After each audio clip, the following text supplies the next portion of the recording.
Summer 1999, New York. The night in Manhattan was ablaze with brilliant lights. A grand cocktail party was being held at the Langham Hotel with the surroundings thronged by journalists hungry for hot stories, social climbers hoping to be noticed by a guest, and thus gain entry, and of course curious onlookers. The party was hosted by the Rockefeller family, attended by the creme de la creme of American high society. Every arriving guest caused a stir, but when a special edition Audi R8 pulled up, the excitement reached its peak. Although the Audi R8 was far from being the most luxurious car, and even seemed modest compared to the vehicles of many other guests, no one considered it low-class when it appeared. The party organizer personally rushed out to greet it. A proud, charismatic man with a neatly trimmed mustache stepped out of the car and waved to the crowd, triggering screams and cheers that rivaled those for the most famous Hollywood stars. This man, of course, deserved such attention. He was a dreamer, a genius, had a legendary father, commanded a weapons empire as the president of Stark Industries. He had reshaped the landscape of the weapons industry. An excerpt from an award ceremony speech by a military collaborator. And most importantly, he was a billionaire playboy whose very presence meant news. He was Tony Stark. Mr. Stark, welcome. Mr. Rockefeller will be delighted, the event coordinator said, rushing over to greet him. Oh, is he? I think he'd be even happier to learn that I've just landed another multi-billion-dollar contract. Arrogant by nature, Stark completely ignored the coordinator's enthusiasm and strode straight into the hotel, leaving the man with an awkward smile. But this wasn't the first time, so he quickly recovered. Just as Tony Stark was about to enter the hotel, the crowd outside suddenly erupted into an even louder cheer than when he had arrived. The coordinator looked over and saw a Mercedes-Benz SLR, also a mid-range luxury car like the Audi R8, pulling up. He couldn't help but think the richer they are, the more eccentric they play. They could afford multi-million-dollar cars, yet they chose mid-range Autos and Mercedes to show off. Just how much did the two automakers pay them for endorsement? But he could only grumble inwardly. Neither Tony Stark nor the owner of that Mercedes was someone he could offend. Besides, though their quirks did serve as free advertisements for the two car companies, they would never accept real endorsement fees, even if the companies would have gladly paid. After all, taking money would change the nature of the act. As the world's top billionaires, they couldn't afford to lose face. As the Mercedes slowly came to a halt, an extremely young, handsome aristocrat stepped out with a female companion, triggering screams all around. It's Mr. Chris. Oh my God, he's so handsome I can't breathe. Chris, I want to have your babies. Oh my God, his companion is the new Oscar winner for Best Actress. I should have guessed. Is this the fifth one? Tisk tisk, money really does make the world go round. But Chris seems more classy than Stark. Stark goes for tabloid models while Chris dates Oscar winners. You don't get it. Oscar winners sound classy, but Chris' full name is Chris Osborne. He is the eldest son of the Osborne family, the first heir to Osborne Industries and its CEO, a genius entrepreneur, philanthropist, and entertainment mogul. He also controls a weapons empire, a disruptor in the arms industry, and a pioneer in cutting-edge technology. This made him Tony Stark's biggest rival, both in business and in women. The two were known as the twin stars of the American defense industry. Of course, that was a title given by the outside world. Neither would ever admit the other was their equal. But what no one knew was that Tony Stark was a true genius while Chris was not. Chris was not a native of this world. He was a transmigrator. 19 years ago, Chris had transmigrated to this world as the eldest son of the Osborne family. Yes, his father was Norman Osborn, the future Green Goblin. The second-generation Harry Osborn was his younger brother, but at the time Harry was only 5, not even schoolage. And his best buddy Spider-Man was also just a kid. Chris had originally thought this was just a Spider-Man universe, but when he learned the name Stark, he knew it wasn't. This was likely the Marvel universe, a world where superheroes were as common as dogs and gods walked the earth. At that time, Chris felt quite desperate. Though he was born into the Osborne family and had plenty of money, there was the future Green Goblin of a father, the second-generation Green Goblin brother, and Spider-Man's entanglement and the family's hereditary disease. On top of that, there were superheroes and supervillains everywhere. But when he activated his cheat, a system, he became completely inflated, not for any other reason but because the system's name was the StarCraft system. This StarCraft system was not as human-like as the ones in many stories Chris had read before the transmigration. It was very rigid and didn't have many complex functions. But Chris was more than satisfied with its functions. The system had only 2 features, a technology library and a summon. The technology library, as the name suggests, contained all the science and technology of StarCraft. However, the part completely unlocked for Chris was only the Terran technology. The unlock percentages for the Zerg and Protoss were only 37 and 21. Chris thought he knew why. He had been playing StarCraft 2 when he transmigrated and had only completed the Terran campaign. The completion percentages for Zerg and Protoss were exactly 37 and 21. Chris was a little unhappy about that. Why hadn't he finished the other two races before the transmigration?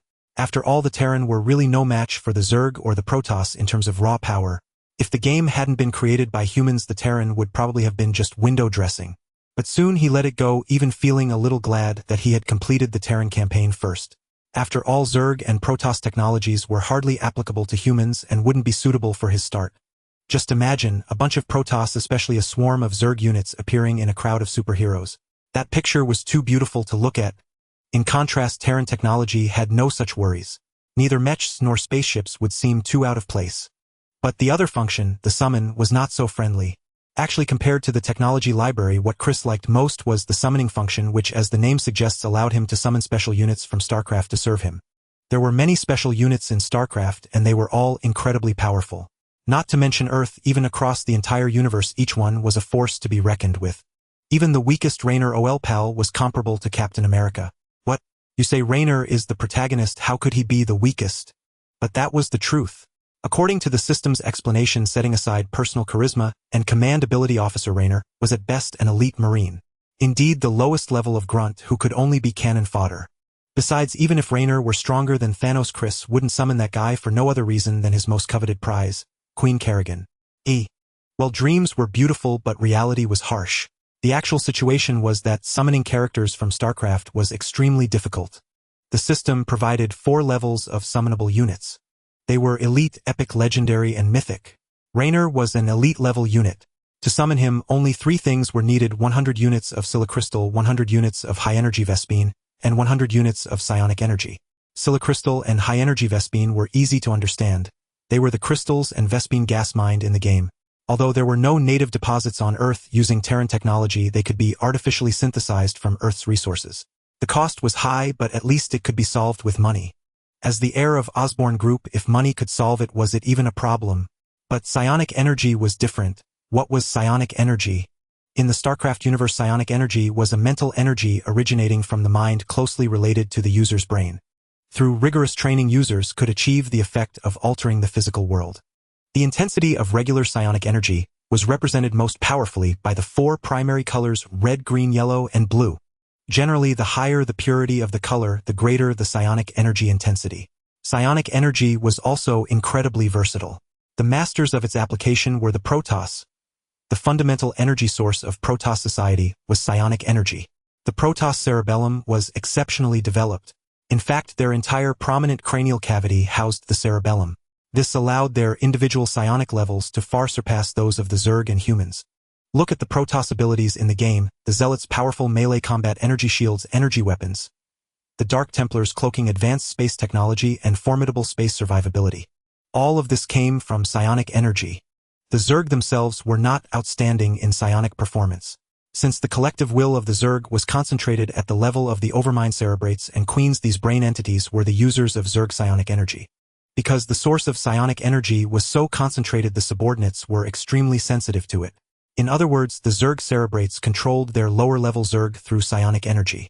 Compared to the other 2 species, the biggest characteristic of humans was that they were not psionic beings.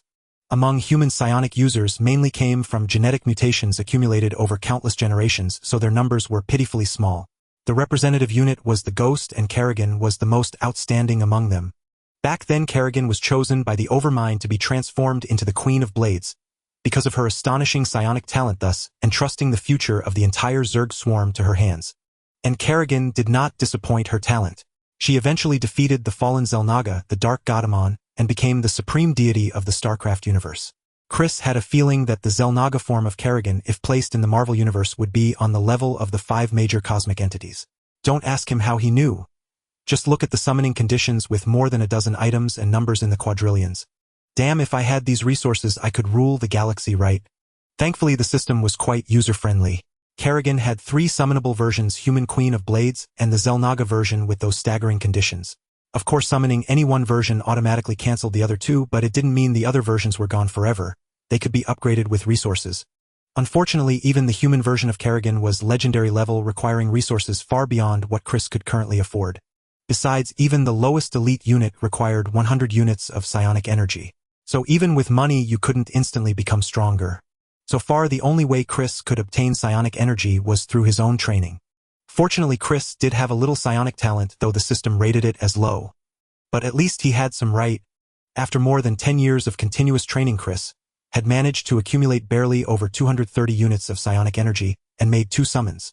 However, Chris had an idea about how to obtain a large amount of psionic energy, the Mind Stone among the Infinity Stones. But for now the Mind Stone should still be in Thanos' hands, so he could only wait. Wait for what? Of course for Loki to bring the Mind Scepter to Earth. Of course he couldn't just wait idly. From childhood to adulthood he had been continuously strengthening his power. Because he had mastered the Terran technology from StarCraft, Chris had shown unparalleled inventive talent since childhood, thus becoming regarded by the outside world as a super genius on par with Tony Stark. Though this reputation was entirely obtained through cheating. No way around it. Although this world had all kinds of black tech like Iron Man suits and arc reactors, that was Tony Stark's cheat. In reality, the technology of this world was only slightly more advanced than the world Chris previously lived in. In contrast, the technology of the StarCraft universe was 5000 years ahead of Earth, though Terran technology had stagnated for nearly 3000 years before encountering the Zerg and Protoss. That was still a gap of over 2000 years. No matter how amazing Tony Stark was, he couldn't casually bridge that gap. So after Chris debuted, after he stepped onto the stage, he had intentionally or unintentionally outshone Tony Stark in almost every aspect, becoming the super genius in everyone's eyes. Riding on the halo of genius, at the age of 13, Chris gained his father Norman Osborn's approval to start involving himself in the group's affairs. After getting involved in group affairs, Chris inevitably came into contact with the president of Stark Industries, one of Osborn Group's biggest competitors. And the relationship between the two was more than just competitors. Yo, if it isn't the big genius Tony Stark. I heard your Jericho missile just landed a huge order, said Chris as he got out of the car. Spotting Tony Stark ahead, a faint smile curved on his lips as he quickened his pace toward him, accompanied by a female companion. As for the party organizer who came to greet him, he was blatantly ignored. In truth, the moment he saw Chris, Tony Stark's facial muscles twitched involuntarily. There was that insufferable brat again mocking him at first sight. Unlike his earlier boasting to the party organizer, the same words from Chris' lips were pure mockery. Stark Industries had indeed recently secured a massive order worth over $1 billion, primarily for his development of the Jericho missile, a new type of medium-range, high-yield ballistic missile. Yet everyone knew the military had simultaneously placed another order, a new medium-range missile defense system from Oscorp Industries, the Aegis anti-missile system, with a staggering contract value of $12 billion. This Aegis system, developed by Chris, was far from the overpriced, underperforming anti-missile system of his past life. It was a backward defense system Chris had developed based on interstellar technology. Backward relative to the interstellar world, as this system was used by humanity when they first entered the solar system. But for Earth in this world, it was extraordinarily advanced. Crucially, when Oscorp Industries initially marketed this system, they explicitly targeted the Jericho missile. As Chris put it, why not target the most advanced missile Stark Industries made? After military verification, the system proved as effective as advertised, achieving a jaw-dropping 99 interception rate against Jericho missiles. The 99 wasn't because one missile got through. It was because the Jericho missile malfunctioned mid-flight and fell from the sky. So one could imagine just how much Tony Stark, as CEO of Stark Industries, loathed Oscorp and Chris. Yet Chris seemed oblivious to Stark's animosity, even abandoning his Oscar-winning actress companion. Leveraging his height and strength, he clamped an arm around the future Iron Man and steered him into the hotel, acting like old buddies. The future Iron Man was hardly willing to surrender so easily. But unfortunately, this Mr. Stark, in the mold of Robert Downey Jr., stood at 174 centimeters. Though he exercised regularly, his struggles were futile against Chris, who was 189 centimeters tall, young, and robust. Unable to break free, Stark could only be escorted along. His bodyguard Happy wanted to help his boss, but was blocked by Chris' 2 guards, forced to watch as his employer was taken into the party hall. Bodyguards weren't allowed inside the main venue. Mr. Stark, could I have a word? Mr. Osborn, any chance for collaboration? Mr. Stark, you look dashing today. Mr. Osborn, care for a drink? The moment they entered the banquet hall, all eyes were on them. After all, these two were the top young elites of American high society, and everyone sought their favor. Chris effortlessly navigated these impeccably dressed social elites. Having been involved in Oscorp Group affairs since age 13, he was well accustomed to such scenes and never found them taxing. In contrast, Tony Stark, under Chris' escort, wore an expression like head lost his parents. Oh sorry, in Tony's mind his parents were indeed dead. Hey Tony, Chris, so glad you could make it. After dealing with a swarm of annoying flies, the party host Andrew Rockefeller, current patriarch of the Rockefeller family, a seemingly kind old man, approached with a companion to greet them. Chris showed great deference to this old man, and even Stark tempered his arrogance slightly. The Rockefeller family in this world wasn't as powerful as in Chris' past life, but they still had considerable influence, holding significant stakes in both Stark Industries and Oscorp Group. This wasn't surprising in a capitalist society, driven by interests. Various conglomerates interpenetrated and supported each other, forming stable interest groups. Moreover, the old man was something of an uncle to both Chris and Stark. Both Stark's mother and Chris' mother were members of the Rockefeller family, albeit from collateral branches. This meant Stark and Osborn were technically cousins, though no one took such distant kinship seriously. But that didn't mean their parents' marriages were arranged. In truth, Howard Stark and Norman Osborn had opposite temperaments. One free-spirited, the other controlling, and neither would accept an arranged marriage. Yet the social circles and eras they inhabited meant the women they encountered were mostly of status, like Peggy Carter or special figures. Models and actresses were mere diversions in their lives. Marriage? Impossible. In such a context, deep-rooted, sprawling families like the Rockefellers had an advantage. Of course, in daily life, no one paid much heed to such ties. After all, European royalty were all cousins, yet they still fought wars over interests. We naturally had to come when Uncle Andrew personally invited us. Though they dismissed the kinship, appearances had to be maintained, especially since they were business partners. Haha, come let me introduce you. This is Dr. Isaac, CEO of the Umbrella Corporation, Andrew Rockefeller said, presenting the man beside him. Tony Stark finally focused on the middle-aged man. Head of Umbrella, a large biotech conglomerate not on par with giants like Stark Industries or Oscorp, but a major international corporation nonetheless. Its headquarters was in Raccoon City in the Midwest, and it wielded strong influence in the Western U.S. As a key military contractor, Tony Stark also knew Umbrella secretly produced bioweapons for the armed forces. As for Chris, he was even more familiar with Umbrella, Raccoon City, T-Virus, Resident Evil. Need he say more? If he had known about the existence of the Umbrella Corporation before obtaining the StarCraft system, Chris would probably have been worried to death. After all, he had been exposed to numerous Resident Evil movies and games, fully aware of how terrifying the T-Virus was. If the top brass of the Umbrella Corporation intended to play a global cleansing game like in the films, it would indeed be a daunting challenge. Even though this world was teeming with superheroes, most of their abilities were focused on combat prowess. To avoid infection, only those who had undergone genetic modification, such as Spider-Man, Captain America, or the Hulk, would stand a chance. However, with the StarCraft system at his disposal, Chris was genuinely unfazed. Although the technological tree of humanity in the StarCraft universe primarily emphasized mechanical engineering, this did not imply that their biological technology was inferior. With the Zerg, a race that thrived on biological evolution as adversaries, humanity's biotech could not afford to lag behind, especially in the realm of human enhancement. The T-Virus was nothing more than child's play in comparison, let alone the fact that Chris possessed a certain degree of Zerg technology. A low level of unlocking was vastly different from having none at all. It's a pleasure to meet you, Dr. Isaacs. I have great admiration for your company's capabilities in bioengineering. Osborn Industries has also made considerable strides in this field, and I believe there may be opportunities for cooperation between our two firms, Chris said, politely shaking hands with Dr. Isaacs. Although he held the T-Virus in low regard, maintaining appearances was necessary. Moreover, Chris secretly coveted the resources of the Umbrella Corporation and would not hesitate to turn it into a subsidiary of the Osborn Group if the chance arose. If we could collaborate with the Osborn Group, it would be an immense fortune. Isaacs replied, his eyes lighting up with flattery. This was no mere courtesy. If Osborn were to invest in Umbrella, it would indeed be excellent news for him. At this time, Isaacs was still young, just over 30, not much older than Tony, and had recently succeeded the abruptly deceased former chairman of Umbrella, James Marcus, becoming the helm of the corporation. However, his position was far from secure. First, James Marcus' sudden death was highly suspicious, and as the primary beneficiary, Isaacs was under considerable suspicion, though no evidence had surfaced. Second, although James Marcus had passed away, he left behind a teenage daughter, Alicia Marcus. Despite her hereditary illness, leaving her partially paralyzed and unable to manage the company, the substantial shares of Umbrella bequeathed by her father remained a significant threat to Isaacs. But if he could secure investment from the Osborn Group, Isaacs could significantly diminish the influence of the Marcus family within the company. Perhaps we could find a time to have a proper discussion. Chris said, his interest piqued upon seeing that Isaac's expression seemed genuine. Seeing the mutual understanding between Isaacs and Chris, Andrew Rockefeller nodded with satisfaction. In fact, one of his purposes for hosting this banquet was to facilitate introductions for the Umbrella Corporation.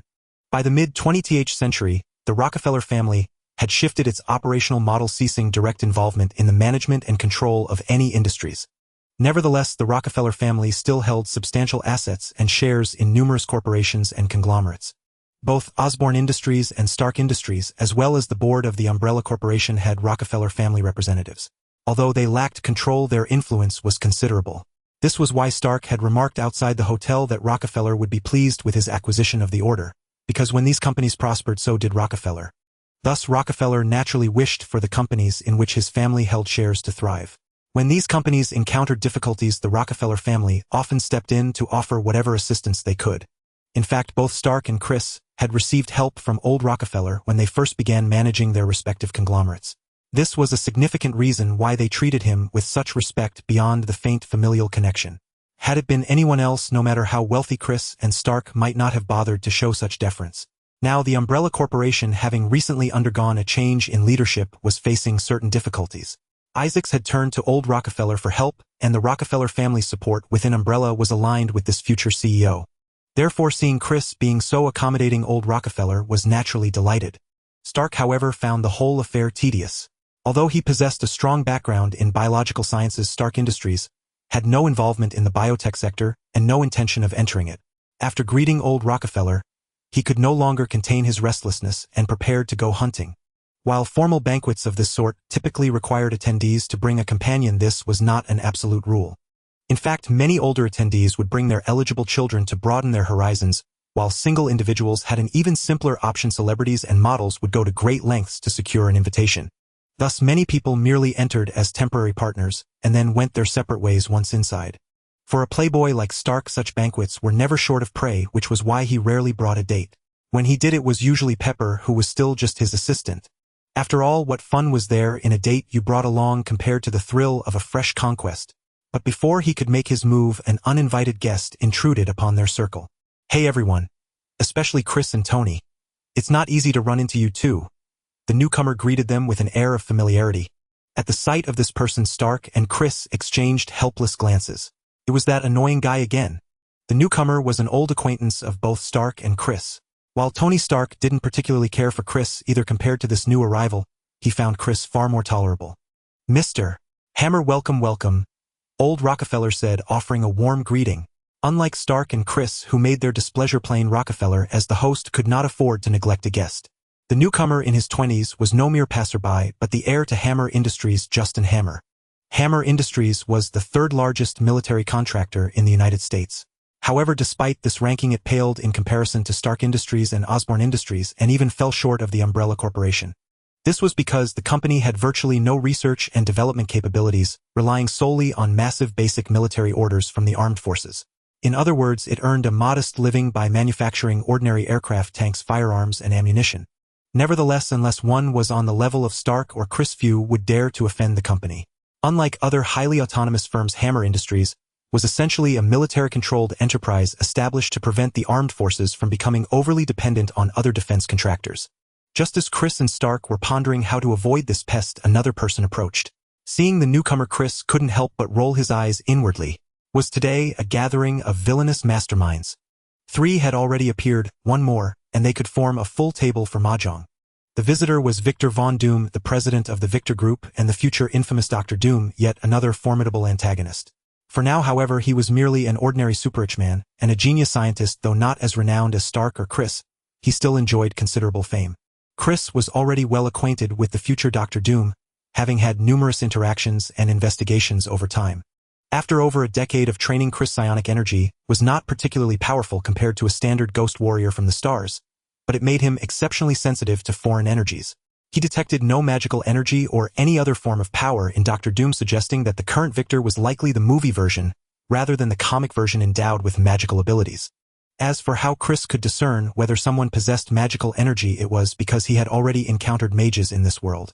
When speaking of a time traveler arriving in the Marvel Universe, the person most feared would likely be the Ancient One, the Sorcerer Supreme, with 9 out of 10 answers pointing to her. Just after he first developed his psionic energy to test its capabilities, he had stealthily approached the New York Sanctum at 177A Bleecker Street in Manhattan. This special building of camouflage invisible to ordinary people blazed like a small sun under Chris' psionic perception. It was there, though he never witnessed mages casting spells firsthand, that he memorized the fluctuations of magical energy. Moreover, when leaving the New York Sanctum, Chris felt a sharp gaze. Following the direction of his senses, he saw a head that nearly blinded him. A bald mage in robes. Though there was no communication, the intangible pressure made Chris 100% certain that the figure was the Ancient One, the Sorcerer Supreme. That brief encounter left Chris worried for a long time, fearing that the Ancient One might take action against him. As the pinnacle being in this world wielding the Time Stone, Chris had little confidence that she was unaware of his outsider identity. Fortunately, over the years she had taken no action against him, allowing Chris to gradually relax. He sometimes reasoned that her primary duty was to protect this world, and as long as he did nothing to disrupt it, he would likely not face undue trouble. It was precisely because of this experience that Chris remained highly sensitive to magical energy, and Victor showed no such fluctuation, unless his magical prowess surpassed the Ancient One's, which was clearly impossible. Victor, long time no see. As the one who had interacted most with Victor, Chris was the first to respond to his greeting, while the others chimed in. Compared to the privileged Justin Hammer, Chris and the others were far more enthusiastic toward Victor, who shared their scientific background, finding common topics aplenty. Even the usually aloof Stark engaged in a few extra words, leaving Justin Hammer subtly excluded. This feeling was deeply uncomfortable for the self-conceited Hammer, yet he had no outlet for his frustration. To be fair, he was not an ignorant good-for-nothing heir. After all, he was a high-achieving graduate from New York University. But standing alongside geniuses like Stark, he appeared utterly inadequate, especially when these geniuses were also wealthier than him. How could that not sting? With a roll of his eyes, Justin Hammer conceived a plan. By the way, Chris and Tony, you two love adventure, and especially enjoy peculiar things, right? As the conversation grew lively, Justin Hammer suddenly interjected. That's right. Chris glanced at him and nodded. 2 days ago, our company's satellite detected a surging heat source over Antarctica. Justin Hammer continued. What heat source? An underwater volcano? The others asked curiously. No, it was a pyramid, Justin Hammer replied, triumphantly pleased to have captured their attention. Ah, pyramid? Egypt is full of them, Stark scoffed, their interest waning at the mention of a mere pyramid. But this is no ordinary pyramid, gentlemen. Have you ever seen a pyramid that incorporates styles from all known pyramid civilizations and also generates heat? Justin Hammer continued, undeterred by Stark's mockery. I've already assembled an expedition team to investigate it. The others' eyes lit up, and none doubted Justin Hammer's words, as everyone present owned satellites that could verify the claim. The reason Hammer had obtained the information first was merely coincidental, as no satellite constantly monitored Antarctica. However, no one noticed Chris' expression growing peculiar. Antarctica, a multi-style pyramid and expedition. How familiar it all seemed. Ever since learning of the Umbrella Corporation's existence, Chris knew this world was not merely the Marvel Universe. Yet what Justin was describing still caught him off guard, and if it truly was what he suspected, he was deeply intrigued. This sounds like a trade secret, doesn't it? Why are you so generous in sharing it? Stark asked skeptically. Well, to be honest, we're not the only ones who found it. Wayland Industries also discovered it, and they found it even earlier. Our expedition is still being assembled, while theirs is already on its way. Justin Hammer shrugged, speaking truthfully. The others understood immediately. So that was it. Someone had beaten them to it, and a giant like Wayland Industries at that. Hammer clearly intended to muddy the waters. Wayland Industries was another large industrial conglomerate specializing in aerospace and materials with power rivaling Hammer Industries. It's certainly interesting, but since someone else has already discovered it, it's best we don't get too involved. Isaacs shook his head regretfully. The Umbrella Corporation was currently in disarray, and adding complications was unwise. True, and I have a major project at the space station, so I won't join the fray either. Victor's words caught Chris' attention. I'd be interested, but unfortunately my schedule is packed. You know how busy I am. I'll take my leave now. If Stark's eyes hadn't been fixed on a nearby Bowtie's thigh, his words might have carried some credibility. Finally, Justin Hammer turned to Chris. Don't look at me like that. The Aegis system, you know. I have to go to Europe, Chris said with a feigned look of regret. Fine, forget I said anything. Hammer shrugged, seeing his plan fail. After a few more awkward exchanges, the group dispersed to attend to their own affairs. After parting ways, Chris found a secluded corner and made a phone call. Graven, gather a team of elites and prepare for a trip to Antarctica. They'll have Rory equip you with gear and intel. Be careful. This mission is extremely dangerous. Understood, Commander. Mercenaries care only about money, not danger. A man with 2 scars over his left, I replied coldly on the other end of the line. In fact, while Chris was making his call, the other influential figures from their conversation except for the womanizing Stark were also placing their own calls. Justin Hammer, who had been watching everyone's movements closely, wore a smug smile. Somalia, a land steeped in suffering. Since 1991, years of incessant warlord conflicts and civil wars had caused the nation's social system to collapse, yet it also became a fertile breeding ground for various armed forces. The Hellhound Mercenary Corps was one such formidable armed force. Founded 8 years ago, its members were all veterans from special forces of various nations, well-equipped and highly trained. Over the past 8 years, they had participated in the Somali Civil War, the Gulf War, and the Kosovo War, earning a fearsome reputation. The leader of this unit, Graven Hill, was an enigma. No one knew where he came from or what he had experienced, and even fewer would connect him with Chris Osborne. For 8 years ago, Chris was merely an 11-year-old child. In truth, Graven Hill was the first unit Chris summoned after acquiring enough psionic energy. Graven Hill hailed from the StarCraft universe, a member of the Kelmorian Combine and Anti-Terran Confederacy organization. Though initially a Kelmorian soldier, as the war progressed, Graven's objectives shifted, gradually turning warfare into a business. He constantly maneuvered between the two factions, reaping profits. As long as there was payment, he cared little about who his employer was. After the Guild Wars, he formed his own mercenary group and became embroiled in the conflict between the Sons of Korhal and the Terran Confederacy. But even the best can falter, or in one war, his mercenary group suffered a devastating blow from the Terran Confederacy, leaving him as the sole survivor. Despite his defeat, he did not abandon the mercenary profession. With the dissolution of the Confederacy, he again joined the war between Raynor's Rangers and the new Terran Dominion. This time, however, he sided with Raynor, becoming a frequent presence aboard Raynor's flagship, the Hyperion. After being summoned by Chris, he returned to his old trade on Earth, which was precisely why Chris chose to summon him first. In this world that seemed like Marvel, Chris was not content to confine his influence to just Osborne Industries. Moreover, during his childhood, having a subordinate with strong autonomy, who could handle all sorts of matters, was crucial, especially when it came to covert operations. Thus, in Chris' summoning list, no one was more suitable than Graven, a veteran of the Grey Zones, and a veritable mercenary king of the StarCraft universe. Furthermore, the mercenary king's own strength was formidable. Although humanity in the StarCraft universe primarily relied on mechanical technology, genetic technology was also highly advanced. The two were not mutually exclusive. Because even the finest and most powerful equipment required human operators, and in the interstellar era many advanced gears demanded physical capabilities beyond ordinary human limits. Consider the stringent selection criteria for astronauts on Earth. Yet even meeting Earth's astronaut physical standards, a person would barely qualify as a Marine in the StarCraft universe, let alone pilot advanced equipment. Under such circumstances, human enhancement technology became paramount. Thus, in the interstellar world, such technology was highly mature and, like power armor, widely used in the military. Super soldier serums, T-viruses, they were nothing compared to the well-established and systematic human enhancement technology of the StarCraft universe. As a mercenary king, Graven naturally underwent enhancement to maintain his prowess, otherwise, he could not have thrived in the brutal interstellar wars. Based on data Chris had gathered on Captain America and the Winter Soldier program, Graven's strength far exceeded both. In fact, with the immense technological and financial power of Osborne Industries, Chris had already produced genetic enhancement serums widely used in the StarCraft universe. However, due to resource limitations on Earth, certain ingredients in the serum were unavailable and had to be synthesized artificially, making each dose exorbitantly costly and impossible to mass-produce. Therefore, Chris only produced a limited quantity of these serums reserved solely for his family. It was precisely the successful creation of the genetic enhancement serum that allowed Chris to easily resolve the hereditary disease plaguing the Osborne family, and also save his mother, who in the original timeline died shortly after giving birth to his brother Harry Osborne. Thus, during his first summoning, Chris did not deliberate long before choosing Graven Hill.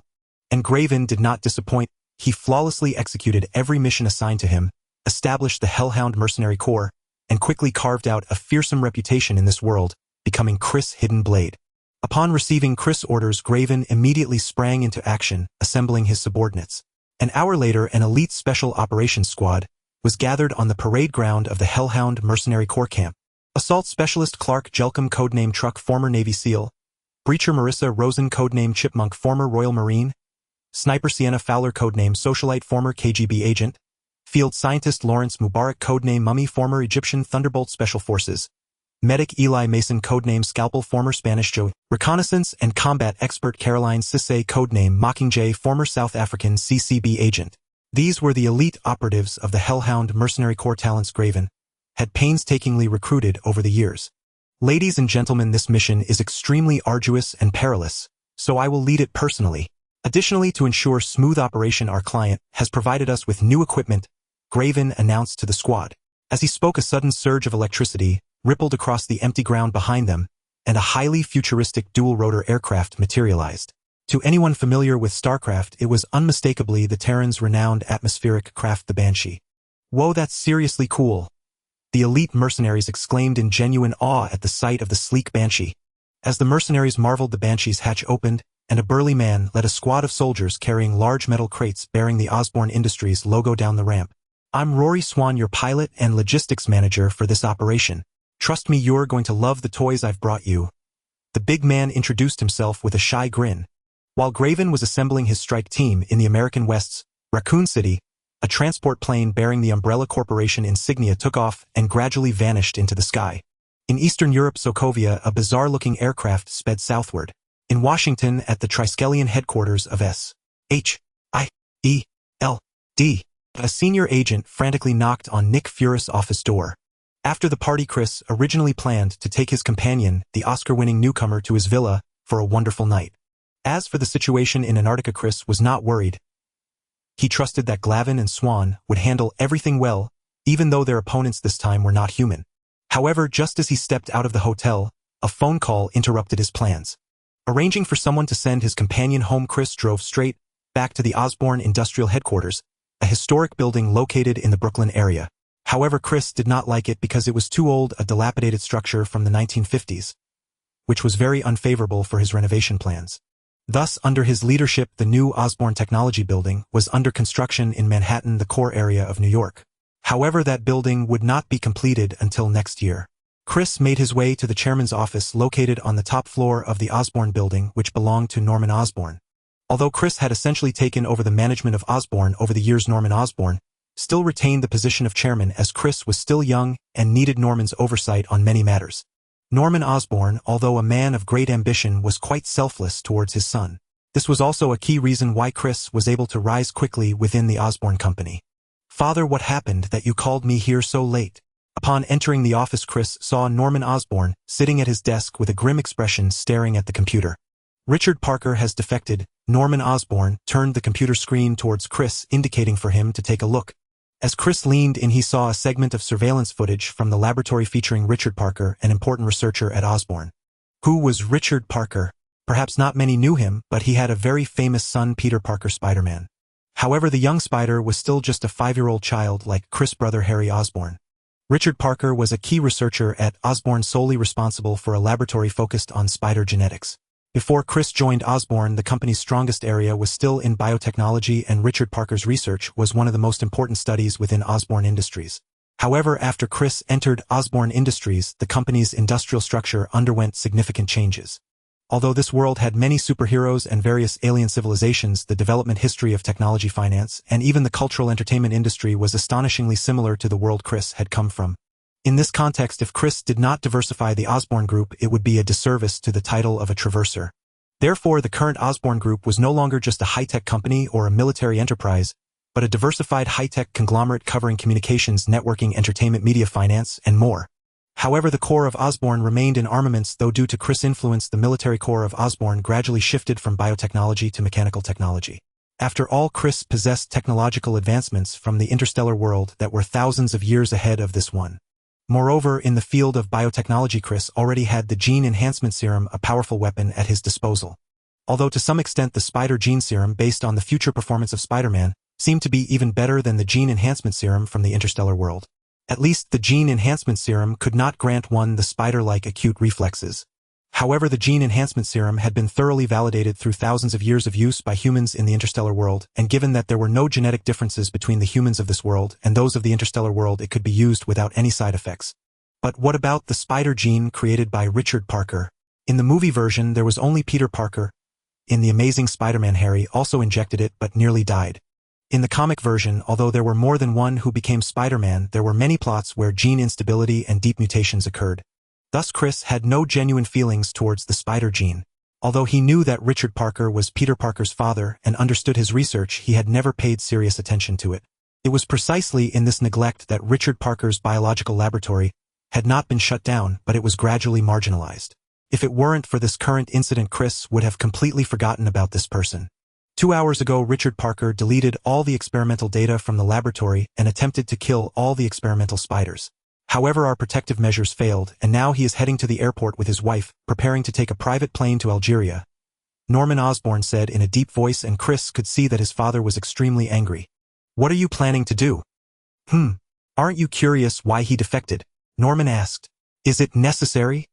Betrayal is betrayal, no matter the reason, it is unimportant, Chris replied. In fact, Chris certainly knew why Richard had defected. It was simply that he didn't want his research to be militarized. However, Chris could not agree with this seemingly righteous reason. Since he did not want his research to be militarized, why did he accept sponsorship from Osborn? What kind of company is Osborn? A military enterprise. Are you suggesting that a military enterprise should not sell arms but instead sell meat buns? Over the years, although Richard Parker received less attention due to the change in the company's operational direction, he was never treated poorly. Whether it was food, clothing, or equipment materials, he always had the best, and he could even take a private plane. Where did this money come from? All from Osborn. The Osborn company spent over $100 million on him and his laboratory. Now, after the results have emerged, he simply says he doesn't want his research to be used for weapons and then defects. Which boss could accept that? From this point, one could see how much selfishness was behind Richard Parker's reason for defection. Thus, Chris felt no sympathy for the Parkers. Indeed, you are my son, Norman said, very pleased with Chris' performance. As the heir to the Osborn Group, he should not have a bleeding heart. One can only say that Richard is still too naive. He should know that the plane he is taking is provided by us, and recently there have been quite a few plane accidents. No, that's not appropriate, Chris said, rejecting Norman's decision. What? Do you have a better idea? Norman asked. Of course, father. Do you know about the Winter Soldier? Chris asked with a smile. Winter Soldier? That's just a rumor from the former Soviet Union, Norman frowned. In the underground world, there exists a presence that most intelligence organizations do not believe in, and those who do believe in it refer to it as the Winter Soldier. However, the truth is that the Winter Soldier does indeed exist, and no one knows this better than Chris. During World War II, influenced by the super soldier programs of the United States and the Third Reich, namely Captain America and the Red Skull, the Red Empire also prioritized its own super soldier program. Consequently, during the war, after taking Berlin, the Red Empire obtained a wealth of information on the Third Reich super soldier program and won the allegiance of several Hydra scientists along with the success of Hydra's latest research, the first and most successful creation of the Winter Soldier, Bucky Barnes, an old friend of Captain America. However, apart from Bucky Barnes, the subsequent research did not go smoothly. The Winter Soldiers produced were all uncontrollable and violent. Furthermore, during the research process, the KGB, the Soviet Union's most elite intelligence organization, was quickly infiltrated by Hydra, similar to what happened later with S.H.I.E.L.D, and was reborn under the name Leviathan.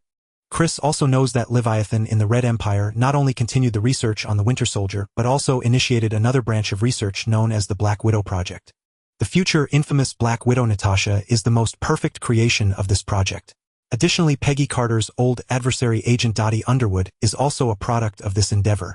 After the collapse of the Soviet Union, Bucky fell back into the control of Hydra. Over nearly 50 years, the Winter Soldier has been involved in more than 20 assassination incidents. The bullets used were Soviet-made smoothbore, which became the sole characteristic of the Winter Soldier's operations. This highly common trait made it impossible for anyone to prove the existence of the Winter Soldier. Chris mentioned the Winter Soldier because several years ago Grevin had crossed paths with this old friend of Captain America and had disrupted the other's mission. If Grevin left even a hint of evidence, Chris believed that the keenly perceptive Hydra would certainly find him. And as long as Grevin misleads them just a little, an underground covert war would be inevitable.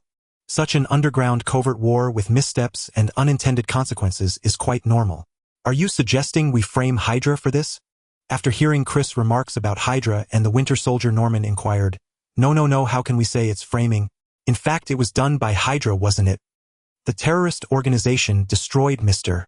Parker's laboratory and assassinated the Parkers while they were on vacation, and we at Osborn are merely victims, Chris said as he walked over to the liquor cabinet in Norman's office and poured himself a glass of whiskey. Tisk, it seems that this Hydra organization has wronged you quite a bit. After hearing Chris' plan, even as his father Norman felt a chill run down his spine. Although Hydra hasn't wronged me, organizations that don't follow the rules of the game are always the most disliked by legitimate businessmen like us, aren't they? When Chris left Norman's office, it was already early morning. After some thought, he chose not to rest at his apartment in Manhattan. He could have spent a lovely night with an Oscar-winning actress, but now that it had been disrupted, returning would only mean sleeping alone. So he drove towards his estate in Long Island. At the age of 16, he had already moved out of the Osborne family's old mansion in Manhattan and purchased a luxury apartment there. However, Chris had too many secrets, and Manhattan, being the most densely populated area in the United States, was clearly not suitable as a secret base. His apartment was also not suitable for modifications to accommodate lightweight equipment, while heavy equipment was out of the question, unless one was like Stark, who enjoyed living in the spotlight. For this reason, he specifically bought an estate in Long Island, and the seller was a liaison for the Hellfire mercenary group in New York. In fact, this estate had belonged to him for 8 years. On the surface, this estate appeared no different from an ordinary holiday villa, but its interior was a different story. Chris entered the main building of the villa, took the elevator, which had 3 floors, and aside from the alarm button, there were only buttons for floors 1, 2, and 3. However, Chris did not press any buttons. Instead, he pressed a spot on the side of the button panel, causing the entire panel to slide open, revealing a palm print reader. As soon as he placed his palm on it, a melodious female voice echoed in Chris' ears. "Welcome back, Commander. The Ghost Fighter is ready, and the equipment you requested has been loaded and is ready for takeoff." Upon hearing this voice, Chris responded without any surprise. "Understood, Commander. The Ghost Fighter is prepared and the requested equipment is loaded and ready to go," the female voice replied. As her words faded, the elevator began to move, but not upwards, rather downwards. Indeed, Chris' true base is located underground in this estate. The reason for being underground was inspired by the Umbrella Corporation. Here, all of Chris' efforts over the years are hidden, hence the level of security is extraordinarily high with terrifying defensive capabilities. It is a pipe dream for conventional military forces to breach the estate without the use of weapons of mass destruction. Moreover, the one controlling this base is not a human but an artificial intelligence officer. Indeed, it's the artificial intelligence that assists players in the game. Although in the game this artificial intelligence appears quite rigid, in reality she is a very powerful AI that provides Chris with substantial assistance. A few minutes later, the elevator came to a stop. As the elevator doors opened, Chris found himself in an enormous space, larger than the landing zone of S.H.I.E.L.D. base in Captain America, the Winter Soldier, which accommodates 3 aircraft carriers. However, S.H.I.E.L.D. had 3 aircraft carriers measuring 34 meters in length and 78 meters in width. Chris' base, on the other hand, harbors starships. Although the largest starship here is not particularly large, as the bigger the size, the greater the gravitational impact in planetary combat, which requires the highest standards for the hull strength. Thus, in the world of interstellar warfare, human warships are actually not that big. Even the largest Hercules transport ship is only about 2 kilometers long, while conventional Behemoth-class battlecruisers measure around 600 meters. Only the latest Minotaur-class ships reach nearly a kilometer. Within this base, there are 2 Behemoth-class battlecruisers still under construction, along with dozens of smaller aircraft. However, Chris is not going to use those behemoths. Instead, he is opting for a smaller aircraft, a fighter jet, that is 7 to 8 meters long, precisely the Ghost Fighter mentioned by the officer. Minutes later, a stealth Ghost Fighter emerged from the water surface of the New York coast, heading towards Antarctica. On Bouvet Island, Antarctica, an icebreaker research vessel lay, anchored in the peripheral waters near the island, belonging to the Wayland Industries fleet. Though it was summer in the United States, Antarctica was in the grip of its harshest polar night, with the sea frozen solid. Even the icebreaker could advance no further. The remaining journey had to be made by Snowcat. After over an hour of traversing the icy expanse, the expedition team, personally led by Wayland, finally reached their destination, an abandoned whaling station on the edge of Bouvet Island, abandoned for a century. Their target, a pyramid detected by satellite with a thermal signature, lay directly beneath this station, nearly 2,000 meters below. Thus, the lack of Kerrigan crystals was Chris' greatest obstacle to deeper Protoss research. Similarly, without Zerg gene samples, he couldn't cultivate any Zerg. "Then let's begin," Wayland said with a couple of coughs. "Hey, come look at this," one of the expedition members exclaimed as the drilling team prepared to start operations. With a sharp hiss, a flare was tossed into a vast, deep hole, vanishing into the darkness. "Unbelievable, a perfectly drilled hole at a 30-degree angle," Quinn muttered in astonishment. "How deep is it?" asked Ms. Woods, the team leader, who had been half coerced, half persuaded to join the expedition. Curiosity piqued. "It goes all the way to the pyramid. This makes it crystal clear," Wayland said, pulling up satellite images on his computer. "This passage didn't exist at this time yesterday." "Then how was it excavated?" asked Dr. Graham, the chemical engineer. "Some kind of thermal device," Quinn shrugged. "Like the one you brought?" Wayland inquired. far more advanced Quinn replied, shining his flashlight onto a tower behind them which bore the same marks as the ice hole on the ground. Impressive to the point of being excessive. In fact, I've never heard of any work crew or machine in the world capable of drilling to this depth in 24 hours. Well, it seems there's only one way to find out what's going on. Go down and see for ourselves, Wayland concluded. A blizzard was imminent and they had to act quickly. Unbeknownst to Wayland and his team, as they prepared to descend, every move they made was being monitored. The expedition Wayland led was sizable, numbering over 30. Ultimately, Wayland decided that 10 people, including himself, would descend while the rest remained above. As Wayland and his 10-member team entered the ice hole, a fully armed 10-person squad in polar combat gear stealthily infiltrated the whaling station, the blizzard providing perfect cover. Due to the blizzard, only one guard remained outside the ice hole. The rest had taken shelter in the abandoned buildings to escape the wind and cold. Thus, the squad silently eliminated the unfortunate guard and then descended into the underground ruins through the ice hole. However, the squad failed to notice that their actions were being recorded by the electronic eye of an invisible small drone hovering in the dark sky. Through the drone's lens, a redand white umbrella-shaped insignia was visible on the shoulders of the fully armed squad.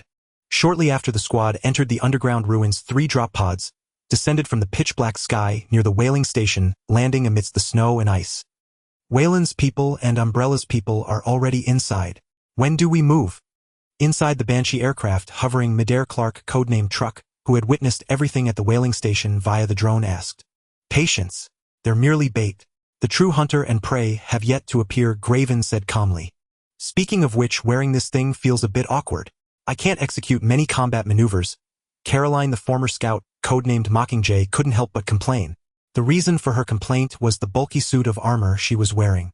Indeed, the members of the Hellfire Squad were now all encased in a set of bulky power armor, a classic CMC power suit from the StarCraft universe, though slightly smaller, and with some minor differences in detail. When it comes to power armor, many immediately think of Iron Man's suit for comparison. Powerful attack and defense, ample power, and the ability to fly. In terms of combat capability, standard CMC armor is inferior to the Iron Man suit. However, this does not mean that the power armor of the StarCraft universe is inferior to Iron Man's suit. In fact, technologically, CMC power armor is definitely superior. The difference in combat power stems from the distinct functions and purposes of the two armors, not because the intelligence of humanity in the StarCraft universe is inferior to the so-called genius Tony Stark. While both armors serve the fundamental purposes of protection and combat, their combat environments are vastly different. In the StarCraft universe, humanity's footprint spans the cosmos. They fight in incredibly harsh space environments, different planetary gravities, various radiation storms. In comparison, even the most extreme deserts, polar regions, or rainforests on Earth are paradises for StarCraft soldiers. Beyond the environment, there is also immense logistical pressure. Throughout human history, the most crucial element in warfare has never been the army itself but logistics. In space warfare, logistical pressure is magnified countless times. In cross-planet or even interstellar operations, a single resupply can take months, and that's an underestimate. Given these conditions, beyond basic protection and combat functions, the most critical feature of CMC power armor is life support. Facing harsh cosmic environments and immense logistical burdens, the only thing a Marine can rely on is his power armor. This is why the power armor of the StarCraft universe appears so large and bulky. It carries a lot of equipment, inevitably making it cumbersome. Let's take a look at the complete configuration of a standard CMC power armor. 1. Advanced NBC Nuclear Biological Chemical Protection System provides soldiers with robust defense against radiation, biological agents, and chemical weapons. It effectively blocks various cosmic rays and nuclear radiation. Its fully enclosed design also prevents harm from bacteria, viruses, and other microorganisms, and it resists corrosion from strong acids and alkalis. 2. Auditory Enhancement System perceives external sounds while filtering out ambient noise, with the filtering level automatically adjusting based on environmental volume. 3. Full life support system allows soldiers to survive safely for at least 3 months in harsh space environments, even when logistics are cut off. 4. Gravity Generator. The combat suit incorporates a gravity-generating device, enabling the wearer to walk in zero-gravity environments like space platforms. 5. Powerful alloy armor can withstand direct fire from most small arms. However, the Gauss rifles carried by soldiers can still penetrate this armor, as humanity's primary enemies were originally themselves before encountering the Zerg and Protoss. Thus, debating the superiority of human weapons versus armor is futile, much like modern Earth debates on whether body armor or firearms are stronger. Someone will invent better body armor, and someone else will invent a weapon that can pierce it.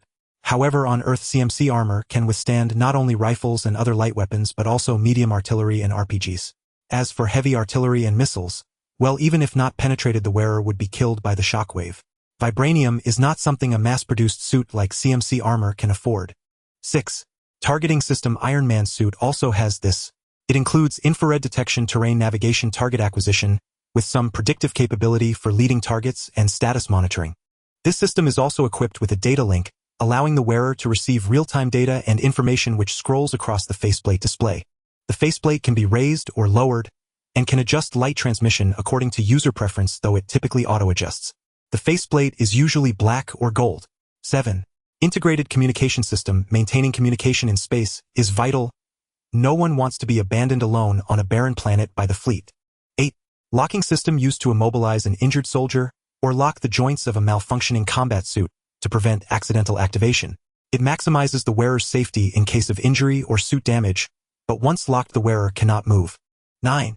Medical system injects anesthetics and emergency medication when the wearer is injured. Besides these, it also carries a stimulant that significantly enhances physical performance and morale. Essentially the same as the stimpack in the game that increases fire rate. However, the side effects are severe. Even for gene-enhanced soldiers, the effects leave them weak for hours afterward. And it's absolutely forbidden for use during certain activities. 10. Lighting equipment mounted on the shoulder or chest activated by voice command. 11. Support frame greatly enhances the wearer's strength, speed, and endurance. Servo mechanisms allow the user to sprint up extremely steep slopes or jump from heights of over 10 meters without injury. 12. Can charge C-14 rifles. The CMC combat suit's power source, like Iron Man's suit, is a miniature fusion reactor sufficient to power energy-hungry weapons like the C-14 Gauss rifle. 13. Sufficiently large ammunition and supply compartments. Though the C-14 Gauss rifle uses tiny flechettes rather than gunpowder ammunition, its high fire rate makes it a heavy consumer of ammunition. Ample supply is essential. The supply compartment holds food and water, since a soldier cut off from logistics for 3 months cannot survive on air alone. Additionally, the power armor includes some entertainment features, allowing the soldier to watch movies, listen to music, or even play VR games during downtime. In summary, the advantage of the CMC combat suit lies in its sustained combat capability and lower logistical burden. And the Iron Man suit. It offers superior protection and attack power but consumes more energy. Based on film evidence, with all functions active, the Iron Man suit might need an energy replacement within an hour. Moreover, the Iron Man suit is purely a terrestrial combat suit lacking space survival features. Another advantage of the CMC combat suit is its low cost. As a standard infantry basic equipment, how expensive could it be? Even in small-scale production, a single CMC suit, including the reactor, costs only about $2 million. And the Iron Man suit? The cost of its titanium alloy alone could buy an F-35. Thus, in terms of mass deployment, the Iron Man suit is also inferior to the CMC. Moreover, the CMC combat suit can be upgraded to rival the Iron Man suit by adding a jump pack, removing space-specific equipment unnecessary for terrestrial combat, and replacing armor with superior superalloy, effectively creating a space-grade version of the Iron Man suit. As for the Iron Man suit having numerous later variants to adapt to various conditions, while the CMC combat suit is also a series. The Firebat in StarCraft 1, the Marauder and Reaper in StarCraft 2, and the various armors used by medics, all belong to the CMC series, differing only in model. Thus, even without other StarCraft technologies, the CMC series power armor alone would be enough to secure Chris a place in this world. Not to mention that CMC power armor is merely the most basic equipment in the StarCraft universe. The power armor currently used by the Hellfire Squad members was actually a simplified version. The life support system had been reduced. The original could sustain a person for 3 months without logistics, while the simplified version could last at most a week. The gravity generator was removed as it was completely unnecessary on Earth. The locking and emergency medical systems were also simplified after all the users were merely mercenaries, and the lives of mercenaries were not worth much. Furthermore, these power armors were equipped with self-destruct devices and remote self-destruct mechanisms to prevent them from falling into the hands of other factions. After all, the power core of the armor was a nuclear fusion energy source, and if detonated as a bomb, the force would be quite formidable. Thus, while the power armor worn by the mercenaries still appeared bulky, it was actually much lighter than the original version, and it wasn't as inflexible as Caroline had claimed. Thanks to the support frame, the user speed was not reduced but enhanced, and their strength was unparalleled. Even some rolling maneuvers could be executed with great fluidity. Of course, due to the size, as Caroline had said, certain combat techniques like jujitsu or joint locks were certainly unusable. However, it must be said that, for this type of combat, Hey, you can also choose not to wear it. I think those alien creatures would absolutely love your tender skin, joked the medic codenamed Scalpel Iremzin. Although he was a medic, unlike the refined doctors in people's impressions, Iremzin looked like a rough truck driver. Only those who knew him understood that beneath his coarse exterior lay a delicate heart, making him a trustworthy battlefield doctor. Humph, that's not necessarily true. Maybe those guys prefer someone with more meat on them, retorted Chipmunk, toying with a special high-explosive grenade from Osborne Industries. The equipment, armor, and weapons used by Hellfire Squad this time had undergone a complete overhaul. They only had a few hours to adapt to the new gear, so they were constantly trying to familiarize themselves with it. Generally speaking, changing equipment right before a battle was a major taboo in military operations. No matter how advanced the equipment, without proper training it was impossible to fully utilize its potential, and it would never be as effective as their usual weapons. However, this mission was so urgent that they were given no time to adapt. Initially, they were quite dissatisfied, even believing they had become test subjects. Although to some extent that was true. But once they learned about the opponents they would face in this operation, all dissatisfaction vanished. After all, their usual equipment mainly consisted of Scar assault rifles, and the most powerful weapon was the M24 sniper rifle used by the sniper codenamed Socialite Sienna Fowler. They didn't believe their usual weapons would be effective against such terrifying foes, and in terms of protection it was even worse. So they had no choice but to trust the weapons and armor provided by Osborne Industries, which also made them guess who their true boss was. Seeing that the team members were somewhat nervous, but showed no other abnormal emotions, Graven nodded to himself.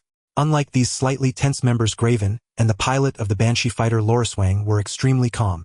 Although due to the system they were summoned by Chris and obeyed his every command, their combat experience was in no way diminished. The current operation compared to the battles they had experienced in the interstellar world, especially against the Zerg and Protoss, was child's play. That's right, Loriswang was also summoned by Chris, and among Chris' former gaming circle, Loriswang was even more famous because he wasn't a frontline combatant. Although his actual combat ability was not lacking, Loriswang could be said to be one of the most outstanding mechanical engineers in the interstellar world. It was with his help that Raynor's Rangers were able to hold their own against the Terran Dominion and later the Zerg and Protoss in terms of military equipment. For Chris, Loriswang's role was also extraordinary. Although Chris possessed the essence of human technology from the interstellar world, knowledge was knowledge, and turning it into reality was not so easy. It required practice and verification. Just like the steam engine, everyone knows the theory, but how many can actually build one? Not everyone is a universal genius like Tony Stark. At least Chris was not. Despite Chris' considerable achievements since his transmigration, they were largely reliant on the Osborne Industries platform. In many cases, he only needed to specify the requirements for parts and then assemble them.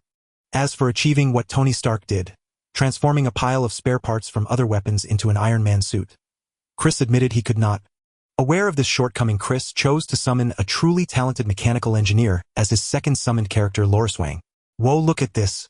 Drone 3 has a new discovery. Suddenly spoke Loriswang, piloting the Banshee fighter as the Hellfire Squad members were watching the live feed of the whaling station and chatting to ease their tension. Immediately the screen in the cockpit shrunk, the whaling station feed to one side, while another image was displayed. It was the same snowy landscape shrouded in darkness, but the drone's night vision camera rendered the image with perfect clarity. In the frame, two groups of people were engaged in a firefight. However, calling it a firefight was more like a one-sided massacre. I recognized them. They're the Arctic Fox guys. Oh, they're finished. Who's that guy with the metal arm? He's really fierce. Watching the screen, assault specialist Clark quickly identified the group being slaughtered based on certain characteristics. It was the Arctic Fox Mercenary Corps, a well-known name in the mercenary world. It seemed that from today onward they would be erased from the mercenary scene. Heh, he's here too. Interesting. I'm starting to look forward to this mission. Clark didn't know who that was, but Graven knew very well. The newcomer was none other than the Winter Soldier Chris had mentioned not long ago. As for the origin of that group, it went without saying. As for the Arctic Fox Mercenary Corps, although they had a minor reputation internationally, in Graven's eyes they were not even comparable to the previous Umbrella team, let alone the Hellhounds. Like their masters, they were nothing but clowns. In fact, the master behind the Arctic Fox Mercenary Corps was Justin Hammer, who intended to muddy the waters. But clearly he not only failed to fish in troubled waters but was eliminated ahead of time. All right, the real prey has appeared. Prepare to move, said Graven, who had keenly noticed changes in the whaling station, while everyone else was captivated by the fall of the Arctic Fox. Wait, Loriswang called out just as Graven was about to give the order to move. What's wrong? Graven asked impatiently.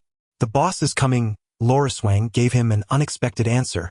On a clearing several kilometers from the whaling station, the Banshee fighter was parked nearby, while the Hellhounds mercenaries led by Graven stood in formation awaiting something. Minutes later, a small, highly sci-fi aircraft materialized in midair and descended slowly before them. It was the Wraith fighter piloted by Chris. As the Wraith's hatch opened, a fully armed Chris appeared before the Hellhounds mercenaries. Unlike their bulky CMC power armor, Chris' armor was sleek golden and dazzling, adorned with sapphire-like gems, making him look less like a warrior and more like someone fresh from a comic convention. But the Hellhounds mercenaries weren't foolish enough to voice that opinion, especially knowing Chris' identity. Moreover, since their leader Graven said nothing, they had no complaints. Of course, Chris' armor was neither a golden holy garment nor a cosplay. In fact, Graven was intimately familiar with it and envied it deeply. If possible, he would trade a battlecruiser for that suit. Chris' armor was a modified Zealot's psionic armor utilizing Protoss technology. In the StarCraft game, Zealots are basic units like human Marines or Zerglings, but in reality their power is far greater. If you believe a Zealot's combat capability is comparable to a Marine or Zergling, you'd be mistaken. The game sets them as basic units for balance, not reflecting their true strength. The Protoss are a race known as the Gods.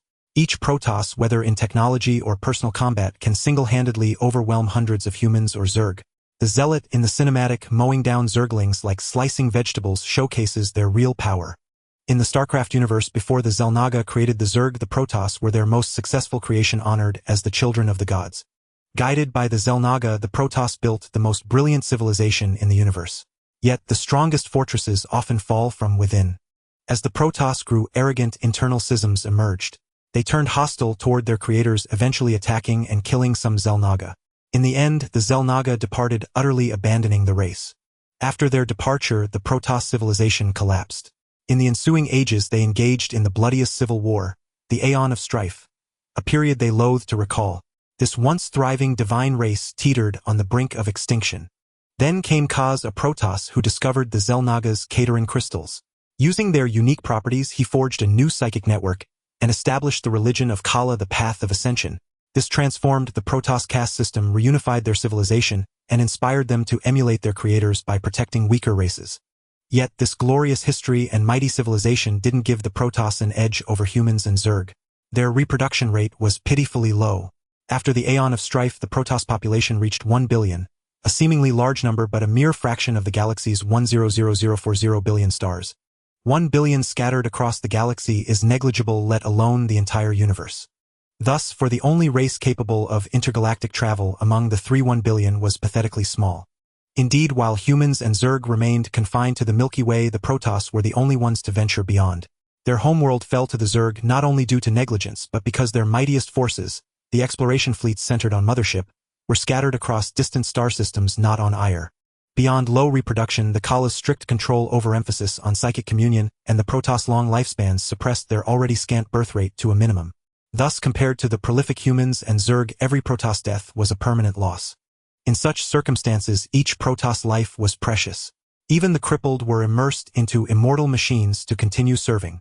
So how could the Zealots' armor, the backbone of Protoss forces, be compared to common CMC power armor? Though Chris had unlocked only a fraction of Protoss technology, luckily their armor was among the few complete Protoss schematics he possessed. Of course, Chris' armor wasn't a direct copy. Human and Protoss physiologies differ greatly, and many materials were unavailable on Earth, not even synthesizable. So he substituted with terrestrial alternatives. Even so, with Rory Swan's help, Chris had only built this single psionic armor. Not because he couldn't make more, but because it was exorbitantly expensive, so much so that Graven would trade a battlecruiser for one. In fact, the 2 battlecruisers in Chris' underground base cost just over 20 billion, including fighters and weapons totaling under 30 billion. Yet this single psionic armor cost Chris nearly 4 billion. Hard to believe. It's not surprising. While StarCraft human technology is millennia ahead, it shares roots with modern science. Many future technologies have theoretical foundations today. Moreover, modern industrial systems are mature, or much of human tech can be directly applied, lacking only materials and energy. But Protoss technology is entirely different, a separate system from human science. Existing human industry is nearly useless for Protoss research. Production relies solely on massive funding, driving costs to astronomical levels. A few more suits and Chris would be bankrupt. Though Osborne Industries, thanks to Chris' cheat-like efforts, had a market cap of nearly 800 billion, it wasn't solely owned by the Osborne family. They held only about 45 of shares, and Chris' personal stake was merely 15. In fact, Chris had often misappropriated company resources for private projects. How else could he have built his estate's base? If he hadn't consistently generated profits for Osborne Industries, the board would have long called him to account. Yet this expense was worthwhile for Chris. The psionic armor's performance was formidable. It boasted far superior physical protection to CMC armor and integrated a plasma shield generator effectively defending against both physical and energy attacks. Like CMC power armor, it greatly enhanced the wearer's strength, speed, endurance, and explosive power by several times that of CMC armor. Additionally, it featured a life signs monitor and navigation tools. But the most crucial component was the crystal array on its surface, the costliest part. Authentic psionic armor uses Kerrigan crystals, unique treasures left by the Xel'Naga for the Protoss. These blue organic gems possess rudimentary self-awareness, form the core of many Protoss machines, amplify psionic energy, exhibit anti-gravity properties enabling flight and levitation, and most importantly have spatial attributes, the foundation of Protoss space technology. In other words, a Protoss warrior wearing such armor could amplify psionics, fly, and teleport. Unfortunately, while these crystals can be cultivated and accelerated in growth, they cannot be artificially synthesized. If you have Kerrigan crystals, you can grow more. If not, you have none. Thus, the lack of Kerrigan crystals was Chris' greatest obstacle to deeper Protoss research. Similarly, without Zerg gene samples, he couldn't cultivate any Zerg. The gems on Chris' armor were merely human imitations based on Kerrigan crystal properties. Self-awareness? None. Anti-gravity? None. Teleportation? None. The only feature was the amplification of psionic or psychic energy. I believe you all have some understanding of this mission. You are the elite of the elite, the Umbrella Corporation, and it's like mean nothing to you. Facing the grim-faced Hellhound squad, Chris offered a perfunctory compliment. As a superior who commanded the world's largest military conglomerate, he had extensive experience with soldiers. In truth, the soldiers who had access to him were the most elite, so the seemingly formidable Hellhound squad was nothing to him. Yet he still had to say the obligatory pleasantries, an essential skill for any leader. However, the opponents you face this time are not creatures of Earth. In fact, even across the cosmos, these beings are among the most formidable hunters. For this hunt, I have provided you with the most advanced weaponry. I hope you will emerge as the survivors, not the prey. Chris was not exaggerating. Though he had yet to see the enemy, he was certain they were the monsters from a famous film in his past life on Earth: xenomorphs and predators. The predators, an ancient extraterrestrial civilization, had left their mark on Earth thousands of years ago. Yet what they brought was not aid but savagery, bloodshed, and destruction. Despite their advanced civilization, the predators retained a primal hunting instinct akin to primitive tribes. Any living creature was fair game, even other humanoid beings. None escaped their slaughter except the elderly, women, and children, until they encountered the xenomorphs. The xenomorph is a truly unique life form, even a perfect organism. Its young can parasitize hosts, acquiring their superior genes to evolve toward greater perfection. Adult xenomorphs are immensely powerful with a resilient exoskeleton strong enough to withstand bullets, blood so corrosive it serves as a formidable weapon, a retractable toothed tongue with immense penetrating power, and a razor-sharp tail. Even more terrifying are their lightning-fast reflexes, immense strength, and predatory instincts. Such formidable creatures were the ultimate prey for the predators. From then on, hunting xenomorphs became a rite of passage for every predator. They took pride in it, even going so far as to breed these horrors. Across the universe, they constructed arenas akin to the underground pyramid.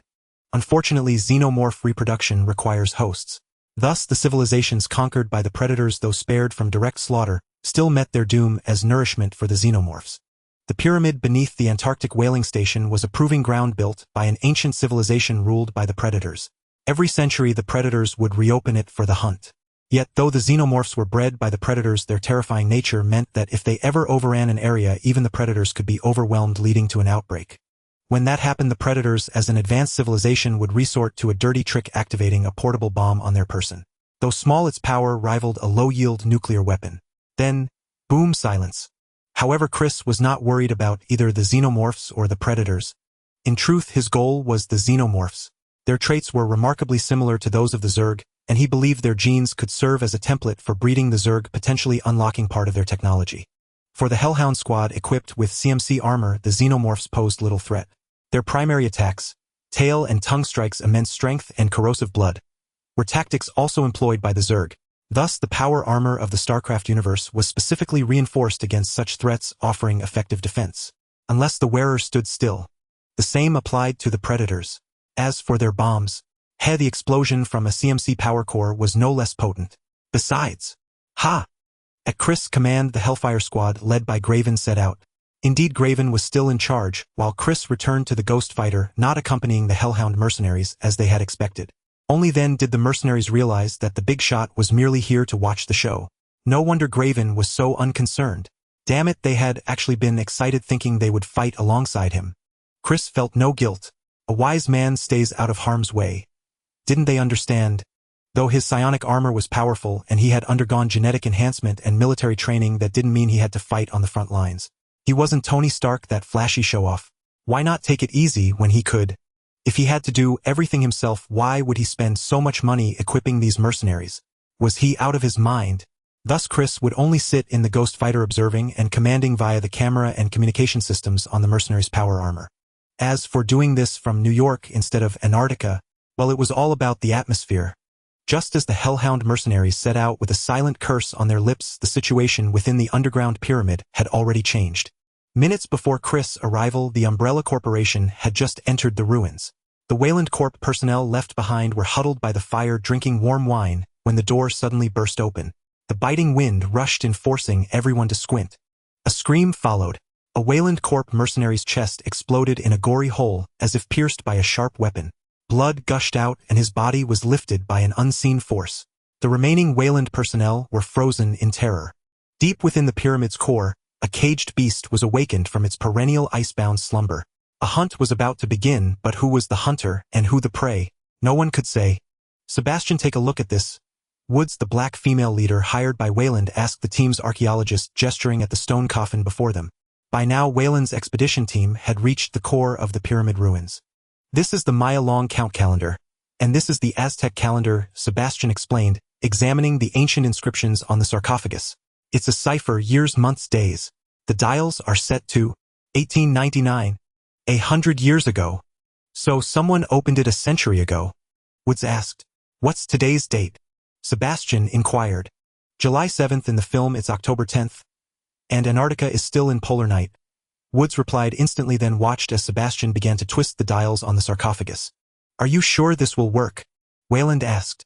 Not sure, Sebastian replied, ignoring Wayland as he adjusted the dials. As he aligned them all, a loud thud echoed and the sarcophagus opened.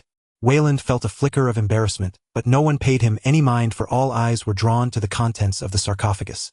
My God, what is this? Sebastian exclaimed, stunned by the sight. Can you identify it? No, I can't. Sebastian shook his head. It's like discovering Moses' stash of CDs. Graham, the chemistry expert, remarked wryly. The three objects inside the sarcophagus were distinctly sci-fi, utterly unlike ancient artifacts, yet they resembled guns. All right, we've been out here long enough. Well, set up camp at the whaling station and return tomorrow, the team leader Ms. Woods declared. Ms. Woods, you can go back, but we're staying, retorted Max, Wayland's head of security, a burly black man. No, you demanded we move without proper preparation, and we complied. You wanted to be the first here, and now you are. You've staked your claim, it's all yours. Isn't that enough? We must act as a unified team in the coming days, Ms. Woods said sternly. Do as she says, Wayland interjected, feeling the weight of his age and illness. I'm sorry, Mr. Wayland, but I can't comply. Max stood firm against Wayland's order. What do you mean? Wayland frowned, a sense of dread creeping in. He means your word holds no weight here, Mr. Wayland. A voice rang out from behind the group. The team spun around to see a man in sunglasses with slicked-back hair standing in the corridor, flanked by a dozen heavily armed soldiers, their guns trained on them. Max, you betrayed me. Wayland recognized the prominent umbrella logo on the newcomer and understood instantly. I'm sorry, Mr. Wayland, but it's not betrayal. I've always been with Umbrella, Max replied coolly. Allow me to reintroduce myself, James S.H.I.E.L.D, leader of Umbrella's USS Special Tactics Squad C. Fine, fine. Cough, cough. Wayland coughed violently, then turned to the man in sunglasses. Albert Weskier. I'm surprised Chairman Wayland knows my name. What an honor, Weskier smiled, genuinely taken aback. Humph, just a lapdog for Isaacs, Wayland sneered. Isaac's position isn't that secure, is it? Isn't he afraid of retaliation from Wayland Corp? Weskier's face darkened at the insult. Humph, old fool, you're too arrogant. Do you really think you'll leave here? Or do you believe your granddaughter will oppose Umbrella over a missing old man? How dare you? Wayland's face twisted with rage at Weskier's words. Gentlemen, I don't care about the feud between Umbrella and Wayland Corp. but this place is unsafe. If you have disputes, settle them outside over a proper discussion. As a guide, I want everyone to return safely. Woods intervened, speaking with righteous conviction as the conflict escalated. Oh, my apologies, Weskier said, momentarily amused by the oblivious woman, then chuckled. Ms. Woods breathed a sigh of relief only to see Weskier draw his sidearm. A samurai edge, a customized Beretta M92F. With a thunderous blast, tomato juice and tofu curd splattered everywhere, and Ms. Woods knew no more. Stupid woman, Weskier muttered, holstering his weapon. Grab the artifacts were. Before he could finish, intense gunfire erupted from above the direction they had come from. Lone Wolf, what's happening up there? Weskier demanded over the radio. We're under attack by unknown hostiles. Damn it, hold them off. A voice roared from the other end. Damn it, grab the gear and move out. Weskier barked at his stunned men. What about them, sir? James Shade, now armed, gestured at Wayland's group. Do I need to spell it out? Eliminate them, Weskier said coldly. No, please don't kill me. I'm just a chemist. I have 2 kids who need their father. I know nothing. Spare me. Graham pleaded desperately. Sorry, James Shade replied, unmoved, aiming his weapon at them. But before he could fire, several umbrella mercenaries picked up the 3 gun-like objects from the sarcophagus, triggering a mechanism. A stone door slammed down, sealing the entrance. Weskier dashed toward it, but the door fell too swiftly. Forcing a passage would likely mean being crushed. Cursing, Weskier grabbed his radio. Lone Wolf, what's your status? I don't know if it's good or bad. The stone door just closed, automatically trapping the attackers outside. A surviving umbrella mercenary, also sealed in a room by a similar door, reported shaken. Stay put. We'll find another route and rendezvous with you, Weskier said, relieved his men were safe, and ended the call. Meanwhile, Lone Wolf heard a rumbling behind him. Turning, he saw eggs rising from a platform that had held only mummified corpses. What did you say this room was called? Lone Wolf asked a Wayland expert cowering in the corner after the earlier firefight. The sacrificial chamber, the expert replied, watching the eggs stir with growing dread, swallowing hard. At his words, everyone in the room stared at the eggs. Under their anxious gaze, scorpion-like creatures emerged from them. In the next moment, gunfire erupted once more, mingled with screams of agony. Lone Wolf, respond if you can hear me. Hearing the gunshots and screams, Weskier immediately grabbed his walkie-talkie, attempting to contact him again, but this time there was no response. Gather the supplies and the remaining men. We're leaving immediately. Sensing something amiss, Weskier swiftly gave the order, then glanced at Wayland's group. Dispose of them. Wait, gentlemen. I'm an archaeologist. This ruin holds many secrets, and I believe you'll find me useful. Having been observing from the sidelines, Sebastian spoke up promptly. Weskier stared at him for a moment before responding flatly, follow. No, please don't kill us. We can help too. The remaining members of Wayland's expedition begged for mercy, but Weskier paid them no heed. Helplessly, they could only watch in despair as the umbrella mercenaries aimed their guns at them. Amidst the gunfire, Sebastian closed his eyes in sorrow. In an instant, the entire Wayland Industries expedition was reduced to just him, and his life too hung in the hands of these ruthless umbrella mercenaries.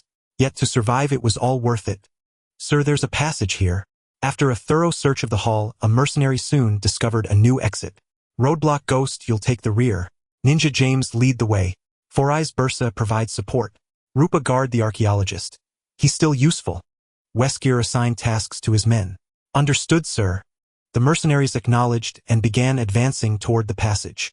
Shortly after they left, 3 figures appeared in the hall with the sarcophagus. The 3 predators who had come to Earth for a hunting trial. Seeing the empty sarcophagus and the corpses of Wayland's team, the hunters were clearly displeased. After a brief reconnaissance, they quickly locked onto the direction Weskier's group had taken and gave chase. Meanwhile, Graven's Hellfire squad had arrived at the ice cave leading to the ruins exit. These guys are brutal, Chipmunk remarked, frowning at the hanging bodies of Wayland's expedition members. Clearly the work of the 3 predators. This sight made the mercenaries truly grasp the savagery of these aliens. Though they themselves were no strangers to bloodshed, desecrating corpses in such a manner was rare. All right, we need to speed up. Remember, down there are no civilians. Anything that moves is our enemy. Stay sharp. Hearing faint gunfire from below, Graven reiterated the order before leaping into the ice cave. The rest of the Hellfire squad followed suit. Unlike the others who required tools to descend, the Hellfire squad, equipped with CMC armor, navigated the ruins with ease. Look at the shoulders of these statues. They match what was in the sarcophagus. Weskier's team was advancing through the underground ruins. Entering a new corridor, they noticed predator statues and objects on their shoulders. Sebastian concluded, "Looks like they're weapons." Weapons. Hearing Sebastian, Wesker frowned and picked up a predator weapon to compare. But before he could discern anything, the ruins shifted once more. "Be careful." Seeing the walls begin to move again, Wesker warned and asked Sebastian, "Do you know what's happening?" "I have an idea. If I'm not mistaken, this pyramid rearranges itself every 10 minutes. Sebastian showed Wesker his stopwatch. 10 minutes. Wesker fell into silent contemplation. "Who's there?" Suddenly James Shade, scouting ahead, called out. His answer came in the form of a hail of bullets. Reacting swiftly, he rolled aside, but Ninja wasn't so lucky, getting riddled with bullets. "Damn it, it must be the ones who attacked Lone Wolf. Take them out." Enraged at losing a man, instantly Wesker guessed their identity and ordered an attack. Even without Wesker's command, the Umbrella mercenaries instinctively returned fire, and their opponents responded in kind. The two groups engaged in a fierce firefight within the cramped space. Both sides were battle-hardened. Aside from Ninja, who fell early, and a few unlucky ones hit by stray bullets, there were no further casualties. A stalemate ensued. Both sides tacitly used only light weapons, avoiding grenades or heavy ordnance. Being underground, a reckless explosion could bury them alive. "Damn bastards! Where did they come from? They're tenacious. Ghost, find another route. We don't have time to waste here." Sensing the enemy's stubbornness, Wesker crouched behind a wall, firing back as he ordered his rear guard, but got no response. "Ghost! Ghost! Where are you?" Calling out twice without answer, Wesker sensed something wrong. "Sir, Ghost is missing. Something's off." Roadblock, also at the rear, pointed in a direction and shouted at Wesker. Wesker looked where Roadblock pointed, seeing only a fallen rifle and a pool of blood, the spot where Ghost had been. "Damn it!" Wesker realized Ghost had been attacked. "Over there!" Rupa spotted a flicker and opened fire. Alerted, the other Umbrella mercenaries also caught sight of the fleeting figure. Suddenly they found themselves caught in a pincer. "Mr. Wesker, it's time." As Wesker pondered how to handle the situation, Sebastian, cowering in a corner since the firefight began, spoke up tremblingly. As his words fell, Wesker saw the wall behind Sebastian slide open and Sebastian tumbled in. Not just Sebastian. Due to the scattered positions from the firefight, the pyramid's shift separated the Umbrella mercenaries one by one, including Wesker himself. The ground beneath Wesker gave way, but he reacted quickly, leaping aside. Yet the pyramid's changes were unpredictable. His landing spot was also isolated into a separate space. When the pyramid's transformation ended, Wesker found himself in yet another new corridor. Before he could act, he sensed something amiss again. Not far away, another person had fallen into the same corridor, and it wasn't one of his men. As Wesker spotted the other spotted him. Simultaneously, they raised their guns. For a moment, the situation within the pyramid turned eerily uncertain. Within the dim corridors of the pyramid, Wesker raised his gun, warily observing the figure before him. Clearly one of the culprits behind their ambush. The sudden shifts within the pyramid had caught not only Umbrella off guard, but also their adversaries, who were likewise separated by the ancient mechanisms. By sheer misfortune, this particular enemy had ended up crossing paths with him. Despite the figure's shoulder-length hair face obscured by black goggles and a mask and the faint light within the passage, Wesker could discern from his build that he was a man likely not too old. Yet Wesker did not underestimate him. In fact, he had noticed this opponent from the very first exchange of fire, marked by his distinctly different attire. The metallic sheen of the man's left arm in particular stirred caution within him. He knew it was far more than a simple arm guard. And indeed, Wesker's intuition proved correct. This man was the leader of the intercepting force, the very same Winter Soldier Chris and Grayson had mentioned. Bucky Barnes, once Captain America's comrade. The armed squad that had attacked Lone Wolf in the sacrifice chamber and later ambushed Wesker's team were Hydra agents. The only mistake Wesker made was in guessing the Winter Soldier's age. Bucky was old enough to be Wesker's grandfather. Still, Wesker's error was understandable. Though Bucky was biologically aged like a grandfather, like Captain America, genetic modification and decades of cryogenic freezing had preserved his youthful appearance, making him seem much younger. As Wesker studied the Winter Soldier, Bucky returned the scrutiny. As Hydra's premier assassin, his years of experience told him that the sinister sunglasses-clad man before him was a foe worthy of his full attention. Two elite warriors from opposing worlds, they remained locked in a tense standoff until a scream echoed from beyond the wall. "Damn it, what kind of monster is this? Trying to eat me, you ugly beast. Come on." "Ah?" The hysterical cries from the other side of the wall distracted Wesker, for he recognized the voice. It belonged to his team's vice-captain, codenamed Wolf King, Lupo, a formidable female mercenary in both mind and combat skill. Judging by her screams, she had met a grim fate.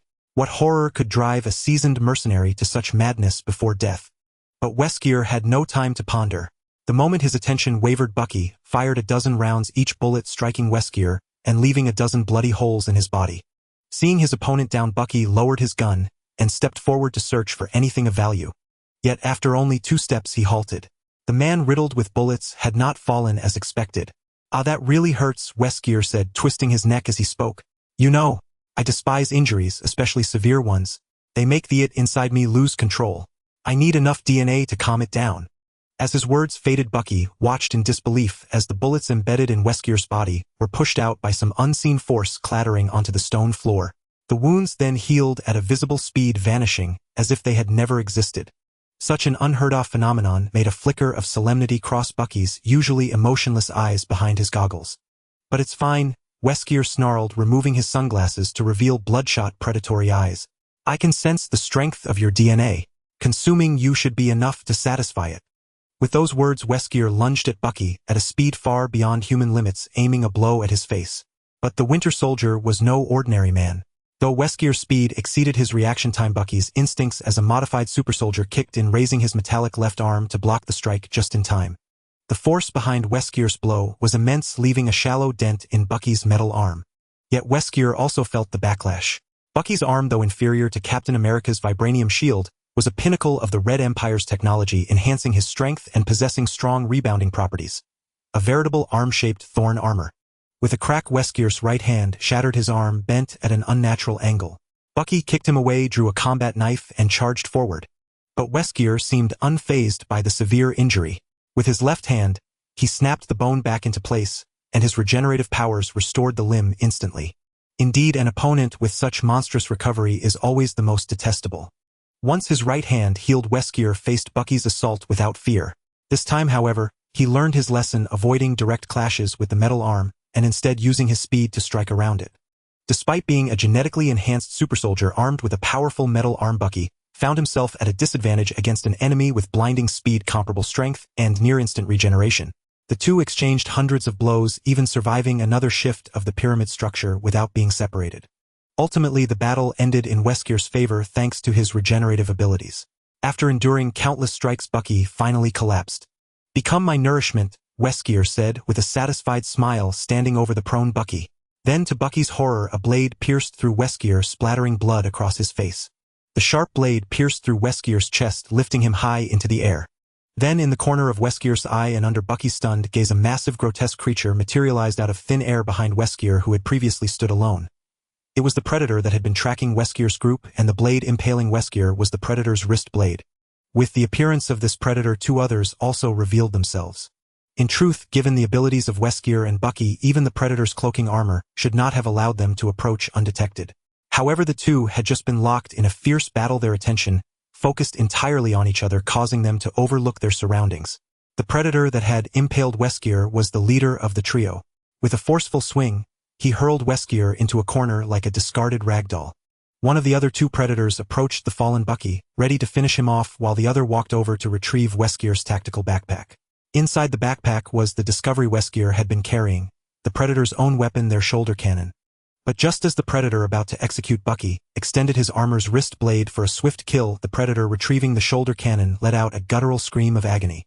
The remaining 2 Predators turned to see their comrade like Weskier moments before pierced through the chest and hoisted high. The perpetrator was a hideous, ferocious monster. A xenomorph.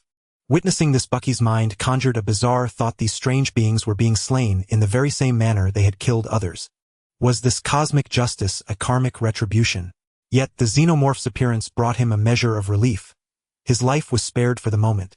However, his relief lasted mere seconds before his heart seized up again. For when the Predator who had been about to kill him moved to avenge their fallen comrade, the Predator leader sensed something amiss and restrained his impulsive companion. As the actual creators of the hunting ground and participants in the trial, the Predators were intimately familiar with the xenomorph's habits. Typically, a lone xenomorph behaves like an assassin, achieving maximum results with minimal cost. Striking once and retreating far away only to strike again later. That was their modus operandi. But this xenomorph, after killing their comrade, did not flee. Instead, it boldly appeared in their line of sight, baring its teeth in a threatening display. There was only one explanation for such behavior: the xenomorphs were numerous, far more numerous. True to the Predator leader's expectations, 2 more xenomorphs soon emerged beside the first. Yet it did not end there. Through his helmet's thermal imaging system, the leader clearly saw 2 more xenomorphs lurking in the shadows behind them, cutting off their retreat.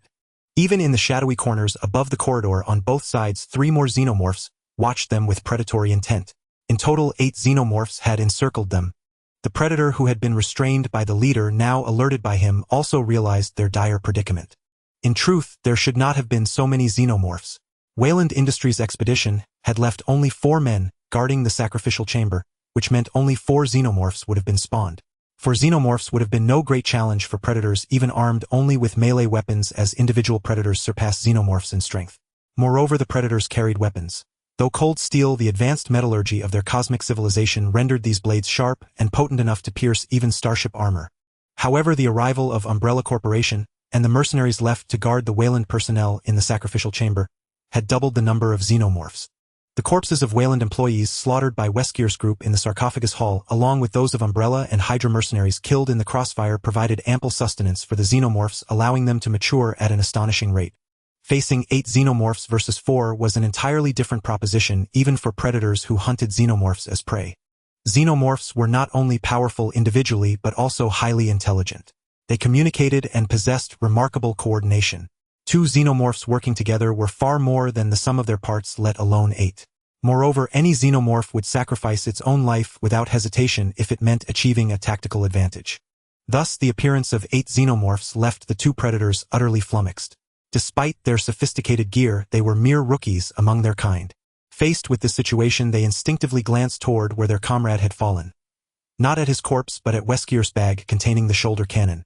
With the shoulder cannon, even 18 xenomorphs would pose no threat to the 2 Predators. 1 shot apiece would suffice. But now the bag lay at the feet of the xenomorph that had ambushed their comrade, flanked by 2 others. Even if the Predators could dispatch these 3 xenomorphs at top speed, the remaining 5 would surely claim their lives in the process. In truth, it wasn't just the 2 Predators who were panicking. A Bucky, still on the ground, sensed the anomaly in the Predators' behavior, and with his keen perception detected the monsters lurking in the shadows. After roughly counting their numbers, Bucky felt that dying at the hands of the Predators might have been preferable. At least the Predators didn't seem inclined to eat him. These new monsters, however, with their rows of steel-like teeth, sent a chill down his spine. With this thought, Bucky instinctively edged closer to the 2 Predators. The Predators immediately noticed his movement. Their gazes met. No words were exchanged.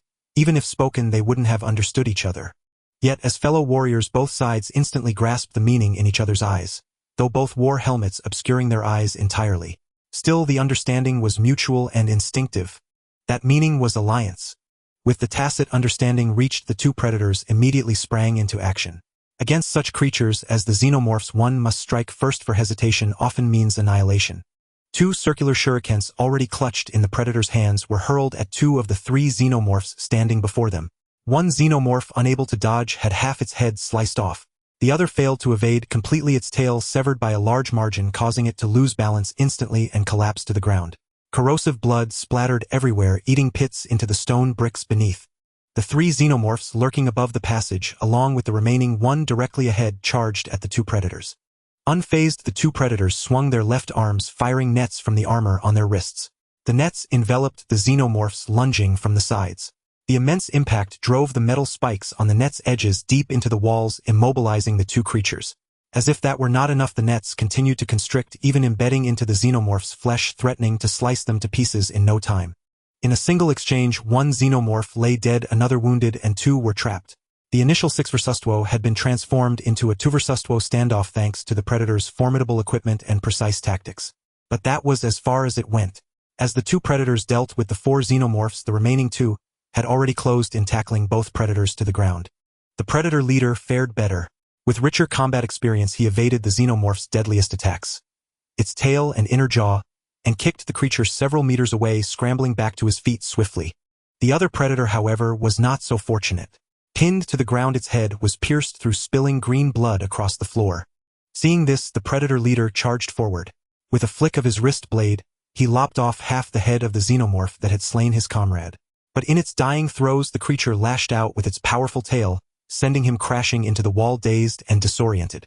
Before he could rise, another figure flew into him, delivering a second staggering blow. The figure that flew in was Bucky, the one with whom he had earlier reached a tacit understanding.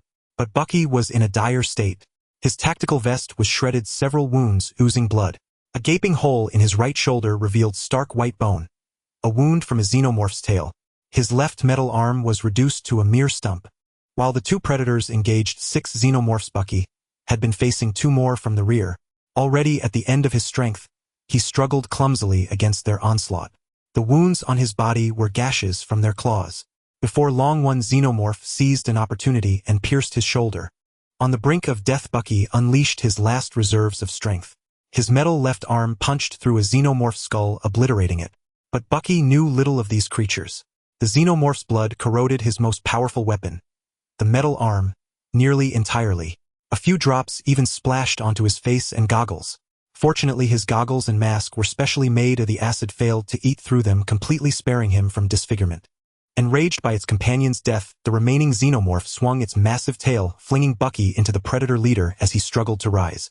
Bucky and the Predator leader exchanged a glance and fought to their feet once more, for the xenomorphs were closing in again. To the leader's dismay, the two creatures caught in the nets had now broken free. The sturdy, sharp nets had cut into their carapaces but could not withstand the corrosive blood. The xenomorphs escaped, bearing only a few shell wounds that did not impair their combat capability.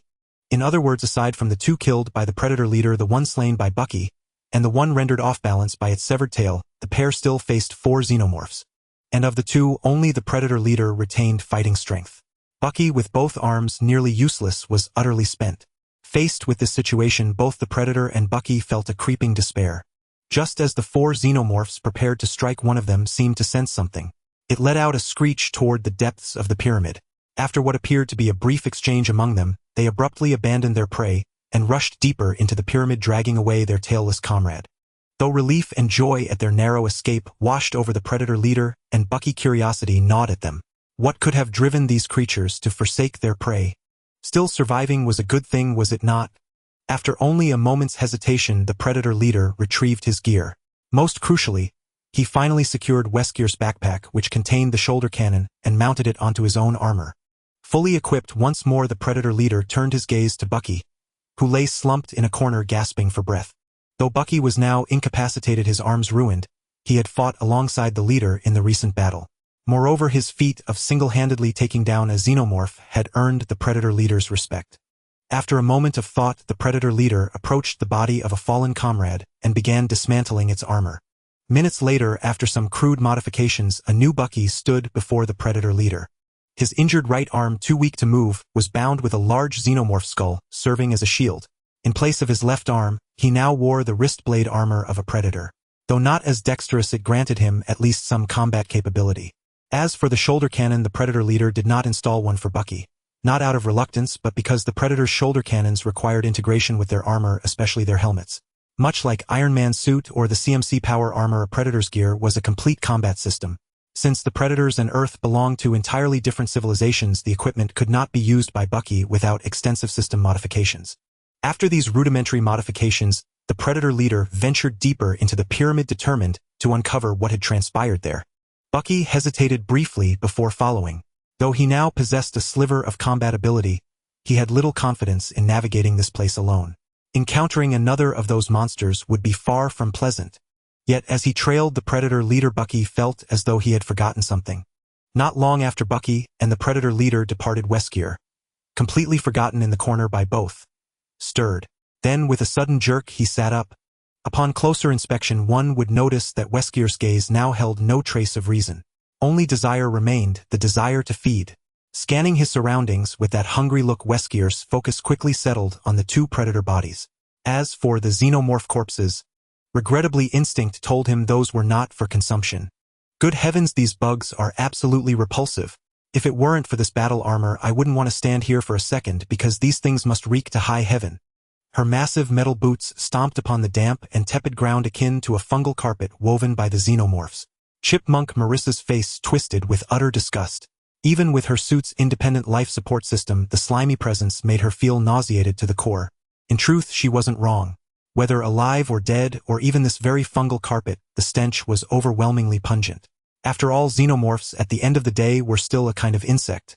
By Chipmunk's side were her comrades from the Hellhound mercenary squad, the very reason for the rapid dwindling of the xenomorph numbers. Though the creature's carapaces were tough against the spike rounds of the C-14 Gauss rifle, they were no sturdier than paper. The thermal imaging and targeting systems of the CMC armor rendered even the hidden xenomorphs utterly exposed. Thus, with the squad's adept tactical coordination, and the aid of the armor's built-in sighting systems, the xenomorphs unable to conceal themselves became nothing more than slightly faster-moving targets. Hearing Chipmunk's complaint, the medic R.I. sidled up to her with a lecherous grin, nudging her shoulder with his powered armor.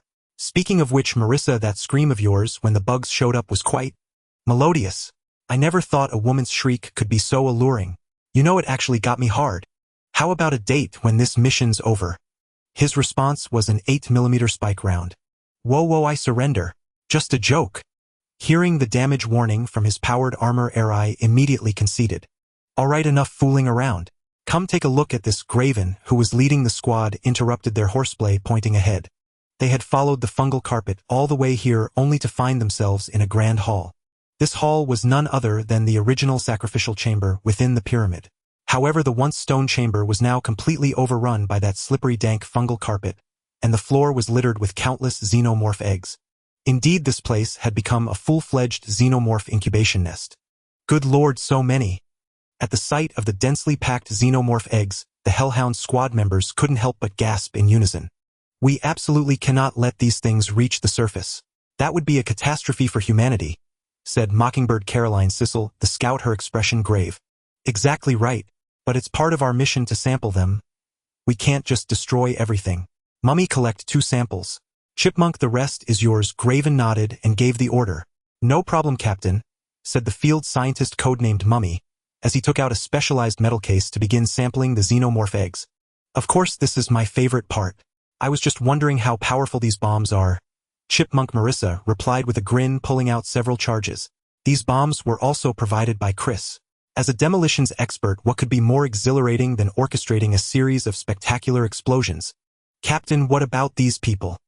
Assault Specialist Clark pointed to the humans encased in the fungal carpet. Many were already dead, the gaping holes in their chests telling a grim tale. But a few were still alive, merely unconscious, clearly captured not long ago. However, the dead xenomorph larvae, facehuggers, on the ground before them indicated that these people had already been impregnated. They've been parasitized. If we take them back, failing to save them would be the least of our worries. If the xenomorphs inside them burst out, that would be a major disaster. And don't forget what I said when we entered, every living thing in this pyramid is our enemy. They are no exception, Graven declared sternly. Yes, Captain. At Graven's words, all the mercenaries responded with solemnity. Though they felt a measure of sympathy for those parasitized, no one raised any objections. After all, they were mercenaries, not a rescue team. They couldn't afford such naive compassion.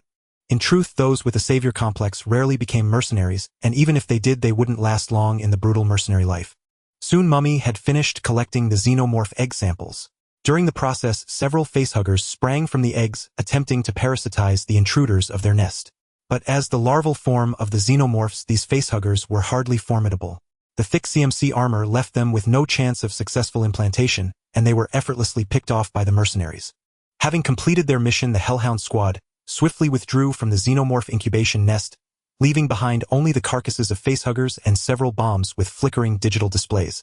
But no sooner had they stepped out of the nest's vicinity than Graven spotted a cerulean energy bolt hurtling towards them from a distance. Deep within the pyramid, on a colossal platform, an enormous xenomorph, several times the size of a common one, standing 6 meters tall and measuring over 10 meters in length, was firmly bound by several massive thick chains. This gargantuan xenomorph was none other than the mother of all, the xenomorph queen. Xenomorph eggs were continuously being produced from the ovipositor behind her. Yet the xenomorph queen was far from calm. She roared, incessantly summoning her brood. As the pyramid's internal structures were activated, the humans who had invaded were scattered and captured by the xenomorphs, becoming hosts. This led to a rapid surge in the number of common xenomorphs, peaking at over 30. But just moments ago, the xenomorph queen sensed her offspring were being eliminated at an even faster rate. This development filled the queen, who had been contentedly laying eggs, with profound unease. Thus, the xenomorph queen was no longer satisfied with remaining here to lay eggs. She needed to be freed to fight in person to protect her progeny and tear apart the intruders. I was taken from my homeland and imprisoned here for millennia. Now you dare intrude upon my domain. You are courting death. Finally, at the Queen's roar, all remaining xenomorph offspring were summoned. However, only a mere 7 common xenomorphs were left. Besides the 5 that had gone to attack the Predator Bucky, and his team, the remaining 20+ had been reduced to just 2. At the Xenomorph Queen's shrieking command, the tailless xenomorph was dragged by the others onto the Queen's body. It was swiftly dismembered by the other xenomorphs, and its highly corrosive blood was splattered and smeared onto the Queen's chains. The chains began to dissolve at a visible rate. Minutes later, the Xenomorph Queen finally snapped the chains, now corroded and weakened. Abandoning her massive ovipositor behind, she charged out of the pyramid at a breakneck pace. Watch out! As the cerulean energy bolt streaked toward them, Graven kicked the oblivious scout beside him to safety, and dove in the opposite direction, narrowly evading the projectile. The chipmunk behind them was less fortunate, though the energy bolt did not strike her directly. It impacted the ground mere centimeters before her. Nevertheless, the explosive force sent her clad in battle armor, flying backward, colliding with the medic Eri, who trailed behind her, and sending them both tumbling. Damn it! What the hell is this? I can't move! The chipmunk cursed, scanning the damage report flashing on her armor's internal screen. Though she was unharmed, the armor's integrity had plummeted to 47. Most systems remained functional, but the damaged components crippled its most crucial function: mobility. Yet, as she regained her composure, a chill of dread washed over her. If that had been a direct hit, would she have survived? Indeed, as she suspected, a direct strike would have rendered even the CMC armor insufficient to save her. The Yautja race, though appearing barbaric and primitive, possessed a remarkably advanced civilization. Otherwise, interstellar travel would have been beyond their reach. Their shoulder-mounted cannons were no ordinary weapons. They were plasmacasters, a type of particle weapon, delivering devastating energy blasts. It was no wonder they could obliterate a xenomorph with a single shot. In the interstellar realm, ion weapons existed, but were rarely deployed due to their immense energy consumption and prohibitive miniaturization costs. They were typically reserved for strategic armaments such as the Yamato cannons on battlecruisers. Infantry, on the other hand, primarily relied on Gauss rifles like the C-14, essentially electromagnetic projectile weapons. Though their area of effect paled in comparison to particle arms, their penetrating power was formidable. In this regard, the Yautja's technological prowess surpassed that of the Terran Dominion, though they still lagged far behind the Protoss. Consequently, while the CMC armor boasted robust protection, it was optimized against physical attacks, and offered only mediocre defense against energy-based assaults. A direct hit from a plasmacaster would spell certain doom, so the chipmunk's narrow escape was nothing short of miraculous. Graven, who had just evaded the attack, was equally incensed. He had to admit, he had grown careless. Though he still worked as a mercenary on Earth, the missions targeting ordinary humans had become far too trivial for him, posing no real threat. The only assignment that had presented even a modicum of challenge was the encounter with the Winter Soldier, yet even that had been merely a slight test, far from a genuine danger. This unbroken string of successes had largely eroded the vigilance he had cultivated during his days as a mercenary in the interstellar frontier, a realm where the brutal conflicts between the Protoss and the Zerg made Earth, a planet yet to fully explore its own moon, seem laughably tame. But the Yautja's ambush served as a stark wake-up call. He had grown too comfortable over the years. It's a hunter. Take him down. Scalpel watched the chipmunk. Graven, now alert, had identified their assailant, the Yautja leader who had come to investigate. In the dossier provided by Chris, this alien race was never referred to by the somewhat honorific title of Predator, but simply as Hunters. On the Hellhound's mission roster, these Yautja were marked for elimination. As far as Chris was concerned, any alien species that enjoyed stirring up trouble on Earth was better off dead. Roger that, Captain. At Graven's command, the remaining mercenaries snapped to attention. The injury of their comrade ignited their fury, and they raised their weapons, unleashing a concentrated volley at the Yautja leader. Now it was the Yautja's turn to suffer. Though his reflexes were sharp, the mercenary's fire was so intense that he had no chance to dodge, let alone retaliate. Upon witnessing the power of the projectiles, he, a being from a spacefaring civilization, immediately recognized them as Gauss weaponry far superior to Earth's antiquated gunpowder arms. A single hit would spell disaster. Moreover, he realized his cloaking was useless. A Yautja stealth technology was merely optical camouflage, utterly ineffective against the thermal sensors integrated into the CMC armor. His only option was to flee. Fortunately, his position was still a considerable distance from the Hellhounds, granting him enough room to maneuver and avoid being riddled with bullets. After surviving the mercenaries' initial salvo, the Yautja leader decisively abandoned his trial. Dealing with xenomorphs was one thing, but encountering soldiers wielding technology so far beyond Earth standards was another. How could he possibly handle this alone? To hell with the trial. He wanted to go home, and the scene that unfolded next only solidified his resolve to retreat. With a thunderous crash, a colossal creature burst through the wall, roaring as it emerged into the corridor behind the Hellhounds. At its side were 7 or 8 ordinary xenomorphs. At the sight of the xenomorph queen, both the Hellhounds and the Yautja shared a single thought: what the hell? The sheer size of the xenomorph queen was psychologically overwhelming. Open fire! Open fire! Graven shouted, his eyes fixed on the queen, whose height rivaled that of an Ultralisk, though he was comparing it to the slender variant from the Brood War era of StarCraft I. During the Brood War, Ultralisks were not exceptionally massive, standing only 7 or 8 meters tall. If this were an evolved Ultralisk from StarCraft II, a behemoth nearly 30 meters in height, Graven would have turned and fled without a second thought. Such a monster could crush a siege tank underfoot, and their C-14 rounds would be little more than an annoyance. But even this scaled-down version demanded respect.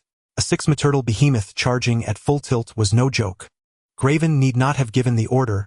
The Hellhounds had already pivoted their aim toward the xenomorph queen. The C-14 rifle spike rounds boasted formidable penetration, and against ordinary xenomorphs they proved devastating. Under the relentless barrage, the accompanying drones fell one by one. However, the xenomorph queen displayed an extraordinary tolerance for such puncture wounds. Though her ichor sprayed freely, she showed no signs of slowing her vitality, almost supernatural. Faced with this predicament, the Yautja leader at the opposite end of the corridor turned and bolted toward the exit without a backward glance, hurling an object behind him. Bucky, who had been following the Yautja, saw his ally fleeing and instinctively joined the retreat. Though his attention was fixed on the xenomorph queen, Graven had not forgotten the Yautja. When he saw the alien discard an object and flee, his instincts screamed danger. He recalled the dossier's warnings about the hunters and realized that the explosives the chipmunk had planted were nearing detonation. Any further delay and they would all be buried alive. Grab the chipmunk. We're pulling out. Now! Graven bellowed.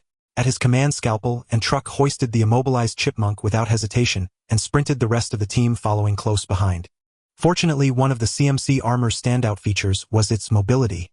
Even while carrying an incapacitated comrade, their speed rivaled that of a vehicle. Though they couldn't catch the Yautja leader, who was astonishingly fast, they quickly overtook Bucky. Just as Graven considered putting a bullet in Bucky to slow the Queen's advance, Chris, who had been monitoring their operation, remotely issued a direct order: bring him back.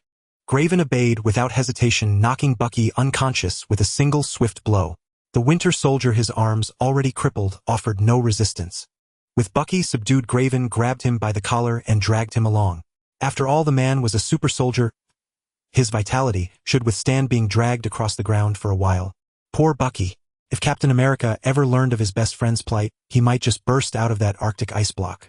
By the time the Hellhounds reached the entrance, the Yautja leader had already used the electric lift system previously set up by the Weyland-Yutani Corporation to ascend to the surface. But the Hellhounds had no need for such contraptions. With the CMC armor's robust support frame, they simply clambered up the tunnel with resounding clanks. As they passed the halfway point, the bomb the Yautja had dropped detonated, instantly engulfing the underground ruins. Fortunately, the mercenaries were already far enough away. The shockwave sent their armor's alarms blaring, but they emerged relatively unscathed, albeit a bit dazed. Bucky, however, fared far worse. Graven had dragged him nearly a kilometer, breaking countless bones along the way. When the shockwave hit, Graven, in a rare moment of mercy, shielded him with his own armor, saving his life. But Bucky's once stylish long hair was almost entirely singed off by the intense heat. Though oddly enough, his eyebrows remained intact. The Hellhounds did not pause. They kept sprinting, knowing full well that the explosion had occurred beneath a massive ice sheet. The violent blast not only destroyed the ruins, but also caused the surrounding ice to collapse entirely. The Hellhounds did not stop until they were several hundred meters clear of the subsidence zone, finally allowing themselves a heavy sigh of relief. No sooner had they halted than a figure was hurled before them. The mercenaries started, then recognized the Yautja leader who had fled ahead of them. Tracing the trajectory of his landing, they spotted Chris, resplendent in golden armor, striding into view. He had intercepted the fleeing Yautja. Now is not the time to rest, Graven warned, his gaze locked on the still collapsing ice shelf. As his words faded, a colossal silhouette burst through the ice looming before them. The xenomorph queen shrieked as she burst from the ground. Her keen sense of smell quickly detected the Hellhound squad, and she immediately charged toward them. Seeing this, the mercenaries gripped their weapons tightly, ready for a life-or-death battle. The reason the Queen hadn't caught them earlier wasn't that the CMC armor was truly faster than her. The CMC armor speed was impressive only compared to unaided human movement.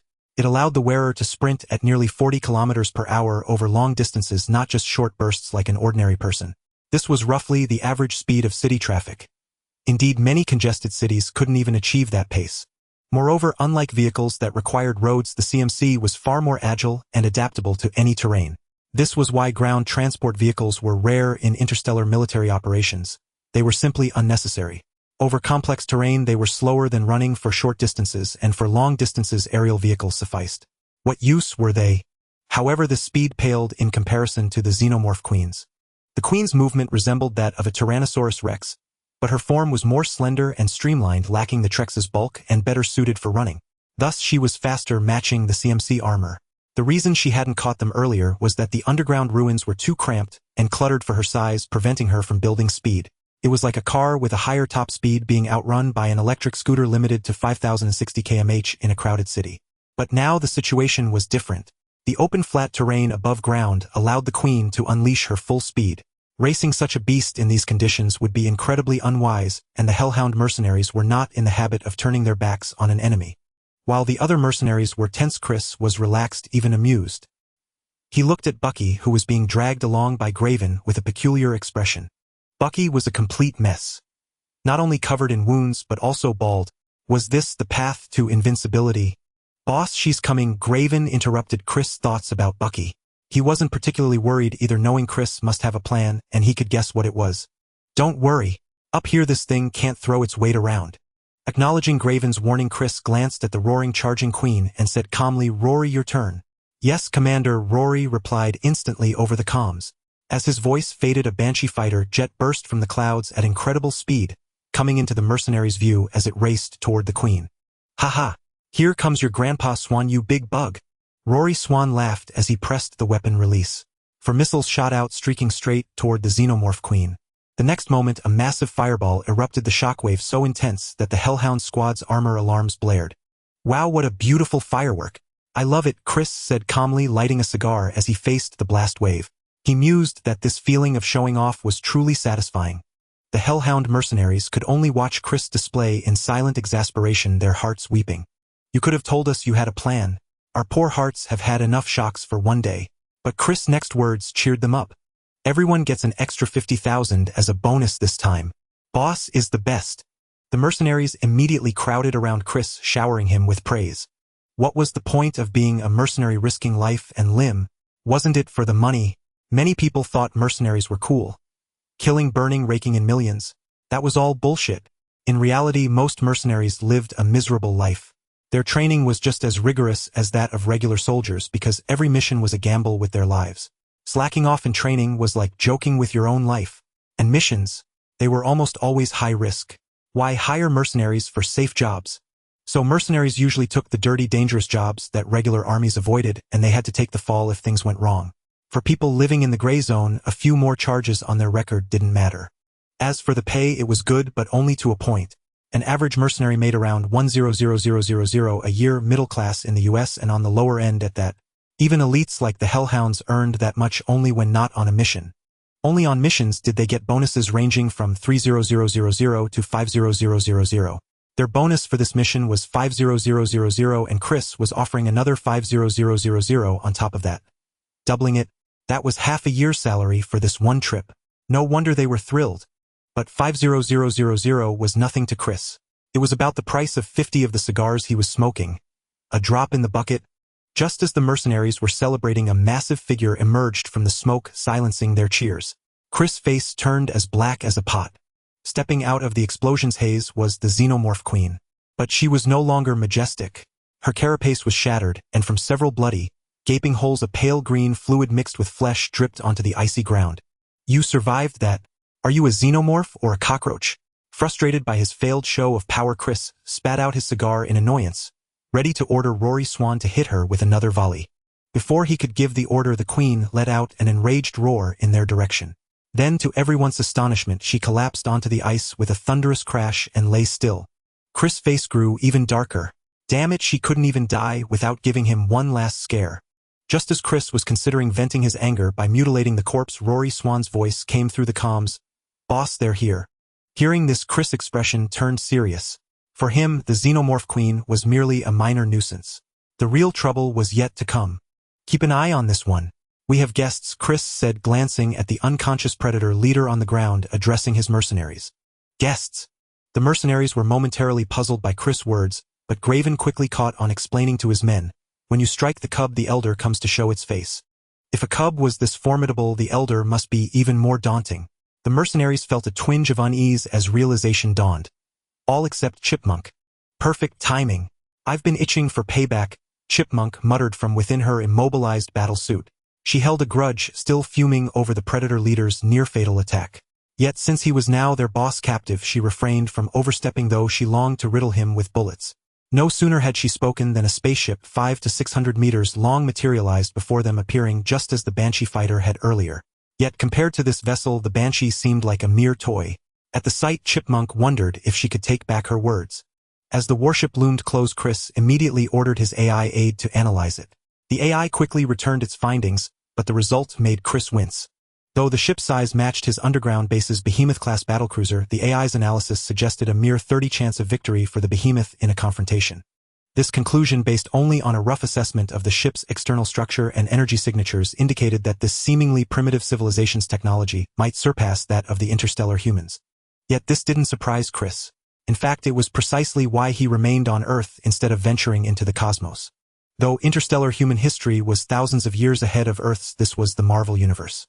Empires like Nova Spartax, Kree-Skrull, and S.H.I.E.L.D. each boasted tens of thousands or even hundreds of millennia of history. These were just the major powers. Countless minor ones thrived, such as the Chitauri, who invaded Earth in the Avengers, a mere footnote in the cosmos. Thus, the interstellar humans' few millennia of history were hardly impressive in the vast Marvel Universe. In a full-scale war, they'd have to rely on sheer numbers like the interstellar humans did, but the latter had the population to spare, having developed peacefully for millennia without rivals until encountering the Protoss and Zerg. The UED aside, the Copperloo sector's Terran Dominion capital Korhal alone housed over 6 billion people, matching Earth's population. Combined with other major human colonies, the total neared 20 billion. And these humans descended from a mere 500,000 exiles from Earth. How vast must the UED's population be as humanity's true core? Hundreds of billions, surely. Moreover, in that universe, most humans underwent genetic enhancement, making them ready soldiers with minimal training. Many as technical specialists. But this Earth, barely 6 billion, with nearly half in underdeveloped regions. India and sub-Saharan Africa, you understand. So without adequate preparation, Chris refused to leave Earth. Doing so would be like S.H.I.E.L.D. misusing the Tesseract, announcing to the universe that Earth was ready for cosmic war. Despite picking up some of Stark's arrogant habits, Chris remained rational. On Earth, there were giants to shield him. The Sorcerer Supreme and Asgard were no pushovers. But beyond the solar system, he'd be entirely on his own. Of course, if Chris could fully unlock Zerg and Protoss technology or summon legendary units from those races, he might venture into the cosmos. For now, he preferred to stay on Earth, sparring with Hydra's S.H.I.E.L.D. and the Avengers, leaving the universe's titans to their own devices. As Chris mused, the ship's belly hatch opened and dozens of predators marched out in formation. Then a caped leader descended his unmasked face, revealing the true visage behind the hunters' helmets. The Hellhound's first thought upon seeing it, damn, that's ugly. Facing the predators' display, the Hellhound mercenaries braced for conflict, ready to open fire at the slightest provocation. Tension thickened the air. Chris, however, remained unruffled. He had no intention of fighting these predators. Otherwise, he'd have brought a battlecruiser instead of a wraith. Nor did he fear them causing trouble. In the original storyline, Chris couldn't fathom why such an advanced civilization as the Predators, aside from a brief period ruling over Earth's fringe cultures, rarely meddled on the planet, even rushing to clean up xenomorph outbreaks. But in this world, Chris had a hunch. He believed that unless he provoked them excessively, they wouldn't dare overstep. Yet the Predator leader seemed disinclined to engage Chris, ignoring him entirely as he strode past toward the unconscious captain. Chris wouldn't tolerate such disdain. He flashed before the leader, blocking his path. At his move, the Hellhounds trained their guns on the Predators, who retaliated by aiming their shoulder cannons. Whoa, easy, easy. I just want a word with your chief. Graven, lower your weapons, Chris urged, knowing that while he feared no fight, a battle wouldn't end easily. HRR. The Predator leader opened his maw lined with tentacles and let out a threatening roar at Chris. Enough with the intimidation. I know you understand me. Chris waved dismissively. A species that frequented Earth couldn't possibly be ignorant of its languages. Or do you want to fight only to have the Sorcerer Supreme or Asgard negotiate with you? At Chris' words, the Predator leader hesitated, confirming Chris' suspicion these beings active on Earth for millennia were certainly aware of the Sorcerer Supreme and Asgard. After a brief pause, the Predator leader donned his mask, tapped on his wrist computer, and a pure London accent emanated from the helmet. "Human, what do you wish to say?" The moment the Yautja leader spoke, Chris was utterly astonished. Damn, your race is already aloof enough, and you have to pick an equally aloof language for your translator. However, this also indirectly revealed just how much the Yautja race knew about Earth. Otherwise, how would they know which among the vast family of English dialects was the most favored? "So you want to take him away, right? But he's my prisoner now. Don't you think it's a bit improper to just walk off with him?" Chris pointed at the Yautja leader, who was now being held by Graven. The leader had regained consciousness and was snarling at Chris, but he was securely bound by Graven and couldn't move. As Chris's words left his mouth, the Yautja leader snapped out his wrist blades. "Human, you dare provoke a god? Ha, a god? Of the Aztecs? Or the Mayans?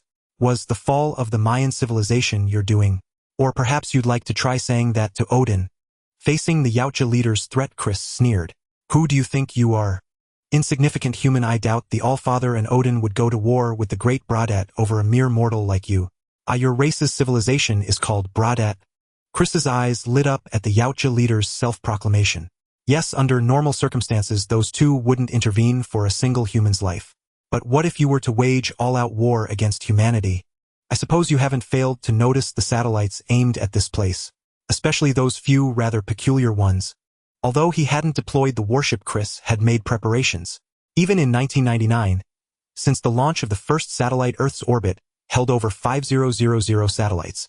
Most were space debris, with only about 1,000 still operational. Among these, over a dozen belonged to the Osborne group.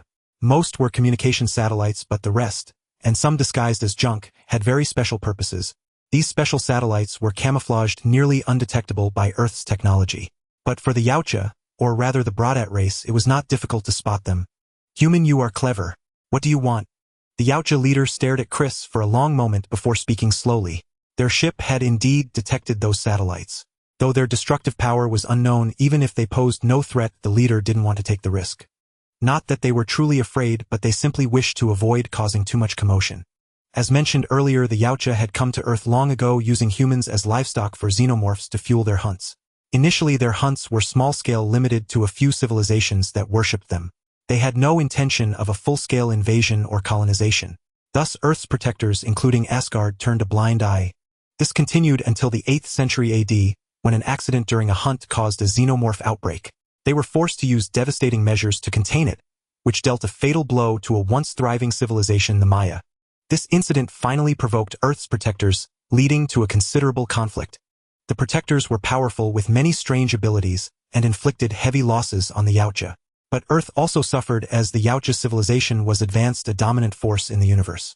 In the end, a compromise was reached, as neither side saw the other as a mortal enemy. For the Yautja, humans were merely livestock for xenomorphs, insignificant ants. There was no need to risk precious lives over such creatures.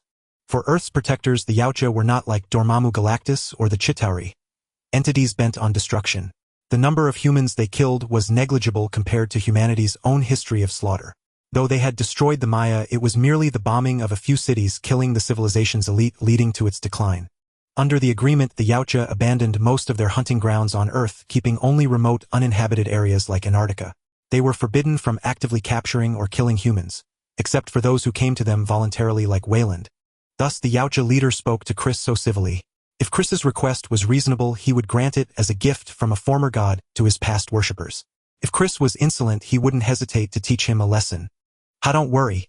My request is simple. I want a star map, the entire Milky Way. I'm sure you have one, right? Chris asked with a smile. Hearing Chris's request, the Yautja leader paused, surprised at its simplicity. Though a star map, like ancient maps, is strategically valuable, each civilization's map contains hidden information. With the sensitive data removed, it becomes a common item available in any interstellar black market. I cannot give you our star map. The Yautja leader shook his head. He could erase key information, but it would take time and there might be omissions. But I can tell you this, on the far side of the moon you will find what you need. The far side of the moon? You mean the Inhumans? Chris was curious. With the technology of the space race, interstellar travel was no issue, let alone the moon. But knowing it was inhuman territory he had never visited. Besides, those Inhumans couldn't even leave the Earth-Moon system, could they? Had the Kree left something behind? Interesting human. You know quite a bit. But I'm not talking about those Inhumans. They're nothing but pitiful wretches. I'm telling you, there's a ship there. If you're capable, go find it. With that, the Yautja leader ignored Chris and walked toward the captured Yautja leader. At Chris's signal, Graven did not stop him. The leader used his wrist blade to cut the bonds of the captive. Freed, the former captive seemed unwilling to accept defeat and immediately sought to settle the score with Chris, convinced he had been ambushed. But before he could act, the Yautja leader slapped him to the ground with a roar. Though Chris couldn't understand the language, he guessed it was something about not being humiliated enough. Human, you are the most intriguing person I've ever met. But let me tell you, the universe is not as simple as you think, the Yautja leader said as he passed Chris. Is that so? Even more troublesome than Thanos? Chris chuckled. You even know of Thanos? You truly are full of secrets. The Yautja leader studied Chris once more before heading toward the ship. He paused and turned back. From now on, my clan will not return to Earth. But I cannot vouch for others. With that, he boarded the ship without looking back. What does that mean? A threat? Chris frowned, pondering the leader's parting words as the ship departed. Boss, I think he might mean that within their race someone has designs on Earth, Graven speculated. Whatever. If the sky falls, there are taller ones to hold it up. Let's go. Don't forget our spoils.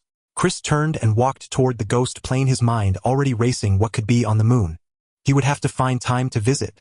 Hours later, in the waters off Bouvet Island, a few penguins rested on a floating iceberg. Suddenly, an arm burst from the icy sea and grabbed hold of the ice. After returning to New York, Chris did not rush to the moon to retrieve what the Predator leader had mentioned, as the item would not simply vanish from its location. Instead, Chris first focused his efforts on studying the xenomorphs. Adhering to the principle of waste not want not, aside from acquiring 2 xenomorph eggs brought back by the Cerberus squad, he also transported the corpse of the xenomorph queen. Although xenomorph blood is highly corrosive, this posed little issue for the technology of the interstellar human race. Thus, Chris successfully obtained a remarkably complete xenomorph specimen, and one that was a queen, the ruler of its kind. With the xenomorph eggs and the queen sample in hand, Chris delved into the laboratory. In fact, the moment Chris came into contact with the xenomorphs, he received a system prompt. Upon obtaining a compatible genetic sample, the Zerg technology unlock rate increased by 10, reaching 47. More importantly, the xenomorph genes were highly compatible with the Zerg, allowing for Zerg cultivation. However, summoning Zerg units was out of the question. Although the highly compatible xenomorph genes unlocked several Zerg units for summoning, even the unit requiring the least amount of Vespene gas was beyond Chris' current means. Still, he could now summon another elite human unit. After some deliberation, Chris' laboratory gained a new presence, a refined, bespectacled woman in a white lab coat. Dr. Ariel Hansen, a biologist and a figure both admirable and tragic in the original storyline. Ariel Hansen published her first research report at the age of 11 on plant gene mutations. During her university years, she earned her Ph.D. in bioengineering in just 3 years. Her life was dedicated to protecting the people of Agria, a colony planet established by her father. In the StarCraft storyline, this female doctor had 2 fates, one where with the help of protagonist Raynor she successfully contained the infection and saved the people of Agria, and another where she became infected by the Zerg and ultimately died by Raynor's hand. In fact, among Chris' options, this female doctor had 2 summonable variants, one in her human state and another in her Zerg form. If Chris had been merely a player of the censored Chinese version of StarCraft 2 in his past life, he might have been influenced by the Queen of Blades and summoned the Zerg version of the female doctor out of curiosity. But unfortunately, Chris lacked sufficient resources for summoning, and he had happened to see uncensored images of the infested doctor circulating online from foreign sources. Summoning that would be a nightmare. Of course, there might be eccentrics with peculiar tastes, but Chris simply could not accept that form, so the choice was obvious. However, after summoning the female doctor, Chris discovered a serious issue in the system's character profile for Ariel Hansen. There was an additional affinity meter, displaying a value of 50. What was this about? Graven and Rory's profiles didn't have this. Was it exclusive to females? Chris immediately consulted the system, and the reply confirmed his guess. It was a trait unique to female summonables. The reason was to protect female rights and prevent the host Chris from forcibly doing anything against their will. Hence, this affinity option was added with an initial value of 50. If affinity dropped too low, the unit would adopt a passive attitude toward the host's commands. Chris was utterly speechless. In essence, it meant he couldn't force himself on female summonables, or otherwise lowering affinity would make them refuse to work for him. To this, Chris remarked that the system was completely redundant.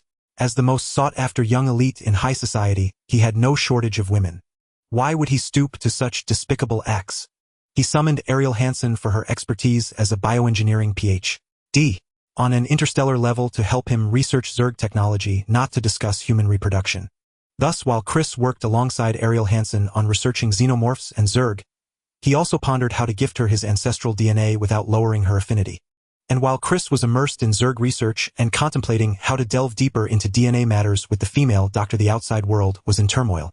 The disappearance of an entire expedition team from Weyland Corporation was finally exposed, but the key issue was not the team's disappearance itself, but that the company's founder Weyland was among them. Weyland Industries was not only a world-class conglomerate, but also a key partner and supplier to the U.S. government and military. The disappearance of its founder was naturally a momentous event, especially since Weyland's disappearance triggered internal turmoil within the company as several heirs began vying for control. Consequently, intelligence agencies such as the CIA, BIS, NSA, DIA, and military intelligence organizations all mobilized to investigate the matter. These intelligence agencies quickly traced Weyland's expedition destination and purpose. The internal documents from Weyland Corporation regarding Bouvet Island soon piqued their interest, shifting their focus from Weyland himself to the secrets hidden beneath Bouvet Island. Naturally, major corporations involved in the incident, Umbrella Hammer Industries and Oscorp, fell under their scrutiny. The reason was simple. During the event, these companies had redirected satellites near Bouvet Island, an action that could not escape NASA's notice. However, these intelligence departments were unlikely to uncover any valuable leads. Not only were these corporations behemoths beyond easy manipulation, but more importantly, they themselves had no idea what had truly transpired. Of the 4 factions involved, Hammer Industries' team was wiped out before even reaching the ruins. Umbrella's team entered the ruins, but was also annihilated, with only Weskier surviving, drifting somewhere at sea playing Robinson Crusoe. After his fight with Bucky and the Predator, he was too busy feeding on corpses to know what happened afterward. Surviving the final explosion and the ice collapse was already a miracle. As for Oscorp, Chris and the Cerberus squad were the only participants. Even Chairman Norman Osborn knew nothing about the incident. Moreover, from the start of the Cerberus squad's operation, Rory had implemented jamming measures in the area, preventing the satellites of these companies from detecting any trace. The satellites Chris used to threaten the Predator were his private assets, untracked. As for the Predator's ship, it was beyond the detection of those satellites. As for these organizations trying to excavate the ruins, they would find little. The ice layer in the area had completely collapsed, altering the terrain. Even if they did dig something up, it would only be rubble. The self-destruct bomb used by the Predators was no simple device. All they could unearth would be some broken walls. This was why Chris could remain at ease in his laboratory. However, just as he thought the matter would blow over, troubles came one after another. Chris and Ariel stumbled out of the laboratory with disheveled clothing. Don't get the wrong idea, they were really just conducting experiments. Failed again. It's just not working after all. Chris sighed as he collapsed onto the sofa. Was the attempt to breed the Zerg a failure? Actually, it wasn't. With the genetic samples of the xenomorph as a foundation, the assistance of Ariel Hansen, a master of bioengineering, and the resource supply from the Zerg, Chris' process of breeding the Zerg was quite smooth. Soon a Zergling was successfully cultivated. However, after the Zergling was bred, Chris realized he had been too naive. He discovered that he simply couldn't control the cultivated Zergling. It was nothing more than a ferocious beast driven solely by predatory instincts. The methods for controlling ordinary Zerg provided by the system's unlocked Zerg technology were utterly useless, as those methods were inherently limited to the Zerg themselves. In other words, only the Zerg could control the Zerg. Chris, being a genuine human, could not directly control any Zerg that were not summoned by the system. After some reflection, Chris concluded that there were only 2 ways for him to control the Zerg. The first method was to control them through high-level Zerg units summoned by the system. Self-bred high-level units were out of the question. Even the lowest mindless Zerglings wouldn't obey him, let alone intelligent high-level Zerg. Only summoned high-level units bound by the system's constraints would heed Chris' commands, otherwise they'd be a nest of wild xenomorphs. However, Chris currently couldn't summon a single Zerg unit. The second method was simple: transform himself into a Zerg. The Blade Emperor. That did sound pretty domineering. But the notion was dismissed in an instant. Why would he, a perfectly fine human, want to become a bug? Yet Chris wasn't one to give up easily. He tried other ways to control the bugs, such as implanting a biochip into their brains to command them. The attempt succeeded to some extent. He could exert a degree of control over the Zergling, but there were severe limitations. First, the process of implanting the chip into the bug was extremely dangerous. Adult Zerglings were large, as anyone who had seen the CG knew. Their size was comparable to a human's, and they possessed immense strength, making them incredibly difficult to subdue. The Zergling also had extraordinary vitality and a strong resistance to anesthetics. Chris had tested it. A dose of anesthetic that could put an elephant to sleep for an hour only knocked out the Zergling for about 15 minutes.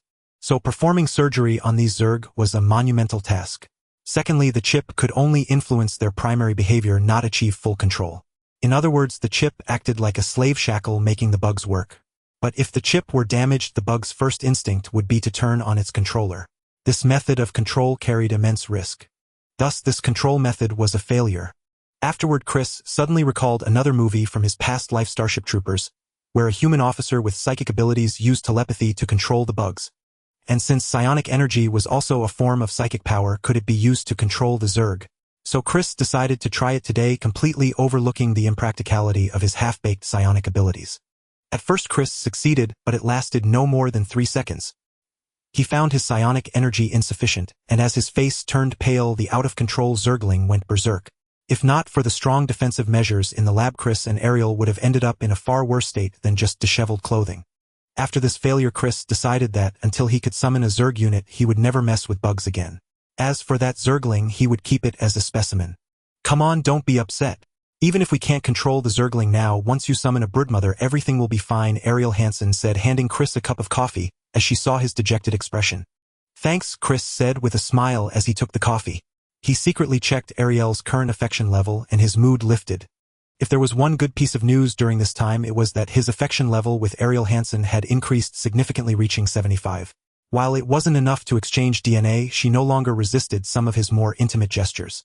But thinking about the hardships along the way, Chris couldn't help but sigh at how difficult it had been. Ariel Hansen wasn't just highly intelligent, she was also emotionally savvy. Unlike those flashy women outside, as a former administrator of a colonial planet, she had seen it all. A handsome young noble, her past suitors had included royalty and top-tier elites, luxury cars and private jets. She used to own a science vessel, a massive spacecraft over 500 meters in length that could soar into the sky. She was unbelievably wealthy, so trying to win over a woman like her with material things was simply impossible. Fortunately, Chris had a vast knowledge of interstellar technology to fall back on, which allowed him to hold a conversation with her. Otherwise, a few biological terms like dikaryon or tetracycline from her would have left him completely speechless. Thinking about this, Chris couldn't help but feel his future was bleak. If Ariel Hansen was this tough to handle, what about Nova and Kerrigan? Just as Chris was worrying about his future romantic life, Ariel Hansen noticed ripples forming on the surface of her coffee and sensed something was wrong. At first, Ariel thought it was caused by her unsteady hand, but after placing the cup firmly on the table, the ripples continued to appear after a moment. No, it wasn't just the cup shaking. The entire room was vibrating. An earthquake. Impossible. Earthquakes didn't have such a rhythmic tremor. Chris, do you feel it? The ground is trembling, Ariel asked. The rocks quake, the earth stirs, and the dark blood of the land shall devour you. Chris replied, leaving Ariel utterly bewildered. What on earth? Chris, the ground is really shaking, Ariel said helplessly. Chris snapped out of it and focused. The ground was indeed vibrating with a rhythmic pulse. Was someone doing construction? Impossible. When he bought this estate, he had purchased all the land for several kilometers around. There couldn't be any construction site. Adjutant, investigate. What's happening? Chris asked, sensing something was off. The vibrations were becoming more intense, though still rhythmic. Yes, Commander, the adjutant replied promptly. In just a few seconds, a live feed opened in front of Chris. Seeing the image on the screen, both Chris and Ariel Hansen were utterly stunned. Oh my God, Ultraman, where are you? Your monster has escaped. On the screen, a colossal beast over 30 meters tall loomed, its massive frame so immense that even the xenomorph queen would barely withstand a single stomp from this gargantuan creature. Upon seeing this beast, the name Godzilla instantly sprang to Chris' mind, though not the Japanese version, as its appearance differed entirely. This creature bore a striking resemblance to a gargantuan Tyrannosaurus Rex, exuding an aura of sheer dominance, whereas the Japanese Godzilla was a grotesque fabricated monstrosity. Thus Chris surmised that this Godzilla on screen was likely the American rendition, a colossal lizard evolved from a South American iguana. Aside from its immense size and formidable vitality, it seemed devoid of any extraordinary abilities. If it had been the Japanese Godzilla, Chris mused, he might need to apply for immigration to the M78 Nebula. Those creatures started at 50 meters tall and 20,000 tons in weight, with no upper limits, capable of various energy attacks and belonging to a vast monstrous family. Even Thanos might struggle to handle that. What? You say Godzilla and Ultraman aren't from the same universe, as if Marvel and Godzilla are. Yet despite being incomparable to the Japanese version, this beast was no easy foe. Though lacking in special abilities, it was remarkably intelligent, even capable of dodging missiles. If not for the plot-driven loss of its offspring driving it into a frenzy, all of New York would have fallen under Godzilla's dominion. Frankly, Chris wouldn't mind Godzilla tearing through New York, as Oscorp owned a construction subsidiary. In a world resembling Marvel where New York was perpetually demolished, not running a construction company would be a disservice to one's wallet. But Godzilla, old friend, why does your path look eerily familiar? Chris, if you don't think of something soon your estate will be gone, Ariel reminded him. Unlike Chris' shock, she remained remarkably composed. After a brief initial surprise, she quickly regained her bearings. To her, a 30-meter beast like Godzilla, though rare, was not unheard of. In the interstellar realm, the largest thunder beasts, the king beasts, dwarf Godzilla, not to mention the even larger python beasts. Snapped back to reality by Ariel's reminder, Chris' composure shattered. He realized why the path seemed so familiar. Godzilla was heading straight for his estate. Though he and Ariel were safely underground in a fortified lab, the surface structures were mostly ordinary buildings. A single stomp would incur devastating losses. He didn't mind Godzilla demolishing New York City, but he certainly minded it demolishing his property. This was a calamity descending from the heavens. No, I can't let it come any closer. Adjutant, do you have any plan to redirect its path without drawing attention? Chris inquired of the adjutant. I recommend using infrasound attack, Commander. The adjutant quickly proposed. Do it. Drive it back into the sea. Chris immediately commanded. With Chris' order, a device resembling a satellite dish on the estate's rooftop began to operate. Under the adjutant's control, the dish oriented toward Godzilla, emitting a sound wave imperceptible to human senses. Infrasound poses a lethal threat to all living beings, including humans, as it readily resonates with bodily organs, causing devastating damage. In the Iron Man film, Obadiah Stane used a small device to instantly incapacitate Tony Stark, a weapon that utilized infrasound technology. However, for a creature as resilient as Godzilla, even the most potent infrasound would merely cause discomfort, failing to inflict significant harm. Chris only intended to drive the beast away, not kill it. He was undeniably intrigued by this peculiar creature, but daytime, even with the rain, was hardly the opportune moment. As the infrasound waves propagated, Godzilla, advancing toward Long Island, halted abruptly. The discomforting waves, though harmless to itself, posed a potential threat to its unborn offspring. This Godzilla had come to New York seeking a place to lay its eggs. Why New York? Only the heavens knew. For the safe hatching of its young, the mother Godzilla needed a relatively secure location. The unsettling area ahead was clearly unsuitable. Despite its considerable intelligence, it remained a beast incapable of comprehending the origin of the infrasound. Thus, after a brief hesitation, the mother Godzilla made a sharp turn, avoiding the discomforting zone and heading in another direction. Watching Godzilla change course, Chris' expression turned strange. That direction wasn't the sea but Queens and Manhattan. Chris felt he might have done something momentous. Commander, shall I deploy infrasound interference again? The adjutant inquired, recalling his order to drive Godzilla to the sea. Ah, forget it. No point in provoking that thing, Chris said with a shrug. This wasn't his true reason. This mutated Godzilla was merely an ordinary lizard, turned mutant, not a formidable foe. A few missiles could easily dispatch it. Even if provoked, Chris harbored no real concern. But since such a monster had appeared, it seemed only fitting that it wreak some havoc. Oscorp's construction subsidiary had been idle for a while. As long as it didn't demolish his property, why not let it roam free? Chris planned to wait until Godzilla laid its eggs, then stealthily acquire a few. As for the chaos in New York City, that was the military and police's problem. They were paid with taxpayers' money after all. Unfortunately, despite Chris' reluctance to get involved, trouble sought him out. General Ross, what brings you here so late? Hours later, Chris found himself in his living room, receiving General Ross, who had braved the rain to visit late at night. Yes, that General Ross. Mr. Osborn, I trust you are aware of the events unfolding in New York City, General Ross stated bluntly as he took his seat. Of course. That colossal creature made such a commotion. How could I possibly be unaware? Chris took a sip of coffee and nodded. But shouldn't this be a matter for the National Guard? This era was far from the future world teeming with superheroes. In this age devoid of such champions, a gargantuan beast like Godzilla wreaking havoc upon any human city would spell catastrophic destruction.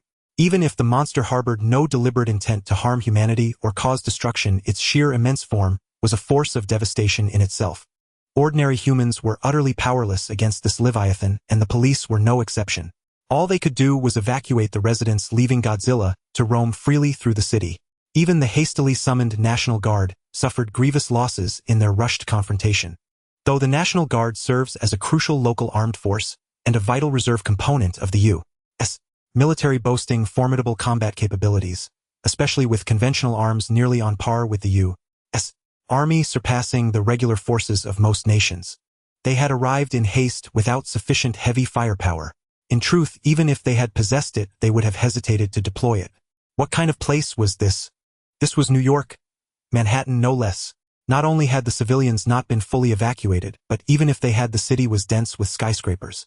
If heavy weaponry failed to eliminate Godzilla, while causing immense collateral damage, who would bear the responsibility? Thus, under these uncertain circumstances, the most powerful weapons the National Guard could employ were infantry fighting vehicles and attack helicopters. The National Guard's infantry fighting vehicles, identical to those of the regular army, were the renowned Bradley fighting vehicles, armed primarily with a 25mm chain gun. While a chain gun is a devastating weapon against infantry against a massive, thick-hided creature like Godzilla, well, it couldn't be said to be entirely ineffective. It certainly managed to irritate the beast, but it was ultimately futile. The first wave of the National Guard was scattered and decimated by Godzilla's reckless charge, suffering heavy casualties. In contrast, the Huey attack helicopters deployed by the National Guard posed a more significant threat to Godzilla. However, although this Godzilla was not as powerful as its Japanese counterpart, it was alarmingly intelligent. It not only easily evaded the missiles, but also employed a cunning tactic to annihilate an entire helicopter squadron. Nevertheless, the National Guard's assault had some effect.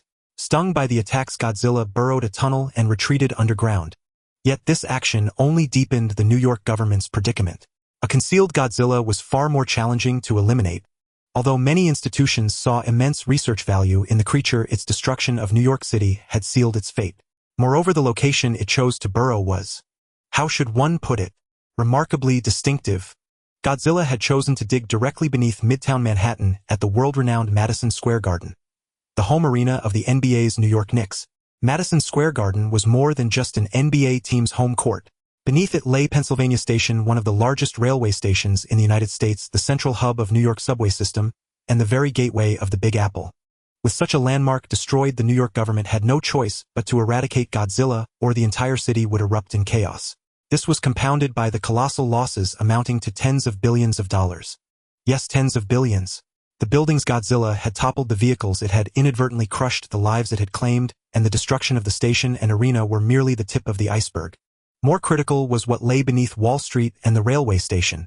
Wall Street, the financial heart of the world, was in an era when the United States still reigned as the global economic center. Any incident on Wall Street would send shockwaves through the global economy. And beneath the railway station, well, New York, a city with a history even older than the United States itself, possessed an incredibly complex underground network. Everywhere lay a tangled web of power lines, heating pipes, gas mains, communication cables, and water conduits. Without precise blueprints, any random excavation risked damaging vital infrastructure, costing the city millions in an instant. Chris could safely dig tunnels because he had access to New York's detailed underground maps. His estate was located in a remote corner of Long Island, where utility lines were sparse. The main body of his underground base lay dozens of meters deep, with the upper sections consisting merely of compact elevators and passageways, while the primary exit opened onto the seabed. Thus, his operations posed no threat to New York's underground systems and remained undetected. Godzilla, however, this heating pipe is perfect. ITLL, keep my little ones warm. Let me dig this way. Oh, this water pipe is nice. It can provide water for my children. Let me dig over there. This electrical cable is uncomfortable. I'll dig a bit wider to keep my babies safe from the shocks. As a mutated species of lizard, Godzilla's burrowing skills were exceptional, and its efforts were slowly breaking the heart of New York's mayor. Ultimately, with the National Guard at a loss, and suffering heavy losses, the mayor of New York pragmatically appealed to the White House for aid. Without the consent of the city or state government, neither the White House nor the Department of Defense could arbitrarily dispatch regular troops into local jurisdictions. In truth, the White House had been monitoring the situation in New York closely, given its status as the nation's economic hub. Upon the mayor's request, the Department of Defense promptly dispatched their most trusted officer, General Ross. Upon arriving in New York and assessing the situation, Ross found himself equally stumped. According to the military advisor's conclusions, the optimal course of action was to employ a powerful missile to eliminate Godzilla in a single strike. However, the problem was that Godzilla was hidden underground. Without precise targeting, indiscriminate bombing would only inflict unnecessary damage on New York, potentially causing massive subsidence across Manhattan Island. Worse still, if the bombing failed to kill Godzilla and instead enraged the beast, the consequences would be dire. Once it began rampaging through the city, despite its colossal size, the dense skyscrapers would make it a difficult target to hit. Sending personnel deep into the tunnels to locate it, well, was that not simply delivering dessert to Godzilla? Left with no other options, Ross sought assistance from various quarters. Osborne Industries and Stark Industries, being high-tech defense contractors and key military partners, were naturally his first choices.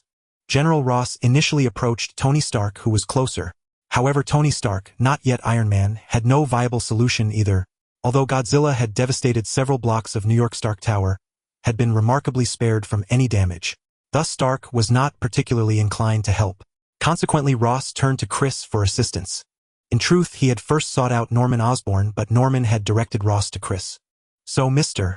Osborn, does your company possess any means to locate or eliminate that hideous monster? General Ross asked, his tone tinged with frustration. I do have a way, Chris replied without much deliberation after Ross stated his purpose, giving an affirmative answer. Had he experienced a change of heart? No, certainly not. Rather, the military and New York government had offered sufficient incentives, and with the military being a crucial partner for Osborne Industries, Chris' agreement was only natural. More importantly, Chris knew that Godzilla had already given birth. The terms offered by the military and the city government were undeniably generous. A long-term substantial arms deal and the construction rights for the municipal projects destroyed by Godzilla represented a significant business opportunity for Oscorp. More importantly, Chris had earned a favor from the military and the New York City government, which benefited both Oscorp and Chris himself. As for how to deal with Godzilla, Chris already had a plan. Among the interstellar technologies, there were far too many capable of handling a giant lizard. For instance, the Thor mech could deliver a one-shot kill. Alternatively, he could deploy a Goliath robot or a Viking fighter for a direct assault. Or simply use the Yamato cannon. Chris could even temporarily moonlight as a ghost operative to provide the U.S. military with precise targeting. However, all of these were impossible. Unveiling such technology now would put Chris directly in the crosshairs. He had to take things one step at a time.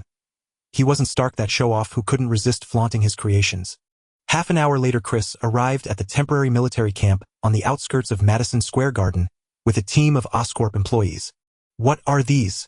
General Ross asked, looking at the 6 millstone-sized metallic objects resembling spiders that Chris' team unloaded from the helicopter. These are called intelligent sensing demolition robots, Chris explained. Simply input the relevant data, and they will autonomously seek out matching targets, self-destruct, and eliminate them. Well, this so-called intelligent sensing demolition robot was essentially a modified widow mine from the StarCraft universe. In the StarCraft world, if there were a vote for the most unpopular weapon among Marines, it would undoubtedly be the spider mine. Although spider mines possessed a degree of artificial intelligence, as consumables, the authorities couldn't invest too much time and resources in them. Consequently, their logic was exceedingly simple and crude, easily becoming artificial stupidity, leading to unnecessary losses. For example, if there was only one enemy but all nearby spider mines would swarm it. Not only was it wasteful, but it also made the enemy easy to neutralize. Or consider a Marine who had just won a battle and captured some enemy equipment. If a spider mine detected it, it would mistake it for an enemy. Thus, spider mines had long been despised by StarCraft soldiers, and as the war escalated, they were decisively phased out and replaced by the more advanced widow mine. Compared to the artificial stupidity of the spider mine, the widow mine's AI was significantly improved, greatly enhancing its behavioral patterns and computational analysis capabilities. Moreover, the widow mine could be remotely controlled, allowing it to enter critical positions and approach enemies for detonation, unlike the original spider mine, which could only lie in wait. Coupled with its exceptional mobility, including short-range thrusters for rapid approach or obstacle clearance, and its unique drilling claws for powerful excavation, it was perfectly suited for the current situation. The original widow mine was powered by a miniature fusion reactor, providing both immense power and explosive yield. However, controllable fusion reactors were not yet suitable for public unveiling, so Chris replaced it with a high-energy battery. Though incomparable to a fusion reactor, it was sufficient to power the widow mine for about 4 hours. Without the fusion reactor, Chris also removed the small missiles originally carried by the widow mine and retrofitted it with a new high-explosive bomb developed by Oscorp in conjunction with interstellar technology.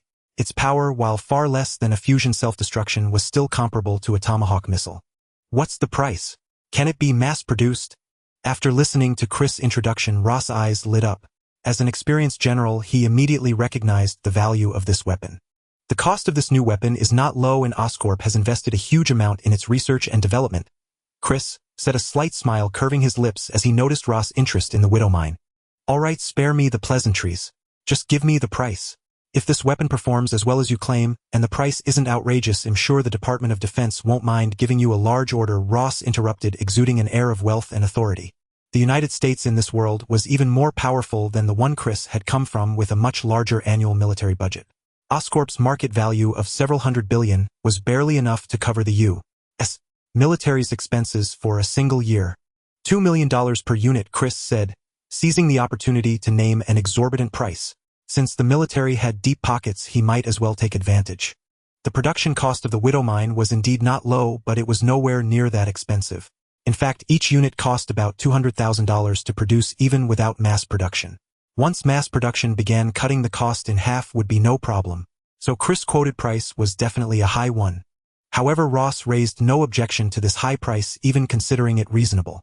In his view, the so-called intelligent sensing demolition robot had such a wide range of applications that if used correctly, its value would be incalculable. What was $2 million? It was merely the price of a Tomahawk missile. A very good deal. Now let me see the robot's combat effectiveness. If the results are good enough, I believe the gentleman at the Pentagon won't be stingy about signing the order, Ross said eagerly. With pleasure. Under Chris' direction, the technicians from Oscorp quickly adjusted the parameters of the widow mines. Amid the curious gazes of the surrounding U.S. soldiers, the 6 widow mines activated and rapidly burrowed into the large hole dug by Godzilla. At the same time, in Algiers, the capital of Algeria, an off-road vehicle stopped in front of an apartment building. A bald man in combat gear got out and walked straight into the building. Shortly after, several gunshots rang out from within. Seconds later, the bald man returned to the vehicle and drove away. The entire process took less than 3 minutes, but a surveillance camera from a shop across the street recorded everything. Over a dozen minutes later, the Algerian police arrived, only to find a middle-aged couple lying in a pool of blood inside an apartment. After a search, the police quickly found the couple's passports, which revealed them to be Richard and Mary Parker from the United States. Under normal circumstances, the deaths of the Parkers would have caused an uproar in the United States, given their status as notable figures in the scientific community. However, the entire nation's attention was now captivated by Vulture's disappearance and Godzilla's rampage, leaving no one to care about their demise. Perhaps only young Peter Parker and his aunt and uncle in New York would miss the missing Parkers. Didn't you say everyone had been evacuated? Why is there still someone inside? General Ross' roar echoed through the temporary command center. As the Widow drones swiftly searched Godzilla's lair, transmitting clear images back, General Ross grew more intrigued by this new type of armed robot, and his mood improved. However, this mood came to an abrupt halt when one of the Widow drones tracked others inside Godzilla's lair. A journalist, a photographer, a biologist we just fired, and a team of French agents. What the hell are they trying to do? This is America. His subordinates' mistakes and these people's unauthorized intrusion into Godzilla's lair infuriated General Ross, especially the presence of French agents, which drove him into a rage. He would certainly seek retribution from the French after this was over. So should we send someone to retrieve them now? One of his officers asked, timidly facing Ross' wrath. Obviously. General Ross shot the officer a fierce glare. Go get Frank for me. Minutes later, a fully armed army officer entered the temporary command center. Unlike the comics, General Ross was an army general, not an Air Force general. This was evident in the movie The Incredible Hulk as well, where both he and Abomination Blonsky wore army uniforms, not the blue Air Force ones. Each branch of the U.S. military operates independently. Aside from a few special forces and base security units, the U.S. Air Force does not have large-scale ground forces. Airborne troops, they belong to the Army. Therefore, an Air Force general could not command a large ground force to capture the Hulk as depicted in the movies. General Frank Castle reporting for duty. As the officer entered, he immediately drew Chris' attention. Frank Castle. Why does that sound so familiar? Could it be? Captain Frank, I need you to lead a team into that giant beast's lair and bring back the trespassers. Can you do it? General Ross asked. Mission will be accomplished, Frank Castle acknowledged. Remember, you only have 30 minutes. If you can't make it, pull out immediately. Yes, sir. Dismissed. After receiving his orders, Frank Castle left the temporary command center. It seems you have great trust in that Captain General, Chris remarked after Frank had left. Of course. Frank is the finest soldier I've ever known. Unfortunately, this is likely his last mission, General Ross said, shaking his head. Oh, why? Chris asked curiously. For his family. He's already applied for discharge. Next year he'll no longer be a soldier, Ross sighed. Is that so? What a pity, Chris replied outwardly, while inwardly harboring different thoughts. Fransky, gather all the men. We have a mission, Frank said upon leaving the command center, immediately summoning his squad. Got it, Captain. What does HQ want us to do? Asked a soldier named Fransky as he packed his gear while the others looked at Frank. Some people have gone into the monster's lair. We need to get them out, Frank replied. Oh God, are they sending us to die? We couldn't do anything to that monster from the outside. Going into its lair. What are they thinking up there? Many team members began to grumble upon hearing the news. Enough. We are soldiers. It's our duty. Fransky barked angrily at the complaints. Easy, Fransky. Frank calmed him down, then addressed his men. This is a search and rescue mission. We don't need many people, so it's voluntary. Who's willing to go? I will. I will. I will. Apart from Fransky, 3 others quickly stepped forward. Good. Duke Weems, Rumlow, you 3 are with us. We move out in 3 minutes, Frank nodded. Deep within Madison Square Garden, Godzilla had stored a massive pile of ocean fish for its offspring. Coupled with the underground location and the long-failed air conditioning system, the air was extremely stagnant, filled with the stench of rotting fish. The 5-man rescue team advanced and searched through the underground levels. Damn, I don't think I'll ever want to eat fish again in my life, complained the black soldier Weems, smelling the air. Don't worry, I'll have Hannah make you plenty of fish to try. Duke smirked at his teammate. Enough. Do you two want to attract that giant beast? Rumlow growled in a low voice. Wait. Frank, leading the team, suddenly stopped. Listen. Gunfire screams. God, there's even a woman. Weems quickly identified. This way. Fransky pinpointed the direction of the sounds. Move, Frank said without hesitation, charging in that direction. As the sounds grew closer, the 5-man team soon spotted their rescue targets: the biologist fired by the military, a female journalist, a photographer, and a French agent. At that moment, the 4 figures appeared utterly panicked, as if fleeing for their lives. But seconds later, they understood why the 4 were so frantic. Behind them, at least dozens of juvenile Godzillas were in pursuit. Holy shit, where did so many come from? Even the usually composed Frank cursed at the sight. Rumlow, contact command immediately. Duke Weems, get the people. Fransky and I will hold off the monsters. Frank ordered, opening fire alongside Fransky to intercept the juvenile Godzillas. The juvenile Godzillas were as large as adult humans at birth, but fortunately they lacked their mother's resilience. Frank's weapons could slow them down, though only momentarily. Given their overwhelming numbers, the team had to fight and retreat simultaneously. Oh God, are you here to rescue us? The female journalist exclaimed with immense relief. Yes, ma'am, but there are only 4 of you. Where are the others? Duke asked. Command had informed them of 8 people, yet only 4 were here. There are no others. You saw it. These monsters are everywhere underground. The rest are dead, the French team leader said flatly. The 4 dead were his men. They had come to this country to eliminate Godzilla and cover up its origin from French nuclear tests. Now, with only himself left, he could foresee his grim fate. Even being rescued brought him no joy. All right, we need to leave immediately. This place will be blown up in at most 10 minutes, Duke said, momentarily stunned by the news, then nodded. This is the rescue team. We have secured the targets, but the entire Madison Square Garden is overrun with monsters. Yes, the big one's eggs have hatched and they're chasing us. We need support. Rumlow radioed command while retreating. Soon the team emerged from Godzilla's lair with the rescued individuals. Outside, command, alerted by the rescue team, had deployed heavy forces at the exit. As the rescue team crossed the perimeter with the survivors, gunfire and explosions erupted. The pursuing juvenile Godzillas fell one by one, quickly wiped out. Great, we're finally safe. The female journalist wept with joy at the sight of the fallen juveniles. Then she and the other 3 rescued individuals were handcuffed by American soldiers. For defying orders, trespassing into a restricted military zone, and forcing a rescue mission, they would face court-martial. Especially the French. They could wait for their country's foreign ministry to negotiate their release. Just as the soldiers were about to escort the prisoners away, a tremendous mournful roar echoed from within Madison Square Garden. The American soldiers watched as Godzilla's massive form crashed through the arena's walls, emerging from the building. Seeing the bodies of its offspring strewn across the ground, Godzilla let out 2 sorrowful cries before fixing its gaze on the surrounding American forces. Wow, it looks really angry. Weems swallowed hard. What do we do now? Duke looked to his commanding officer Frank. I think HQ should have a plan, Frank said with a wry smile. As his words faded, Godzilla let out a thunderous roar and began charging toward the American positions. At that moment, several spider-shaped robots emerged from the surrounding shadows, racing toward Godzilla. These were the Widow drones that had previously entered the lair to track it. When they got close enough, several Widow drones even took flight, their sharp drilling claws piercing directly into Godzilla's body. The next instant, a massive mushroom cloud soared into the sky. The violent shockwave sent nearby American soldiers staggering.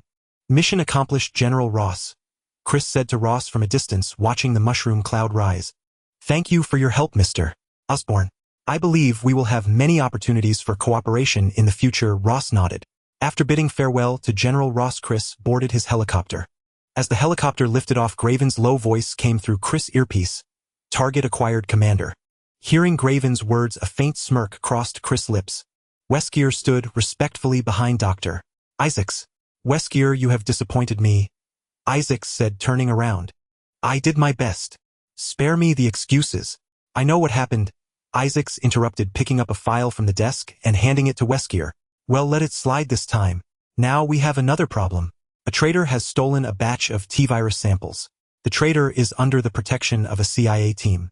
Eliminate them and retrieve the samples. Here are their files. Don't disappoint me again. Yes, sir, Weskier replied, taking the file and opening it. On the first page was a name, Ethan Hunter. Inside the Oscorp Industries building, Chris sat in his office reviewing a dossier on Frank Castle, a subordinate of General Ross. After the Godzilla incident, Chris had specifically ordered his people to investigate this captain's background. For a tycoon like Chris, the personal details of a military officer held no secrets whatsoever. Frank Castle, captain of the 75th Ranger Regiment, born in Queens, New York in 1965, enlisted at 19, and had participated in a series of overseas campaigns including Operation Just Cause, Operation Desert Shield, Operation Desert Storm, Operation Restore Hope, and the Somali War. Chris now understood why the name seemed familiar. Wasn't this the infamous Punisher from the future? The only deviation was that his service branch had changed from the Marine Corps to the Army Rangers. However, Chris' keen interest in Frank was not because he was the Punisher, but because he sensed a distinct and potent psionic energy within him. According to the Star World's human psionic potential classification system of 10 levels, levels 12 were ordinary humans with virtually no psionic power and no cultivation value. Levels 25 indicated a certain psionic aptitude trainable, as seekers specialized in locating superhumans. Chris' own psionic power was at this level, and he had undergone seeker training to identify potential psionic users. Levels 58 allowed one to become a true ghost through training the level of most ghosts. With his low-tier psionic battle suit, Chris could reach this tier. Levels 8-10 were exceedingly rare. In the Star World, the famous ghosts Nova and Tosh were both level 10. And Terrigen, that was no longer within the human scale of levels 12. But the true masters of psionic power were the Protoss. They were practically born at level 5. The average Zealot was around level 78. The average Templar directly reached level 9. And some peak existences had levels over 10 or 11. According to Chris, sensing Frank's psionic power was not strong, only around level 5. But it was sufficient to become a ghost. It truly felt like finding something without any effort. For years, Chris had been searching for people with psionic traits but had found nothing.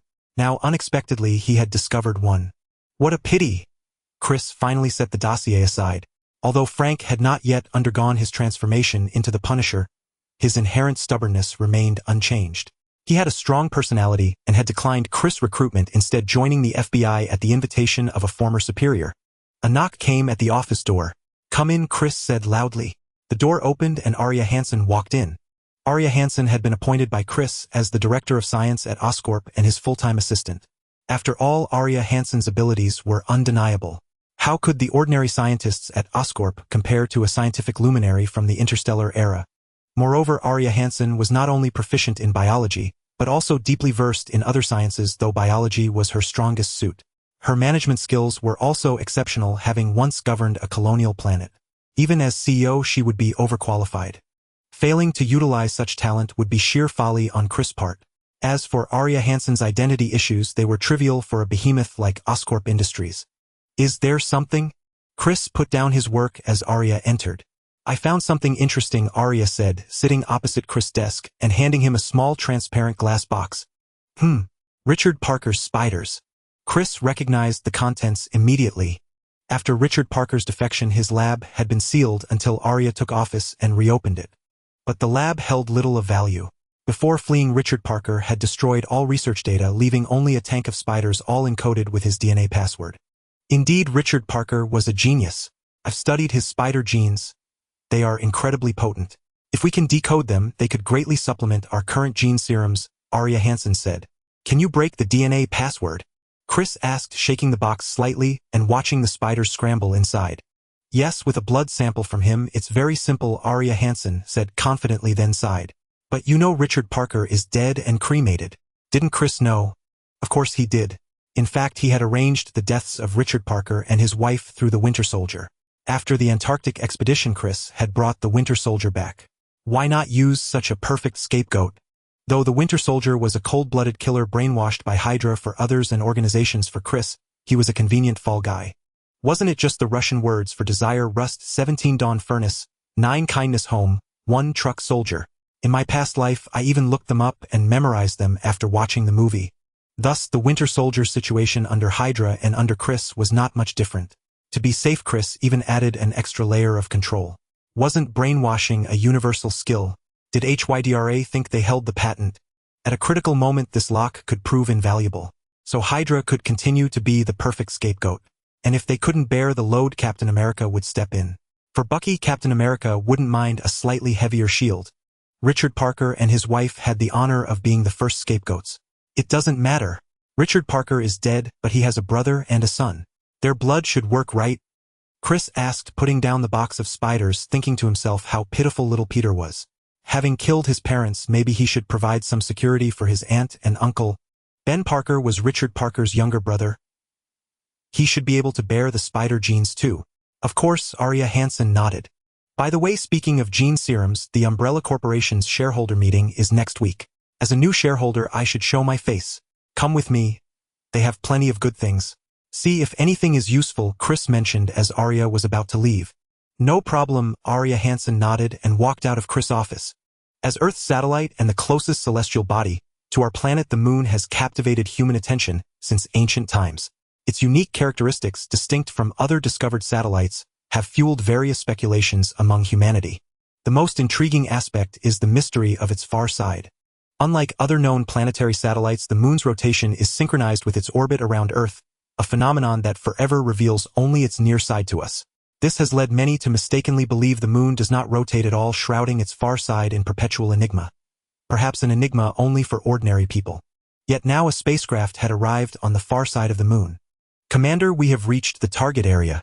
No discoveries so far, Roriswan reported from the pilot's seat, manipulating various instruments over the communication channel. Find a landing spot and prepare all probes, Chris ordered from the rear cabin.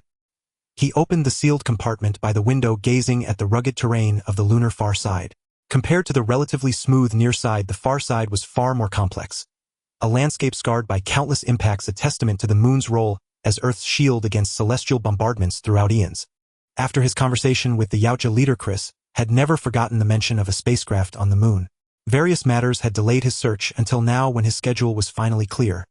At least before his visit to Umbrella Corporation next week. Seizing the opportunity, Chris set out to find the vessel the Yautja leader had spoken of. Understood, Commander. Preparing for landing, Roriswan replied, scanning the vicinity for a suitable landing site. Soon Rory located a relatively flat area and brought the spacecraft down. Commander, landing complete. Probes are ready, Roriswan reported while operating the controls. Good, deploy all probes. Search for any potential targets, Chris said, as he donned his psionic battle armor. This suit differed notably from the one he wore in Antarctica, equipped with numerous additional modules, all designed for space survival. The Protoss could operate in space without life support, because their psionic energy was potent enough to sustain protective shields in a vacuum. With the aid of Kerrigan crystals, such daily energy expenditure was negligible. Chris' psionic power, however, was insufficient for prolonged shield maintenance, and he lacked Kerrigan crystals. Though striding through space under a psionic shield would be undeniably impressive, he had no intention of squandering his limited reserves. Of course, the most critical factor was that no one on the moon would witness such a display. Aye, Commander. Initiating probe deployment, Roriswan announced, pressing a button. The spacecraft's side hatches opened, releasing dozens of probes, each about 50 centimeters in diameter, bearing distinct Protoss technological features and exuding an endearing charm. They swarmed out, dispersing in all directions, the iconic basic unit of the Protoss in the game. Although Chris' limited Protoss technology unlock prevented the probes from functioning as spatial beacons, their most powerful capability, their value remained undiminished. These Protoss-manufactured probes were remarkably versatile, lightweight, agile, capable of flight, and navigating any terrain, equipped with miniature energy projectors for scanning, sample collection, and/or extraction. They even possessed modest offensive capabilities sufficient to handle beasts and similar threats. Most importantly, the probes featured energy conversion systems absorbing ambient light and heat to sustain themselves indefinitely without active recharging. Thus, they were exceptionally powerful, multifunctional space probes. Adjutant, what is the status of the intelligent SCVs? Chris asked his AI assistant as the probes scattered. Chris had prepared thoroughly for this lunar expedition. Besides the numerous probes, he brought 5 SCVs, the basic unit of the Terran faction from StarCraft. Though probes and SCVs served as basic units for their respective races in the game, their functions were not conflicting but rather complementary. Probes were light and compact, ideal for reconnaissance. Yet their small size made them fragile. Even with advanced plasma shields, their diminutive energy cores limited power output, weakening defensive capabilities. Their size also constrained payload capacity, unless Chris mastered Protoss spatial teleportation technology to overcome this drawback. These weaknesses, however, were precisely the SCV's strengths. SCV stands for Space Construction Vehicle. In the game, they appeared similar in size to a Marine, but in reality they dwarfed 2 Marines combined. While in-game SCVs moved via heavy rear thrusters, actual SCVs possessed mechanical legs. Standing nearly 5 meters tall in an upright position, they transcended power armor into the realm of mechs, resembling a scaled-down Thor. This size made thruster propulsion enormously energy-intensive in non-vacuum environments. Thus, the more energy-efficient mechanical legs were their primary mode of travel. Their substantial size granted SCVs impressive load capacity and construction capabilities. The relatively spacious interior also provided a comfortable working environment for operators. However, the SCVs Chris brought on this trip were fully automated units controlled by the adjutant, as he lacked trustworthy human SCV pilots for secrecy. Beyond mining, SCVs possessed formidable repair capabilities that probes lacked. SCVs are ready. They can deploy at any time. The adjutant's cool voice echoed through the communication channel. Rory, stay on the ship. Remain vigilant. If anything happens, take off immediately, and be ready to rendezvous with me. We're not alone on the moon, Chris said after donning his psionic battle suit. In his original world, the moon's secrets were unknown, but in this world it clearly held mysteries, such as the realm of the alien race and the spacecraft mentioned by the S.H.I.E.L.D. leader. As Chris gave instructions, he headed to the hangar on the ship's lower deck. Before him stood his vehicle for this lunar journey, a strikingly cool war machine. A customized Vulture hoverbike, the in-game mine-laying vehicle. Compared to the mass-produced, cost-effective Terran models, this Vulture was far more spectacular. Chris raced across the lunar surface in the Vulture chariot, its speed already formidable, and now pushed to the extreme under the moon's low gravity and airless void. Even so, this was not the vehicle's limit, but going faster would risk losing control even for the enhanced Chris, as the Vulture chariot was a ground-level craft, not a high-altitude flyer. A crash on the rugged far side of the moon would be no laughing matter. Thus, despite the potential for greater speed, Chris, the seasoned driver, reined it in. One must not drive recklessly, even when alone, lest a mishap leave no room for regrets. Probe 15 has a Discovery Commander. It appears to be a cluster of pyramids with energy readings. Came Laura's voice through the comm channel, as Chris reveled in the thrill of velocity.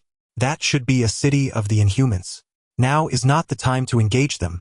Send 3 probes in stealth mode to reconnoiter. The rest continue the search, Chris said, slowing down and activating remote imaging to display the pyramids on screen. Chris had pondered whether the Inhumans as biological weapons created by the Kree might have a higher propensity for psionic talents, but for now contacting them was ill-advised. After all, the Inhumans were formidable. With his current strength, Chris could not overpower them. Avoiding conflict was preferable, as any clash would be highly disadvantageous. Understood, Commander, Lori replied, taking a swig of vodka from a mechanical hand before noticing another signal from a probe. Opening it revealed a pure metallic construct on the screen. Oh my God, Commander, look at this. Probe 3 found a big one. It seems to be what we're after. It's enormous. Bigger than the Hyperion. Stunned by the image from Probe 3, Lori took another gulp of vodka to steady his nerves. Give me the exact location, Chris said, frowning at the transmitted image. Could this style be? Sure, Commander. It's about 100 kilometers from you. Here are the coordinates, Lori Swan relayed. Having pinpointed the direction, Chris sped off at maximum velocity toward the site. Minutes later, he arrived at the target location where several probes were already scanning the colossal structure before them. As Laurie Swan had said, the spacecraft dwarfed the Hyperion. The Hyperion, a behemoth-class battlecruiser, measured around 600 meters even after modifications, a template for Chris Underground Base's warships. This vessel was at least twice the size of the Hyperion. Not surprising, as it was not of human origin, its owners were being standing 5 to 6 meters, or even 9 to 10 meters tall. The moon, a spacecraft. Damn, I should have guessed. Chris cursed as he beheld the immense ship. Though he had not yet entered, he was 90% certain it was the Ark. Indeed, it was the Cybertronian vessel from the Transformers film series. Sentinel Prime's flagship crashed on the moon. The discovery of this ship also signaled to Chris the existence of Transformers. "I'll need to thoroughly search for the Transformers hidden on Earth once I return," Chris muttered to himself. Though Transformers could disguise themselves as metallic machinery within human society, their concealment was crude, fooling only human eyes. As mechanical lifeforms, they constantly emitted energy easily detectable with specialized instruments. Chris had not noticed them before simply because he had not considered their existence. Now that he knew, deliberately seeking them out would not be difficult. "Laurie, send the SCVs over. Also contact Graven and have him look up a child named Sam Witwicky. I'm not sure of his exact age, but his ancestors should have been explorers," Chris instructed. Given the current situation, Optimus Prime's Autobots likely had not yet arrived on Earth, or Chris would have heard something. Megatron should still be lying beneath the Hoover Dam. This left Chris with ample room to maneuver. The Transformers possessed many valuable assets: the Allspark, the Matrix of Leadership, the submerged ship, the Ark before him, and Sentinel Prime within. Most enticing was the space bridge technology, an excellent substitute for the Protoss spatial tech which Chris coveted. As for the threat of Transformers, Chris was unconcerned. Compared to the Yautja, the fallen Cybertronian race, both Decepticons and Autobots were mere strays. Their technology likely paled beside that of the Yautja, who had ignored this ship, leaving it for Chris to scavenge. This indicated they deemed Transformers' tech worthless. Thus, these Transformers only held an advantage against Earth's humans due to their size and firepower. Even humans could defeat ordinary ones with sufficient heavy weaponry. But size and firepower? Ha! Chris could assemble a squadron of Thors and dispatch any Transformer with a single shot. He wouldn't even need Thors. A swarm of Viking fighters, Warhound mechs, or Goliath combat robots would suffice. As Chris contemplated how to extract maximum benefit from the Transformers, Laurie Swan arrived in a medium transport ship about 70 meters long, which looked like a toy beside the colossal Ark. "SCVs ready for deployment." Deployment complete, Laurie Swan announced as 5 SCVs trailing blue flames from their thrusters were airdropped and landed beside Chris. "Come on, let's see what treasures lie inside," Chris said, directing the 5 SCVs to forcibly breach the Ark's hull before stepping into the vessel. While Chris was on the moon, the city of Raccoon City in Oregon had become a focal point of converging forces.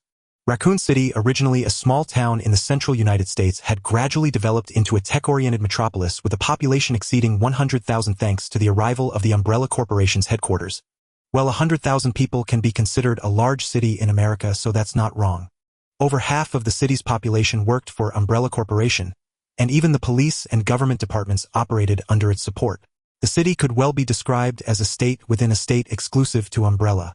Recently, with the impending shareholders meeting of Umbrella Corporation, the number of outsiders in the city had increased, including some uninvited guests. "Matt, are you sure this is the building? It doesn't look like a secret research base." In a building on the outskirts of Raccoon City, a handsome man held a telescope observing a luxurious garden villa hundreds of meters away, and asked the equally handsome but taller man beside him. "Yes, I got the information from my sister. This seemingly luxurious house is just a cover and entrance to the base. The couple living inside are actually Umbrella's security chiefs responsible for guarding the entrance. The real base is underground." The young man named Matt replied. "So how do we get in? One of the couple is always at home. A forced entry is out of the question. They definitely have alarm systems. A covert infiltration. We don't even know where the entrance is." From the room behind them, another man in tactical gear, fiddling with a bow in his hands, asked, "Benji?" The man with the telescope looked toward a gaunt figure in the corner of the room, who was incessantly typing on a keyboard. "I checked. That house has no external network connections. They use physical isolation. Without getting inside, I can't know anything about the interior," the man named Benji said somewhat helplessly. "What about the couple? Any leverage?" The man with the telescope continued. "No. The wife is named Alice and the husband is Spencer. As for other official information, it's too ordinary. So ordinary it's suspicious, clearly fabricated." Benji shook his head. So Ethan, what do we do now? The bow-wielding man asked the one with the telescope. Maybe we should wait. My sister once told me she's been persuading another Umbrella employee. If successful, she could easily bring out the virus. Matt answered before Ethan could respond. For now, that's all we can do. Barton, keep watching. Matt, try to contact your sister, Ethan said to the man with the bow. What about you? Barton asked. I'll find some help. Ethan replied, smiling, as he looked through the telescope at a figure entering a cafe on another street. A few minutes later, Ethan entered the cafe. Scanning the room, he walked toward a corner where a Caucasian man and an Asian woman were seated. Hey May, long time no see. Without asking, Ethan sat down opposite the woman and greeted her with a smile. May, who is he? The Caucasian man's face stiffened and his right hand instinctively moved toward his waist. Relax, Ward, he's not an enemy. May stopped her companion's hostile gesture and said to Ethan, Ethan, what are you doing here? I recall the CIA always assigns you to overseas missions. Hearing the name CIA, the man named Ward relaxed slightly, so he was a colleague in the field. You're the same. Your strategic homeland something division handles weird stuff, right? I haven't heard of any paranormal incidents in Raccoon City.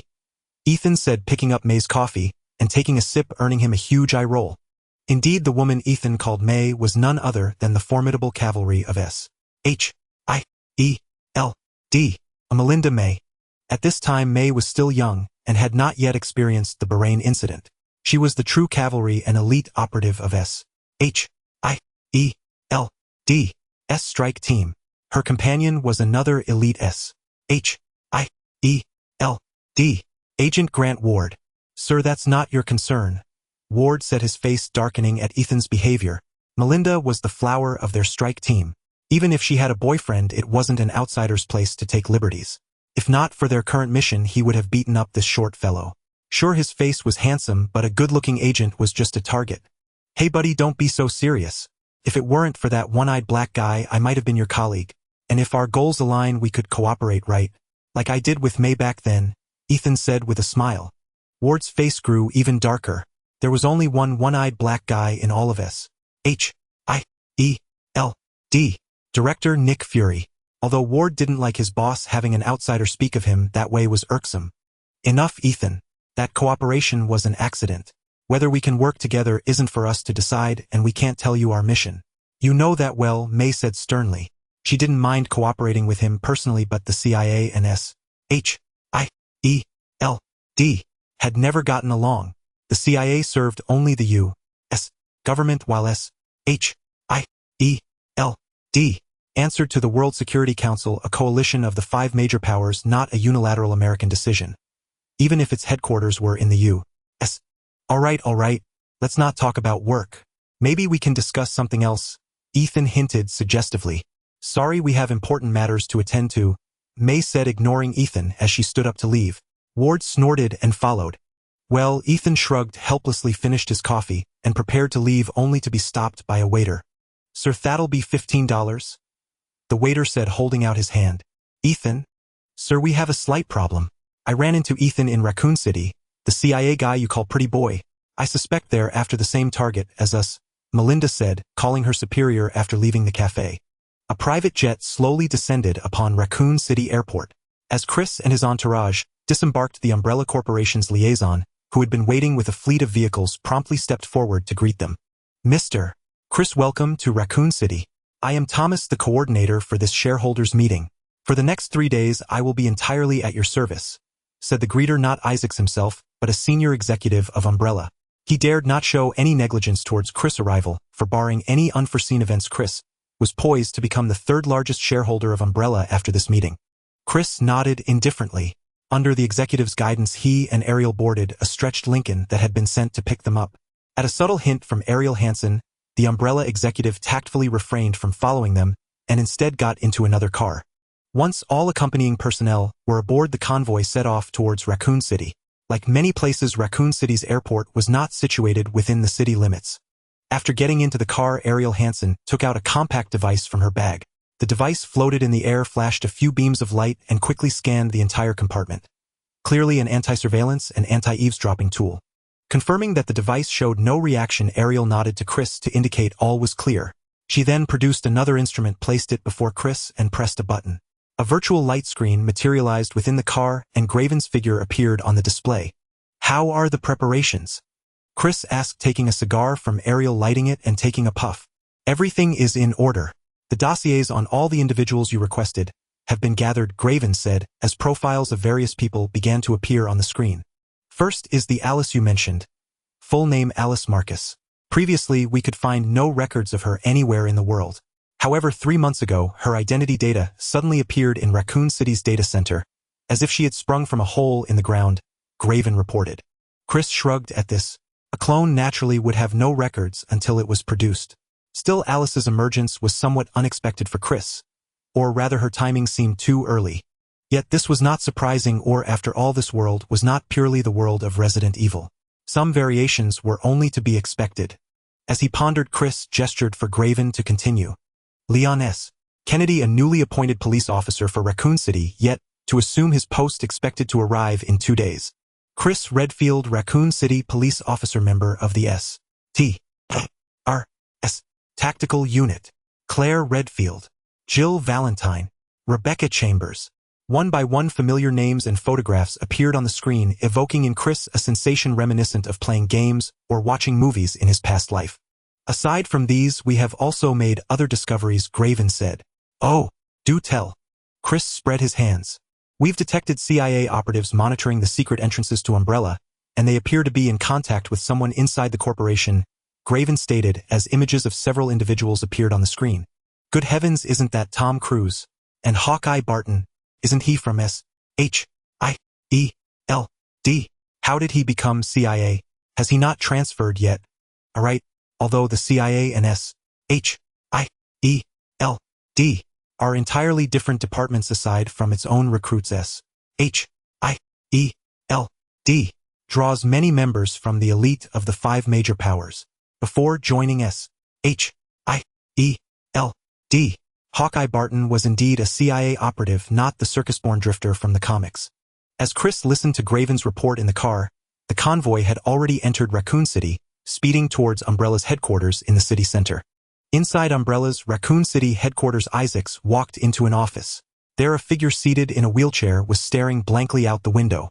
Good, it's fine to look at the scenery while you can. After all, soon enough it might be a long time before you see it again.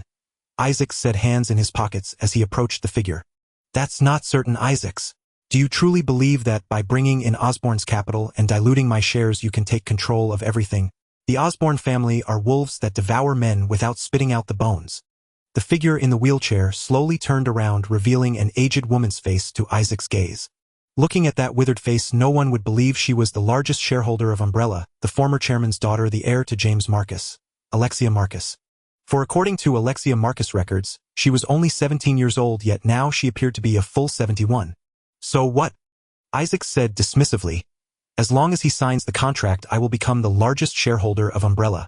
I will have sufficient authority to initiate Project Genesis, and then no one can stop me. I will stop you, Alexia retorted defiantly. Stop me? With what? Do you think Chris Osborn will listen to the ravings of a crippled madwoman who can't even stand? Isaac's face twisted into a sneer. Ah yes, perhaps you can use Lisa Addison and Alice to hand the T-virus over to the government. How do you know that? Alexia's face was a mask of shock upon hearing the 2 names. Did you think your little schemes were so secret? How naive.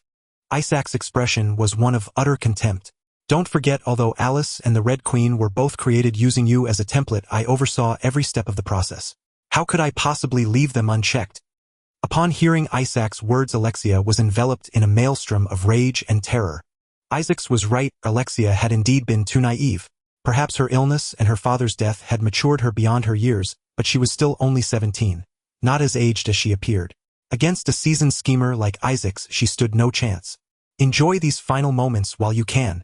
I must go receive our distinguished guest, Isaacs said with a cold laugh, ignoring Alexia, who was now utterly consumed by panic as he left the office. At night, a black sedan stopped in front of the most famous bar in Raccoon City. Chris, accompanied by 2 bodyguards, stepped out of the car and walked into the bar. As soon as he entered the bar, he was greeted by the mixed scents of tobacco, marijuana, and alcohol, accompanied by the loud music that filled the air. Chris was technically not of legal age to enter the bar, but the security personnel were not fools. Although they would check IDs, they would not question someone with Chris' extraordinary demeanor and bodyguards, as it would only invite trouble. Chris came to the bar to have fun. Despite his psychological age being over 50 due to his past life, it did not hinder his pursuit of pleasure. Moreover, his current body was only 19, the prime age for hormones, and enhanced by genetic serums. Chris' energy was boundlessly abundant. Otherwise, he wouldn't be a frequent subject of tabloid news just like Tony Stark. After arriving at Umbrella Corporation in the afternoon, and engaging in a half-hearted exchange with Isaac, for a while Chris felt the need to unwind. Although he had become accustomed to the deception of the business world, it was not a comfortable experience. Scanning the bar, Chris' attention was drawn to a group of people, sitting in the corner, particularly a short-haired girl in a blue tank top who caught his eye. In fact, he had just seen these people earlier, as they were members of the Raccoon City Police Department's Special Operations Unit, stars featured in the materials shown to him by Glavin.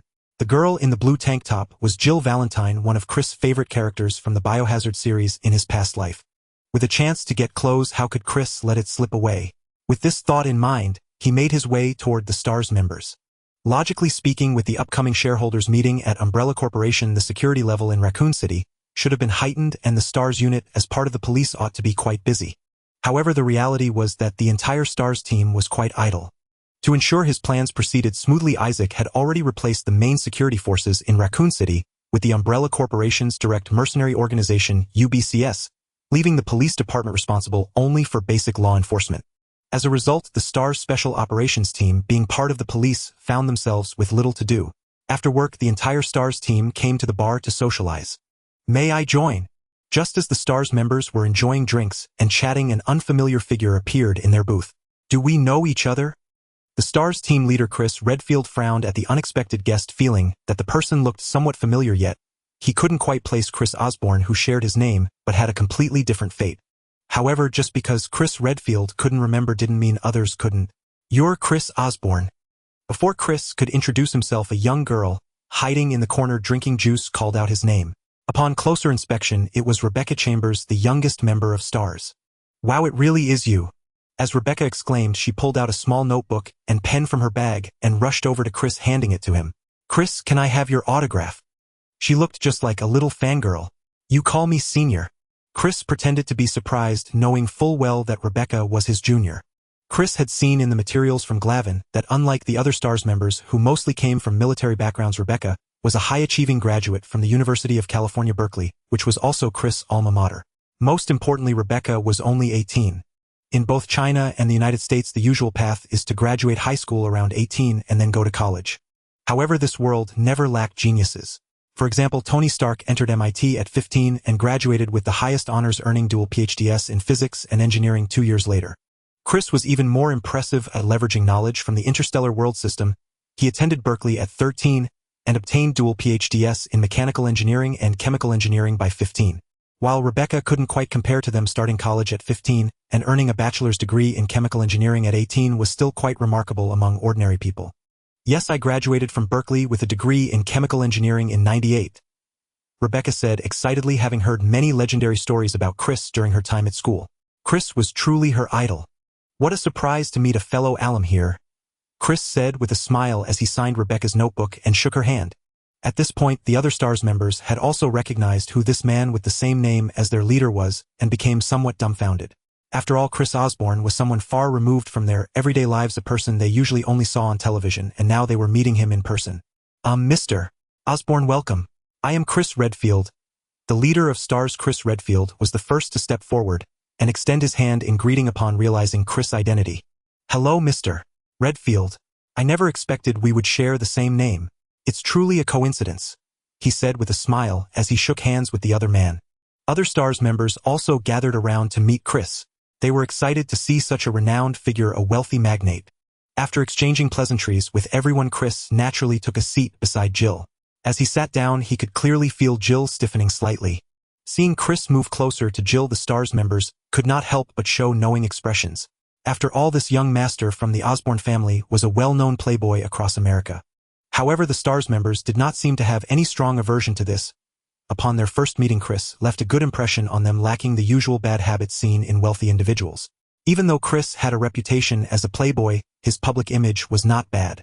Of course, the most important thing was that they did not believe Chris could easily charm Jill. Jill was not only a beauty in STARS, but also a rose with thorns. Many in the police department had special feelings for her, yet none had succeeded in winning her affection. Thus, when Chris aimed to pursue their team beauty, they had no intention of stopping him.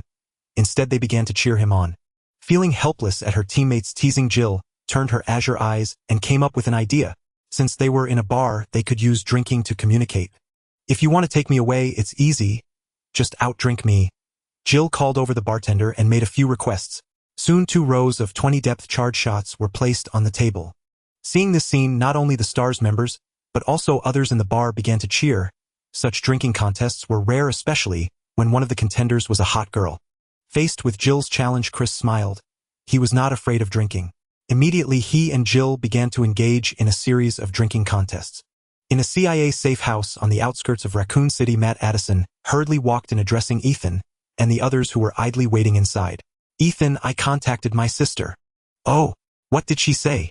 Upon hearing Matt's words, the previously lazy Ethan and the others instantly perked up. "My sister told me that during the shareholders meeting starting tomorrow, to ensure the smooth running of the event, Umbrella Corporation security forces would be tilted toward headquarters, and the security at the experimental base would be weakened," Matt said, as he poured himself a glass of water and downed it. "When do we act?" Barton, with his bow still in hand, asked. "Tomorrow is the first day of the Umbrella Corporation shareholders meeting, and there will be a grand welcome dinner in the evening. I arranged with my sister to meet in the small woods behind the mansion at 4 in the afternoon. Her people will bring out the virus and hand it over to us." Matt recounted everything clearly. "Great, now let's discuss the action plan," Ethan said, clapping his hands after hearing Matt's account, and began assigning tasks.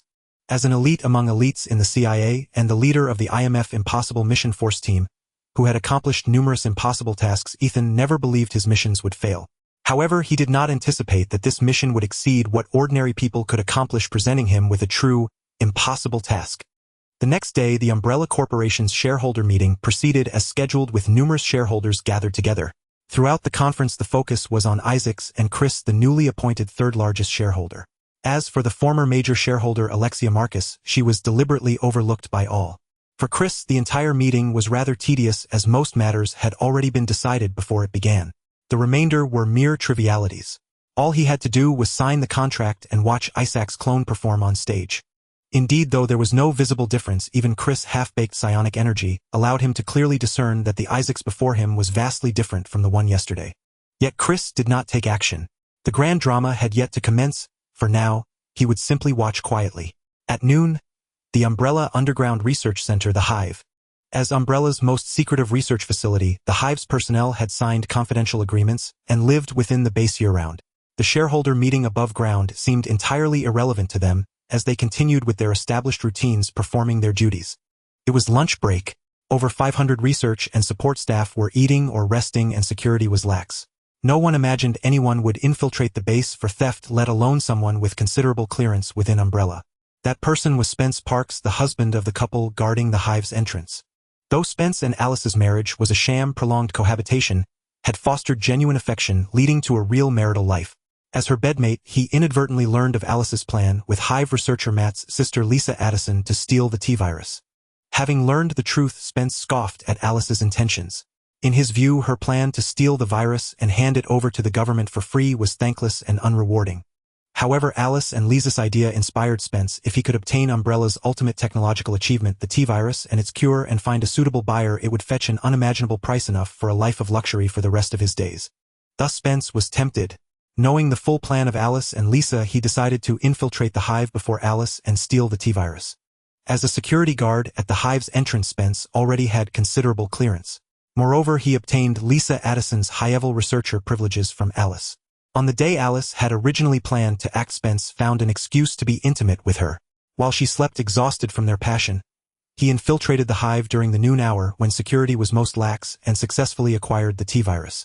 However, Spence, believing his scheme flawless, never imagined that his every move was under surveillance.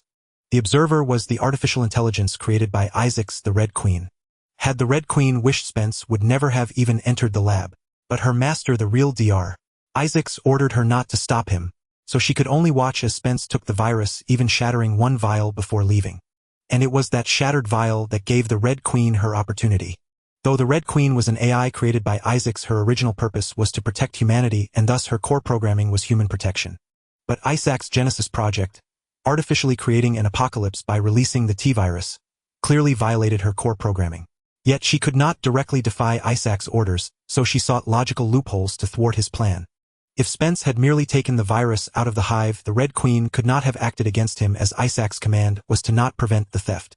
But when Spence shattered a vial inside the base, the situation changed.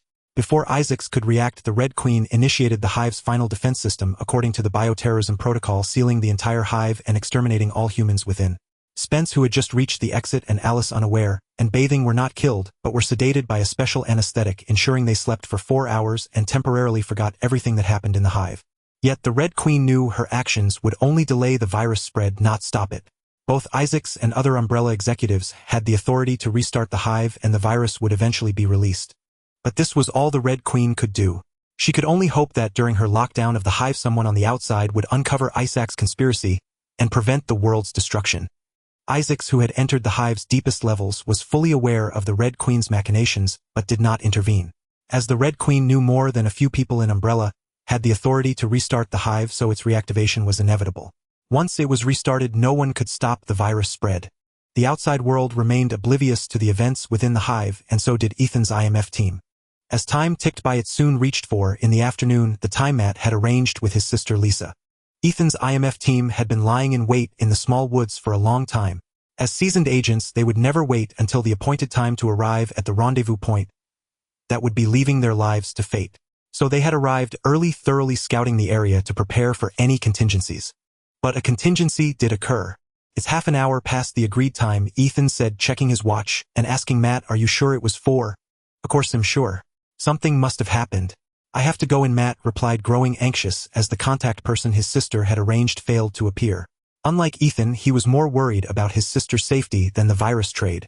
"Let's wait another half hour. If she doesn't show, we'll have to go in," Ethan said through gritted teeth. The mission had to be completed, even if the underground lab was a dragon's den. Half an hour later, having lost patience, Ethan ordered Barton and Benji to stay outside as backup while he and Matt prepared to enter the mansion to investigate. At that moment, exactly 5 hours had passed since the T-virus leak. Within the villa, Alice slowly regained consciousness in the bathtub.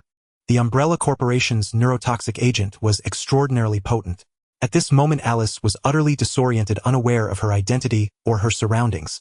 Driven by instinct alone, she began to explore the vast villa, seeking clues to her own past. As Alice reached the corridor beyond the main entrance, a gust of wind, clearly unnatural, howled through the space, carrying with it the sound of whirring blades. Startled, she stumbled backward in retreat. No sooner had she retreated into the house than 2 men seized her, pulling her deeper inside. Alice instinctively began to struggle. The 2 men gripping Alice were none other than Ethan and Matt, who had just infiltrated the villa. Their first objective upon sneaking into the villa was to capture either Alice or Spence, the couple guarding the hive's entrance, hoping to extract information about the facility. Unexpectedly, as they located Alice, the sound of a helicopter echoed from outside the villa. Acting on impulse, they decided to seize her and find a hiding spot. But the helicopter arrived too swiftly. No sooner had they grabbed Alice than 2 smoke grenades were hurled into the room, followed by a fully armed Special Forces unit crashing through the windows. Before Matt could react, a soldier tackled him to the ground. Ethan, however, was an elite agent and not so easily captured. He swiftly incapacitated 1 soldier, deftly dodged a bullet from another, and vaulted out the window. "Get him!" the team leader commanded, and 2 soldiers gave chase. The squad consisted of 7 members.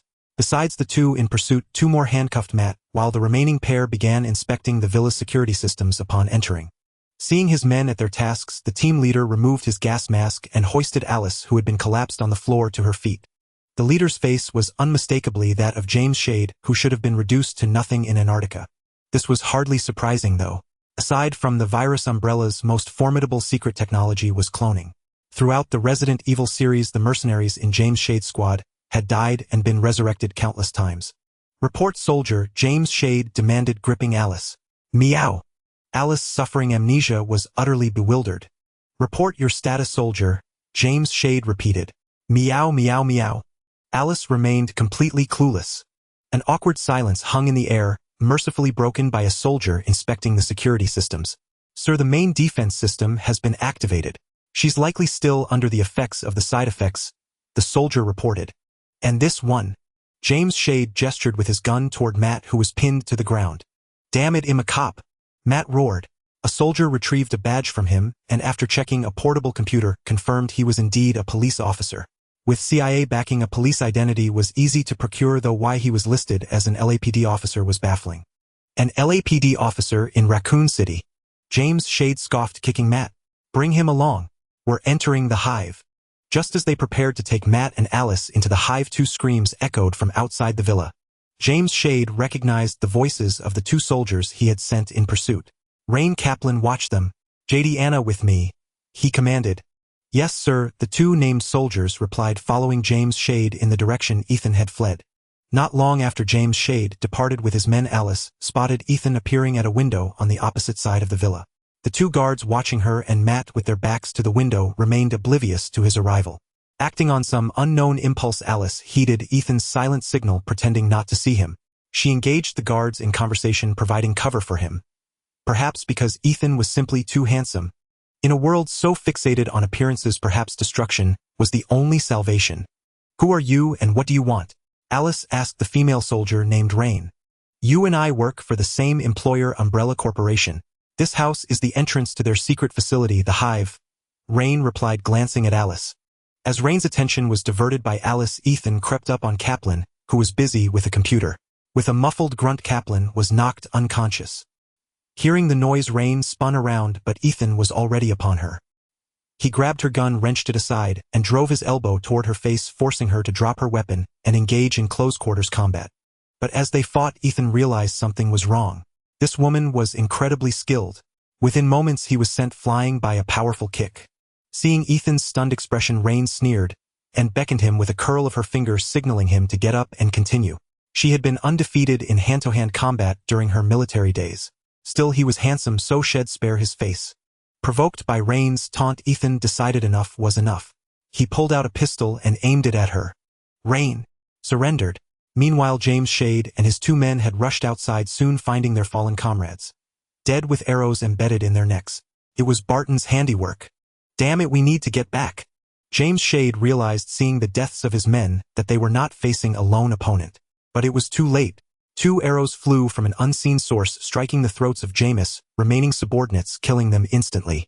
James S.H.I.E.L.D. raised his gun in alert, but before he could spot a target, another arrow appeared, piercing his arm. Only then did Barton step out from behind a tree, bow in hand, approaching the incapacitated James S.H.I.E.L.D. "A bunch of incompetents. I'll have to do it myself," Weskier muttered, watching from the depths of the hive as James S.H.I.E.L.D.'s UBCS squad was annihilated. He set down his glass heavily. "Summon Ada to see me." "As you wish." A holographic image of the Red Queen flickered behind him. James S.H.I.E.L.D., with a bullet wound in his arm, was pushed back to the villa by Barton, where Ethan and Matt had already restrained Rain and Kaplan. Ethan pointed his gun at the three and asked, "All right, now I ask you, answer. Who are you and what are you doing here?" Faced with Ethan's pressing questions, James S.H.I.E.L.D. remained silent. Rain rolled her eyes and said nothing, while Kaplan was drenched in cold sweat. Ethan immediately understood what to do next. "I'll tell you, we are hired by Umbrella Corporation to go to the secret research base of Umbrella below," Kaplan blurted out as Ethan aimed his gun at him. Unlike the highly loyal James S.H.I.E.L.D. and the ethically minded Rain, Kaplan, more of a technician, had a mere transactional relationship with Umbrella Corporation and felt no pressure in selling them out to save his own life. "Since you are also part of Umbrella, why come to your own base fully armed?" Ethan looked at Kaplan with a skeptical expression. "I'm telling the truth. We came here because 5 hours ago an accident occurred at the research base Hive," Kaplan quickly explained upon seeing Ethan's disbelief. "What kind of accident?" Ethan's expression turned serious upon hearing that an accident had occurred at the base. Perhaps this was the reason their informant couldn't rendezvous with them. 5 hours ago, the Red Queen suddenly sealed off the entire hive and killed everyone inside. Kaplan swallowed hard. "The Red Queen? Who is that?" Ethan frowned. "The Red Queen is not a single person, but the entire control system of the hive. It's the best artificial intelligence system in the world," Kaplan replied. "Are you saying a computer killed everyone in the hive? Are you kidding me? Do you think this is a Terminator movie?" Ethan scoffed, looking incredulous. "By the way, the Terminator in this world is a film produced by Chris. What he said is true. Our mission is to shut down the Red Queen." James S.H.I.E.L.D. finally spoke after remaining silent for so long. Since Kaplan had said most of what needed to be said, he had nothing left to hide. Seeing that the expressions on James and the others appeared genuine, Ethan and the others exchanged glances. "Then why did she do this?" Matt asked. "We don't know," Perhaps it was under external control or something, James said while casting a deep look at Ethan. Ethan understood James' implication. He suspected they were behind this. Ethan couldn't be bothered to explain. If they were responsible, would they be here talking nonsense with you? Then why can't I remember anything? At this moment Alice asked. The house has a self-defense system that releases a neurotoxin, primarily designed to induce unconsciousness with the side effect of causing amnesia, which can last anywhere from an hour to several days, Kaplan explained. All right, although what you're saying is a bit hard to believe regardless of its truth, we'll know once we go down. Of course you all must come with us. I hope you're not lying to me or you'll regret it, Ethan said, observing James Shed's expression for a long time. He then sighed. Banji, keep monitoring the outside situation and stay in contact. No problem, Banji replied from a command vehicle in the distance, fiddling with various instruments. After giving the instructions, Ethan untied Kaplan and had him lead the way while Rain and James were escorted by Barton and Matt to help carry the equipment. These instruments and equipment were brought over by the UBCS squad on their helicopter, now benefiting the unprepared IMF squad. As for the helicopter, it had flown away after dropping off the UBCS squad. In Ethan's view, since the UBCS squad had brought these things, it meant they were necessary. And indeed, they were indeed very necessary. After all the electronic doors along the way had been locked by the Red Queen, and relying solely on Kaplan's computer skills would not easily open them. A certain degree of brute force was still required. With Kaplan as their guide, the group's movements went smoothly. Apart from a minor malfunction with the train leading to the hive, there were no major issues, and this minor malfunction was no problem for the IMF squad. On the train, they discovered one of the culprits behind the biohazard. Spencer, who like Alice had lost his memory, was naturally found. Given that Spencer had lost his memory like Alice, Ethan and the others treated him the same way they did Alice, not taking any coercive measures. Spencer and Alice were quite cooperative and followed along without causing any trouble. As for the box of viruses and vaccines hidden by Spencer, it went unnoticed by everyone. Soon they disembarked from the train and arrived at the true entrance of the hive, which, like the outer entrance, was locked. Fortunately, the UBCS squad was well prepared and Ethan could operate all the equipment. With Kaplan's help, the main door was opened quickly, but what appeared before them was complete darkness. The power must have been cut off, Kaplan said, swallowing hard as he looked at the dark door. You all stay here, Ethan nodded at Barton, and Matt then put on the night vision goggles provided by the UBCS and walked in. Seeing Ethan walk in without any form of protection, a glimmer of hope flashed in James' eyes, hoping the defense mechanisms were still effective and would give this guy a scare. However, unfortunately nothing happened. After all, it had been several hours since the defense mechanisms had been activated and the neurotoxin had long since dissipated. Ethan quickly found the power switch and the entire space lit up. After confirming everything was fine, Ethan signaled for everyone to come in. Is this really underground? Once everyone entered the hall, Alice was surprised to see the windows on the walls, revealing a city with tall buildings outside. This is a device used to improve the underground environment, Matt explained, as he had heard his sister mention it. It allows people to see the scenery above ground. Looks like we can only take the stairs. Ethan had already opened the elevator, but upon seeing the severed steel cables inside, he knew the elevator was completely out of service. The staircase was high, but for those present it posed no difficulty, as each person here was a trained elite. It would be comical for anyone to be stumped by a staircase of this distance. Sir, we have been locked onto by the Red Queen. She knows we are coming, Kaplan reported to Ethan as everyone hurried down the stairs. Can we block her? Ethan asked. Sorry, unless we enter the Red Queen's mainframe, that's simply not possible. Kaplan shook his head. As everyone continued to delve deeper, they soon arrived at the experimental area, but they found that the entire lab was flooded with water, filled with the bodies of researchers who had drowned. Seeing such a tragedy, even the elite agents who were used to life and death could not help but frown deeply. However, they had no idea that this was far from the worst thing. To reach the Red Queen, we must go through these laboratories, Kaplan said helplessly to Ethan. Is there no other way? There is, according to the map. There's a B cafeteria that can also lead to the mainframe, but it requires a longer detour, Kaplan said, looking at the portable computer in his hand. Bang! At that moment a gunshot rang out, and a bullet grazed Spencer's cheek, causing him, who was about to drape a coat over Alice, to sit down on the ground in shock. Everyone looked over to find Matt had just fired his handgun at the laboratory's glass outer wall, but not only did he fail to shatter the glass, but the bullet also ricocheted, nearly causing Spencer to meet his end prematurely. It's useless, the doors and glass here are bulletproof, and it's hard to break them even with a rifle, James sneered at Matt's actions. Then how about this? Ethan said, pulling out a muffin-sized object from his backpack, which bore the Osborne Industries logo.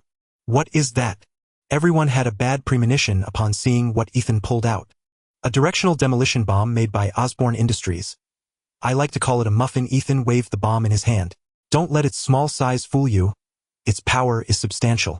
This is a goodie reserved for special forces. Now no one had anything to say, and could only watch as Ethan affixed one muffin after another to the laboratory door. All right, now we retreat. I don't think you'd want to be caught in the blast radius of the bomb, Ethan said after finishing setting up the explosives holding the detonator. Of course, no one opposed Ethan's suggestion and obediently retreated to the previous corridor. Boom, bang, bang, accompanied by a series of explosions. The experimental area that had been locked down by the Red Queen was violently breached. In Raccoon City, at a mansion owned by Umbrella Corporation, it was a scene of lights and revelry, with well-dressed social elites coming and going, raising their glasses in a lively atmosphere. These people were shareholders and some management of Umbrella Corporation who had just finished a day of meetings. As the protagonist, Chris was naturally the focal point of this banquet, currently holding Ariel Hansen's hand, surrounded by a group of elites. At that moment, one of Chris' bodyguards hurried in and whispered something in Chris' ear. After listening to the bodyguard's whisper, Chris apologized, and under the bodyguard's cover found an unoccupied corner to make a phone call. General Ross, I have some news that I believe you will be very interested in. At this point, 7 hours had passed since the virus leak. After the explosion, the laboratories were completely blown open, water gushing out and splashing everywhere. The corpses that had been submerged in the liquid were scattered messily by the torrential flow. Ethan then led the group wading through the water from the corridor. All right, where do we go now? Seeing the obstacle completely gone, he nodded with satisfaction and looked at Kaplan. We can reach the main computer room once we get through here, Kaplan said, pointing at the route on the computer screen. Meanwhile, Barton, who had been vigilantly observing their surroundings, felt his ominous premonition growing stronger. When his gaze finally fell upon a floating corpse near Ethan's feet, he understood the source of his unease. Ethan, watch out! Barton shouted sharply. What? Ethan was bewildered, but then the corpse at his feet suddenly jerked upright and lunged straight at his legs. However, the corpse failed to reach Ethan. Sensing the danger, Barton had already fired an arrow, striking it squarely in the throat. The immense force momentarily halted the corpse's movement, giving Ethan enough time to retreat and create distance. Then, to the astonishment of everyone, the corpse with the arrow lodged in its throat slowly staggered back to its feet. What the hell is this thing? Ethan cursed at the reanimated corpse. He certainly didn't think this moving creature was alive. No living person could have an arrow in their throat and act unfazed. More importantly, Ethan noticed only a trickle of dark red blood oozed from the wound, unlike the bright red spray that usually accompanied Barton's kills. Barton shot another arrow, this time aiming for the foot, but the corpse only staggered briefly before relentlessly lunging at Ethan again. A gunshot rang out. The corpse finally lost its vitality and collapsed to the ground. Ethan had blown its head off with a single shot. Looks like we have to aim for the head, Ethan said, kicking the corpse to confirm it was completely still, but he noticed no one was paying attention to his discovery. They were staring blankly behind him. Ethan, I think we're in big trouble, Matt said, swallowing hard. Ethan turned around. The corpses scattered everywhere, as far as the eye could see, seemed to receive some signal. They all staggered to their feet and surged toward the group. Where's that B cafeteria you mentioned? Ethan asked Kaplan after a few seconds of silence. In northern Oregon, at the Lewis McChord Joint Base in Washington State, the garrison of the 75th Ranger Regiment. A convoy slowly rolled into the airport.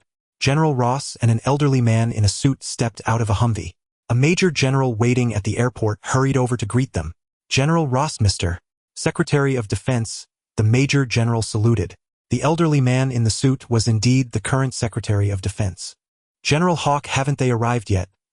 The secretary asked, nodding at the major general. They're already here, the major general replied, pointing to 3 distinctive transport planes parked in the distance.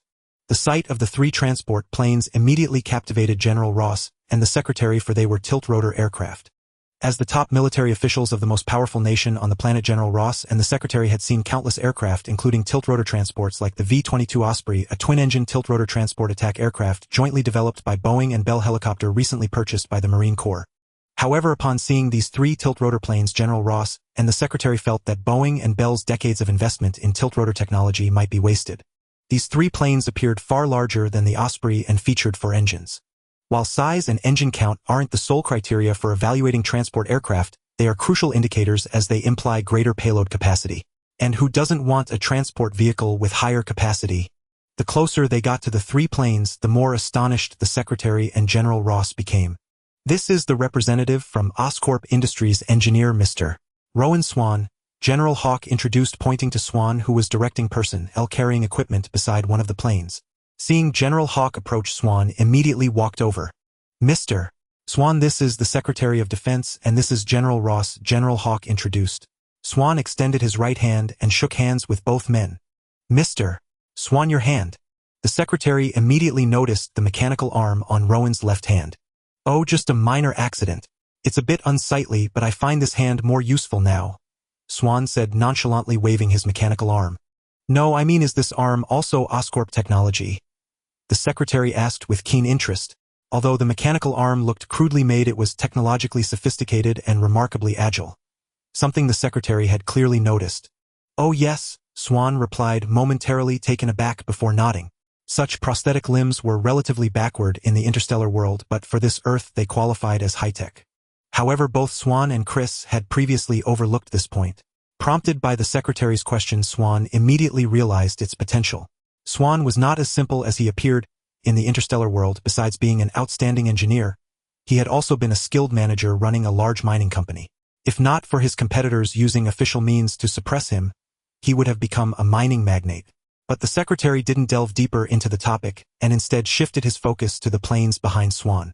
The allure of the mechanical arm was no match for these massive machines. Are these three planes also products of Oscorp Industries? Yes, these are Oscorp's latest VOTL quad-engine tilt-rotor transport aircraft. They can also be modified into transport attack variants.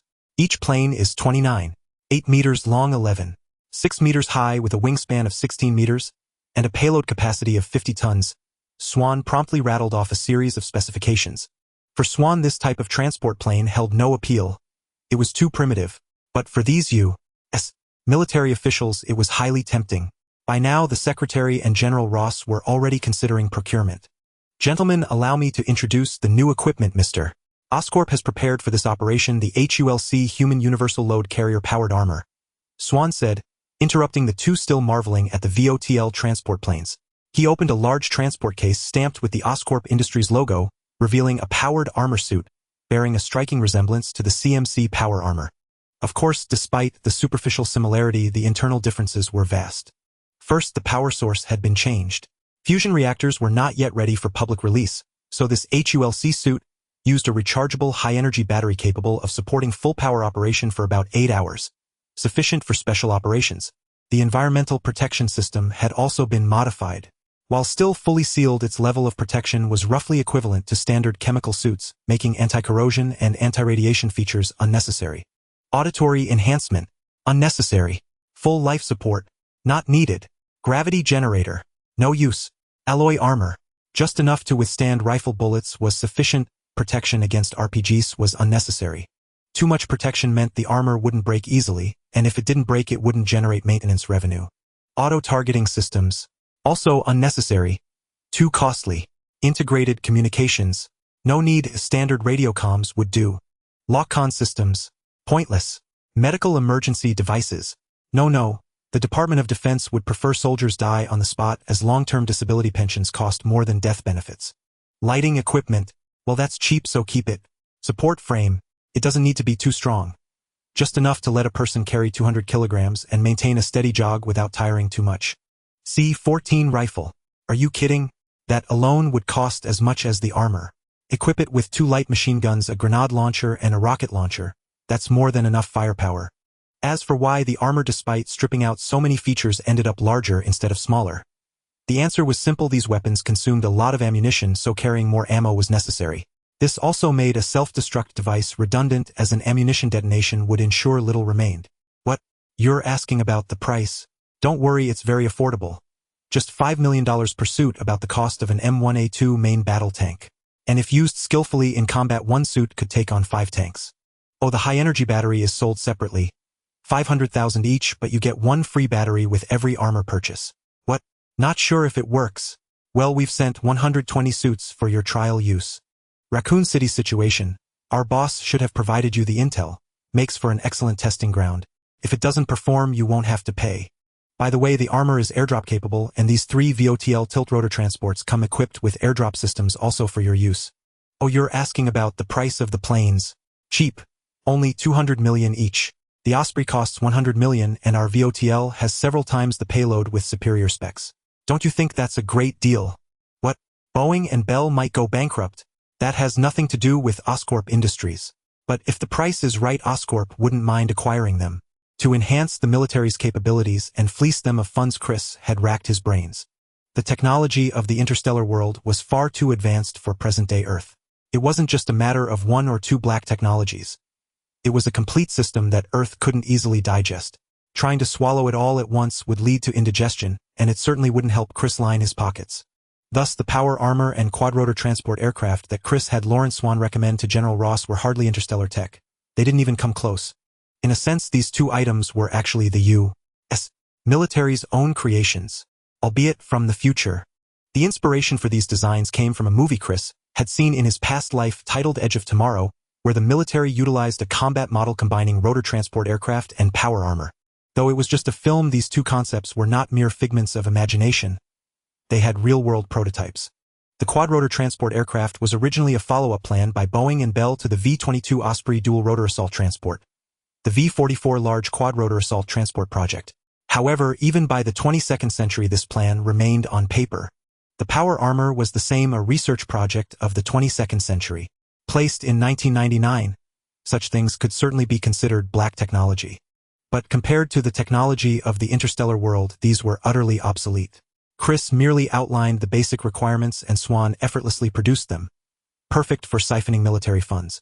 The cost of a single set of power armor, including batteries and weapons, was about $500,000, the aircraft cost around $8 million. Well, mostly material costs, research costs, non-existent. Then selling them at 10 or 20 times the price would be a massive profit. After all, the U.S. military had more money than sense. It would be foolish not to take it. Besides, compared to their current equipment, these items were genuinely superior, weren't they? Although this world had no shortage of black technology, it was either held by major powers and corporations or consisted of experimental gear that couldn't be mass-produced. Conventional military equipment was in a sorry state. Otherwise, the military wouldn't have been marginalized in various future major events, with all the glory stolen by organizations like S.H.I.E.L.D. and the Avengers. Now that Oscorp could provide effective equipment, the military was overjoyed. Why would they complain? Moreover, Oscorp even offered free trial services. Truly a benevolent seller. So when Oscorp proposed a collaboration concerning Raccoon City, the Secretary of Defense and General Ross agreed without much hesitation. This partnership seemed like a win-win situation. First, it allowed the military to test whether Oscorp's equipment was as effective as Swan had claimed. If it was, mass deployment would inevitably follow, significantly boosting the military's capabilities. Second, it was a golden opportunity to enhance the military's public image. In this world, the U.S. military, like in Chris' past life, acted as the world's police. As the most powerful military on Earth, it received the most scrutiny, inevitably attracting negative press, especially from its aggressive wars, which tarnished its image both abroad and at home. But if they could successfully resolve the Raccoon City crisis, the situation would change dramatically. This was about vanquishing evil and saving the world. For Chris, the benefits were equally obvious. Why had he been so determined to take down the Umbrella Corporation? Wasn't it for profit? If he could successfully devour Umbrella, both Oscorp and Chris himself would come out significantly fatter. But this world was teeming with all sorts of organizations and powers. If Chris intervened in the Raccoon City crisis under his own name or Oscorp's, even if they resolved it, it would be seen as corporate infighting. Dogs fighting dogs, black eating black, inviting discontent and covetousness from these factions. The villainous organizations were easy enough to deal with. If they dared to reach out, Chris would break their claws. But if self-righteous organizations and individuals targeted Oscorp over this, it would be troublesome. Chris couldn't treat them the same way he did the villains or had become the villain himself.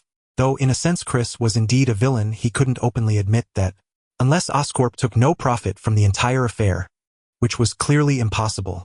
But with the military as a shield, the situation changed. As a military supplier providing assistance for the military's righteous cause, and resolving the Raccoon City crisis, such a conscientious enterprise deserved some rewards, didn't it? Then Oscorp could legitimately, with the military's help, swallow most of Umbrella's assets. Although the share would be smaller, since the military wouldn't work for free, there would be no lingering concerns. Though in essence there was no difference, this was political correctness. If anyone still dared to challenge Oscorp or Chris on this grounds, they would be slapping the military's face, and slapping the military's face was slapping the U.S. government's face and thus the American people's face. And the consequences of such an act. Just look at the fractured Avengers in the future. So while reputation might be intangible, it was often indispensable. Driven by interests, the military acted swiftly. Soon a rapid reaction force was assembled led by the 2nd Battalion of the 75th Ranger Regiment with the 3rd Brigade of the 2nd Infantry Division as the main force. Thanks to the intelligence provided by Chris, these units were equipped with anti-biological warfare gear and trained in counter-zombie assault tactics. Once the Raccoon City crisis fully erupted, they would be deployed into the city immediately. Meanwhile, 120 sets of power armor and 3 VOTL transport aircraft would be assigned to the Army's elite unit, the Green Berets. They would be the protagonists of this operation, rescuing the suffering citizens of Raccoon City, and would be the hero unit the military would later showcase. What? Nipping the source before the outbreak? Are you kidding? If the citizens of Raccoon City didn't witness the horror of the biochemical crisis, how could the U.S. military's glorious image shine? And how could they be celebrated for their great achievement of saving the world? While Chris conspired with the military to launch a major operation, the IMF team led by Ethan had already fallen into a desperate situation within the hive. The number of zombies inside the hive exceeded 500, but those released by Ethan earlier were actually few, only a few dozen, since he had only destroyed the laboratories blocking his path while the rest remained locked away by the Red Queen in other areas. Moreover, these zombies moved with extreme sluggishness. Those familiar with the Resident Evil series would notice that in the first and second films, zombies moved very slowly, relying solely on their overwhelming numbers. It wasn't until the third installment that the T-virus underwent deeper mutations, causing the zombies to gradually increase in speed. Thus, a few dozen zombies, while troublesome for Ethan and his team, were not necessarily insurmountable. Unfortunately, the experimental zone's laboratories originally housed a kennel. Compared to the zombies, these zombie dogs posed a far greater threat. Had Ethan and his team not been exceptional individuals, someone would likely have been injured. After a frantic sprint and sealing a heavy door behind them, Ethan and his team temporarily escaped the horde of zombies, arriving at what the hive's map designated as Broom. Are you sure you haven't taken a wrong turn? Ethan frowned, seeing that the so-called Broom contained only rows of sealed cryogenic pods bearing no resemblance to a dining area. I'm certain the map shows it clearly, Kaplan said, showing the electronic map to Ethan. Clearly the Umbrella Corporation has hidden some secrets here, Matt mused. So what's inside these sealed cryogenic pods? Barton turned to James Shade. Don't look at me like that. I know what you're thinking, but I have no idea what's inside. I was just following orders, James Shade shrugged. It's simple enough to find out. We just open one and see. Ethan, undeterred, approached the control panel of a cryogenic pod and began operating it. The earlier encounter with moving, aggressive corpses had already shaken him deeply, and he was now even more eager to uncover what the Umbrella Corporation had hidden here. But curiosity often courts disaster, or the contents of these pods were far more formidable than mere zombies or zombie dogs. Soon, with Ethan's manipulation, the green indicator light on the pod turned red. With a hiss, the pod opened. A grotesque creature devoid of skin and eyes, with sharp claws and an exposed brain, came into view. A licker, the elite monster of the Resident Evil series. Numerous syringes connected to the licker's body had been steadily supplying sedatives, combined with low temperatures, to suppress its cellular activity. But as Ethan deactivated the pod, the syringes ceased their flow, and the licker began to slowly awaken. What the hell is this thing? Ethan, uncharacteristically careless, stepped forward and prodded the creature's head with his gun. Suddenly, the licker broke free from its restraints and swiped a claw at Ethan. Though Ethan reacted swiftly, his chest was still torn open, leaving a shallow gash across his skin. Bang! Bang! Bang! Seeing Ethan under attack, Matt immediately opened fire on the licker's head, emptying an entire magazine before stopping. The creature ceased to move. Normally, lickers are not so easily killed given their incredible speed and elusive movements. However, this one had just awakened, its reactions dulled, and its body was still confined within the pod with insufficient space to maneuver, allowing Matt's consecutive shots to the head to prove fatal. After all, lickers lack the tough exoskeleton of xenomorphs. Damn it, this must be a biological weapon created by Umbrella, Ethan said, unaware of the danger posed by the licker's scratch, believing he had narrowly escaped. Are you all right? The others asked, looking at Ethan. I'm fine, thanks, he sighed with relief, rising to his feet. Wait, look, Alice suddenly pointed out. Everyone followed her gaze to see that all the indicator lights on the cryogenic pods had changed from green to red. As a first meeting, let me give you a little gift. Weskier set his hands, leaving the keyboard in the mainframe control room, a sinister smile on his face. Now let's welcome our esteemed guests. Get out of here.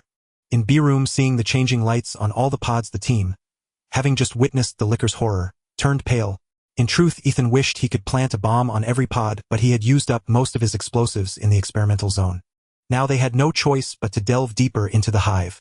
As for retreat, the path was blocked by zombies and zombie dogs, and Ethan had yet to obtain the crucial item he sought. How could he possibly leave? Thus, under his lead, the team charged without hesitation into the passage at the other end of Broom. As the heavy door between the passage and Broom sealed shut under Kaplan's control, they breathed a sigh of relief, because at the moment of closure they had already seen several lickers breaking free from their pods. Had they delayed even a moment longer, they would have faced these terrifying monsters head-on. Clap, clap, clap. A round of applause snapped the team, who had just relaxed slightly back to attention. They then noticed a figure standing at the far end of the passage. Who's there? Ethan and the others immediately aimed their guns at the silhouette. Captain Weskier. How are you here? Kaplan was startled upon recognizing the figure. It was none other than Weskier. Kaplan and Rain looked at Weskier's appearance with confusion, as he was the overall commander of their UBCS unit, and it was he who had given the order to shut down the Red Queen's mainframe. But why was he inside the hive? Only James Shade showed a flicker of joy upon seeing Weskier. Your mission has failed. Shouldn't I come to clean up the mess? Weskier replied matter-of-factly to Kaplan's confusion. Besides, with so many distinguished guests, how could I, as the host, not come out to welcome you? By the way, how did you like the gift I sent you? Was it you who released those things outside? Ethan asked coldly. That's right. Do you like those little darlings? There are new products from Umbrella, but it seems they didn't cause you much trouble. Weskier grinned slyly. Whatever trouble those things might cause me, I can tell you that you're in trouble now, Ethan said angrily. Whoa, whoa, whoa. The famous IMF's threat. I'm so scared. Weskier feigned fear, then his expression turned cold. Do you think this is the CIA headquarters? Look who's here. With that, Weskier clapped his hands and a figure stepped out from beside him. Benji. Ethan, Matt, and Barton were all stunned to see the newcomer. It was their comrade who was supposed to be waiting outside the hive. Hey guys, I'm sorry, Benji said with a grimace. They then noticed he was being held hostage, a pistol pressed to his temple. The hand holding the gun was slender and fair, belonging to a short-haired Asian woman in a red evening gown. Weskier's top lieutenant, Ada Wong. What do you want? Ethan gritted his teeth, seeing his comrade taken hostage. Benji was his earliest partner on the team. He could not abandon him. Nothing much. Just want you to have a good time with those kids outside, Weskier said. As his words fell, the all-steel door behind Ethan and his team let out a thunderous roar and began to deform. The lickers outside were attacking it. Weskier's intent was clear: to trap Ethan's team here and force them to face the lickers. You madman, Ethan hissed, but dared not act rashly. Thanks for the compliment. Enjoy yourselves. Weskier sneered, preparing to leave. Wait sir, what about me? James Shade panicked as Weskier turned to go. Oh sorry James. I almost forgot about you, Weskier said, slapping his forehead. But I'm afraid I recall saying, doesn't Umbrella Corporation not keep useless people? With that, under Jameis' despairing gaze, Weskier turned and headed toward the mainframe room without looking back. As Weskier departed, Ada Wong, still holding Benji hostage, mouthed a silent bye-bye to Ethan's team, then kicked Benji toward them to block their line of fire. With a swish, a heavy door sealed off their path completely. At that moment, with a thunderous crash, the door behind Ethan and his team was torn open, revealing the grotesque forms of lickers beyond. Damn it, Kaplan, Benji. Hurry and figure out how to open the door. Seeing the monstrous creatures about to breach, the team erupted in panic. I'm trying. Weskier changed the password settings, Kaplan said, sweating profusely as he worked to crack the door's code. Then try harder.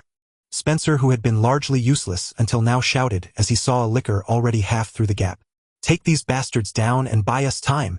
Ethan opened a bag full of weapons and distributed them to the team. He had withheld arms earlier due to distrust, but now circumstances left no other choice. Even Barton, who usually relied on a bow, switched to a gun. His arrows were too limited to last long. Armed with guns, the team felt a sliver of reassurance. Then, with a mournful groan, the door finally gave way and two lickers were the first to slither into the passage. The next instant, gunfire erupted. A hail of bullets drove the two lickers back and they soon collapsed. But before the team could relax, two more lickers crawled in with an endless stream following behind. Facing such overwhelming numbers, their ammunition quickly dwindled. After killing 5 or 6 lickers, casualties finally occurred. The first to fall was James Shade, who had been deliberately pushed to the front. A licker lunged and swatted him to the ground with a single claw strike, even grazing Matt's arm as he stood behind. After being knocked down, James was grabbed by the ankle by another licker's tongue and dragged into the pack. A few screams later, he fell silent. Fortunately, at that moment, Kaplan and Benji finally cracked the door's password. However, once inside, the team cursed again, because beyond this passage lay the control room leading to the mainframe, but between the control room and the mainframe was another corridor sealed by 2 doors, the infamous laser corridor from the Resident Evil series. The train hurtled toward the exit of the hive. Barton, Matt, Alice, and Kaplan slumped in silence within the carriage, exchanging no words. Of the entire team, only the 4 of them had managed to escape the hive alive. During the entry into the Red Queen's mainframe room, the others served as primary combatants, fending off the Licker's attacks. Thus it was Spencer and B.J. who first entered the laser corridor. Consequently, Spencer, without even regaining his memories, perished alongside B.J. in the laser corridor, while Rain also fell while holding back the Lickers. After much effort, they managed to extract an escape route from the Red Queen through threats, only to be attacked at the last moment by 2 evolved Lickers, the Hunters. Ultimately infected by a scratch from a Licker, and on the verge of zombification, the team leader, Ethan, clinging to his last shred of sanity, grabbed a bomb and chose to perish with the 2 monsters. "We failed.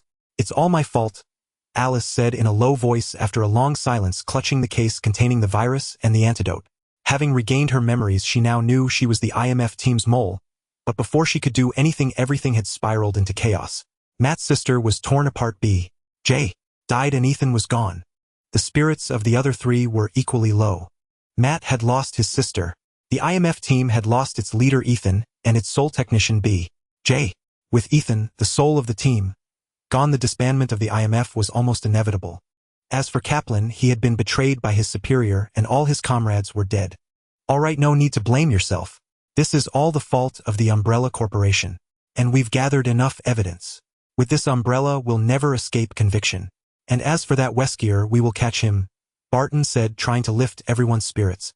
At the mention of the Umbrella Corporation, the others' faces twisted with hatred, and they finally mustered some spirit.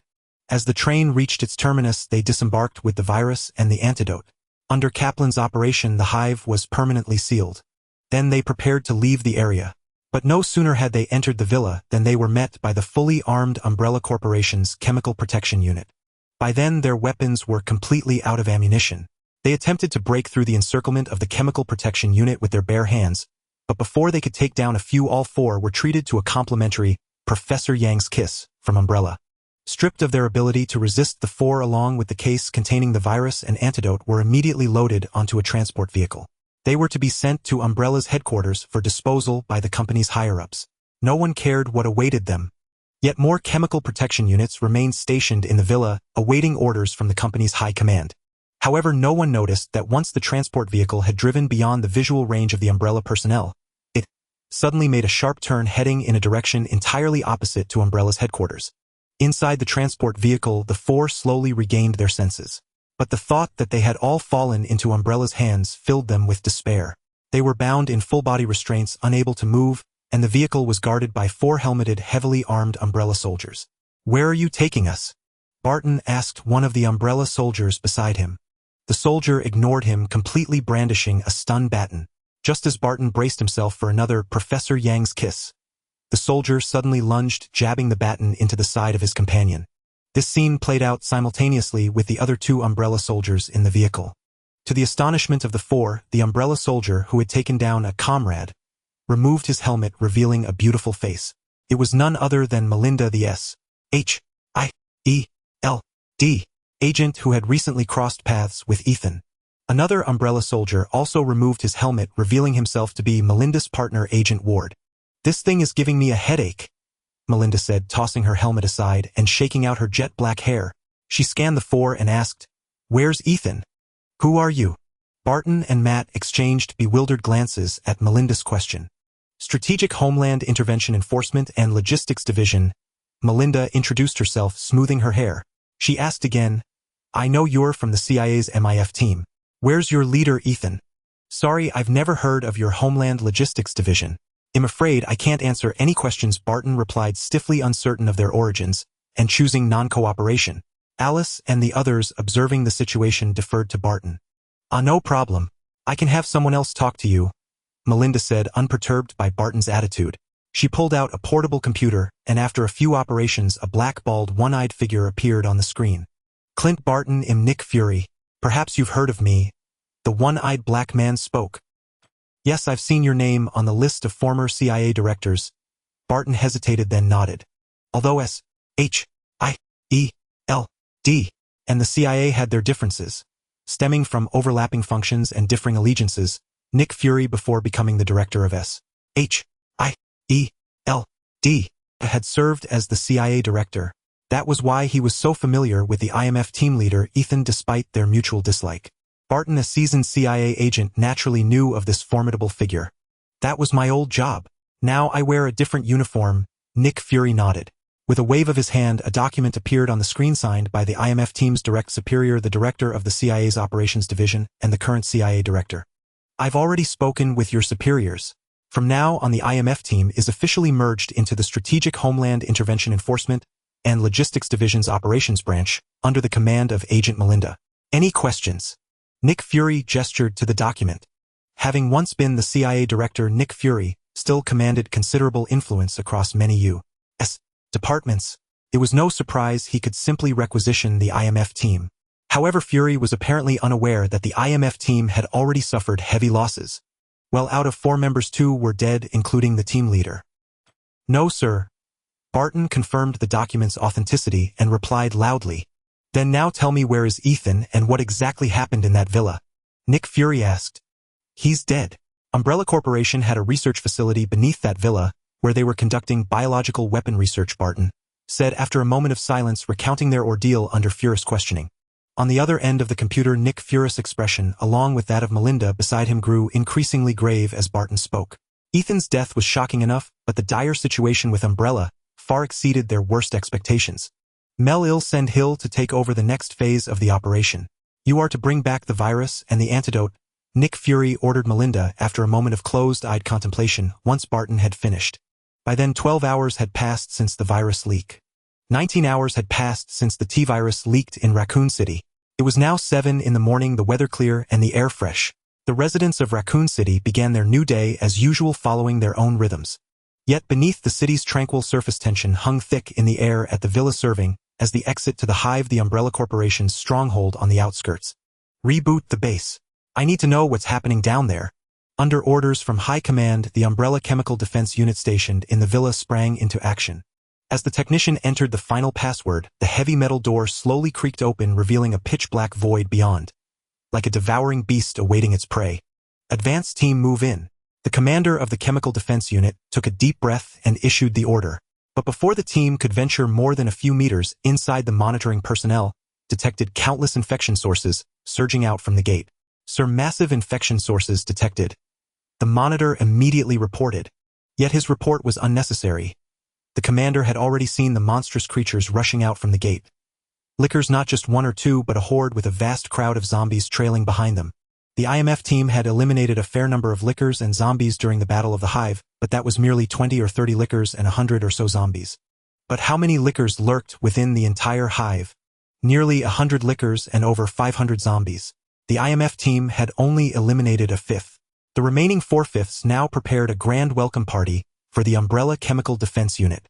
Moreover, compared to the cramped confines of the Hive, the open exterior was far more suited to the agile lickers.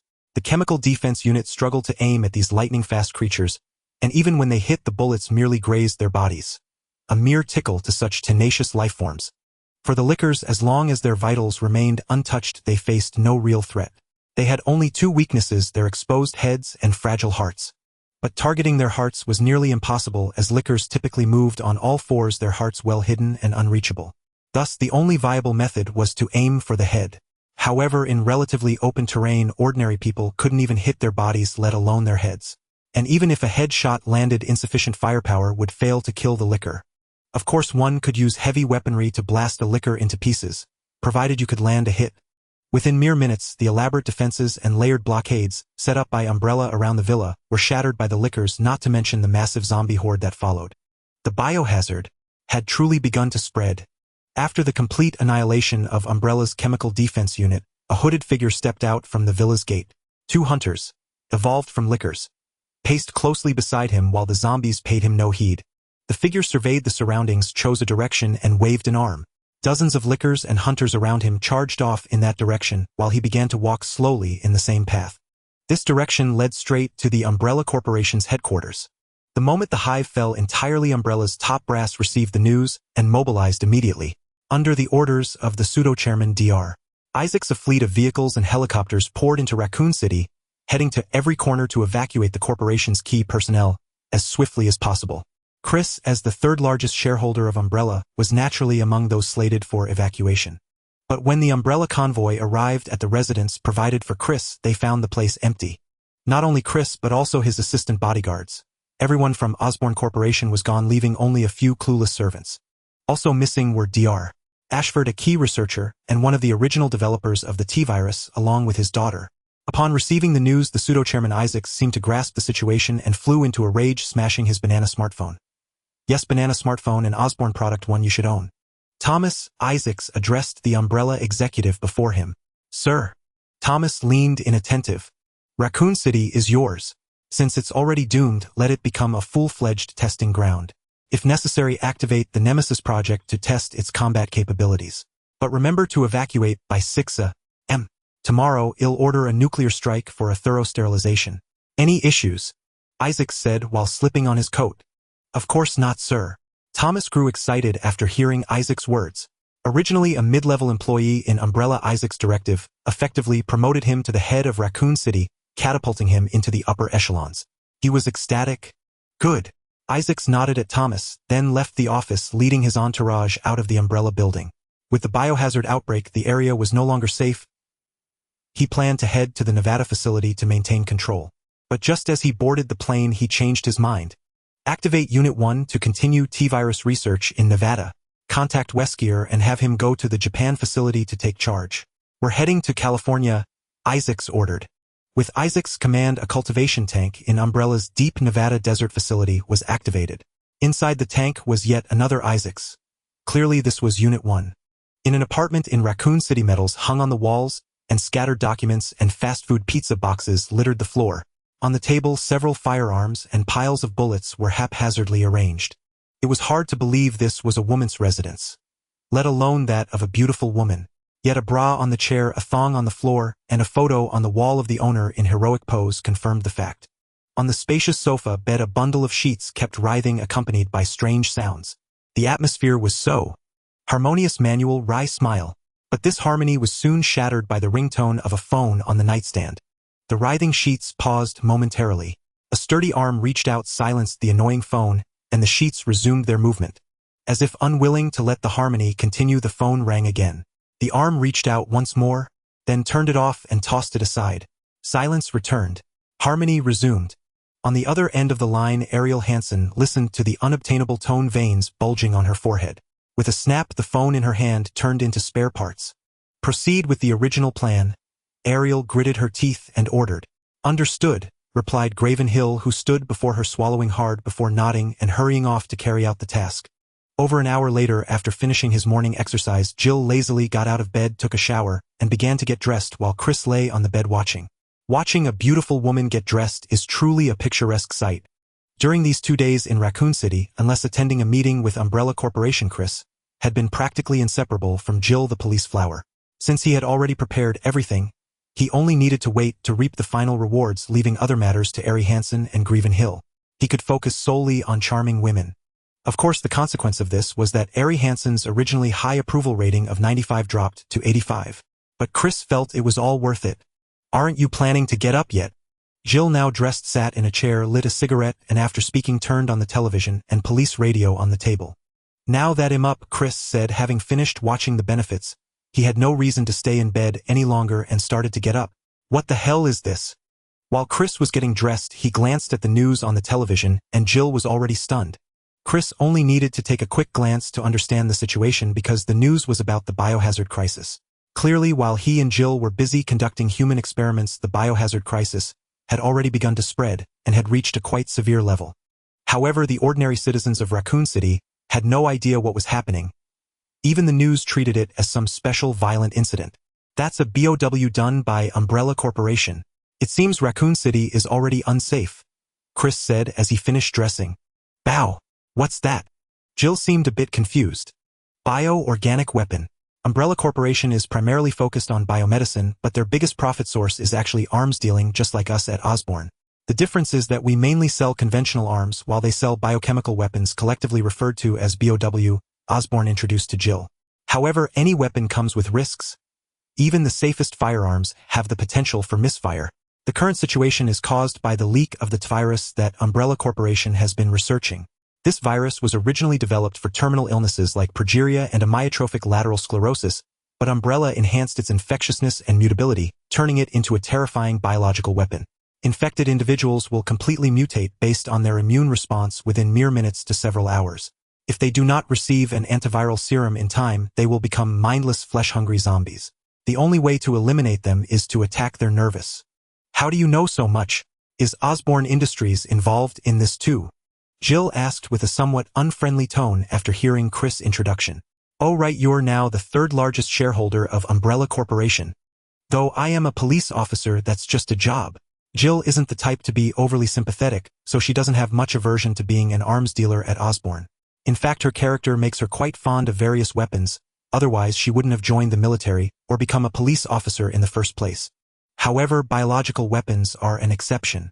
The infectiousness and pathogenicity of biological weapons have caused them to be feared and rejected by mainstream moral views since their inception, stemming from humanity's instinctive fear of disease. Oh, don't jump to conclusions so easily.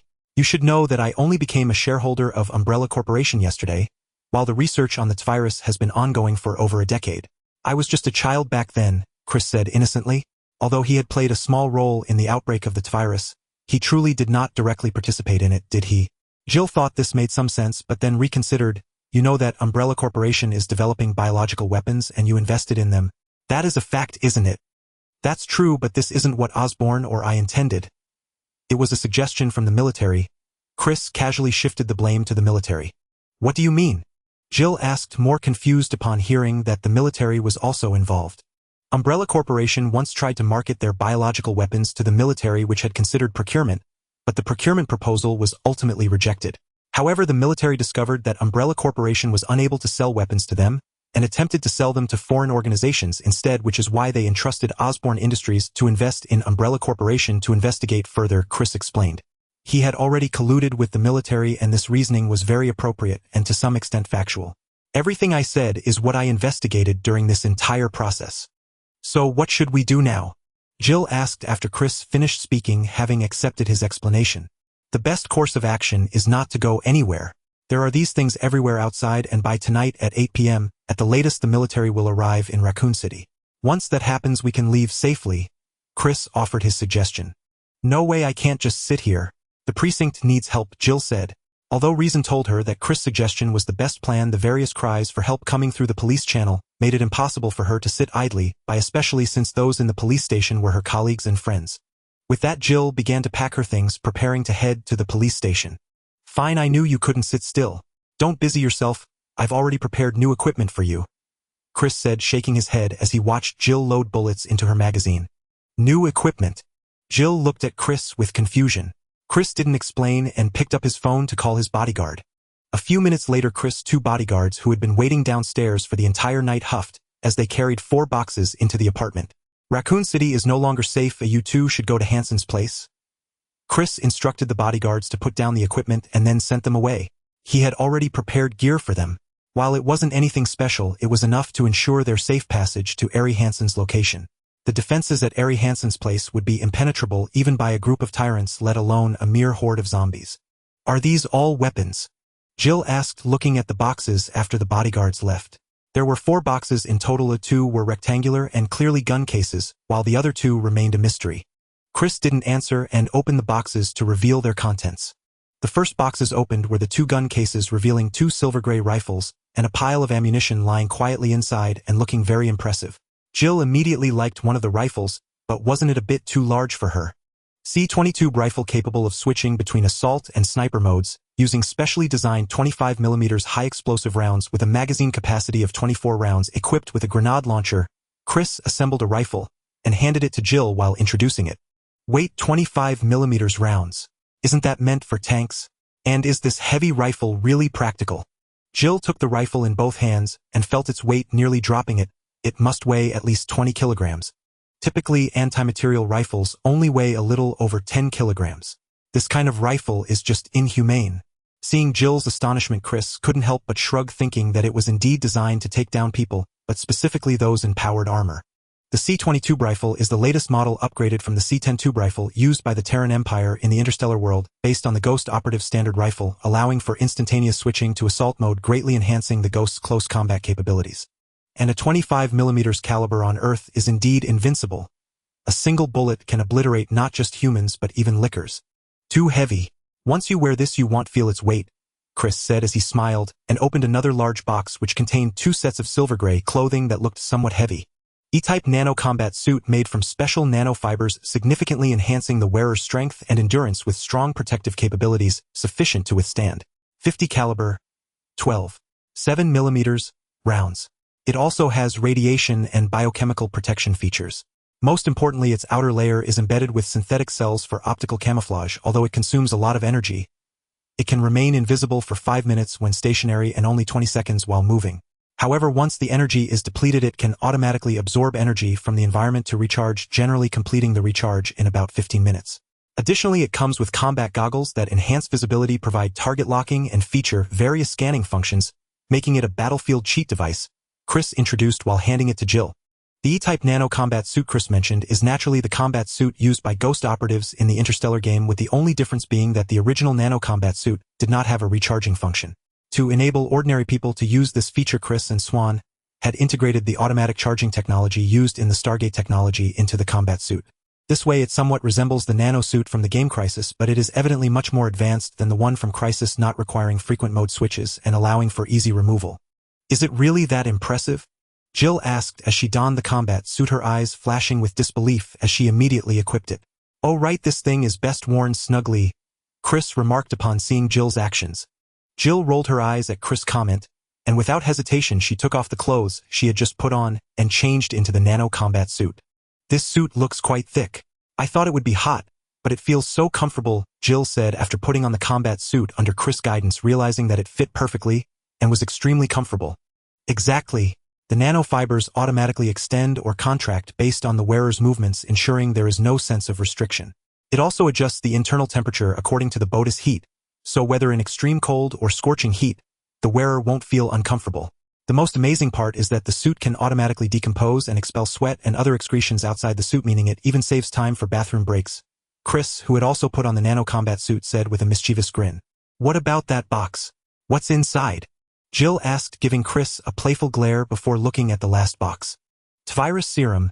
Chris opened the box, revealing a series of green vials that caught Jill's eyes. These serums were obtained from Dr. Ashford. Although Chris had better options since he had a ready supply, he figured it was best to use it. "You really came prepared," Jill couldn't help but exclaim. "Of course. Originally this was to prevent Umbrella Corporation from discovering our intentions and acting out of desperation. I didn't expect to use it so soon," Chris replied, speaking nonsense. "Okay then, let's head out now," Jill, fully equipped, said eagerly. Her originally fiery figure appeared even more alluring in the tight-fitting nano-combat suit, making Chris swallow.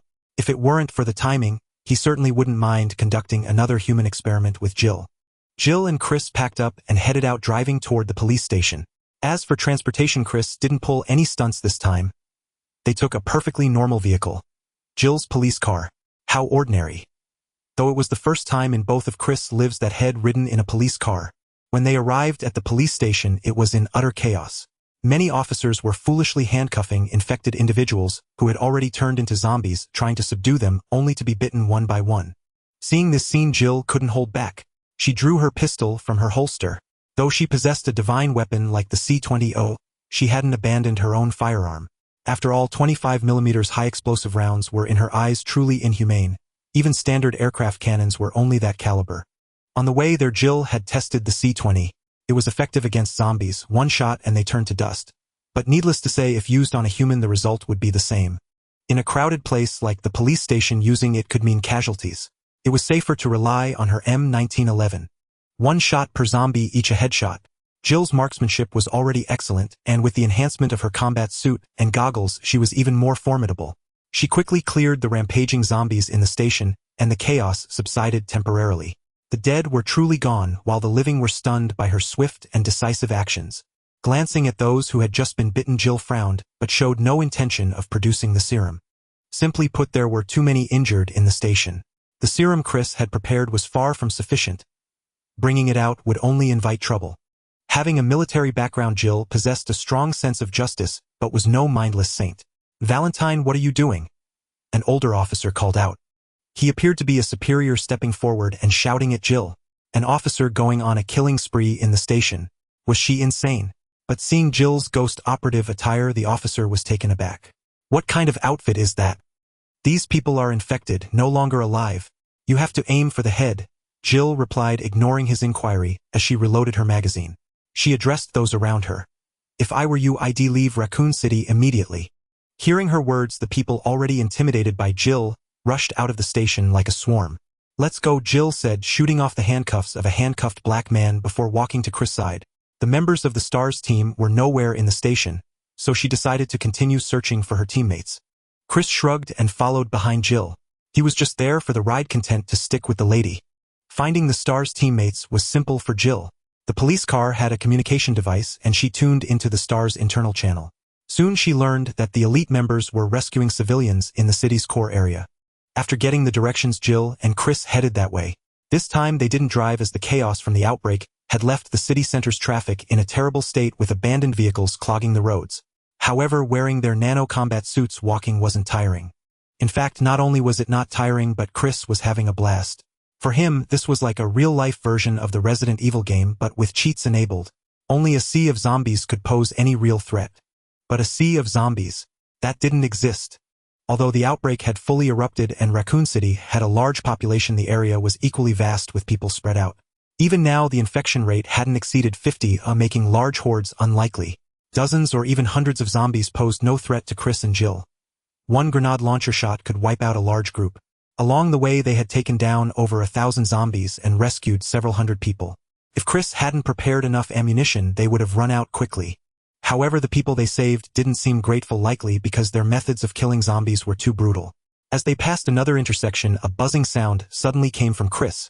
Chris paused, then pulled out a small device from his tactical belt.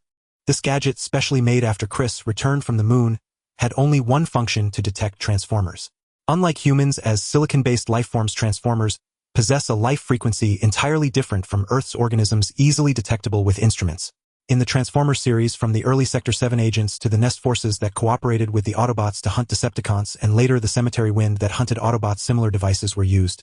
So making such an instrument wasn't technically demanding, provided of course one had a Transformer sample. Did Chris have one? Of course he did.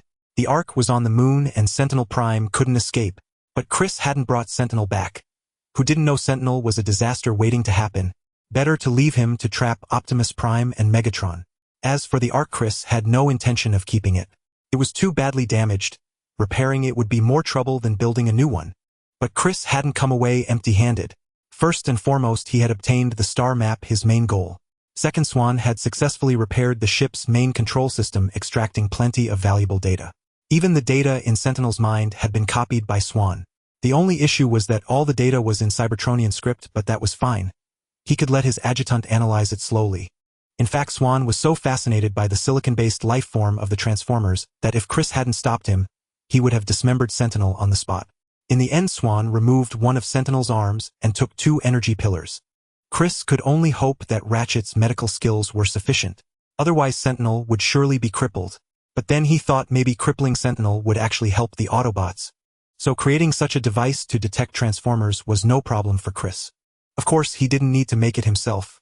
The device in his hand was actually Swan's work. Checking the readings and pointer on the instrument, he looked in the direction it pointed. A car dealership. It seemed the first Transformer head found was an Autobot. But what was it doing lurking in a car dealership? What's wrong? Don't rich folks like you have custom-made cars? Why would you be interested in a place like this? Jill asked, blowing away a zombie that emerged from a corner, as she glanced at Chris staring at the dealership. If I'm not mistaken, this is a car money can't buy, Chris said meaningfully. Due to the vast land with sparse population, auto malls in the United States are enormous, and aside from a few limited edition luxury cars, they are almost entirely stocked with readily available vehicles. hundreds lined up at once ready to be driven away upon payment with no such thing as being unable to secure a car even with money. Under normal circumstances, in such a vast sea of vehicles, even with the aid of instruments pinpointing a specific car is no easy task. However, luck was on Chris' side. The person he sought was clearly not one to hide among the multitude of ordinary cars. After a single lap around the lot, Chris immediately identified his target. It was a gleaming showroom-quality luxury sports car, and obnoxiously bright red at that. An Aston Martin Vanquish. So this is the great car you mentioned that money can't buy. Jill, following behind, grew curious as she saw Chris stop before the vehicle. It does seem that way. This model hasn't officially launched yet, so it's indeed unavailable. You like cars too? Chris didn't argue with her misinterpretation of his words, though he honestly couldn't identify the model himself, only recognizing the Aston Martin badge and noting just how flashy the car was. Of course, liking cars isn't exclusive to you men. But with my salary, such luxury is merely a fantasy, Jill shrugged. Although this new Aston Martin hadn't officially launched, its estimated price was no less than $200,000. Over $1 million in soft currency. Definitely placing it in the luxury category. Of course, if it were shipped across the Pacific, it wouldn't be $1 million but rather $5 million. If you like, it'll gift you one once it's out, Chris said casually. $200,000. That was ridiculously cheap. Selling just one high-energy battery to the military would cover 2 such cars. Are you trying to keep me? Jill let out a whistle. You've been kept since you put on that suit, you know. That outfit of yours could buy 100 of these cars, Chris teased as he circled the Aston Martin, observing it closely. Jill was utterly speechless. She had suspected her gear was expensive, but $20 million. That was beyond absurd. Yet it was no exaggeration. That $20 million was merely the cost price. Even in the interstellar world, those awakened with psionic energy among humans were exceedingly rare. Every ghost operative was an invaluable asset, strategically sometimes more valuable than a battlecruiser. Thus, the equipment used by ghosts was naturally exorbitantly priced. Of course, the cost was always passed on. In Chris' mind, the military's price tag for a weakened version of the same nanosuit was $200 million. So what exactly are you looking for? Choosing not to dwell on the topic of being kept, Jill asked Chris, who had circled the car several times. Strange. I should be right, but why isn't there an Autobot emblem? Chris could confirm that the display car before him was undoubtedly a Transformer, but why couldn't he find an Autobot insignia on it? Could it be a Decepticon? No, that's not right either. There's no Decepticon emblem on this car. By then, the Transformer, having grown thoroughly impatient with Chris' scrutiny, could no longer hold back. With a series of clanking sounds under Jill's horrified gaze, the car transformed into a towering metallic giant over 6 meters tall. Insect, I've had enough of you. I'm not one of those construction workers' Autobots. The Transformer roared at Chris. Not an Autobot, then you must be a Decepticon. If you're a Decepticon, why not transform into a plane and fly freely? Why turn into a car? Where's your Decepticon dignity? Chris hadn't expected this guy to actually be a Decepticon. Had wasted his time searching for nothing. Well, I just happen to have a thing for steel-belted radial tires. The Decepticon chuckled awkwardly at Chris' words, but quickly caught himself. Hey, wait. Since when does a puny insect like you get to dictate what form I take? Chris was taken aback by the Decepticon's reaction. Shouldn't a Decepticon be ferocious and attack immediately? Could it be this adorably clueless? Yet the creature's bumbling demeanor sparked a bold idea in Chris. Originally, he had planned to find an Autobot and coax it into becoming his ride. But now he realized that doing so would largely conflict with Autobot principles. Having an Autobot around might be a ticking time bomb. Though unlikely to kill him, it certainly wouldn't be comfortable. But what if he had a Decepticon as his mount? Decepticons are unruly. Beat them into submission. They only obey Megatron. Then eliminate Megatron too. Still not enough. Take down the Fallen as well. If that still fails, euthanasia is always an option. With this thought, Chris' gaze toward the Decepticon softened. By the way, you little insect, how do you know about Autobots? Have you met them? The Decepticon asked, forcing a gruff tone as Chris' stare made it uncomfortable. What's your name? Chris ignored the question and countered. Ahem, you've hit the nail on the head. I am Lord Knockout, Chief Medical Officer of Lord Megatron, and the most stylish Decepticon. The creature replied with flair, proudly announcing its name. So it's this fence-sitter. Chris' lips twitched at the name and his confidence grew even more. Knockout was a Transformer character who never appeared in the live-action films, but debuted in the animated series Transformers Prime, as a Decepticon medic and the fourth-in-command of the faction. Despite being a new addition to the Decepticon ranks, he didn't truly belong to any faction and bore no faction emblem. His personality was that of a power-worshipping fence-sitter lacking the typical Decepticon aggression. Most importantly, he had no ambition. To him, spending time on power struggles was far less meaningful than indulging in a hot oil bath or a full-body polish. This unique personality instantly garnered him extraordinary popularity upon his debut, earning him a spot among the three beauties of the Decepticons. You ask what the three beauties are? I certainly won't tell you. They are Starscream, Soundwave, and Knockout. But why did Knockout end up in Raccoon City? Could it be that, in the movie, he didn't appear because he was caught in the nuclear blast at Raccoon City? That's entirely possible. The 27th hour after the virus outbreak outside Raccoon City, the temporary headquarters of Umbrella Corporation. At the very first moment of the bioweapon crisis, Umbrella Corporation had already completed the lockdown of the entire Raccoon City. No one could leave the city without their inspection. As the infection spread, the command center of Umbrella Corporation was relocated outside the city, and the person in charge here was Thomas, who had been temporarily promoted by Isaac. Any new discoveries? Thomas walked into the control center tent and asked the technicians opposite him. Although they had withdrawn from the city, it did not mean that Umbrella Corporation was unaware of the events inside the city.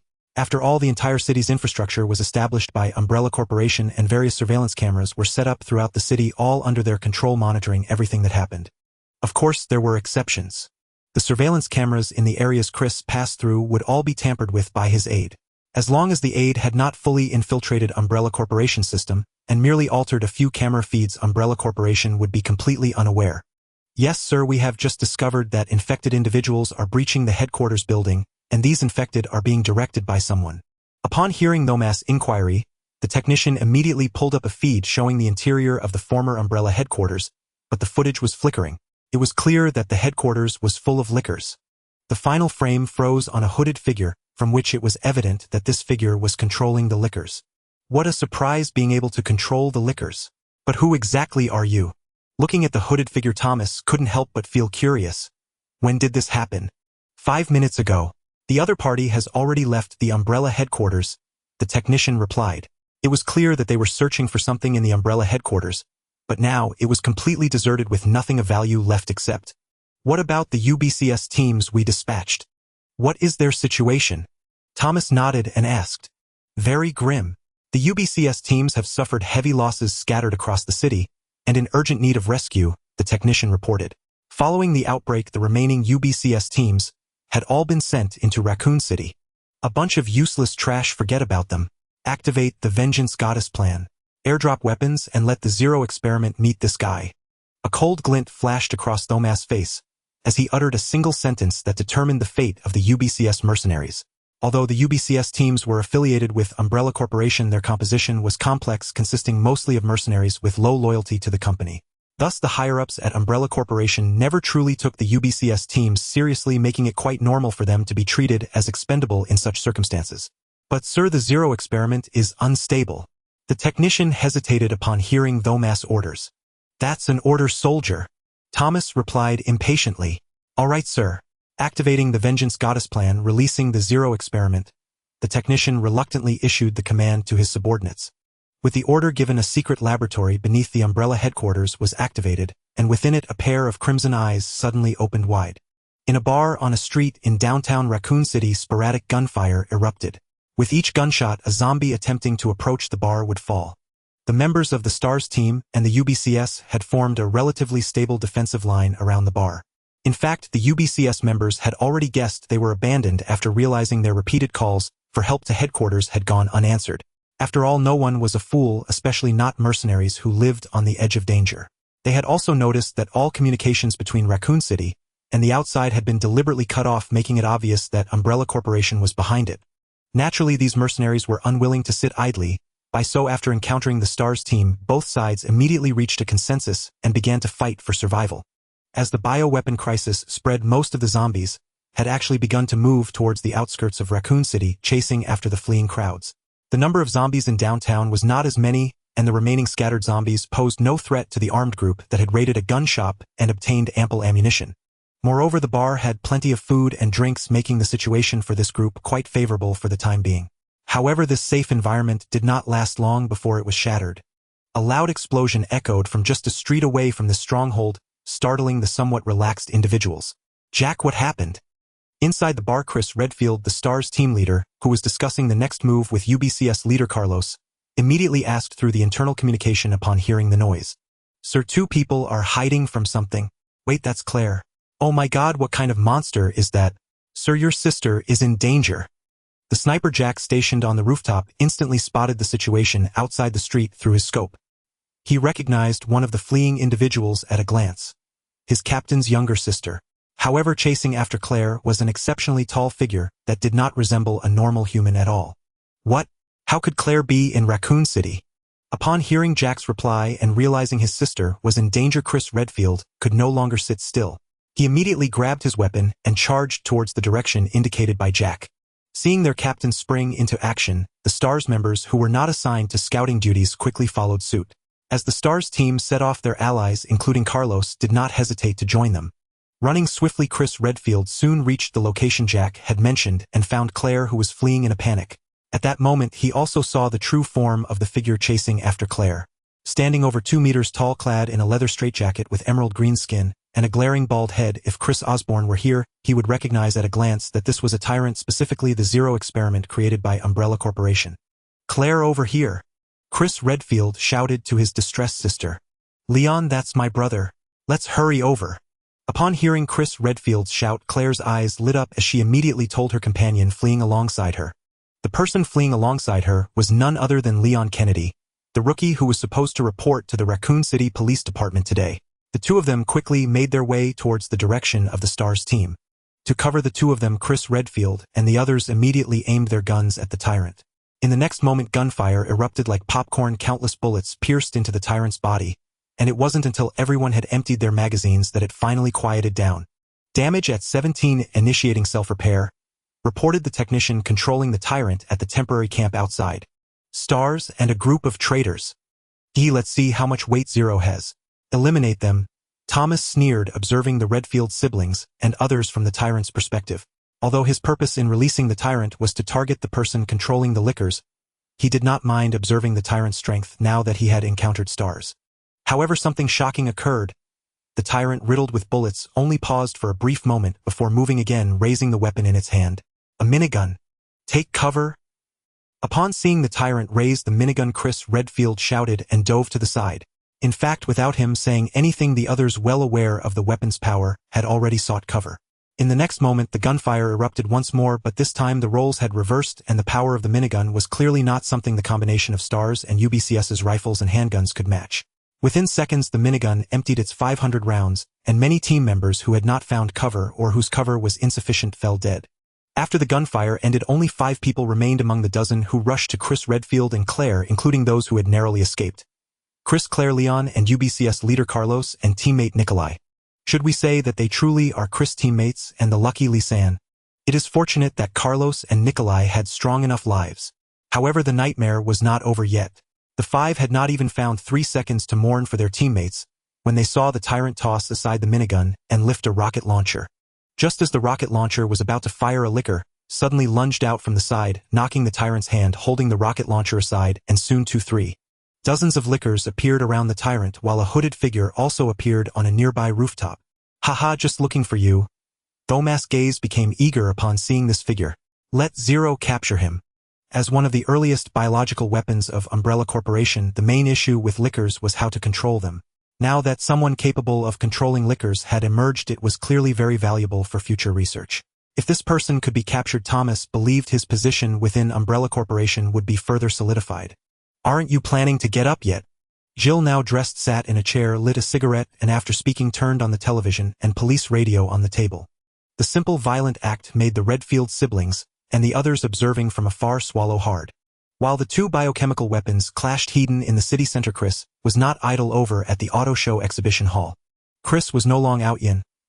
He couldn't simply shake himself and have the enemy bow in submission, especially when that enemy was a Decepticon, albeit a fence-sitter without any faction emblem. "Insect, speak quickly. How do you know about us? Have you seen those construction workers?" Knockout asked in a hostile tone. No, but I do know where your leader Megatron is. Also, I suggest you show a bit more respect." Chris shrugged. "Ha ha ha ha. Respect? Little one, do you discuss respect with a bug?" Knockout burst into arrogant laughter upon hearing Chris' words. Compared to other brutal Decepticons, Knockout was relatively good-tempered, but he was still a Decepticon and a powerful one at that. Otherwise, even as a medic, he would hold no status among the strength-worshipping Decepticons. Coupled with his flamboyant and conceited nature, he would never consider a human his equal. Chris merely sneered at that. Look down on insects. Wait until he bred a Zerg hero and spawned a Ultralisk. That would surely terrify him. But shouldn't the focus be on Megatron? How did they end up talking about bugs? At that moment, Knockout, who had been laughing wildly, finally registered what the human had just said. He knew where Megatron was. Insect, what did you just say? You know where Lord Megatron is? Knockout's tone grew grave. He had been on Earth for many years, constantly searching for Megatron, and he was not the only Decepticon doing so. In truth, for most Decepticons, talk of loyalty to Megatron was nonsense. Each was an ambitious schemer at heart. Given enough power, any Decepticon would gladly become the leader. But it was precisely their individual ambitions that made Megatron indispensable, for with everyone harboring their own desires, yet lacking the strength to dominate others, no one would accept another as leader. Only Megatron possessed the prestige and power to subdue all Decepticons and unite them. Otherwise, the Decepticon faction would be a scattered mess, and against the united Autobot forces led by the last Prime Optimus, they would surely be doomed. Thus the cons took news of Megatron very seriously. Of course, but why should I tell you? Chris said with a smile. Tell me, insect, or I'll blast you into a puddle of mud. Knockout roared, leveling his glowing cannon at Chris. Jill, already tense, immediately aimed her gun at Knockout. Despite the tense standoff, Chris showed no nervousness. Instead, he tossed his gun aside. Chris! His action made both Jill and Knockout think he was surrendering. Jill, step back, Chris said without explanation, waving her away. After a moment's hesitation, Jill chose to trust him and retreated a few steps. I meant farther away, Chris said, twitching his mouth as Jill only moved a few meters. Protect yourself. I'm about to teach this big oaf some manners. As his words faded, Chris vanished instantly, leaving both Jill and Knockout stunned. Seconds later, Jill realized Chris had activated his nanosuit's cloaking device. Knockout was completely baffled. This bug could do that. Invisibility, teleportation. Still, he instinctively assumed Chris had fled, and he turned his attention to the female bug Jill, who stood frozen. But he noticed she showed no panic. Instead, she stared oddly at his right shoulder. Knockout's combat instincts screamed danger, but it was too late. The next second, excruciating pain shot through his left shoulder. Though he couldn't see it, he was certain his arm was crippled. Unbeknownst to him, Chris had somehow appeared on Knockout's shoulder, wielding two glowing blue blades that had materialized in his hands. Now those blades were deeply embedded in the joint of Knockout's shoulder. For Transformers, their weaknesses were similar to humans: the head and the spark equivalent to a heart, along with their joints. The larger and heavier the being, the stronger yet more vulnerable their joints. Strong because they must support immense weight. Vulnerable because once damaged, the limb below was essentially useless, as the injured joint could no longer bear the original weight. Chris only intended to teach the brute a lesson, not kill him, so he targeted the shoulder joint. Compared to other heavily armored areas, Transformer joints, though tough, were largely unprotected to maintain flexibility. As for the Transformer's natural durability against the two blades in Chris' hands, it was no stronger than paper. These blades were the formidable weapons of the Protoss Zealots, the psionic blades. Of course, Chris' blades differed greatly from the Zealots'. A Zealot's psionic blade was formed by a psionic restraint device that concentrated their own psionic energy into a blade composed entirely of psionic force. They had abundant psionic power and the boost of catering crystals, allowing such indulgence. Chris lacked both catering crystals and sufficient psionic strength. He was far from even the standard of a ghost operative. However, he discovered a new method to achieve a similar effect, inspired by the concept of enchantment in games. By forging a blade capable of channeling psionic energy, and then infusing it with his power, he could greatly enhance its potency. Though far inferior in strength and sharpness to the original, it was more than enough to cut through Transformers. Now can we talk properly? Chris leaped back to the ground, sneering at Knockout, who was still howling in pain. No way, insect. Blast, save me. Knockout wailed for help. There's another one. Chris was taken aback by the cry. The next moment, a massive off-road vehicle crashed through the wall into the exhibition hall, transforming into a figure even taller than Knockout, making a strikingly imposing entrance. But his cool lasted barely 3 seconds, as Jill, who had been hiding nearby, blasted him in the face with a grenade, sending him tumbling to the ground. 30 hours after the virus leak, nightfall crept in slowly. In the heart of Raccoon City, the battle between the Lickers and the Tyrant raged on. Under the command of the hooded figure, the Lickers, with their overwhelming numerical advantage, initially gained the upper hand. However, this dominance was not destined to last long. The tyrant's strength was simply too formidable. The Lickers could not withstand a single blow from it, and while their fangs and claws could inflict wounds upon the tyrant, these injuries healed at a visible speed. Damn it, those things can't hold out much longer. Shouldn't we get out of here before that monster breaks free? Carlos frowned, noticing the rapidly dwindling number of Lickers. How can we do that? That person clearly helped us. How could we just abandon him? Claire retorted immediately. Who knows if that guy is even human? A normal person couldn't command such monsters. I definitely don't want to stay here any longer. Nikolai shook his head in disagreement. Whatever his intentions, he saved us. And if we can't take down that green monster, where can we go? The entire city is locked down by Umbrella. As long as we're in Raccoon City, we risk being attacked by this monster again. We might as well find a way to finish it off here. Leon sided with Claire. Chris Redfield glanced at his sister and shook his head helplessly. He knew his stubborn sister wouldn't change her mind once it was set, so he had no choice but to stand by her. Carlos and Nikolai exchanged a resigned look and nodded reluctantly. Though they were only a temporary alliance, fleeing was not their style. Since it had come to this, they would fight. Not only the few of them, but the remaining members staying in the bar also mobilized together, increasing the group's number to 15 once more. Their original weapons were ineffective against the tyrant, so they needed heavier firepower. The weapon shop they had visited earlier had just such items. Although the weapon shop could only sell ordinary firearms, that didn't stop the owner from collecting some special toys for himself, such as a dozen high-explosive grenades, such as a Barrett XM-109, such as an RPG-7 rocket launcher, such as a well-preserved functional MG-42 machine gun, such as a split-leg Imuto pillow. It seemed something odd had slipped in. Regardless, the shop owner's treasures had all been ransacked. Hopefully he had turned into a zombie. If he had escaped, he'd probably find returning worse than becoming one. But by the time Leon and his group found suitable weapons, the battle between the tyrant and the Lickers was nearly over. Only 4 Lickers still clung to the tyrant, and the hooded figure was gone, having clearly left when things turned sour. Leon and the others couldn't fault him. After all, he had saved them. Come on, baby, taste this, Leon said, hoisting the RPG as he saw the remaining Lickers wouldn't last much longer. The next moment, an RPG round streaked toward the tyrant with a fiery tail. The tyrant spotted the incoming RPG missile. The remnants of human consciousness within it subconsciously urged it to dodge, but entangled by the Lickers, it had no room to evade and had to take the hit head-on. What's the status? Thomas asked his subordinate as the tyrant was struck back at the Umbrella camp. Sir, Subject Zero is still alive, but we've lost control over it, the subordinate reported after fiddling with the equipment. The RPG round, though not fatal, had destroyed Umbrella's control device. This news was bad for both Umbrella and Leon's group. An uncontrolled beast was the most dangerous of all. Damn it! Thomas smashed a computer in rage and stormed out of the command tent. But as Thomas stepped outside, several beams of light shone directly into his face. Meanwhile, in the heart of Raccoon City, Leon and the others found themselves trapped once more.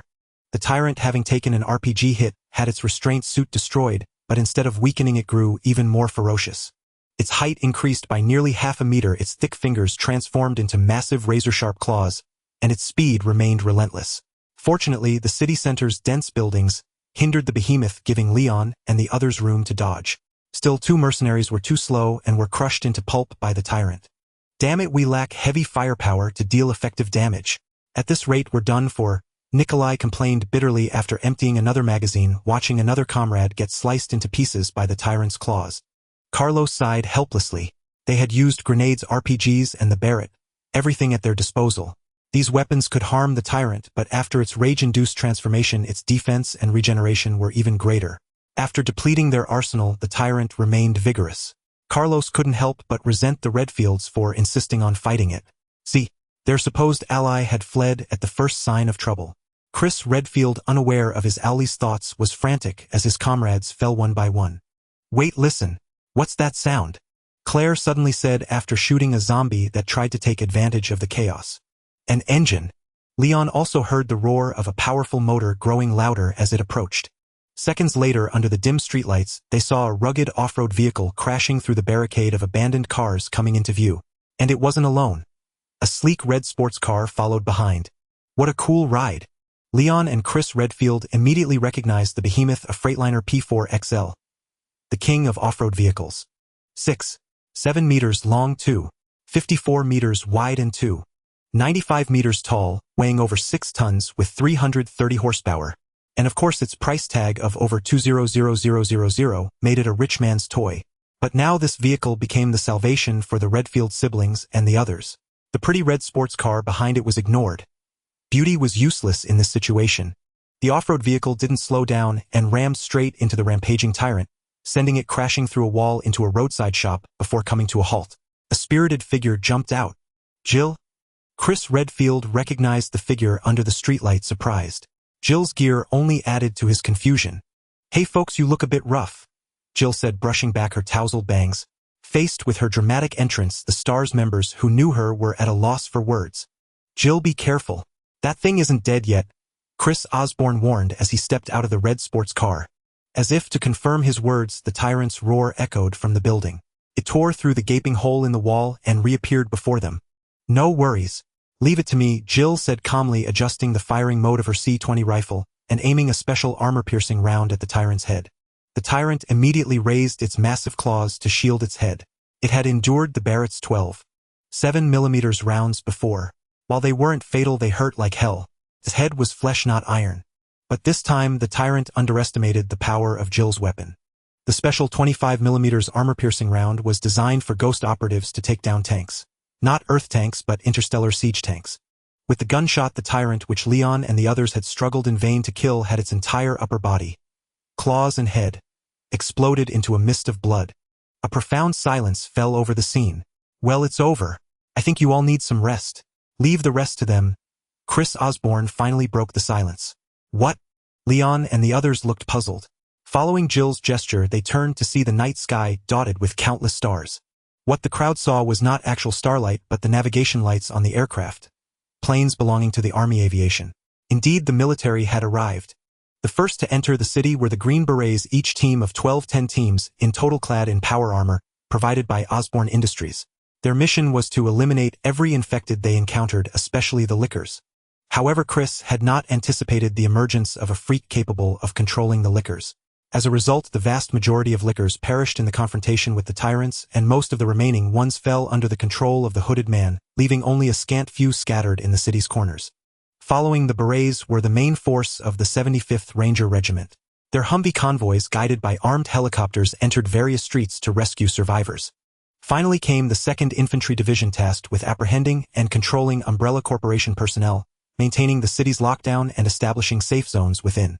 Survivors rescued by the Rangers were not permitted to leave the city immediately. They had to undergo a thorough examination in the safe zones before departing. Nevertheless, both the Rangers and the 2nd Infantry Division responsible for the city's lockdown were supplied with ample virus vaccines. The virus, though a world-ending weapon, was hardly a challenge for Chris, who possessed interstellar technology. When it came to infection, the Zerg were true masters. Infecting and assimilating native lifeforms was their common tactic for dominating planets. In this regard, the virus was child's play. In combating contagion, the Terran humans were also experts. Before encountering the Zerg, humanity had faced numerous similar viral outbreaks. After all, the universe was vast and unknown viruses and bacteria were inevitable. After meeting the Zerg, humanity's research in this field advanced by leaps and bounds. Ariel Hansen, who had suffered losses in this area, was an expert among experts. Obtaining a virus sample from Dr. Ashford, she deciphered this seemingly incurable virus in a single night and produced a vaccine superior to Umbrella's original version. Once injected, it provided immunity against reinfection. Indeed, after receiving this vaccine, no matter how much a zombie bit you, you would not be infected. Though if your brain was eaten, there was no saving you. Osborne Industries itself owned several biopharmaceutical factories. Once Ariel Hansen developed the vaccine, these pre-prepared facilities began round-the-clock production. Hours before the U.S. military's departure, over 20,000 doses were distributed to the soldiers involved in the operation. For Raccoon City, which had been thoroughly ravaged by the virus with fewer than 1 in 10 survivors, remaining 20,000 doses were more than sufficient. As for an airborne vaccine like the one seen in Resident Evil, the final chapter, Ariel Hansen stated it would take a bit more time to develop, but it was not a major issue. To prevent the virus from spreading rapidly, Ariel Hansen had already prepared a viral inhibitor. While this inhibitor could not completely eradicate the virus, it could fully suppress its activity, inhibit its replication, and even enhance the immune system to some extent. Warheads containing this viral inhibitor had already been loaded into a medium-range missile. Once detonated over Raccoon City, there would be no concern of the virus spreading for at least a week. Within that week, any antidote could be produced. All right, leave the rest to the military. We can head back and rest now, Chris said, patting Jill on the shoulder. As the orchestrator of the Raccoon City crisis, Chris naturally received preferential treatment from the military. A ranger squad of several dozen aboard multiple Black Hawk helicopters was dispatched by General Ross with supplies to assist Chris. Of course, this was of little use to Chris, but it benefited the surviving STARS and UBCS members, as well as the few survivors they had rescued. However, after the Tyrant battle, both STARS and UBCS, once relatively well-staffed, were reduced to a mere handful. Originally 15 strong, besides the Chris sibling STARS now had only 3 members left plus Leon. Similarly, UBCS had started with 12, but now only Carlos Nikolai and a mercenary named Yuri remained. "I'm sorry, I'd like to stay with them a while longer," Jill said, apologetically, planting a gentle kiss on Chris' cheek. "Don't worry, I won't reveal the existence of Knockout and Breakdown." Having lost so many friends and colleagues today, Jill could not simply return to rest as if nothing had happened. "All right, I need to get busy. Osborne Industries and the military will set up a temporary command center at the former Umbrella headquarters. Feel free to find me if anything comes up. They'll take Knockout and Breakdown first. They need repairs." Mourning the loss of friends and colleagues was only human, and Chris could not say much, especially given the heavy casualties this time. It was hard on everyone. However, Chris could not linger here any longer. There was much to be done. With the military officially stepping in, Chris was ready to begin his harvesting operation. A large contingent of business elites and technical researchers from Osborne Industries under military protection would begin taking over all of Umbrella Corporation's assets, especially its internal documents. Valuable materials would become property of Osborne Industries, while worthless ones would serve as evidence against Umbrella. Simultaneously, media outlets under Osborne Industries would document the devastation of Raccoon City, the horror of the zombies, and the despair of its citizens. They would also capture scenes of heroic U.S. soldiers eliminating zombies, selflessly rescuing civilians, and apprehending Umbrella executives. Most importantly, they would highlight Osborne Industries' contributions, providing anti-contamination gear to the military, swiftly developing vaccines, and offering free relief supplies to the afflicted. These recorded scenes would become headline news across major media platforms by morning. By then, the valiant U.S. military and the selfless Osborne Group would be hailed as heroes across America and the world, while Umbrella Corporation would become a universally despised pariah. Umbrella's stock would inevitably plummet, leaving investors with no chance to sell. Wall Street would witness a frenzy of desperate leaps, a rarity even for foreigners. Then, as the primary creditor, Osborne Industries could force Umbrella into bankruptcy and fully take over its global assets. A colossal fortune worth over $400 billion. Though a significant portion would have to be shared with the countries and governments where these assets were located, Osborne Industries would undoubtedly claim at least half of the lion's share. All Osborne Industries had to sacrifice were some stripped-down weapons and low-cost supplies, a thousandfold return compared to the gains. At the thought of the impending profits, Chris could not stop grinning. It had taken him over a decade of hard work to elevate Osborne Industries from a market cap of under $200 billion to $800 billion. And now, in just a few days, effortless billions rolling in. Could bank robbery compare? No bank in the world held that much money, unless you robbed the Federal Reserve. After bidding Jill farewell, Chris climbed into the P4XL off-road vehicle. As on the way in, the off-roader led the way, smashing through any obstacles, while the red Aston Martin sports car followed behind. However, aside from Jill, no one knew that these two vehicles were actually aliens, and the driver of the Aston Martin was merely a holographic projection. Indeed, these two cars were the Decepticons Chris had encountered earlier. Knockout, the Aston Martin, and his sidekick Breakdown, the P4XL. After both were thoroughly beaten by Chris and Jill, Knockout promptly chose to surrender, and Breakdown followed his lead. Thus, under Chris' coercion, with the promise of Megatron's whereabouts, the two Decepticons struck a deal with Chris, temporarily condescending to serve as his rides. Of course, Chris knew they would not easily pledge genuine loyalty. But now that they were in his hands, he had plenty of time to gradually bring them to heel. This Raccoon City crisis had been immensely lucrative for Chris. However, compared to the triumphant Chris, the other faction involved, S.H.I.E.L.D, was having a rather rough time. "Director, what should we do now?" In the makeshift base of the S.H.I.E.L.D in Raccoon City, Maria Hill asked the communication screen on the wall, where Nick Fury, the director of S.H.I.E.L.D,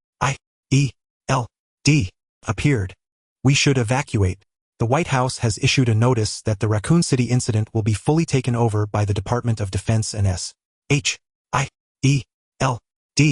is no longer suitable to intervene. Nick Fury sighed helplessly.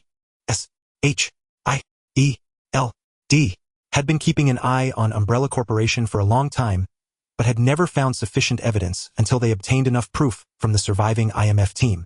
To this end, Nick Fury specifically sent Maria Hill, a capable subordinate, along with a task force to Raccoon City. However, S.H.I.E.L.D. clearly had not realized the terrifying nature of the virus. As a result, just as Maria Hill and her task force infiltrated Raccoon City, the crisis erupted completely. If it weren't for the presence of the IMF team's Barton, who had experienced the biochemical crisis in the hive, this task force would not have survived. However, surviving was merely the first step. Without subsequent support, their plans for further action were out of the question. And before S.H.I.E.L.D. headquarters could come up with a comprehensive plan, the military took action first, and they received direct authorization from the White House. With the help of the Osborne Corporation, the military was well prepared and quickly brought the situation under control, leaving S.H.I.E.L.D. with no opportunity to intervene. S.H.I.E.L.D.'s only gain was probably the 4 individuals: Barton, Matt, Alice, and Kaplan, all of whom showed great potential as agents. Barton and Matt need no further introduction. Having been CIA elites, and according to Melinda's feedback, Alice was also an excellent candidate, while Kaplan was a highly skilled technician, making him valuable to S.H.I.E.L.D. The 4 saved by Melinda were almost certain to be recruited by S.H.I.E.L.D. Understood. Sir. Maria Hill nodded and closed the communication. After closing the communication, Nick Fury picked up a document from the table, and at the top of this document was a photo of Chris Osborne. In this incident in Raccoon City, the Osborne Corporation gained the most benefit, and S.H.I.E.L.D. could not overlook this fact. As the core figure in the storm, Chris Osborne was a major suspect for Nick Fury. He even had a faint premonition that the previous Antarctic incident likely had something to do with the Osborne Corporation. However, Nick Fury had no means to act, given that Chris Osborne's identity was too sensitive. As the heir to the world's largest commercial conglomerate, S.H.I.E.L.D. dared not act rashly, instead listing him as a person of concern. Chris, of course, was unaware that he was on S.H.I.E.L.D.'s watch list. At this moment, he was busy reaping the fruits of his victory. Moreover, even if he knew, he wouldn't care too much. The S.H.I.E.L.D. without the Avengers posed far less of a threat to him than Hydra, which was hidden within S.H.I.E.L.D. Although S.H.I.E.L.D. could be considered the most powerful and mysterious spy organization in the world, this was relative to ordinary people. For regular individuals, S.H.I.E.L.D. could use any means, as they had no power to fight back. However, for someone like Chris, who possessed immense identity and status, S.H.I.E.L.D. was merely an official organization with slightly more power. Without evidence, S.H.I.E.L.D. could do nothing to Chris, which would only lead to trouble for themselves, especially with the military backing him. In Raccoon City, as dawn broke, the entire city appeared extremely tranquil. It had been 42 hours since the outbreak of the biochemical crisis. With the military's thorough sweep overnight, the zombies in Raccoon City had been nearly eradicated, with only a few stragglers remaining in various corners, occasionally igniting sporadic gunfire. At the starting point of this biochemical crisis, the entrance of the hive. Chris, clad in a ghost nanosuit, appeared at the villa's entrance with Glavin and the Hellhound team in powered armor behind him. "Hey, I think Isaac has had enough sleep. Now let's go in and wake them up," Chris said with a cold smile, glancing at the entrance of the hive, and then boldly walked into the villa.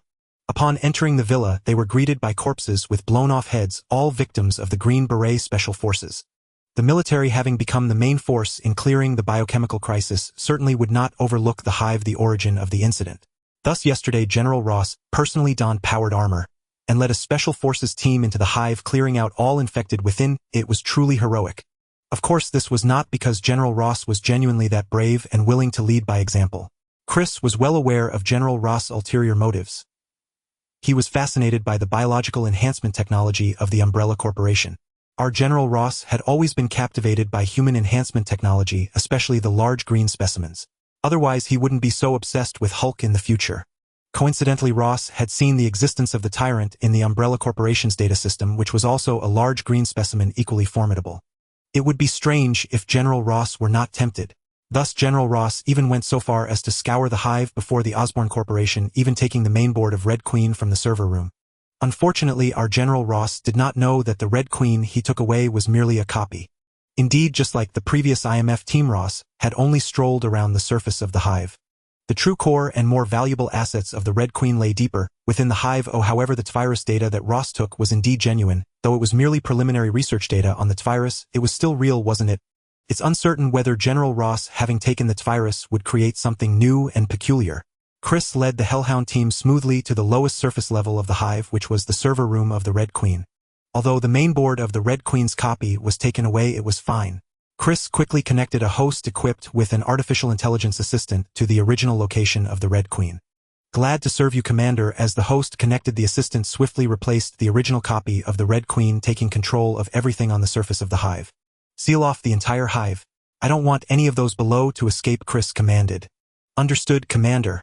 Initiating lockdown of the entire hive. Detecting hidden data attacks, proceeding with defensive analysis. Analysis complete, initiating counterattack. Upon hearing the series of commands from the assistant, Chris immediately realized that the real Red Queen was beginning to counterattack. Attack complete, enemy data has been breached. Though the Red Queen was a formidable artificial intelligence, it still lagged considerably behind the adjutant. In just a few minutes, the adjutant had thoroughly dismantled the Red Queen's defenses and seized complete control of the entire hive. Excellent. Take us to see the real Dr. Isaacs, Chris said with a nod of satisfaction. As you command, Commander. As the adjutant's voice faded, the entire main control room of the server hub transformed into an elevator, descending into the depths below. Oh my God! As the elevator descended, a space far more colossal than the upper levels of the hive unfolded before them. The sight of countless cryogenic sleep pods within that space stunned the members of the Cerberus squad. Relevant data for the individuals in those pods began appearing on Chris' visor. Within this immense chamber, nearly 10,000 people were housed. Clearly the core followers Isaacs had preserved for himself as part of his apocalyptic plan. However, Chris intended to leave none of them alive. As participants in Isaac's doomsday scheme, they were anything but innocent. Since they were so fond of sleeping, they could sleep forever. I trust you all know what to do, Chris said, pressing the stop button on the elevator. Of course, boss. The Cerberus squad members replied with grins, then opened the ammunition bays of their power armor, retrieving explosives, and beginning to place them around the cryogenic pods. Though the idea of killing tens of thousands in one fell swoop seemed horrifying, knowing the Umbrella Corporation's plan for global annihilation left them with no room for pity. If Umbrella's scheme succeeded and the T-virus spread unchecked, billions would perish. Each of these corporate elites would be responsible for tens of thousands of deaths. Thus, from the Cerberus squad's perspective, they were executing divine justice. Noah's Ark. Today they would turn it into a ship of hell. After setting the explosives, the elevator resumed its descent, plunging deeper into the hive's core. Finally, the elevator halted at a lavishly decorated hall. Signaling his men to guard the entrance, Chris stepped inside alone. Welcome, Mr. Osborn. A voice echoed from within the hall. A figure stood by a long table, raising a glass. It was Isaacs himself. Ha, so you're already awake. I thought you'd need a bit more sleep, Chris remarked, glancing at the open cryopod nearby. Sorry for disturbing your rest. Age takes its toll on sleep quality. One must resort to special measures for a peaceful slumber, Isaacs replied, ignoring the sarcasm. He drained his glass and appraised the gear on Chris and the Cerberus squad at the door. It seems my greatest error was underestimating you. Osborn Industries holds more secrets than I imagined. Still am curious. How did you uncover my plan and find this place? Well, could I tell him I knew from watching a movie? No. Your greatest mistake wasn't underestimating me. It was your ignorance, Chris said bluntly. Or rather, your complete lack of understanding of true power. Chris believed that, in this complex world, even without his intervention, Isaacs would have never succeeded. Leaving aside Asgard and the Sorcerer Supreme, even S.H.I.E.L.D. and Hydra likely had ways to counter the threat. Isaacs was oblivious to all of this. Moreover, even if Isaacs succeeded, humanity's extinction wouldn't be the end. The Inhumans' bioweapons created by the Kree might not even be affected by the T-virus. And even if the Inhumans were vulnerable, Umbrella survivors would still face certain doom against enemies like the Decepticons, Loki, the Chitauri, the Kree, or even Thanos. Thus, Chris' claim of Isaac's ignorance was entirely accurate. It was this ignorance that bred his reckless audacity, leading him to such a suicidal path. Chris, on the other hand, knew too much. That knowledge made him particularly cautious, unwilling to take unnecessary risks. Isaac's expression darkened. Unaware of these hidden truths, he simply interpreted Chris' words as an insult. I admit I underestimated you, but do you truly believe you've already won? The T-virus is far more complex than you imagine. My death means nothing. The virus has already spread. This world is doomed to destruction, and you will drown in your own blood. Chris merely curled his lips in response. At this moment, Isaacs remained unaware that Chris possessed the means to completely eradicate the T-virus. He still believed Chris had merely contained the Raccoon City crisis using the incident to seize control of Umbrella. You see, your confidence stems from the belief that only your antiviral agent can destroy the T-virus. You never considered that Osborn Industries might possess the same capability. Chris said, his sneer deepening. Impossible. Isaacs finally grasped the severity of the situation upon hearing Chris' words. How could you possibly know about that antiviral agent? Nothing is impossible, Chris replied, walking over to Isaacs. He took a clean glass, poured himself a drink, added 2 ice cubes, and continued. You seem to have forgotten that before Umbrella, Osborn Industries was the leading biotech corporation. I doubt you're aware, but before I came to Raccoon City, a new vigilante appeared in New York. Chris said, placing a holographic projector before Isaacs and pressing the switch. A 3-dimensional image materialized, showing a figure in a strange redan blue suit, traversing skyscrapers in an unusual manner, effortlessly subduing armed robbers and even lifting cars. In Chris' past life, anyone seeing this peculiar figure would have exclaimed, Spider-Man. Indeed, this redan blue-clad stranger was Spider-Man. But wasn't Peter Parker, the true Spider-Man, supposed to be just a kid the same age as Chris' brother Harry Osborn? Yet this Spider-Man was clearly an adult. This is the first test subject of Osborn Industries' Spider-Man project, Chris revealed. Our company developed a new biological agent using spider genes.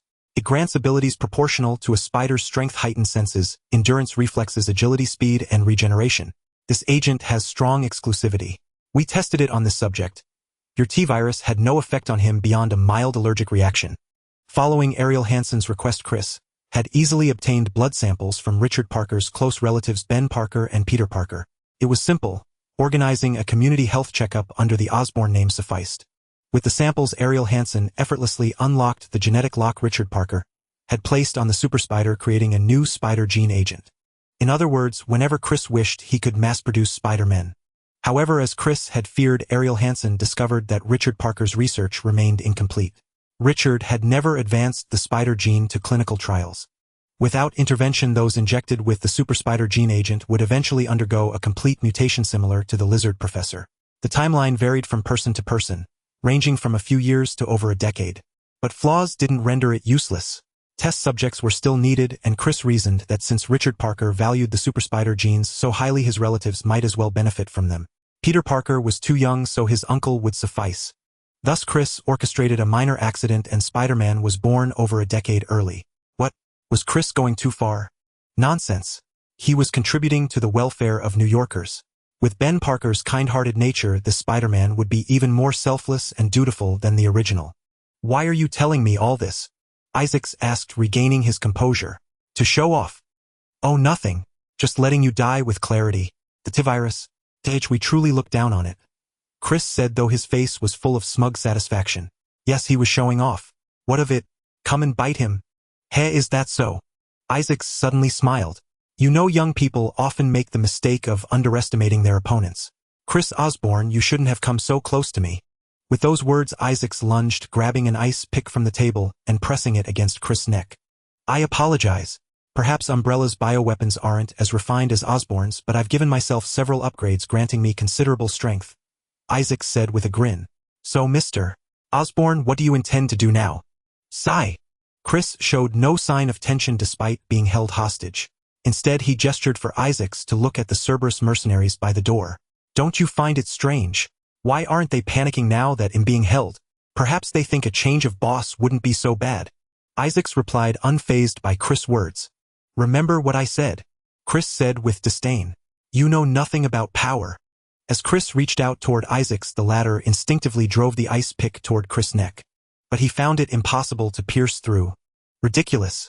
Chris was wearing a Ghost Agent's nanocombat suit capable of withstanding even Gauss rifles. If a simple ice pick could penetrate it, that would be truly laughable.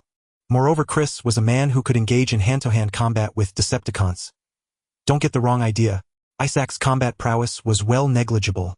The so-called hostage situation was merely a delusion on Isaac's part. Chris grabbed Isaac's hand, holding the ice pick, twisted it gently, and kicked his shin. Isaac collapsed to the ground with a pained howl. Ignoring his cries, Chris walked toward another cryopod in the room. Mr. Osborn, why are you here? Alicia awoke from the sleep chamber and seeing Chris before her couldn't help but think she was hallucinating. I must be imagining things. Alicia shook her head. Years of illness had aged her, making the 17-year-old appear as if she were 71, filling her with timidity and insecurity, leaving her at the mercy of Isaac. Of course, this also provided her a certain degree of protection. Otherwise, it was hard to say whether Isaac would treat her as he had her father James Marcus. Of course not, Miss Alicia. Chris chuckled. I'm here to take you away from here. Chris held Alicia in high regard, not in the way you think. He valued only Alicia's talent.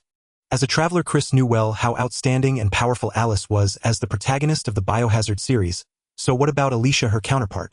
Do not think Alicia has progeria and lacks value. After all, the cause of progeria originates from genetic mutations. In fact, many of humanity's terminal illnesses stem from genetic mutations like the familiar cancer. But are these mutated cells inherently bad? Clearly not. From a macro perspective, the vast majority of genetic mutations are detrimental and malignant, as cells that have undergone mutations conflict violently with normal human cells and the immune system completely unrestrained. The human body is evidently unable to withstand such mutations, leading to disease and death. However, from a microscopic view, these genetic mutations are not necessarily bad. In fact, humanity has proven that from a cellular standpoint, mutated cells often excel beyond normal human cells, representing a form of evolution. This evolution, however, is deemed a failed one, as the unrestrained mutated cells are not accepted by the human body. But what if these mutated cells could be made obedient? In the world before Chris, crossing this was evidently an elusive challenge. Yet whether in the Marvel Universe or the interstellar realm, this is a reality. In fact, regardless of what genetic serums or products like Inhumans are, they are ultimately products of genetic mutations. Of course, there are races that excel further in genetic mutation like the Zerg. However, most people have not connected humanity's terminal illnesses with genetic serums except for a few. One of them is Alicia's father, James Marcus. However, it is evident that James Marcus failed. The stability of the virus was far from sufficient. Only Angela, the daughter of Dr. Ashford, one of the virus developers, Weskier, and Alice survived the virus injection. However, it can be seen from Angela carrying a box of serums long-term that she needed to rely on the serum to maintain the stability of the virus in her body. Weskier, on the other hand, had basically mutated into a monster, needing to consume sufficient DNA. That is, eat people to maintain the stability of the virus in his body. Ultimately, only one clone, Alice, fully adapted to the virus. As for Alicia, the original, she had not used the virus, otherwise she wouldn't have aged in this manner. However, there was one person whose success rate was far higher than James Marcus. For that, he even created an incredible superhero. This person is named Francis. Many may not recall him, but if Deadpool Wade Wilson is mentioned, many should remember. Francis is the one who provided Wade with an incomplete supersoldier serum under the guise of offering a new cancer drug, turning him into Deadpool. This book does not involve the X-Men storyline, so this drug is referred to as the supersoldier serum. As a war broker, Francis Long exploited the incomplete supersoldier serum to create mutated supersoldiers for profit. His experimental targets were all terminally ill patients from around the world, whom he deceived under the pretense of government-sponsored drug trials. But why use terminally ill patients? After all, there are many homeless individuals in America with no relatives, and no one would care if they went missing. In contrast, those terminally ill patients often have family members. To gain the trust of both patients and their families, Francis often had to pay a considerable fee. This only indicates that the success rate of those terminally ill patients adapting to the serum, as well as the potential they could develop, is far greater than that of normal people. Francis himself, along with his subordinate Sand Angel and Deadpool, are the best examples. It should be noted that Francis used a super soldier serum, which is a defective version that fell into his hands. Now, what if it were a perfect genetic serum from the interstellar world? However, even knowing this, Chris was reluctant to waste the genetic serum on patients whose potential was unpredictable. After all, perfect genetic serum is still precious to Chris, and aside from his family, no one else could enjoy it. Alicia, a person who may possess sufficient potential, is evidently a target worth trying. Will Alicia, after being injected with the perfect genetic serum, awaken ghostly powers or other abilities? If awakened, how powerful could she become? Chris was very much looking forward to it. As for whether activating Alicia's talent would make her uncontrollable like Alice in the movies, don't underestimate the human government of the interstellar world. Kerrigan and Nova are quite powerful, right? Yet, in the face of the brainwashing psychic regulator, they could only obediently serve as tools, and Chris did not believe Alicia's talent could reach their level. What happened? At this moment, Alicia noticed Isaac struggling to rise from the ground not far away. Although Chris had interrupted Isaac's hands and feet, the AI assistance system installed in him allowed him to maintain stable life signs and normal movement, even when heavily injured. One must admit Isaac is truly a genius in this regard. And not only did he create the powerful AI Red Queen, but he also implanted the AI assistance system into his own body. Chris remarked that this guy really chose the wrong profession. With such excellent software skills, why not dive into information technology rather than biotechnology? Thinking this, Chris drew a handgun from his waist and shot Isaac in both knees. In pain, Isaac knelt down again. To put it simply, I uncovered the evil plot of the nefarious Dr. Isaac stopped the biohazard crisis caused by the virus, saved the world, then found the villain's lair, defeated the wicked doctor, and rescued the trapped princess, Chris said with a warm smile after finishing the job. How about that? Miss Alicia Marcus, are you not moved? However, Chris' slick words did not earn Alicia's joyful gratitude. Clearly, having lived under the shadow of Dr. Isaac for years, Alicia, though timid and insecure, was not foolish. She would not believe Chris' hypocritical smile, especially the nonchalant way he shot Isaac again, sent chills down her spine. A hero saving a damsel in distress. If Alicia truly looked like a beautiful 17-year-old girl, perhaps she would have believed it, but in her current state, she believed that Chris' claims of stopping Isaac's conspiracy, saving the world, and coming to rescue her were genuine, but the true motives behind it were known only to Chris himself. Now she could only say she had just escaped the tiger's mouth, only to fall into the wolf's den. What do you want? Alicia asked coldly. Seeing Alicia's reaction, Chris shrugged in boredom. A smart and rational woman is never charming. It's simple. As long as you sign the equity transfer agreement, not only will you enjoy freedom, but I can also guarantee that I can cure your illness and allow you to live a normal life, Chris said. Of course, signing some equity transfer agreement is all a sham. As a new day dawned, everything in Raccoon City had already hit the headlines. Umbrella Corporation stock had long since become worthless. Whether Alicia signed the equity transfer agreement was irrelevant.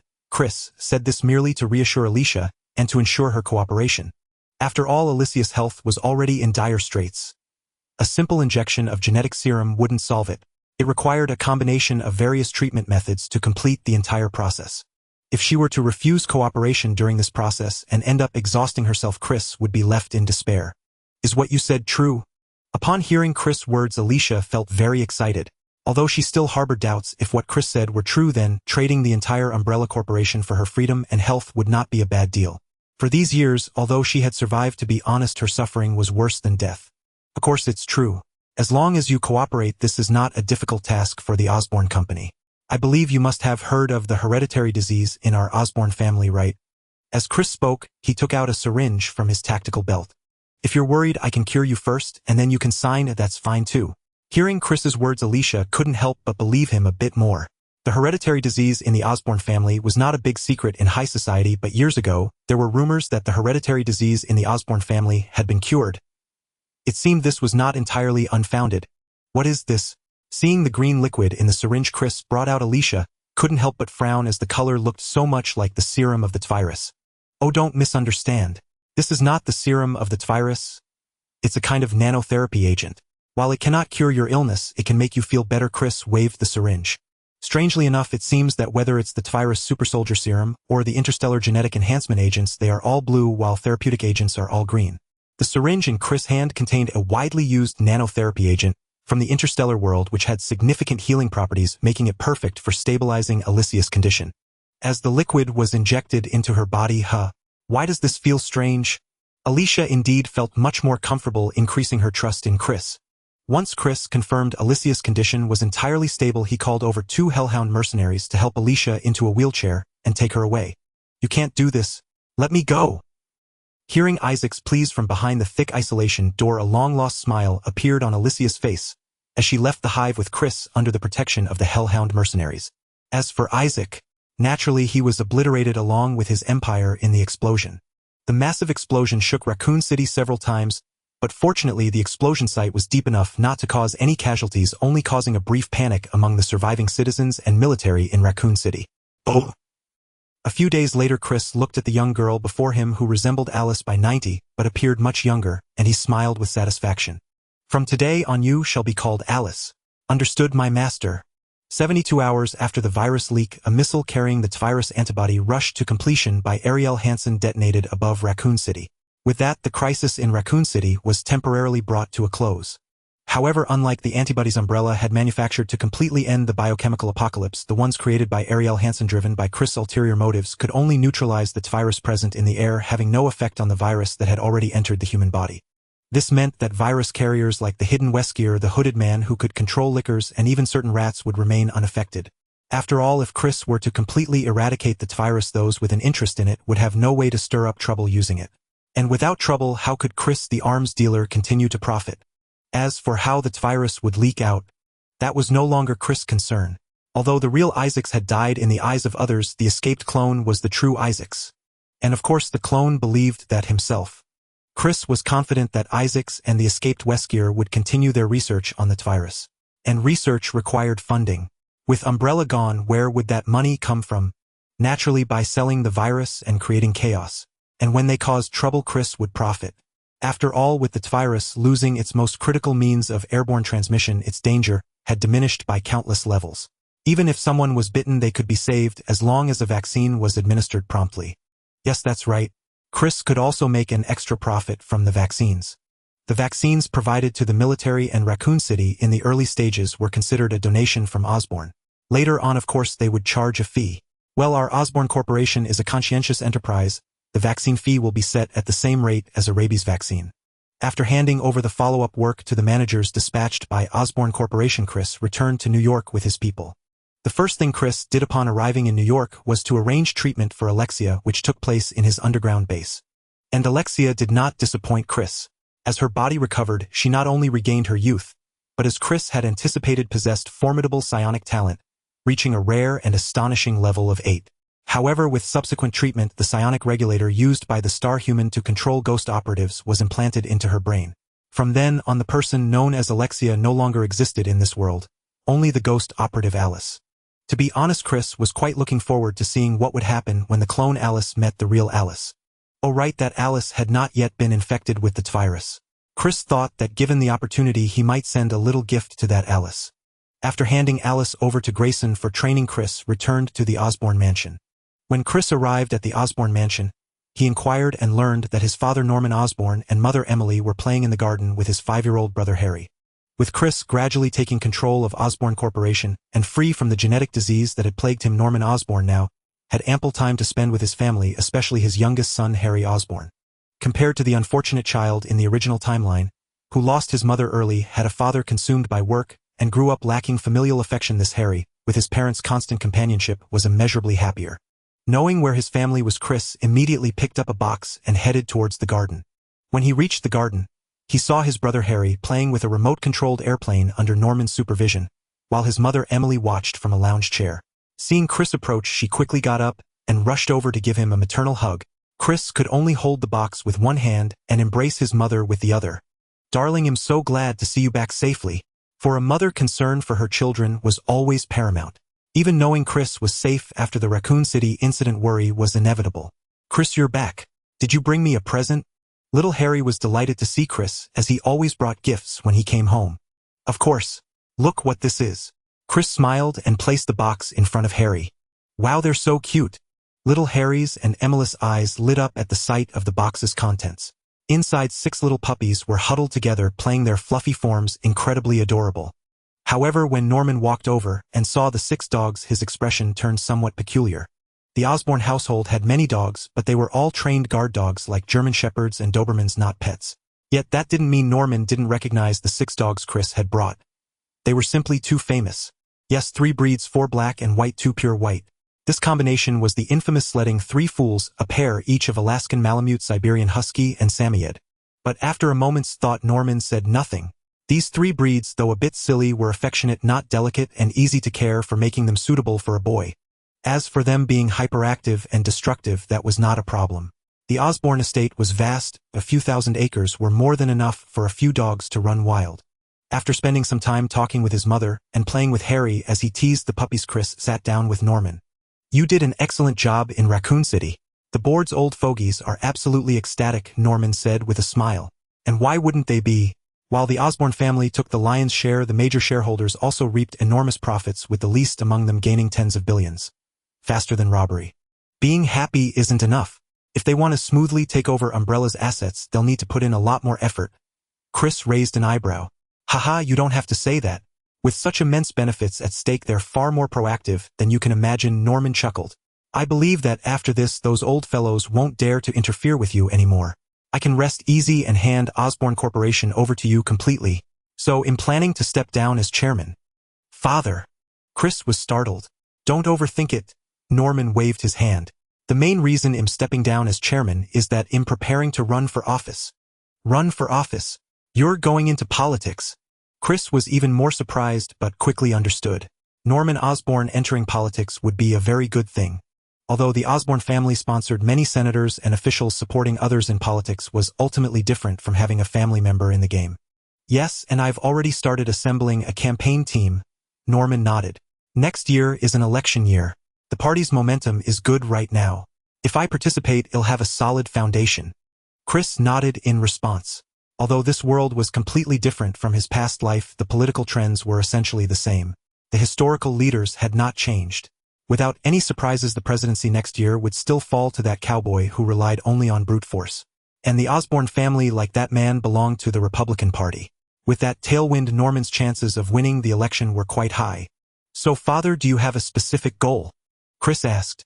Yes, my campaign advisor gave me two options. One is to run for state senator and secure a seat in Congress. The other is to run for mayor of New York City. However, they lean towards mayor of New York City. The Raccoon City incident brought tremendous prestige to Osborn Corporation. Although the main benefits were in the Oregon region, New York was also significantly affected. Moreover, the Godzilla incident caused the approval rating of the current New York Mayor Albert to hit rock bottom. If I run, winning won't be a major issue, Norman replied. In fact, there was another option. He didn't mention running directly in next year's presidential election. But he had dismissed that idea immediately. Given Norman Osborn's personality, if he did something, he had to do it to the best of his ability. Next year's election had many strong contenders, and his chances of winning were slim, even with Osborn Corporation's prominence from the Raccoon City incident. If Chris knew about Norman's decision, he would definitely agree. Running for president now was indeed unwise. After all, this America was not the future one riddled with holes where candidates were nothing but the worst of the worst. The competition was still fierce. But mayor of New York City? No, you can't run for mayor of New York City. Hearing that Norman intended to run for mayor of New York City, Chris' face turned pale. What's wrong? Norman was puzzled by Chris' strong reaction. Ahem, I think, Father, since you're going into politics, you should hire. Run directly for senator. Our family's businesses span the globe, not just this small patch of New York. The mayor of New York City is a good position, but it's not easy to cover everything, isn't it? If you enter Congress, it's different. Your voice in the federal government would be much greater. Chris thought for a moment and replied.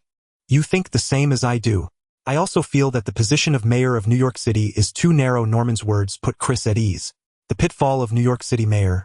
Whoever wanted to jump in could do so, but we absolutely couldn't. Not even the governor of New York State, and certainly not the president.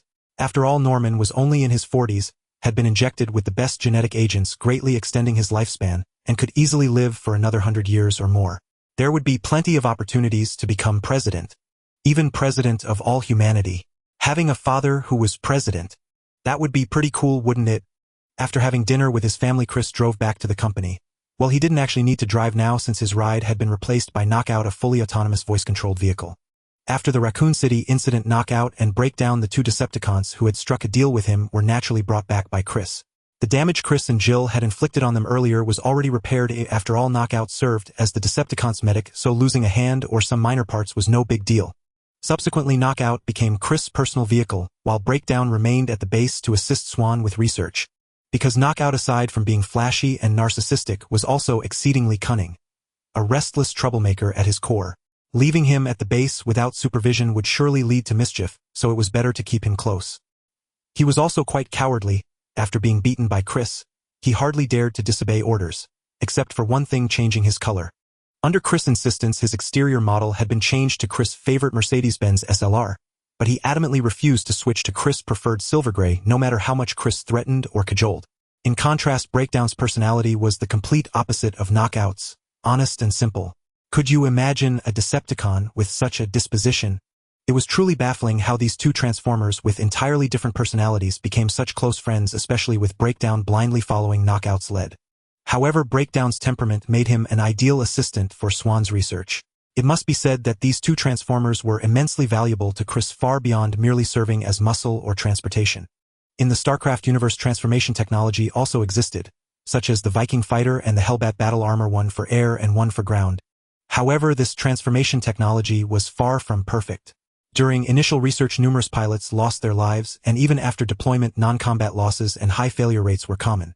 But clearly, the existence of Transformers as living beings could provide invaluable experience for improving the original transformation technology. Thus, when Swan, a mechanical engineering expert, met Breakdown and Knockout, he was overjoyed. During his time on the moon, he had scanned some of Sentinel Prime's body data and even removed one of his hands, but that was obviously insufficient. Now, with two living specimens, Swan believed he could perfectly resolve the shortcomings of the transformation technology. Beyond transformation technology, these two Transformers brought Chris another surprise. The Protoss technology unlock rate increased by 15, reaching 36. Why Transformers would unlock Protoss technology left Chris initially bewildered. However, after understanding the unlocked portion of Protoss technology, he seemed to grasp the reason. Because that portion of technology was entirely related to artificial intelligence, and if memory served, Transformers were also artificial lifeforms, weren't they? But why hadn't contact with Sentinel Prime triggered the unlock earlier? Perhaps because Sentinel Prime was dead. Regardless of the reason, the unlocking of Protoss technology was ultimately a good thing for Chris.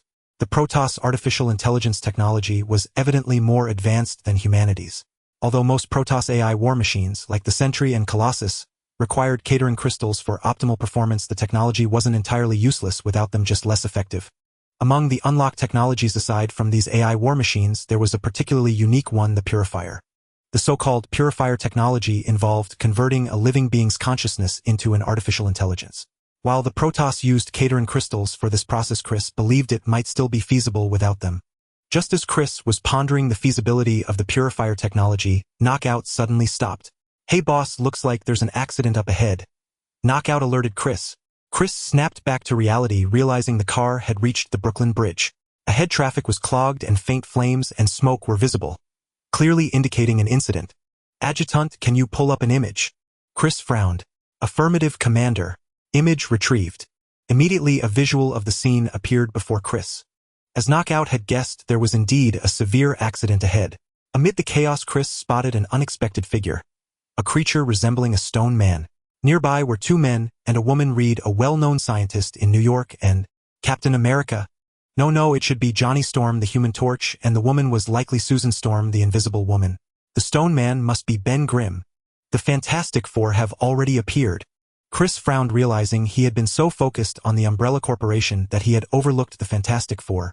"Adjutant, gather all recent reports on the Victor Group. I need to know what happened." "Affirmative, Commander." "Gathering data. Collection complete." "Commander, an accident occurred at the Victor Group space station during a cosmic storm. Their stock has plummeted for days, now below the issue price. According to media reports, relevant investment banks are preparing to withdraw funds. If true, the Victor Group faces bankruptcy." The adjutant promptly replied. "Wow, looks like our Sokovian friend is having a tough time," Chris remarked with a raised eyebrow upon hearing the adjutant's answer. Just then, another wave of exclamations erupted outside. Chris saw a Redan blue figure swing over his car roof. It was the Spider-Man he had helped create. "Aha, New York is about to get really lively now." Chris chuckled, seeing Spider-Man and the Fantastic Four converge so quickly. Knockout turned back. "Let's take another route," Chris said, watching the scene of the Fantastic Four and Spider-Man working together to rescue people with an amused smile. "DOSS, Mr. Victor Von Doom has been waiting for over half an hour," said Ariel Hansen to Chris as he returned to the company. "Let him in," Chris replied, linking the reports on Victor Industries, and instantly deduced Doom's intentions with near certainty. An hour ago, a car accident occurred on the Brooklyn Bridge, and a rescue vehicle was about to plunge off the bridge when a man who could stretch his body. People are calling them the Fantastic Four. As Doom entered Chris' office, he saw the television broadcast about the Fantastic Four, and his face, which had held a faint smile, was instantly shrouded in gloom. Noticing this, Chris considerately turned off the television. In truth, Chris could empathize with Doom's feelings. Despite Victor Industries pouring money and effort into the Cosmic Storm research, the fame and profits were all reaped by Reed. Not only did Doom lose his entire investment, but he also lost the space station. His company was on the verge of bankruptcy. He faced the scorn of investors and worse, his girlfriend was taken from him. A genuine case of losing both wealth and love. Such a situation would be unbearable for anyone. You already know, Doom said, calming himself. Of course, with such a commotion it's hard not to know, Chris said, rising to walk to the liquor cabinet, pouring 2 glasses of whiskey. Tisk tisk, the rubber kid, fire fist, ace diamond, Jozu, and the invisible woman with the powers of the invisible and barrier fruits. Such a combination is formidable in any world. So you're also refusing to help me just like them? Doom laughed bitterly. Yes, he was nothing but a stray dog now, oh who would care? Oh, would you mind telling me who they are? Chris handed a glass of wine to Doom, asking casually while discreetly glancing at the scar on his cheek and his gloved hands. It seemed the transformation of this Dr. Doom was nearly complete. Who else? Wall Street, a Rockefeller hammer, Stark. Doom downed the wine in one gulp, gritting his teeth in suppressed rage at the memory of their mockery. Chris shrugged at Doom's fury. That's the reality of capitalist society, isn't it? When you stand on the pinnacle, they will praise you, adore you, and even kneel to lick your boots. But when you fall into the abyss and lose your value, they will not hesitate to stomp on you. Yes, that's reality. Sorry for bothering you, Doom said with a self-deprecating sneer, preparing to leave, interpreting Chris' words as a refusal. Are you leaving just like that? Chris asked. What else? Expecting you to stomp on me too? Doom retorted bitterly. When did I ever say I wouldn't help you? Chris' lips curled into a slight smile. Doom froze mid-step, silent for a long moment. Are you sure? Why not? Chris chuckled. We're friends, aren't we? Friends. Doom was taken aback, falling into silence. When he was successful, he thought he had many friends, but now that he had failed those so-called friends. Even if I have nothing now, you're still willing to consider me a friend? He slowly walked back to Chris' desk and sat down. Of course. I'm different from them. I never judge friends by their wealth, because no matter how rich they are, they can't be richer than me. The bold declaration of a certain young master in his past life carried even more weight when spoken by Chris now. Doom was momentarily stunned. Your damn logic is so sound, I have no comeback. Oscorp was already the world's largest conglomerate, and it was still absorbing the assets of Umbrella Corporation. As the primary heir of Oscorp, Chris' statement seemed perfectly justified. Moreover, you are not without anything. In a sense, your potential is limitless, Chris said, glancing meaningfully at Doom's gloved hands, and the flickering lights in the office stirred by Doom's emotional fluctuations. Who would dare say the future Dr. Doom has no value? Chris would slap them senseless. Although this Dr. Doom wasn't the omnipotent Doom from the comics, his value was still immeasurable. In Chris' psychic perception, this man's energy index was off the charts. Second only to the Sorcerer Supreme he had glimpsed once. Are you referring to? Doom caught Chris' gaze. Exactly. You've already noticed the changes in yourself, haven't you? Chris smiled, pouring Doom another drink. Clearly you've gained some special abilities just like them. Don't doubt it, this is not a bad thing. Trust me, with this power you can achieve far more. Compared to you, those four are mere jumping jacks. Chris' decision to help Doom was not impulsive but well considered. At present, in terms of technological power, Chris was unrivaled on Earth. However, his strength in the mystical arts was still lacking. Apart from a recently acquired level 8 ghost named Alice, he had no other notable assets. While the technology of the Star World could hold its own against mystical forces without reaching the level of full star spirit technology, he was still at a disadvantage. Since Chris had no quick way to enhance his mystical capabilities, finding allies was essential. And Doom, the future Dr. Doom, was an excellent partner. Despite his title, Doom was not a madman like Isaac who sought to destroy the world. According to the course of history, this Dr. Doom would become a major villain, resorting to brute force to crush everything. But that only happened when the Wall Street vampires drove him to the brink. However, if Chris helped him reclaim everything through legal means, things would be different. Expecting Doom to bow and swear allegiance was out of the question. He was an ambitious and proud figure. Even if he were willing, Chris wouldn't dare accept. But through mutual interests, it wasn't hard to align him with Chris' camp. Chris could even use his foreknowledge, as he did in Raccoon City, to shape Doom into a hero of New York, America, and even the world, much like he did with the military. He didn't expect Doom to repay him. Just having Doom speak up at critical moments would be worth the investment. After all, compared to a giant like Oscorp, Victor Industries' peak market value was only about 10 billion. Oscorp could revive it with an investment of just $1 billion or $2 billion. That amount of money was pocket change for Chris. The next day, at the cocktail party, following the Victor Group's press conference. Cheers to our collaboration. 2 sparkling wine glasses clinked gently, the crimson liquid causing ripples before being downed in one gulp by Chris and Doom.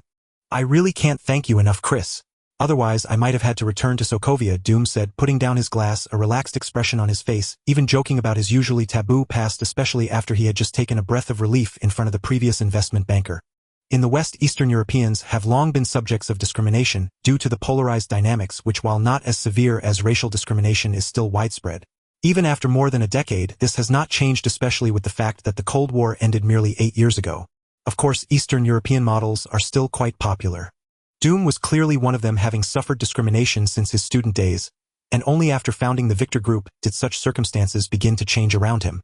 However, what happened behind the scenes remains unknown. However, during the time when he was on the verge of bankruptcy, Doom evidently fell back into such situations, with Chris being the only one who did not ridicule his background but instead helped him. So even though Chris' famous saying emphasized the power he gained from him, Doom still felt deeply grateful, particularly when Chris personally supported him at the press conference announcing Osborn's investment. Generally, Osborn would only send a mid-level manager for such occasions. "We are friends, aren't we?" Chris said with a smile. "By the way, did you receive the invitation? The New Year's Science and Technology Symposium in Bern City." "Yes, but I'm afraid I won't have time to attend. Although your investment has greatly improved the group's prospects, I still need to handle some internal matters," Doom shrugged, noting that the matters he referred to were not related to the group's industry.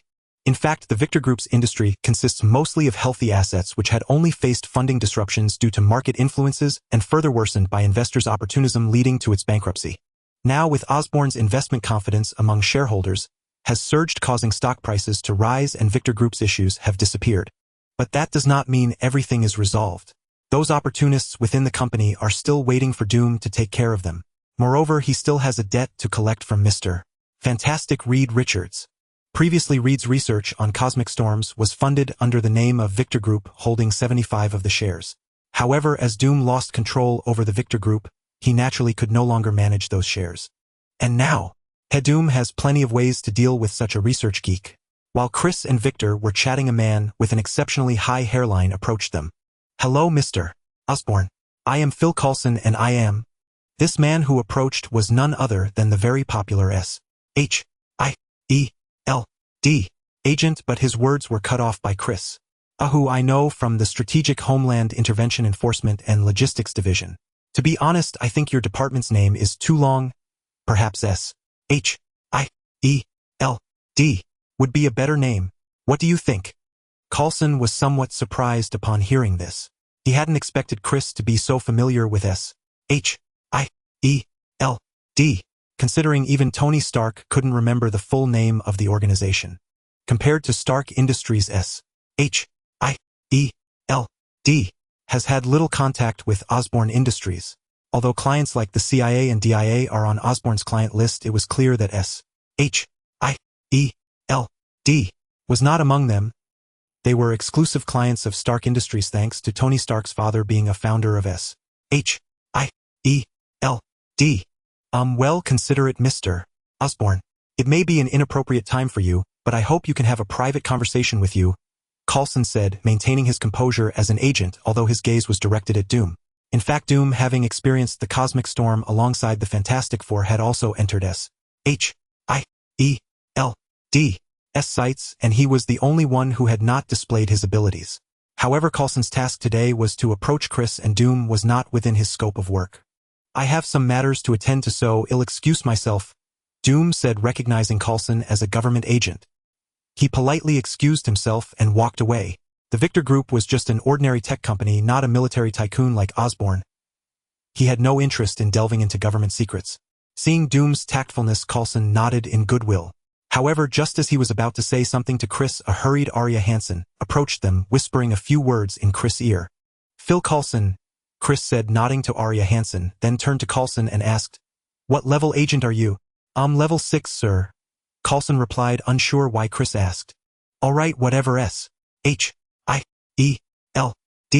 wants to discuss with me, you can come to the top floor of Osborn Company tomorrow morning. However, my suggestion is for Nick Fury to come in person, or perhaps have him promote you," Chris said, not viewing Coulson with special consideration due to his previous popularity, as the status between them was simply not equal. "Who is Chris?"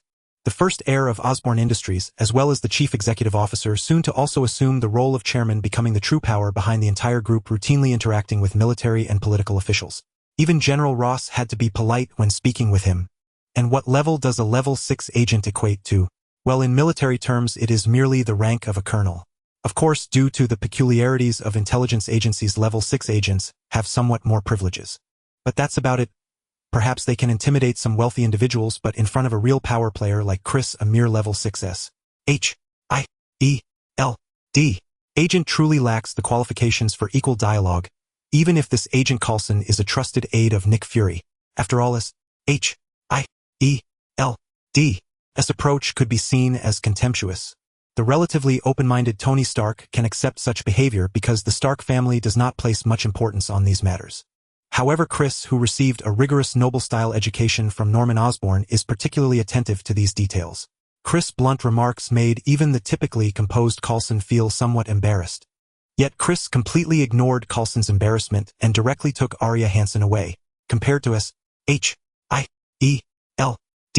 the other guest was far more sincere. "General Ross, my apologies for keeping you waiting," Chris said upon returning to Oscorp. Entering the reception hall, he saw 3 generals in different uniforms seated sipping coffee and conversing with several junior officers standing by. Indeed, 3 generals. Among them was General Ross, while the other 2 were a lieutenant general from the Army and a lieutenant general from the Marine Corps, though Chris did not recognize them. Given this lineup, it was clear why Chris looked down on Coulson.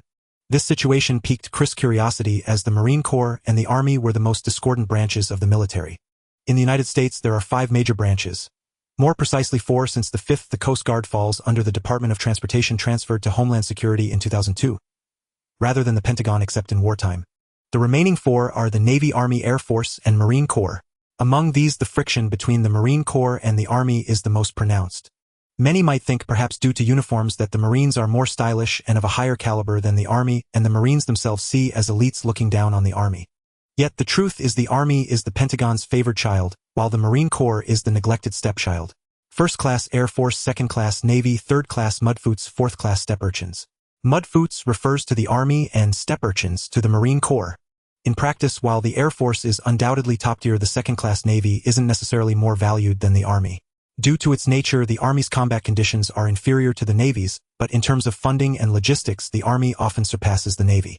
This is because budget allocation is controlled by Pentagon brass, where the Air Force and Army hold a dominant position, a fact evident from the number of generals in each branch. And the Marine Corps, the stepchild, is unquestionably at the bottom. With significant overlap in combat functions with the Army, yet not under its command and competing for funds, it naturally faces disdain from Army leaders at the Pentagon. Not only the Army, but even the Navy looks down on the Marine Corps. Despite sharing the word Navy, budget conflicts lead to the Navy's resentment. As for the Air Force, well, though the favored son, it wouldn't risk antagonizing the Navy and Army over the Marine Corps. Haha, Chris, perfect timing. General Ross greeted Chris with a hearty laugh. "Let me introduce you. This is Lieutenant General Colton, and this is Lieutenant General S.H.I.E.L.D. of the Marine Corps." Through 2 collaborations with Oscorp and consecutive major achievements, Ross had grown close to Chris, addressing him by his first name rather than the formal Mr. Osborn. "A pleasure to meet you both," Chris said, shaking hands with the 2 generals with gentle courtesy. "You gentlemen are busy with military affairs. What brings you to my humble abode?" "Mr. Chris, you flatter us. S.H.I.E.L.D. and I learned from General Ross that you possess quite a few rare treasures here," General Colton replied with a smile. "Oh, how so?" Chris perked up at Colton's words. Did this mean they were here to offer him business? Race the situation. To address the complex international landscape and incidents like Raccoon City, the Pentagon, with approval from the White House and Congress, will join NATO allies in forming a rapid reaction force capable of handling various contingencies. This force will be composed of elite troops drawn from each nation's military. General S.H.I.E.L.D. will be its overall commander, with General Colton as his deputy, Ross explained, subtly winking at Chris. To distinguish it from other units and enhance its combat effectiveness, the Pentagon has decided to procure new equipment from Oscorp. "So, Chris, any issues?" From Ross' demeanor, Chris inferred that the general was taking credit. This order was secured for Oscorp by Ross. "Of course it's Oscorp's honor," Chris said, delighted at the prospect of profit, especially from such a multinational procurement deal of immense value. Just then, General S.H.I.E.L.D., who had remained silent, spoke up. "Don't get too excited, Mr. Osborn. The procurement hinges on your ability to provide equipment that satisfies me. After viewing your offerings, also visit Stark Industries for comparison before making a decision." Chris was taken aback. The rift between the Marine Corps and the Army was evidently vast. Ross had just proposed purchasing from Oscorp, and Sheffield's blunt remark was a blatant slap in the face. Ross' face darkened instantly at Sheffield's words, and he let out a cold snort. Originally Ross had favored his old subordinate Colton for the command of this rapid reaction force, not Sheffield from the Marine Corps. Sheffield's appointment was purely a result of compromises among various parties. His discourtesy now only deepened Ross' grudge. Colton standing by wore a bitter smile. Though from different branches, he and Sheffield were on good terms personally. Seeing his old friend disrespect their superior put him in an awkward position. Well, that's only natural. Coincidentally, I've had the weapons division compile a list of new products Oscorp intends to offer to allied nations. If you gentlemen don't mind, you can join me for a look, Chris said, smoothing over the awkward atmosphere. Though inwardly irked by Sheffield's words, his composure and tact prevented any outward sign of displeasure. He saw no need to target the man deliberately. After all, Sheffield was already at a disadvantage, belonging to a less favored branch and having offended Ross, a Pentagon heavyweight. How could things end well for him? What truly intrigued Chris was the nature of the force Ross had mentioned. Then, well, trouble you, General, Ross said, his good mood thoroughly ruined by Sheffield. Knowing this wasn't the time for confrontation, he nodded and walked ahead. Herbert Sheffield's first name? You shouldn't have said that. General Ross is the officer in charge of this procurement, Colton whispered to Sheffield as they followed. But I am the supreme commander of this force, Joe. I must be responsible for my soldiers. Weapons are their lifeline. If the equipment is substandard, I will firmly oppose the purchase, Sheffield retorted coldly. Colton sighed in helpless frustration. Of course he understood the need to be accountable to the troops, but was this the way to challenge a superior? Faced with his old friend's stubbornness, he was at a loss for words. Colton couldn't help but feel utterly helpless. He knew all about being responsible for the soldiers, but was that any reason to slap a superior in the face? Faced with his old friend's obstinacy, he truly didn't know what to say. Under Chris' leadership, the group boarded a helicopter and arrived at a weapons factory located in Queens. As they disembarked, the factory's manager came forward to greet them, accompanied by a spirited woman, none other than Jill Valentine. Though the Raccoon City crisis had passed, the events had become an indelible nightmare for the survivors.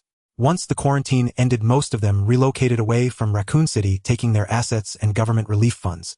Raccoon City had become a ghost town with only a small garrison and personnel from Oscorp remaining. The municipal police department and other institutions were no longer necessary. Unlike other nations, the United States had 3 tiers of police: federal, state, and county or city. These tiers, like the governments they belonged to, had no hierarchical relationship. Each was funded by its respective government. Except for federal police officers from the other 2 tiers were not recognized outside their jurisdiction. Unlike in some countries, losing a job as a police officer in one place didn't mean retaining the position or transferring elsewhere. With the dissolution of the Raccoon City Police Department, Jill found herself unemployed. Chris remarked, "Jill is so capable," and decided to keep her close. At Chris' invitation, the solitary and displaced Jill followed him to New York, becoming the security chief of Oscorp's largest weapons manufacturing facility. Joining her in Oscorp Security Division were 3 others, Barry and Brad, 2 S.H.I.E.L.D. members who, along with the Redfield siblings, were among the few survivors of the Tyrant battle. The last was Rebecca, a young woman who had been isolated during the Raccoon City crisis, yet survived, surprising many. Rebecca, however, didn't join the security division. Leveraging her exceptional expertise, she entered the research department and worked at the headquarters. The others declined Jill's invitation. Indeed, it was Jill's invitation, not Oscorp. The Redfield siblings, Leon. These people were walking disasters, weren't they? Letting them into Oscorp would only invite trouble for Chris. If they had accepted, he'd have been at a loss on how to place them. Their refusal was a relief. According to Chris' intel, among the Raccoon City survivors, Claire had returned to college, a carefree soul. Her brother Chris Redfield was recruited back into the military due to his service. Carlos and Nikolai, former U.B.C.S. members, were also recruited. Another U.B.C.S. member, Yuri, chose to return to Russia. Leon Kennedy joined the FBI, reportedly in Los Angeles. Like Claire, those 2 were still entangled. The whereabouts of Weskier and Isaac's clones remained unknown, but Chris suspected they were hiding in some Umbrella bases.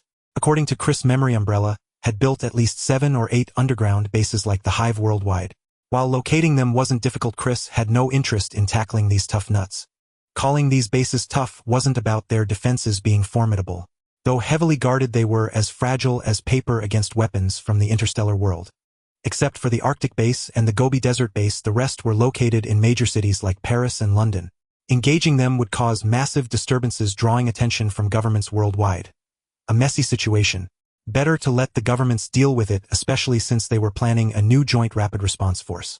Chris figured he could provide some intelligence if necessary.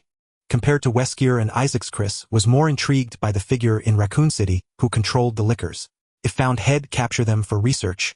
Accompanied by the factory staff, Chris and the military officials from Ross' team entered the test range. Chris had notified the factory manager in advance, who had prepared the weapons listed on the inventory. Jill demonstrate the new weapons for the generals, starting with the firearms. Chris said to Jill, who was dressed in a sleek black outfit, as he surveyed the array of equipment. "No problem," Jill replied. As the security chief appointed by Chris, she had mastered every piece of equipment in the factory. Most of OS-Core new gear is developed based on the new power armor weapons platform. Wait, power armor? Do you mean the kind used by the Army Special Forces during the Raccoon City incident? That power armor is decent, but it's not suitable for stealth operations. Our new unit often requires stealth, so we can't wear such bulky armor. Wouldn't these weapons be useless? Shepard interrupted Jill mid-sentence. You misunderstand, General, Jill said, casting a slightly surprised glance at the group. Noticing Ross' displeasure and Chris' faint smile, she seemed to understand. These weapons don't require power armor to use. They just perform best with it. OS Corp also has specialized combat suits for stealth operations. With that, Jill picked up a seemingly ordinary one-piece camouflage suit from a table, slipping it on. As she explained, this is OS Corp's specially developed optical camouflage combat suit. It projects the background onto the front. You might call it an invisibility cloak. As she spoke, Jill pressed a button on her belt, and she vanished from everyone's sight. Unbelievable, even Shepard, who was eager to find flaws, was stunned. Optical camouflage had been a research topic for years but remained theoretical. Oscorp had turned it into a reality. Generals Ross and Colton were equally intrigued. But this suit isn't perfect. Jill's voice suddenly came from behind General Shepard, startling him into reaching for his gun before he quickly regained composure, his face darkening. Chris gave Jill a thumbs up while Ross laughed heartily. Ahem, what do you mean by perfect? Colton, seeing his old friend embarrassed, asked to smooth things over. The main issue is power. The suit needs to be lightweight so the battery can't be too large. It can't stay invisible for long. Even with our most advanced high-energy battery, it only lasts 30 minutes, Jill explained with a smile. That's plenty. 30 minutes is enough for a lot, General Ross nodded approvingly. Besides this optical combat suit, I'd like to introduce two types of power armor, Jill said, taking off the suit and placing it aside, then walking to a rack displaying two sets of power armor. First is the T1 power armor, the type used in the Raccoon City operation. General Ross should be familiar with it, Jill said, pointing at the armor. This armor uses extensive synthetic materials, offering strong protection. Its larger size allows for heavy firepower, making it ideal for frontal assaults. However, as General Shepard noted, it's unsuitable for stealth and lacks flexibility. The other is the EX Power exoskeleton. Jill began introducing the second combat suit. Compared to the T1, the EX exoskeleton removes external armor, sacrificing protection and heavy weapon capacity, but gaining flexibility, perfect for special operations. These three suits were developed by Swan based on Chris' rough parameters. While useless in interstellar warfare, they were game-changers for Earth. Though their individual combat capability paled compared to Iron Man suits or CMC power armor, even the toughest T1 could be taken out by an RPG. Mass deployment would force even Iron Man to flee. After the combat suits, it was time for weapons. The M392 gas-operated bullpup mid-to-long-range rifle using 7.62mm semi-armor-piercing rounds, compatible with NATO standard rifle ammunition with a 15-round magazine and adjustable semi-auto and auto-fire modes. The MA gas-operated assault rifle, also using 7.62mm rifle rounds with 30 or 60-round magazines. The M6 personal defense pistol. These weapons from OS Corp surpassed all contemporary global arms in usability, power, stability, and accuracy. After Jill's demonstrations at the range, the military personnel were all amazed and eager. For a true soldier, what could be more appealing than powerful, reliable weaponry? Even General Shepard, intent on finding faults, had to concede.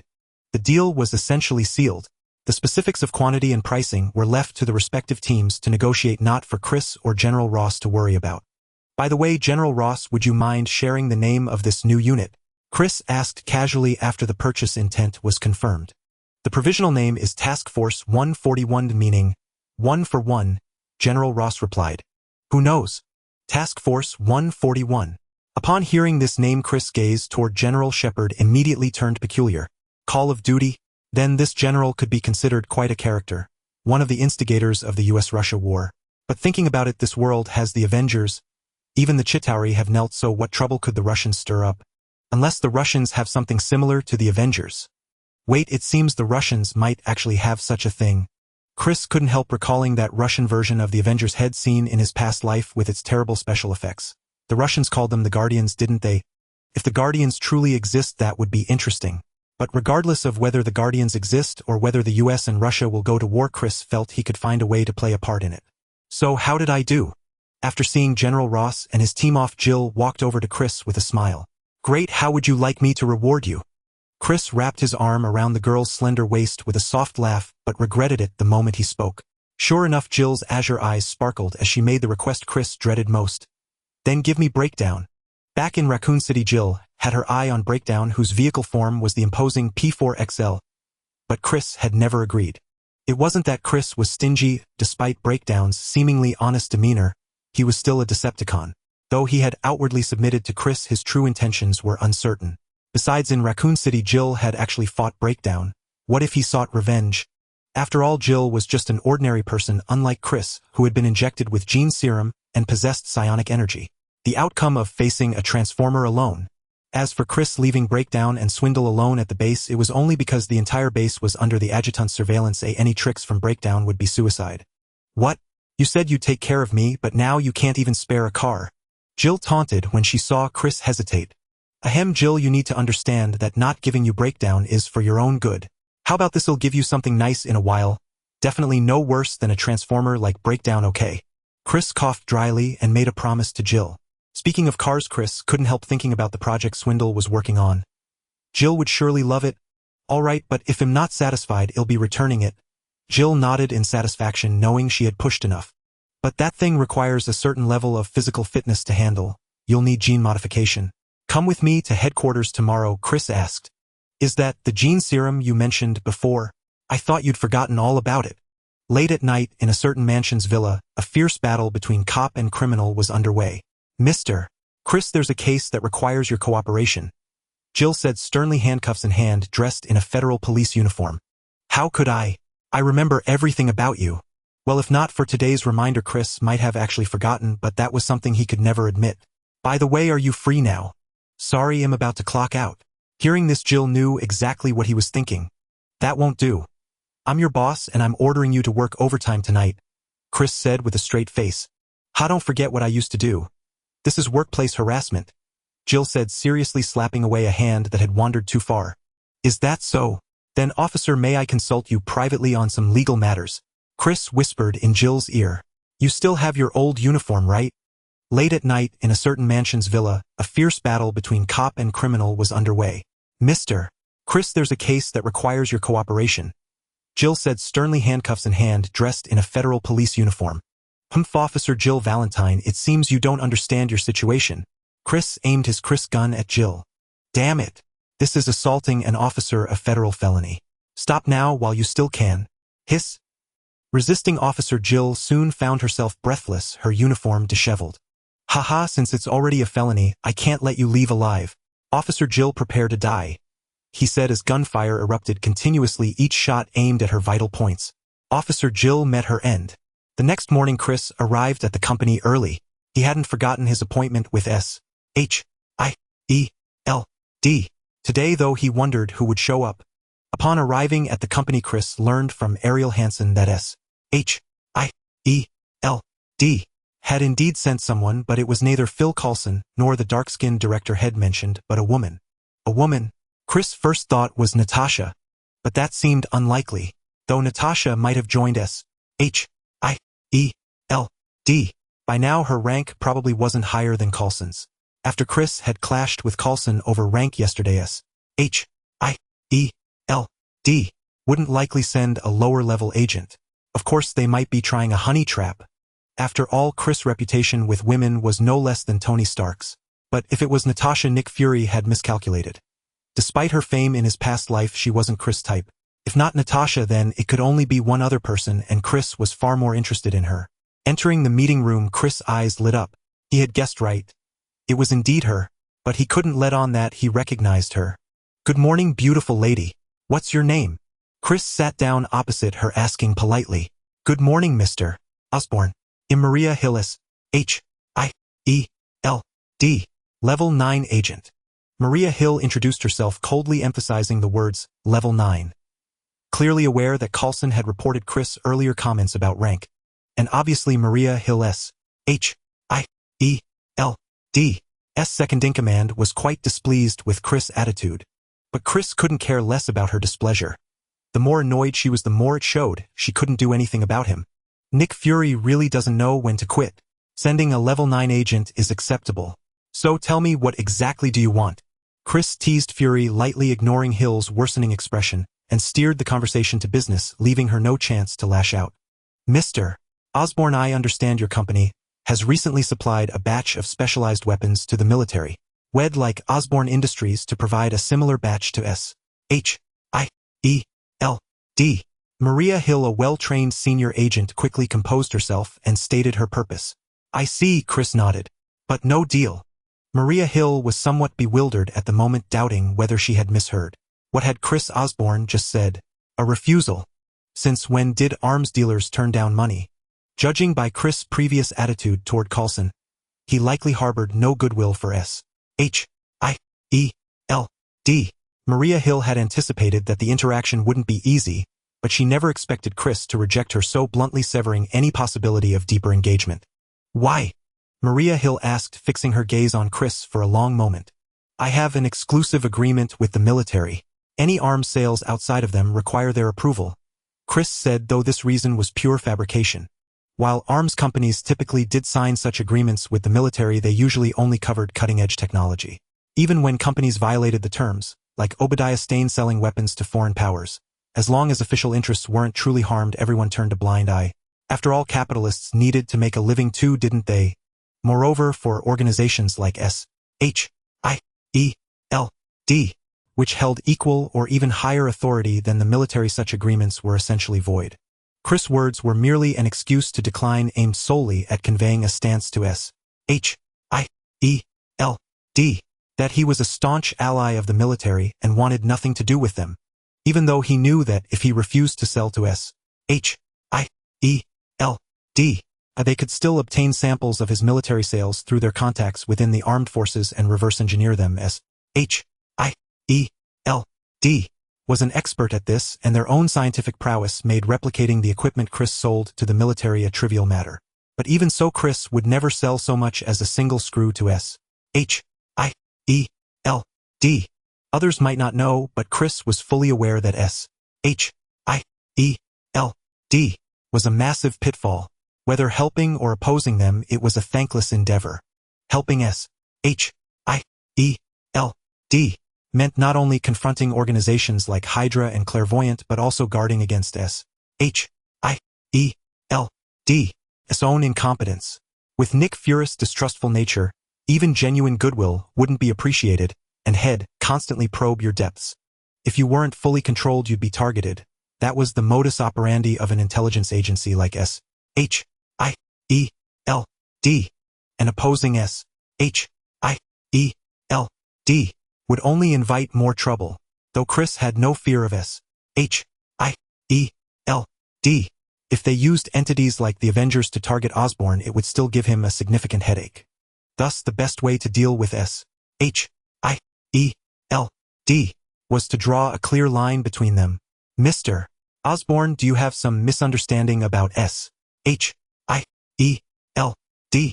Hearing Chris use his military agreement as an excuse, Maria Hill mistakenly suspected the military was interfering. The conflict between the military and S.H.I.E.L.D. was indeed immense. Unlike internal military disputes over budgets, which were family matters, this was a clash of fundamental interests. Though Nick Fury, the director of S.H.I.E.L.D, was an American, the organization itself was a multinational entity under the World Security Council. Its funding came from member states, so it represented global interests, not just America's. Even if the U.S. held the largest share, the Council could even bypass Fury's orders and command S.H.I.E.L.D directly.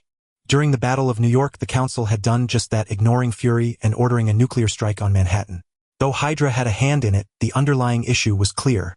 If it were the military, such an order would never have been given unless the situation was utterly irredeemable. The White House wouldn't dare issue it lightly either. After all, it was New York, not some remote place like Raccoon City. If the nuke had actually detonated in Manhattan, even if they won no one, neither the White House, Congress, nor the military high command would have escaped the consequences. The furious capitalists across America would have torn them apart, and the entire U.S. economy would have plummeted. S.H.I.E.L.D,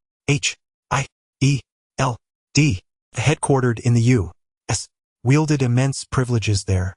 Under these circumstances, it was no wonder the military, as a representative of domestic interests, viewed S.H.I.E.L.D with hostility. Thus, military interference was highly plausible. Maria Hill felt it necessary to make Chris understand S.H.I.E.L.D's importance. Misunderstanding. No, I'm fully aware of what S.H.I.E.L.D is, but Ms. Hill, you must understand, though Osborne Industries is a multinational conglomerate, I am an American. So overall, we prioritize our nation's needs. Chris stated plainly, seeing that Maria hadn't given up. Hearing this, Maria realized her goal for the day was unattainable. Chris' words weren't an expression of patriotism. Such sentiments didn't exist for a major capitalist like him. He was simply making it clear that Osborne Industries would never cooperate with S.H.I.E.L.D. In short, they were on different paths. Just as the military resented S.H.I.E.L.D., many domestic U.S. factions also viewed the organization with hostility. S.H.I.E.L.D's authority was too vast, even capable of overriding U.S. law, which infringed on the interests of numerous domestic groups. Thus, internal U.S. attitudes were split into two camps. One camp supported S.H.I.E.L.D's existence as U.S. dominance within it helped cement America's global leadership.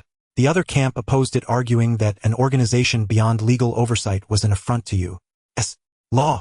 But the real reason was that S.H.I.E.L.D's existence harmed their interests. And Chris' implication was clear: Osborne Industries belonged to the latter camp. I see. What a pity. I'll convey your stance to the director, Maria Hill said, casting a deep glance at Chris before rising to leave. Then I won't disturb your work, Mr. Osborne. Though she hadn't achieved her primary goal, learning Osborne's stance was still a mission accomplished. In truth, S.H.I.E.L.D's attempt to buy weapons from Chris was a pretext. Their real aim was to use this opportunity to delve deeper into Osborne Industries. A reluctant probe.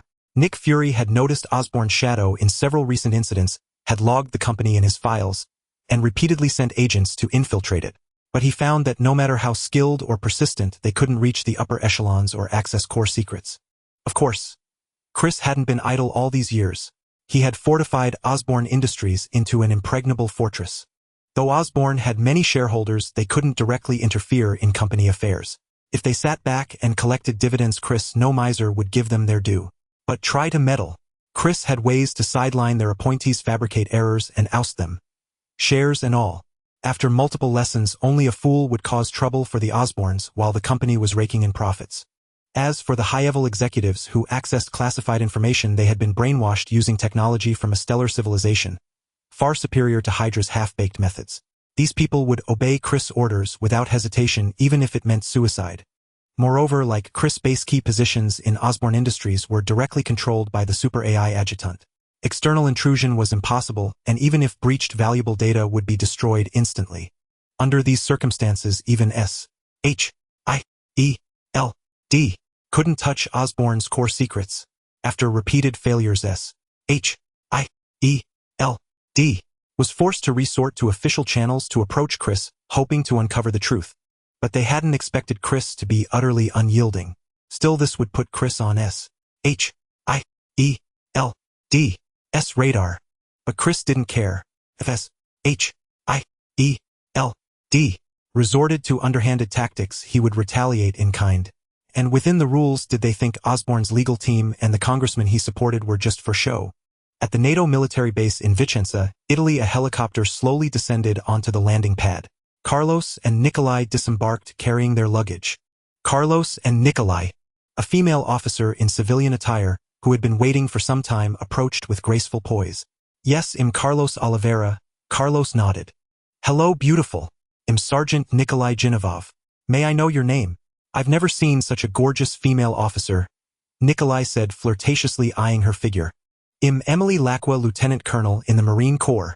You should address me as Sir Soldier, she replied with a professional smile. Well, sir, Nikolai chuckled, awkwardly saluting. Follow me, you're the last to arrive. The female officer chuckled softly and headed toward a distant Humvee. Watching Lieutenant Colonel Emily walk ahead, Nikolai swallowed hard. That lady is smoking hot. Carlos rolled his eyes at a loss for words regarding his comrade. Soon Carlos and Nikolai were led to a training ground where over 20 people were already gathered chatting in small groups. Most wore various military uniforms, presumably elites from different nations, while a few were dressed in suits and ties. At the sight of Lieutenant Colonel Emily, several of them whistled. Emily paid it no mind, smiling as she dropped off Carlos and Nikolai before driving away. Let the soldiers enjoy themselves for now. By tomorrow these assembled prideful warriors would likely learn to respect women. Hey brother, where you from?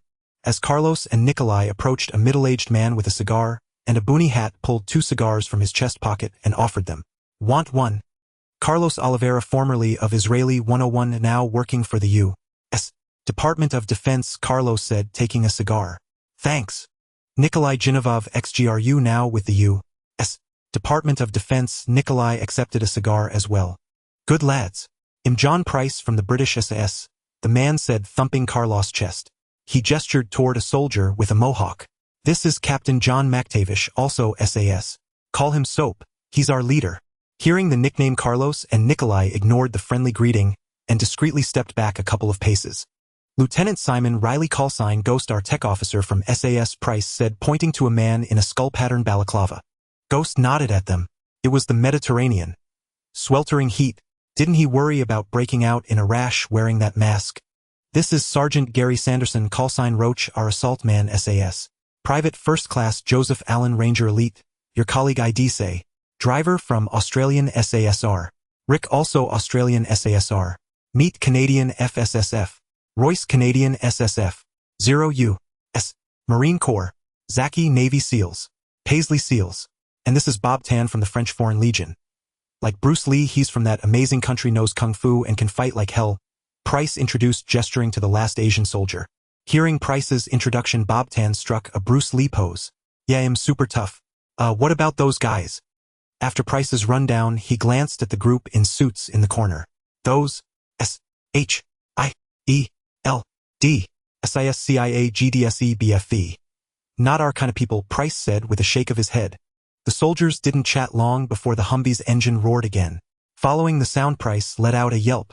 Ooh-ho, here come the big shots. As the Humvee stopped, General Shepard and General Colton stepped out with Lieutenant Colonel Emily following behind. Now in combat uniform instead of her regular attire.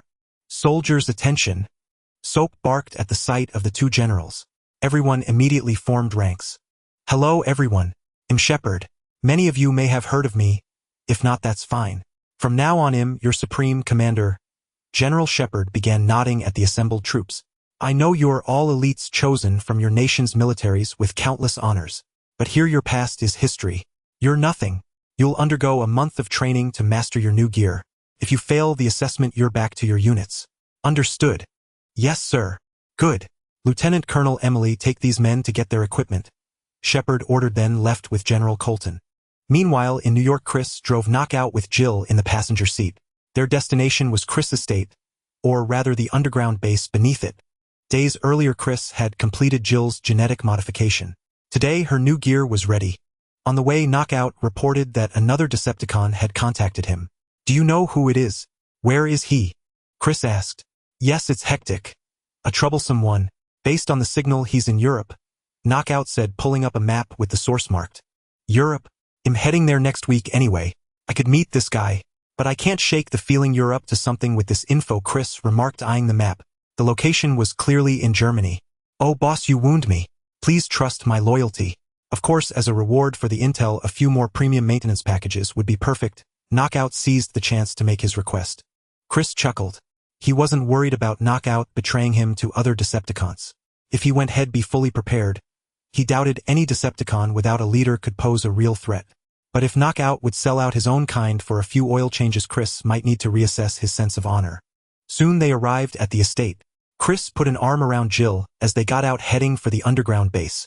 Before, Chris would never have revealed the base's secrets to Jill, even though he knew every inch of her now. But things had changed. During her genetic modification, like with Alice, Chris had made a small adjustment in Jill's brain. One that didn't affect her thoughts, memory, or personality, but eliminated any chance of betrayal. As a transmigrator, Chris had too many secrets. This world was perilous. For his own safety, except for those summoned through the system, he trusted no one lightly, especially when his secrets were involved. On New Year's Eve, December 31st, 1999, at the International Science and Technology Exhibition and New Year's Eve Gala in Bern, Switzerland, fireworks burst in unison as the crowd buzzed with excitement. Tony Stark, thoroughly intoxicated, had his arm around a beauty, still basking in the glory of his recent speech. Amid the flattery of those around him, he boasted grandly, only to hear the voice he least wanted to hear. "Hey Tony, nice speech," Chris said as the crowd parted, appearing before Stark with Ariel Hansen in an evening gown on his arm. "Ahem, is that so? What did you think of it?" Tony Stark asked with a wry smile, though his gaze wandered to the woman beside him. "Thought-provoking," said the woman beside Stark. "Nonsensical," countered Ariel Hansen. I like this combination of reviews," Tony Stark muttered, clicking his tongue. "Maya Hansen, pleased to meet you, Mr. Osborn," said the woman beside Stark, extending her hand to shake Chris, then offering it to Ariel. "Ariel Hansen," she replied, giving a light handshake. "Wow, what a coincidence. You share the same surname. Perhaps we could find a place to have a drink together. You must have plenty to talk about." After the two women introduced themselves, Chris remarked with a feigned look of surprise. "Coincidence?" Stark raised an eyebrow. "I don't think so. There are plenty of people with the same surname. It's half an hour until midnight and Maya and I are planning to wander alone. See you around." With that, Stark took Maya Hansen and left. He had no desire to stay with Chris, that insufferable man. Taller, more handsome, and richer than him. He would rather spend his time with the lady welcoming the new century after tonight. Chris didn't mind Tony's rude exit. After all, constantly stealing the spotlight meant he couldn't begrudge the man a little temper, could he? So Chris, holding Ariel Hansen's hand, followed Tony Stark from a distance toward the hotel. There, as if following a predetermined script, he witnessed Stark encounter Ensign, the man who would save his life, and Killian, who would nearly take it. Of course, Stark, true to the script, ignored Ensign and left the enthusiastic Killian waiting on the rooftop, shivering in the cold wind. Chris had no intention of interfering with Ensign's fate, letting him follow his destined path to save Iron Man. His targets were Maya Hansen and Killian, or rather the extremis virus. Though in terms of practical value, the extremis virus, like the virus, held no real use for Chris.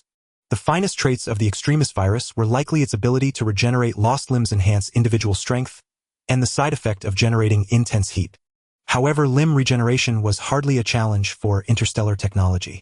Cloning technology was highly advanced among the interstellar humans, though perhaps due to ethical considerations its application was limited to human organs, never extending to creating full clones.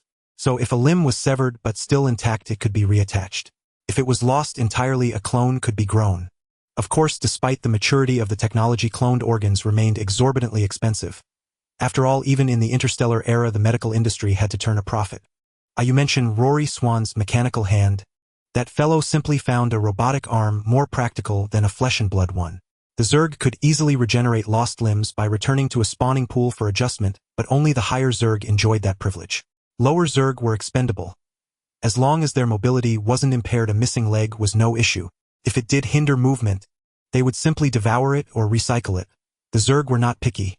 As for the Protoss, well, this race, reliant on archaeological relics, had a skill tree so twisted that instead of fixing broken limbs, they simply built a combat-ready nutrient pod to soak in. So the limb regeneration ability of the extremis virus was useless to Chris, especially given its side effects. In contrast, the body enhancement and unstable heat side effect were the most valuable.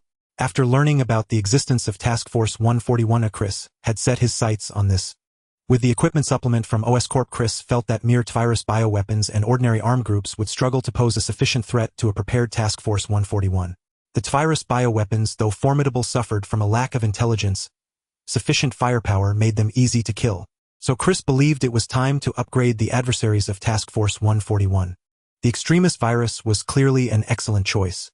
Compared to the mindless virus bioweapons, battle-hardened, disabled soldiers using the extremis virus posed an exponentially greater danger. It was perfect for causing chaos, and those in the Middle East and Eastern Europe would gladly pay a fortune for it. Of course, Chris had long prepared for his approach to Maya Hansen and Killian. Chris himself could not go. In fact, he had to completely distance himself. Maya Hansen and Killian were unstable time bombs. One soft-hearted, the other mad. More than 2 hours later on the rooftop, Killian gazed down at the city of Bern, feeling an urge to jump. He had actually believed Tony Stark's words and stood there like a fool for over 2 hours in the cold wind. Now his heart was filled with despair over Stark's mockery and his own stupidity. Dr. Killian. A crisp female voice sounded behind him. Startled, Killian turned but saw nothing. Who's there? Panic gripped him. Was being duped into freezing on the rooftop not enough? Now he was seeing ghosts. Don't be alarmed, Dr. Killian. The air shimmered and a blonde girl in a tight suit appeared before him. Are you human or ghost? Killian cowered in a corner, terrified. Of course I'm human, Dr. Killian. How does it feel to be fooled? The girl flashed a seductive smile, but her words felt like a raw insult to Killian. Did Stark send you to humiliate me? Fine, go tell him. He damn well succeeded, Killian cursed wildly. Tsk. I thought the man my boss valued would be someone special, but it turns out you're just a waste. The girl sneered at his outburst. I'm not a waste. I'm not. Killian, already fragile due to his disability, was on the verge of breaking down under the relentless blows, muttering the phrase over and over. Aren't you? Your furious curses only expose your incurable inferiority complex. The girl said coldly. Who are you and what do you want? Killian suddenly calmed down amidst the girl's continuous insults. Oh, you've calmed down. Not bad, not bad. The girl said, a hint of respect in her voice. As for who I am, I'm here to help you. Help me? Why, you just called me a waste. Killian snorted. You said your boss values me. Who is he? Who my boss is doesn't matter. All you need to know is that I'm here to help you, the girl said. Ha, then I'd like to hear how you plan to help me. Killian sneered. Why do you think Tony Stark felt so comfortable fooling you? Just because of your disability? The girl said word by word. No. It's because you lack power, status, and strength. If you had enough power and status, no Tony Stark or anyone else could easily humiliate you. And if they dared, you could use force to show them the consequences, couldn't you? Moreover, I can give you a healthy body. What should I do? Killian was undeniably tempted. For a nobody like him, everything the girl said was alluring. Having been discriminated against since childhood, due to his disability, he harbored a twisted craving for power, status, and a healthy body. Not yet. Go rest now. When the time is right, I'll contact you, hee. The girl chuckled softly, and just as she appeared, she vanished from Killian's sight. Wait, you haven't told me who you are. Killian shouted as she disappeared. My name is Alice, came her whisper from the air. Alice. Killian murmured, staring at where she had vanished. The next morning, Maya Hansen woke up groggily. Reaching out beside her, she found Tony Stark gone. She noticed the note he left and couldn't help but let out a bitter, self-deprecating smile. Yes, knowing Tony Stark's nature, she had still foolishly rushed into the flame like a moth. Just then a knock at the hotel room door made her heart leap with hope.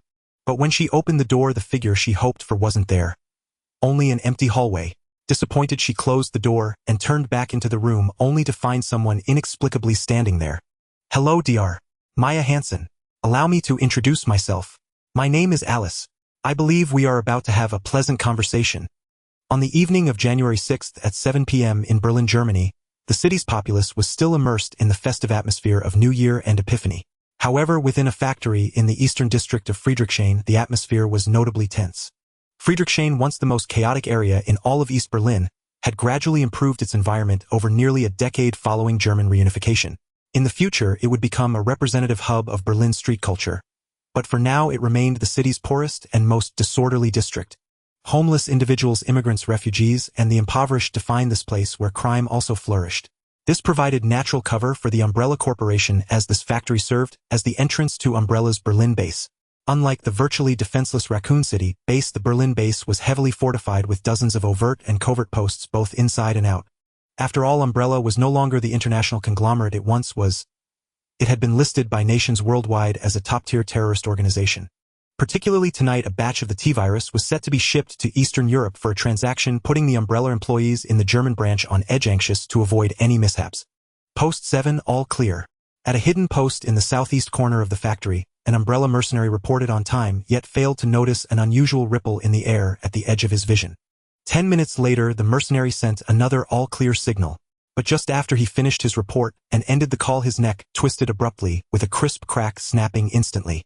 Then a man in camouflage emerged from thin air, target eliminated. The same scenario unfolded simultaneously at several hidden posts, while Umbrella remained oblivious to the fall of its outer defenses with only 10 minutes until the next check-in. 10 minutes can accomplish much for a modern elite force, and when that time was placed in the hands of Task Force 141, composed of the finest soldiers equipped with cutting-edge technology from Osborne Industries, the possibilities became virtually limitless.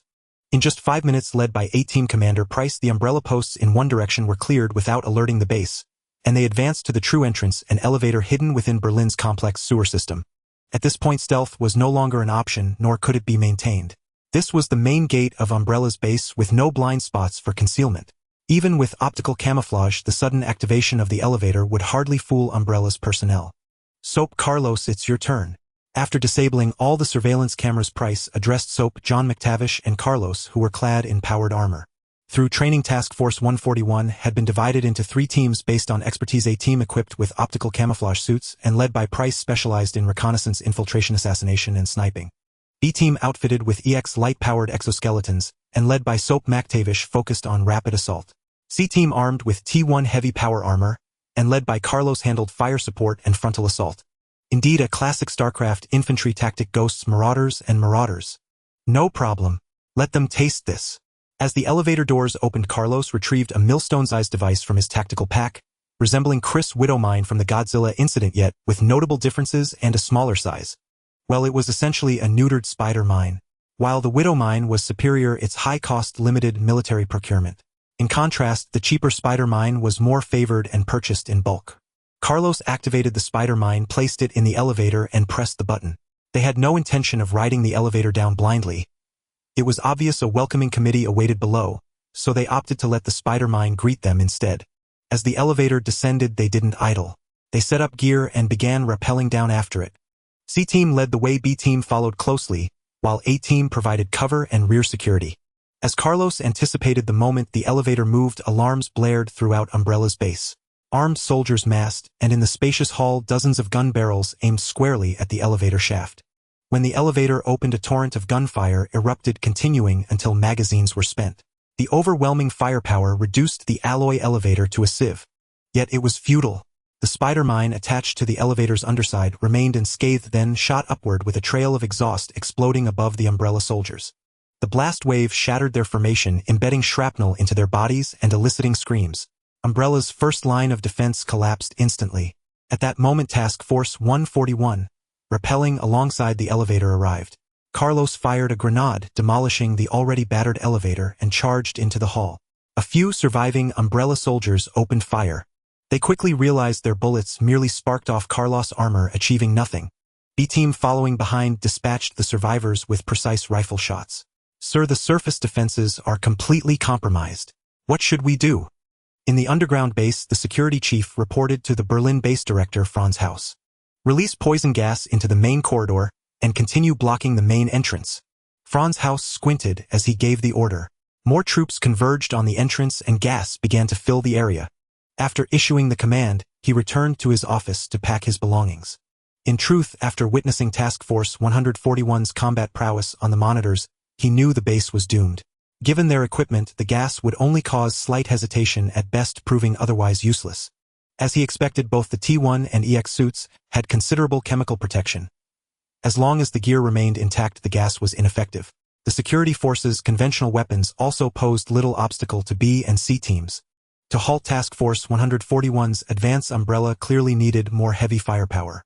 However, Umbrella in this world was far from the dominant force of the Resident Evil universe. Their heaviest weapons were limited to grenades and rocket launchers, which posed some threat to Task Force 141 but were insufficient due to the vast difference in troop quality. Well-prepared Task Force 141 swept through Umbrella's base like avenging deities, meeting no real resistance. By the time Franz finished packing, most of the base had fallen. Facing this dire situation, a grim expression crossed his face as he pressed a red button under his desk. With the button's activation, deep within the base, dozens of cryogenic chambers opened, revealing liquors just like in the Raccoon City base.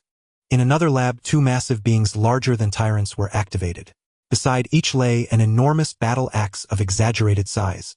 These were Umbrella's bioweapons, the Axe Butchers.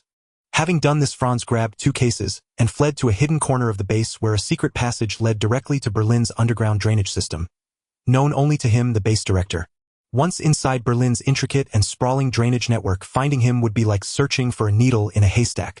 After running through the secret passage for over half an hour, Franz finally spotted the exit to the drainage system, a smile spreading across his face.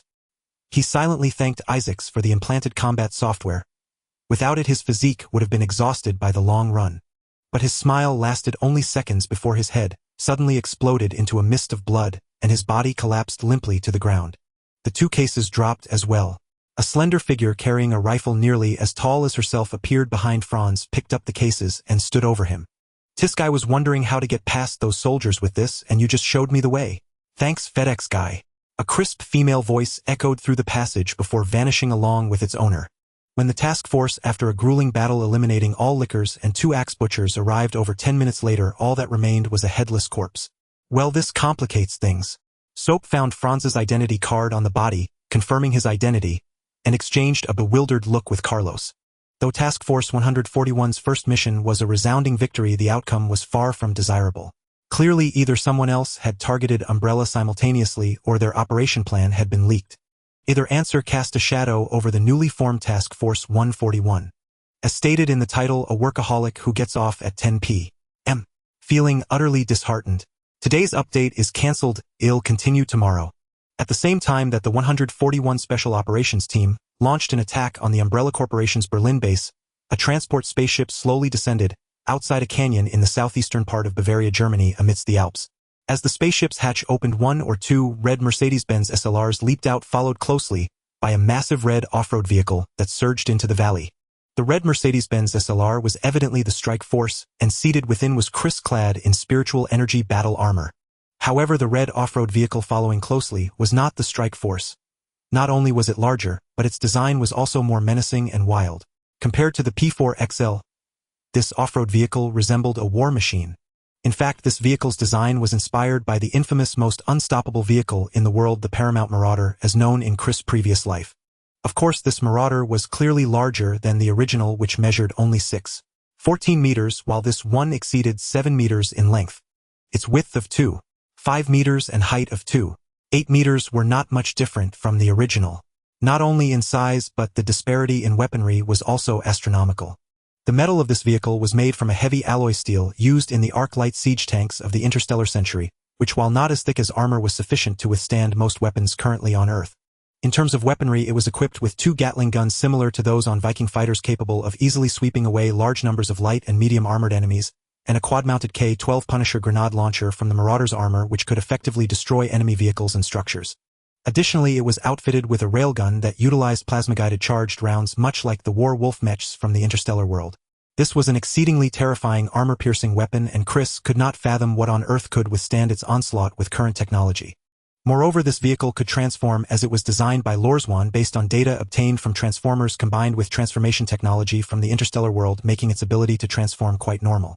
The prototype of this vehicle was the infamous Fire Truck battle vehicle, which players affectionately referred to as the Fire Truck. After transformation, this battle vehicle became a massive 10-meter-tall robot. In appearance, it resembled a smaller Thor, but due to the use of transformer technology, it was more agile than Thor and all mechs in the interstellar world. The operation of power armor and mechs in the interstellar world is mostly manual force feedback with AI assistance, as evidenced by the slow efficiency of Vikings and Thor. This method could not fully unleash the true power of this mech. Therefore, to maximize the efficiency of this war machine, its operational method was derived from the more advanced neural sensory control systems of the Star Spirits. Note that this is merely a neural sensory device, not a neural link like those used by the Star Spirits Dragon Knights or the Reaper Hunters. Humans lack the neural chain of the Star Spirits and cannot achieve true neural linking unless they were to, like the humans in the Matrix, undergo a procedure to their own heads. Moreover, humans do not possess the powerful mental capabilities of the Star Spirits. True neural linking would cause injuries to the body to feedback to the driver. This transforming mech was a gift from Chris to Jill, and at that moment the driver of this war machine was indeed Jill. Chris and Jill had come here for a Decepticon, namely, the one that had sent a distress signal to the strike force not long ago. OSS, can we negotiate? Along the way, the strike force suddenly spoke to Chris. What's wrong? Chris asked. Could you change your outfit next time you sit on me? Although I must say your outfit is quite stylish, it's really uncomfortable for me, and my genuine leather seat is almost worn out. The Strike Force thought of 1,000 curses, but could only keep them to himself, wondering if there was anyone else in the world who wore armor while riding in a supercar besides Chris. Of course, the Strike Force only dared to complain internally, knowing that he had no way to deal with Chris, and besides, his lavish maintenance for the rest of his life depended on Chris. Since becoming Chris' ride under duress, the Strike Force had been corroded by Chris' financial might at an exaggerated speed. He could enjoy hot oil baths, and the materials and tools for maintenance along with the paint used were all top-notch, making the Strike Force feel as though he was in paradise. In comparison to his previous days as an exhibition vehicle relying on maintenance, the Strike Force felt that his current situation was simply heavenly. As for saving Megatron, the Strike Force compared his past days of fighting against Autobots while following Megatron getting scratched and dusty. Well, the boss said Megatron was frozen by the human government, so let him stay frozen. As for integrity, what is that? Can it be eaten or exchanged for a bottle of modal lubricant? Stop talking nonsense, quickly find me the Decepticon Scourge. Chris would not indulge this guy unaware of his thoughts. Of course, if he knew Chris would surely be pleased, oh, having money is good. Of course, bosses were already here. As the words fell, the Strike Force spun around and stopped in front of a mountain blocked by a huge rock, while Jill, who followed behind, also stopped the vehicle. Is it right here? Chris got out of the car and walked to the rock. Yes, bosses, he's come out. The Strike Force transformed and stood next to Chris. Just as he finished speaking, his expression changed. Don't ask how a Transformer's expression changes. Not good, bosses, there are more than just Scourge among the Decepticons here. As soon as he finished speaking, the rocks in front of them suddenly moved aside with a loud rumble, revealing a massive steel door. And as the steel door opened, 1, 2, 3, 4, a total of 4 Transformers of varying sizes emerged from within. Ah, Strike Force, you came just in time. We have some news regarding the Allspark, one of the largest Decepticons said to the Strike Force, but he then noticed Chris standing beside the Strike Force. Wait, what's this human doing here? Charge! Lord Charge! Seeing this Decepticon appear, the Strike Force felt a sense of panic. Why was this guy here? Then he quietly glanced at Chris. Perhaps I still have a chance to escape. The thought of striking them down was not without reason. All 4 Decepticons that appeared were familiar to him. Leading them was the commander of the Decepticon Aerospace Cavalry, a Cybertronian noble officer, Thundercracker. Behind him were 3 Aerospace Cavalry warriors, Dreadwing, who had contacted him earlier, and Dreadwing's brother Skyquake, along with another soldier, Devastator. Though Knockout claimed to be the 4th in command of the Decepticons, he could not muster any bravado before a seasoned Cybertronian aristocrat like Thundercracker, especially when the latter was flanked by 3 formidable elite Decepticon warriors. Well, I'm a civilian officer. No need to wrestle with these metal brutes. Thus Knockout naturally backed down, even contemplating switching sides. But Chris would not give him that chance. Seeing Knockout's cowering demeanor, Chris knew he could not be relied upon. After all, every one of these 4 Decepticons dwarfed Knockout in size, though for Transformer size did not always equate to strength. The way he addressed their leader spoke volumes. Faced with this situation, Chris had no time to waste on idle chatter with these Decepticons. Striking first was the only righteous path. While Knockout was still fumbling for words, Chris subtly signaled Jill in the vehicle behind him, then vanished from his spot in a flash. Receiving Chris' signal, Jill operated the Predator vehicle, transforming it. A massive cannon emerged from the front, aiming at the leading Thundercracker, beginning to glow with an eerie blue light. As the commander of the Decepticon Aerospace Cavalry and a Cybertronian noble, Thundercracker possessed formidable power, yet he was like Knockout, a bully who would flee fastest when facing a stronger foe. Despite his cowardly nature, he had a keen instinct for danger. Sensing something amiss from Knockout's stammering, he grabbed Devastator beside him and pulled him forward as a shield. Before Devastator could comprehend what had happened, a beam of light flashed through him, leaving a gaping hole in his chest where his spark once resided. This powerful elite Decepticon warrior was utterly finished without uttering a single line. Though Thundercracker escaped death by using him as a shield, the residual force of the orbital cannon struck his shoulder, tearing off an arm. He fell to the ground with a scream of agony. All this happened so fast that Dreadwing and Skyquake had no time to react. By the time they did, Chris' attack was already underway, targeting the gray-green painted Skyquake. Just as he had done with Knockout, Chris appeared on Skyquake's shoulder without warning. A flash of blue from the psionic blade and Skyquake's right arm went numb instantly. Yet this elite warrior proved far tougher than Commander Thundercracker, enduring the pain as his left hand reached for Chris. Seeing this Decepticon still dared to resist, Chris frowned and vanished again. When he reappeared, it was at Skyquake's left foot, driving his ghostly blade deep into the ankle. Stricken repeatedly, Skyquake could no longer bear it. With a furious roar, he lost his balance and crashed to the ground. Skyquake! Seeing his twin brother gravely wounded by Chris, the only unharmed Dreadwing's optics flared red, though except for neutrals like Knockout, most Decepticons had red optics anyway. But as Dreadwing drew his weapon to avenge his brother, he froze immediately. He saw Chris standing on the fallen Skyquake, his psionic blade aimed at the spark in his chest. "I think if you don't want anything to happen to him, you'd better stay still," Chris said with a smile, gesturing with his psionic blade as Dreadwing halted his movements. With one Decepticon dead and 2 injured, the tide turned instantly. Seeing this familiar scene, Knockout paused only briefly before raising his weapon at Dreadwing, puffing out his chest and declaring with bravado, "Allow me to introduce this powerful human. My new boss, Mr. Chris Osborne. Kneel, Decepticons, and pledge your loyalty to your new master, or Devastator will be your example." Knockout even kicked Devastator's head as he spoke. His knack for switching sides was truly unmatched. Meanwhile, Jill had transformed the Predator into a massive robot brandishing 2 enormous Vulcan cannons. Though both were called Vulcan cannons, the ones in Jill's hands were far more powerful than their earthly counterparts. "Never. I, Dreadwing, pledge loyalty only to Lord Megatron." Despite the dire situation, Dreadwing roared defiantly at Knockout's words. But no sooner had he spoken than another scream from Skyquake echoed. Chris had dislocated his other arm. Well, it seemed Chris had developed a taste for disarming his enemies. "No, stop, Skyquake!" Dreadwing shouted sharply. "So I suggest you think carefully before you speak," Chris said, brandishing his psionic blade towards Skyquake's remaining leg. The sight of Skyquake's suffering doused Dreadwing's will to resist like cold water. Though loyal to Megatron, that loyalty paled before the bond with his brother Skyquake. This scene made Chris suddenly feel like a villain holding hostages. But oddly, he found it rather satisfying.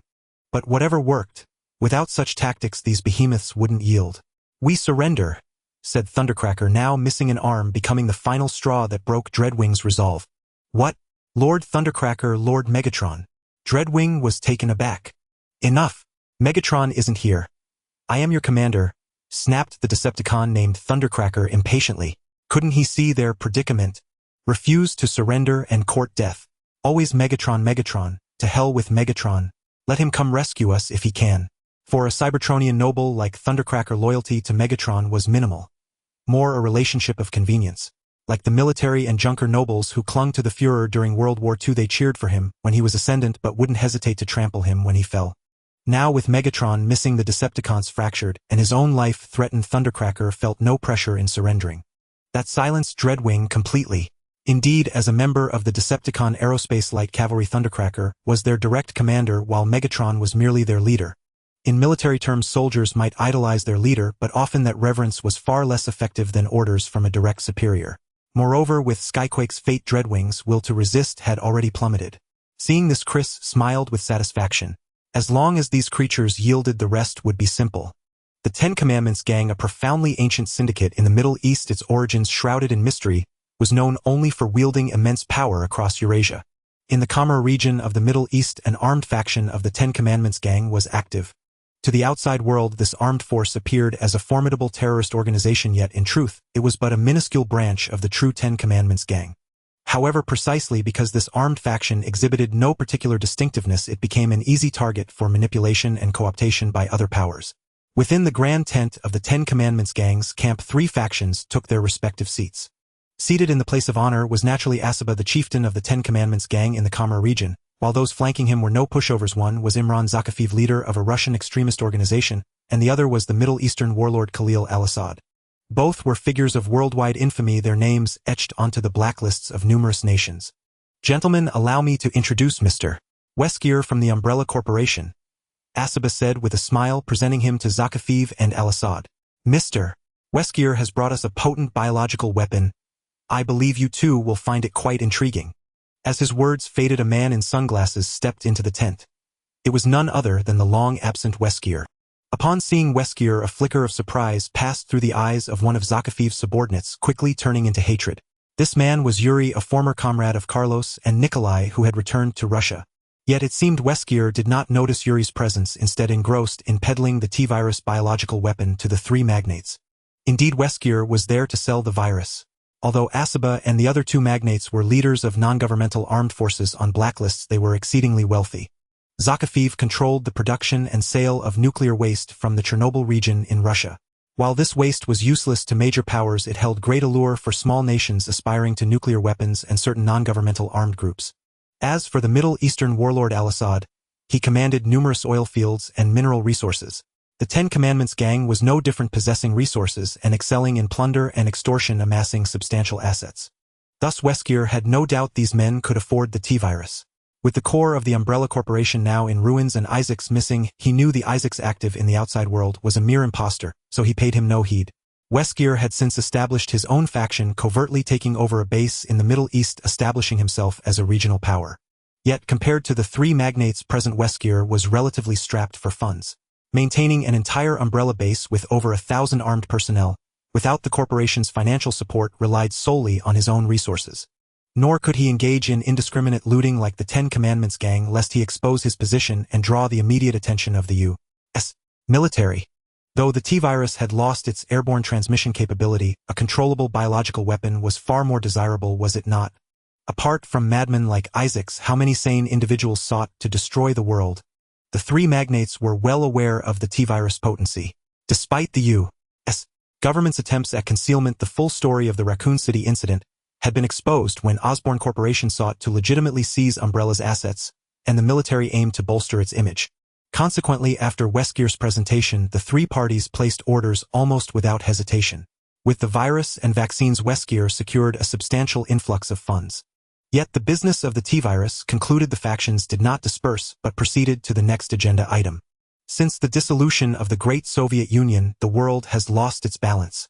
The Western world, led by the United States, has ceaselessly used its values and economic models to corrode and harm our nation's interests, enriching themselves at our expense.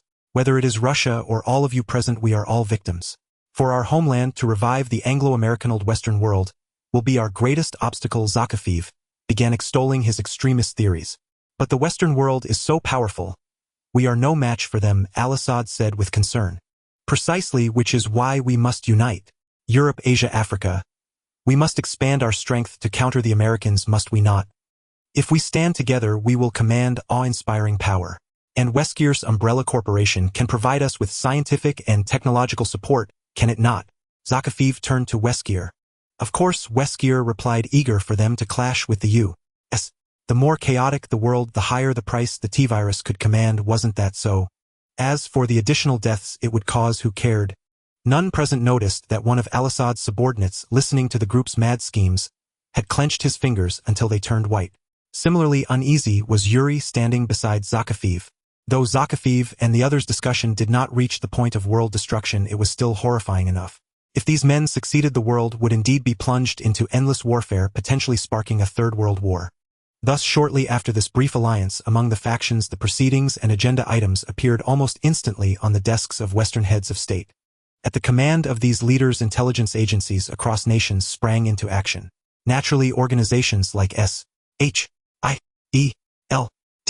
and Task Force 141, which took it upon themselves to save the world, were among them. In an instant, the entire Middle East became a convergence of forces, a grand spectacle about to unfold. Of course, back in the United States, Chris, who was in the midst of conditioning several newly captured Decepticons, would not miss this drama. Regardless of his stance or objectives, with the intelligence resources at his disposal, reaping some benefits was the simplest of tasks. Yet it was still early to join this feast. For now, Chris' attention was fixed on another matter. If all went as expected, he would soon gain another powerful subordinate. As someone with less than stellar reflexes, the author can only enjoy the narrative-driven campaigns of StarCraft, and even then only on the standard difficulty.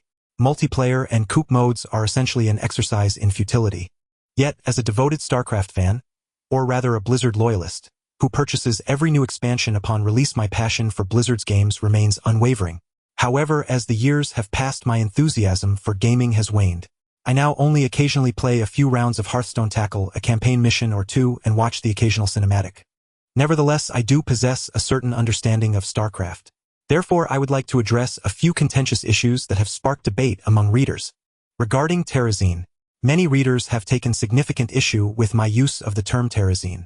Allow me to clarify. In the campaign, the Protoss name for Terrazine is Breath of the Creator. However, among humans it lacks an official designation, so a generic term is employed. Indeed, it is a general reference.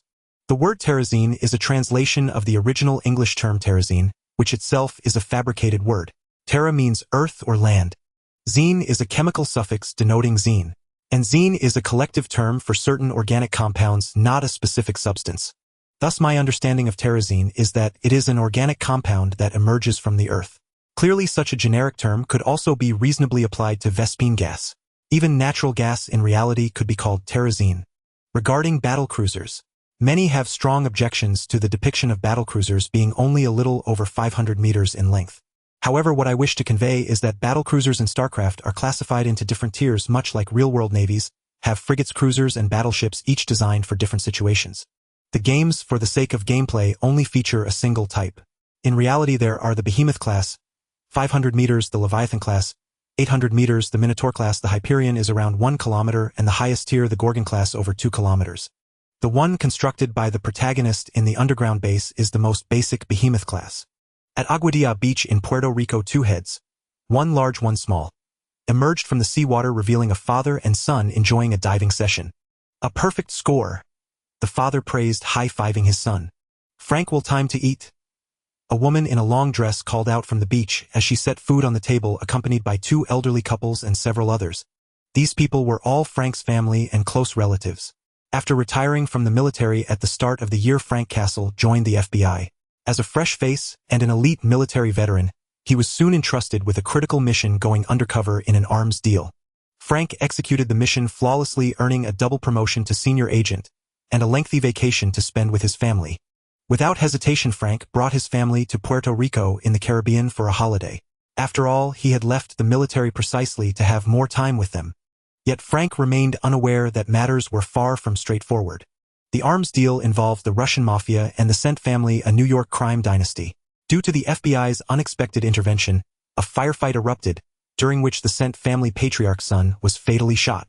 As a notorious crime lord in New York, the Cent family had extensive connections and quickly obtained Frank's file through an FBI informant. Had Frank remained in New York, the Cent family might have hesitated. But in Puerto Rico, more importantly, Howard Cent, the family patriarch, initially sought only Frank's life. After all, even established crime families had their limits and typically avoided harming families. The matriarch of the Cent family, however, thought otherwise. Consumed by grief over her son's death, she burned with vengeance, demanding the lives of Frank's entire family. Truly, a woman's venom knows no bounds. Without intervention, Frank would have endured the agony of losing his wife, child, and parents, transforming into the vengeful Punisher. At dawn, before the sun had fully risen, a yacht rapidly approached the island where Frank's family resided. They, as usual, were just waking to begin another leisurely day. A gunshot shattered the peace. Frank's mother was the first to fall in a pool of blood. Dozens of armed gangsters surrounded the villa, firing as they advanced. Frank's relatives collapsed one by one.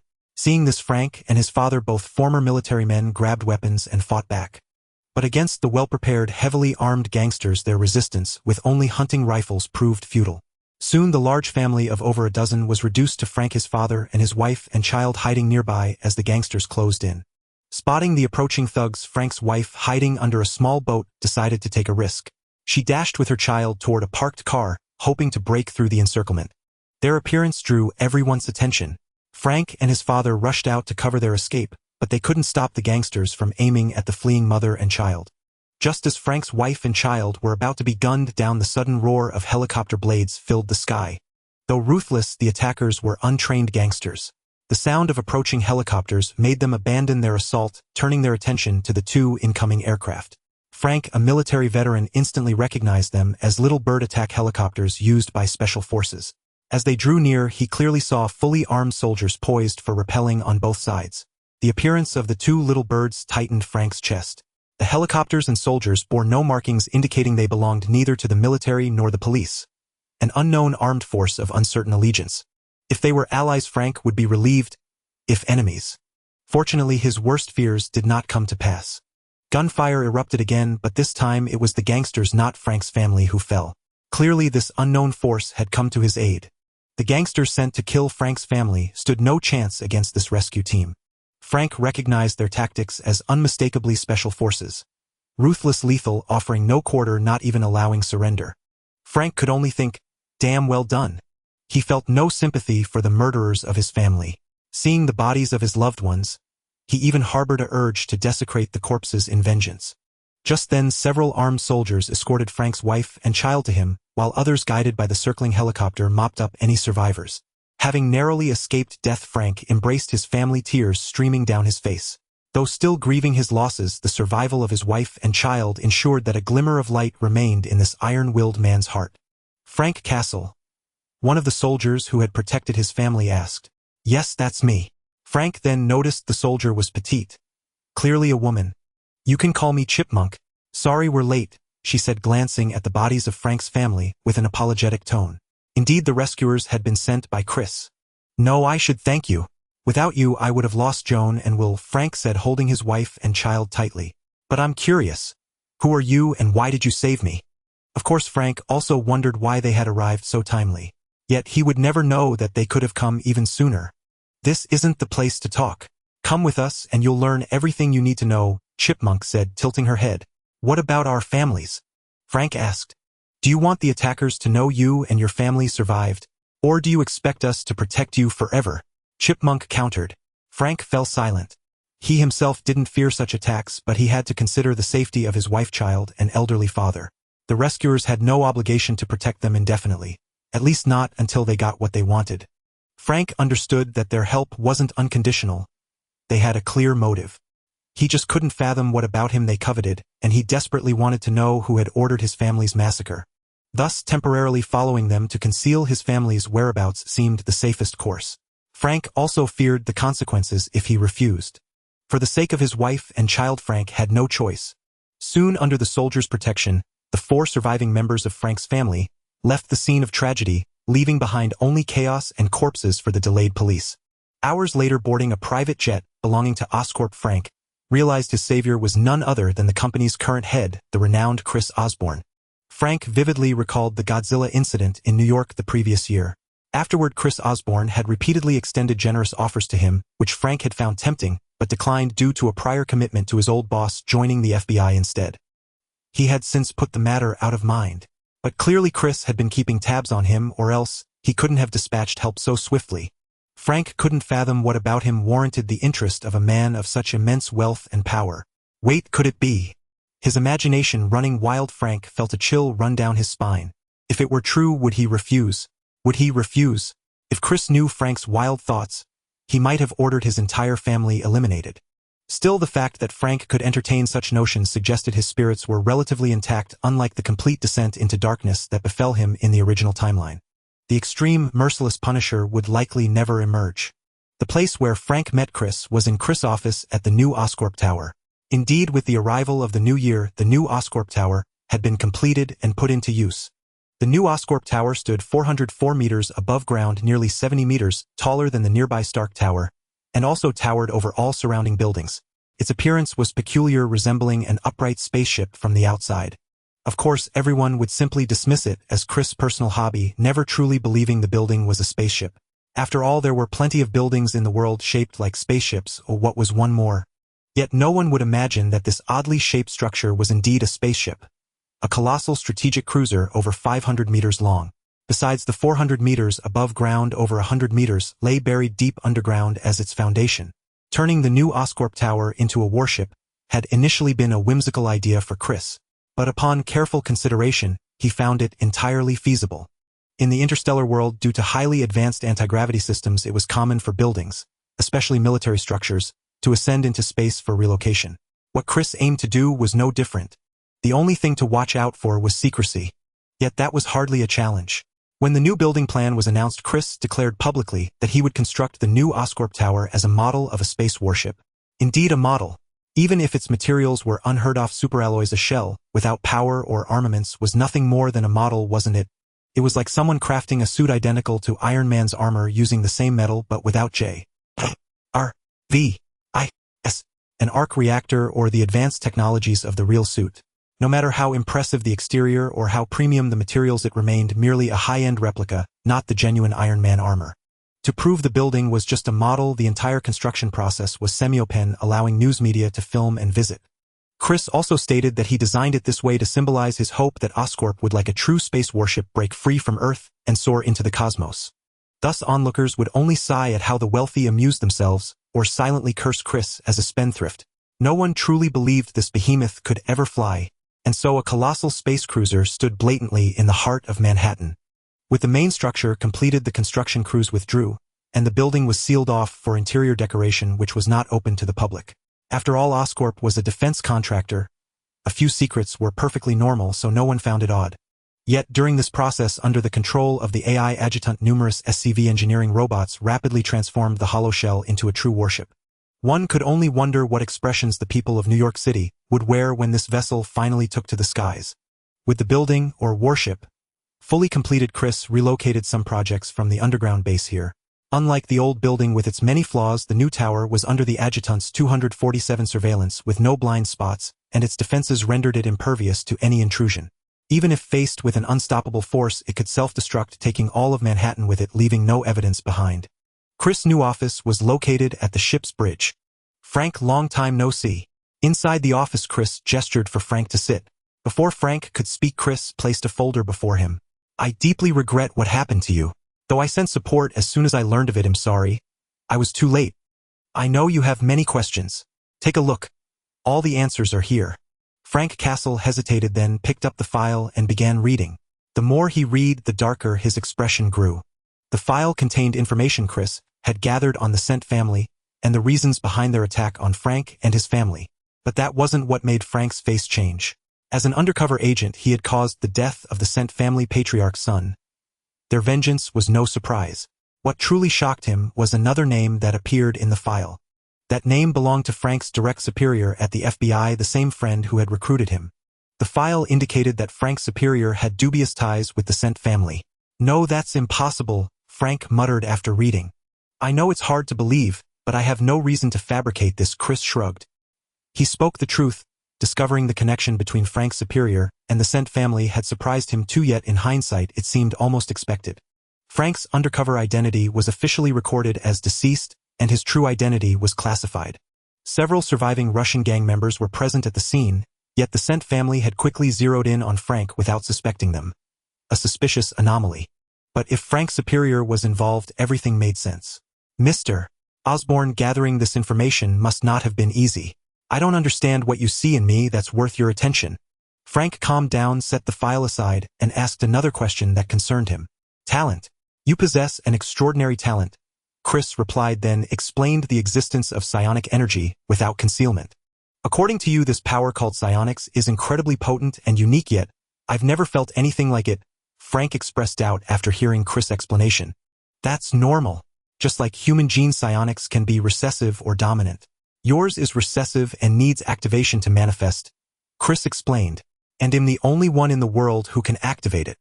Indeed, humans with psionic talent were 1 in 10,000 and most of them had recessive abilities.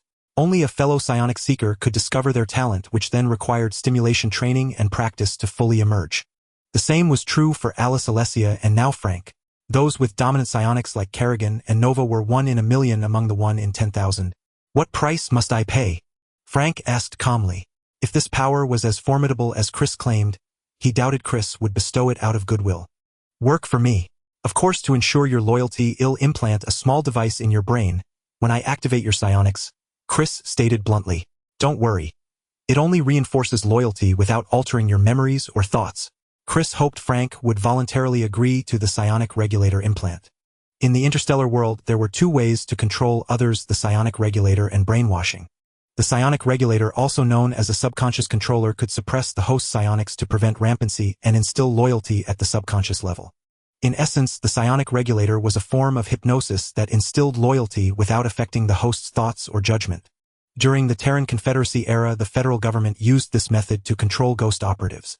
Chris had implanted a psionic regulator in Jill, but since she lacked psionic talent, it was merely a subconscious control device. However, this method had a flaw: removing the regulator through surgery rendered it useless. After the Confederacy fell, the newly formed Terran Dominion adopted brainwashing, erasing ghosts' memories, and indoctrinating them with loyalty to the Empire, much like Hydra did to Bucky. When Chris controlled Alessia, he used both brainwashing and the regulator simultaneously. But this approach had its drawbacks. The stronger the subject's will, the greater the resistance. Chris succeeded with Alessia because her harsh upbringing had left her with a fragile will and a subconscious desire to escape reality. With a little coaxing, he gained her trust and brainwashed her without resistance. In the interstellar world, Nova was successfully brainwashed only because she was willing. With Kerrigan, it was simply impossible. The same applied to Frank. Who was Frank? The Punisher, one of the most resolute individuals in the Marvel world. Forcing brainwashing on someone like him unless he willingly submitted risked him breaking free and exacting furious revenge. Chris had no intention of undertaking such a thankless task. But if Frank agreed willingly, it was a different story. Chris laid his cards on the table, believing Frank's voluntary compliance was highly likely. Because Frank had one major weakness: his family. Once the regulator was implanted, as long as Chris protected Frank's family and provided them a safe, comfortable life, Frank's character ensured he wouldn't turn against Chris even if the regulator failed. When Chris mentioned implanting something in his brain, Frank's first instinct was to refuse. But Chris' next words gave him pause. Of course you can refuse. I'd only waste a little time and money. Nothing to me. But think about your wife, your son, and your father. I know you're not afraid of the Sent family's retaliation, and you could kill them all to avenge your dead loved ones. But can you guarantee your family's safety in the process? Chris' words struck Frank's heart. Frank remained silent, but his clenched fists betrayed his inner turmoil. Could he guarantee his family's safety? Before the attack, Frank might have boasted he could protect them. But now, seeing Frank struggle, a faint smile curved Chris' lips. This was exactly the effect he wanted. In truth, Chris could have saved all of Frank's family, but he deliberately delayed just enough. This way Frank would taste the pain of loss, recognize his weakness, yet not lose everyone, and become the reckless Punisher. Of course, Chris would never reveal this. I agree. Hearing this answer, Chris smiled with satisfaction. Inside the new Osborn building, the elevator plummeted downward at breakneck speed, the floor numbers on the display flickering relentlessly before finally halting at the digit -20. As the elevator doors slid open, Chris stepped out with Frank. Before them sprawled a colossal space soaring 20 to 30 meters in height and spanning several hundred square meters in area. The new Osborn building, whose core structure was actually a Behemoth-class warship, possessed an immensely vast interior. Under normal circumstances, a Behemoth-class battlecruiser could accommodate a crew of 4,000 to 7,000, including logistical support personnel and everything a soldier might call home. Additionally, these battlecruisers featured recreational facilities like bars, along with a considerable number of hangars capable of housing various vehicles, such as Vikings and Banshees. However, as the ship now served as a building, many non-essential components had been removed. Its true core lay predominantly within the subterranean levels. The entire underground complex spanned roughly 150 meters across 22 floors, with each level's height ranging from a modest 3 to 4 meters up to over 30 meters. Only 3 floors were of paramount importance. The first was the energy core housing the ship's reactor, a state-of-the-art model from the Terran Dominion of the StarCraft universe. This reactor not only powered the entire vessel, but also supplied energy for its main cannon, the Yamato cannon. Wondering where the Yamato cannon was installed, what did you think that central beam running straight up to the roof of the new building was? The second crucial area was the Arsenal Heavy Factory Armory, used for manufacturing and storing advanced equipment. Naturally, it primarily housed small to medium-sized gear, the largest being Cyclone war vehicles, siege tanks, Banshees, and Vikings, and even those were few in number. It wasn't a matter of space or production capacity, but of manpower. Chris' current operative force, including Greven's mercenaries, barely numbered over a dozen. How many vehicles could they possibly utilize? For now, having a few of each type of armament sufficed. There was simply nowhere to deploy more. As for piloting skills, there was no cause for concern. In the StarCraft universe, aside from certain specialized equipment like the Viking fighter, which despite being readily built in-game was a specialist craft requiring only the most elite pilots, most standard vehicles operated with the aid of intelligent systems and dedicated holographic training simulators. Mastering their controls was hardly more difficult than learning to drive a car. Of course, basic operation was one thing, achieving true mastery was an entirely different matter. The final crucial floor was the testing area Chris had brought Frank to. This was Dr. Ariel Hansen's domain. The energy core and armory were under the purview of Swan. Upon entering the hall, Frank saw bustling shadows, a hive of activity. But upon closer inspection, he realized these weren't real people at all. They were all humanoid robots, a significant portion of which were armed with firearms. In the StarCraft game, aside from the adjutant AI and expendable units like Spider Mines and Widow Mines, players rarely saw robots. This, however, did not mean they didn't exist. If the Terrans could create such a powerful AI as the adjutant and forge war machines as mighty as the Thor, how could they possibly fail to build robots? The reason robots were absent from the battlefield was that in the StarCraft universe, conventional robots were limited to civilian and scientific use, not military application. This wasn't due to human foolishness in failing to deploy robotic armies against the overwhelming Zerg swarms. Rather, when technological levels were comparable, employing large-scale robotic forces was an exceedingly dangerous proposition.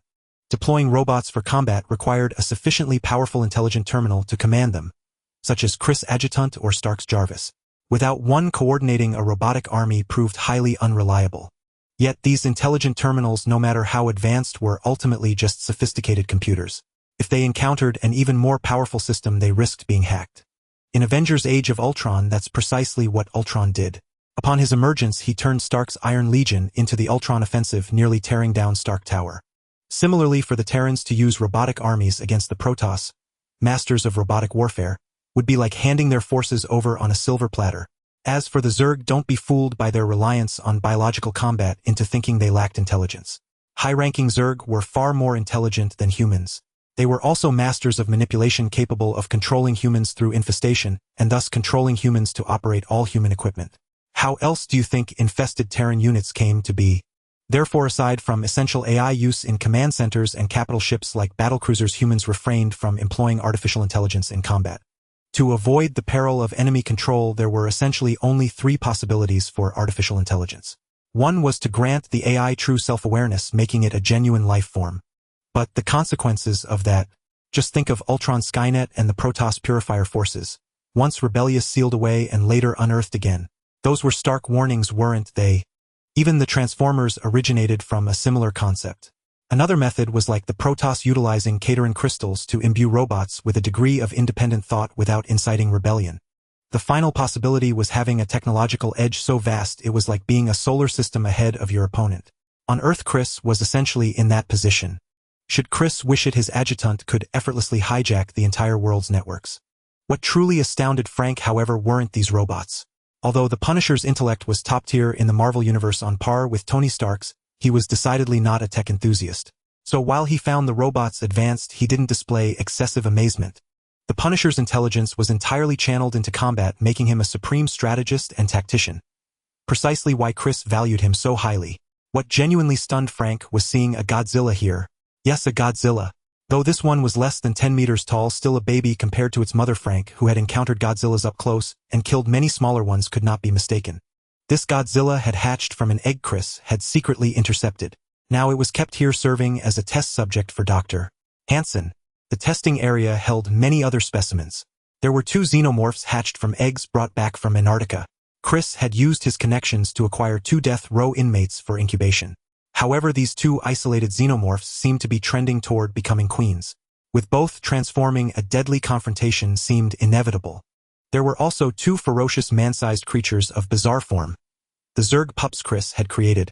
All these creatures were confined within transparent isolation pods, made of a special material typically used for starship viewports. These pods were not only fortified against nuclear, biological, and chemical threats, but were also incredibly durable and specially thickened. Even a siege tank would fail to breach them with a couple of shots. Even if the Hulk showed up, he'd likely be trapped for a while. The creatures inside might as well give up. Even if they escaped, the surrounding armed robots were no pushovers. It seems Osborn Corporation's secrets are far from few, Frank remarked, casting a peculiar glance at Chris. Just the existence of these things was enough to hint at ambitions that were anything but small. Indeed, and I don't mind telling you, this is merely the tip of the iceberg for Osborn. What's the matter? Having second thoughts? Chris teased in response. No. Since I gave my word, I won't go back on it.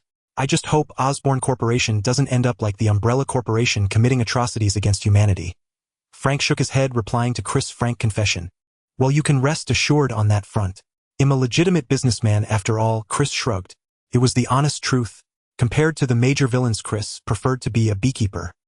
He provided all of humanity with a better, safer living environment, and in return humanity produced an endless stream of honey to sustain him. A perfectly harmonious and ideal state, wasn't it? Enough of that. Let me introduce you to your primary physician. Chris waved his hand, steering the conversation elsewhere as he led Frank toward Hansen's location. After several hours, Frank Castle, having undergone genetic modification, appeared before Chris in a full set of ghost suit. Well, genetic modification doesn't actually take hours. The extra time was for Frank to briefly adapt to his new physical strength and familiarize himself with the equipment. Of course, this amount of time only allowed Frank a preliminary adjustment, preventing him from losing control of his power. Like crushing a cup while drinking water. It was fortunate that Frank, a battle-hardened warrior, had an intimate understanding of his own body. If it were anyone else, they might spend a week accidentally snapping their dinner knife in two while eating. Well, that certainly wasn't referring to Chris himself, absolutely not. Fully unleashing the entire power of the genetic agent would be a long-term endeavor. Aside from the initial surge in strength caused by the genetic adjustment sustained training, could lead to further albeit subtle improvements over time. Yet, through long-term accumulation, these gains were not to be underestimated. Just like Alice and Jill Valentine, who had used the genetic agent months ago, their current physical test scores were significantly higher than at the start. Similarly, psionic energy was a matter of long-term accumulation. Although Frank possessed a level 5 talent, that didn't mean he would instantly reach level 5 upon activation.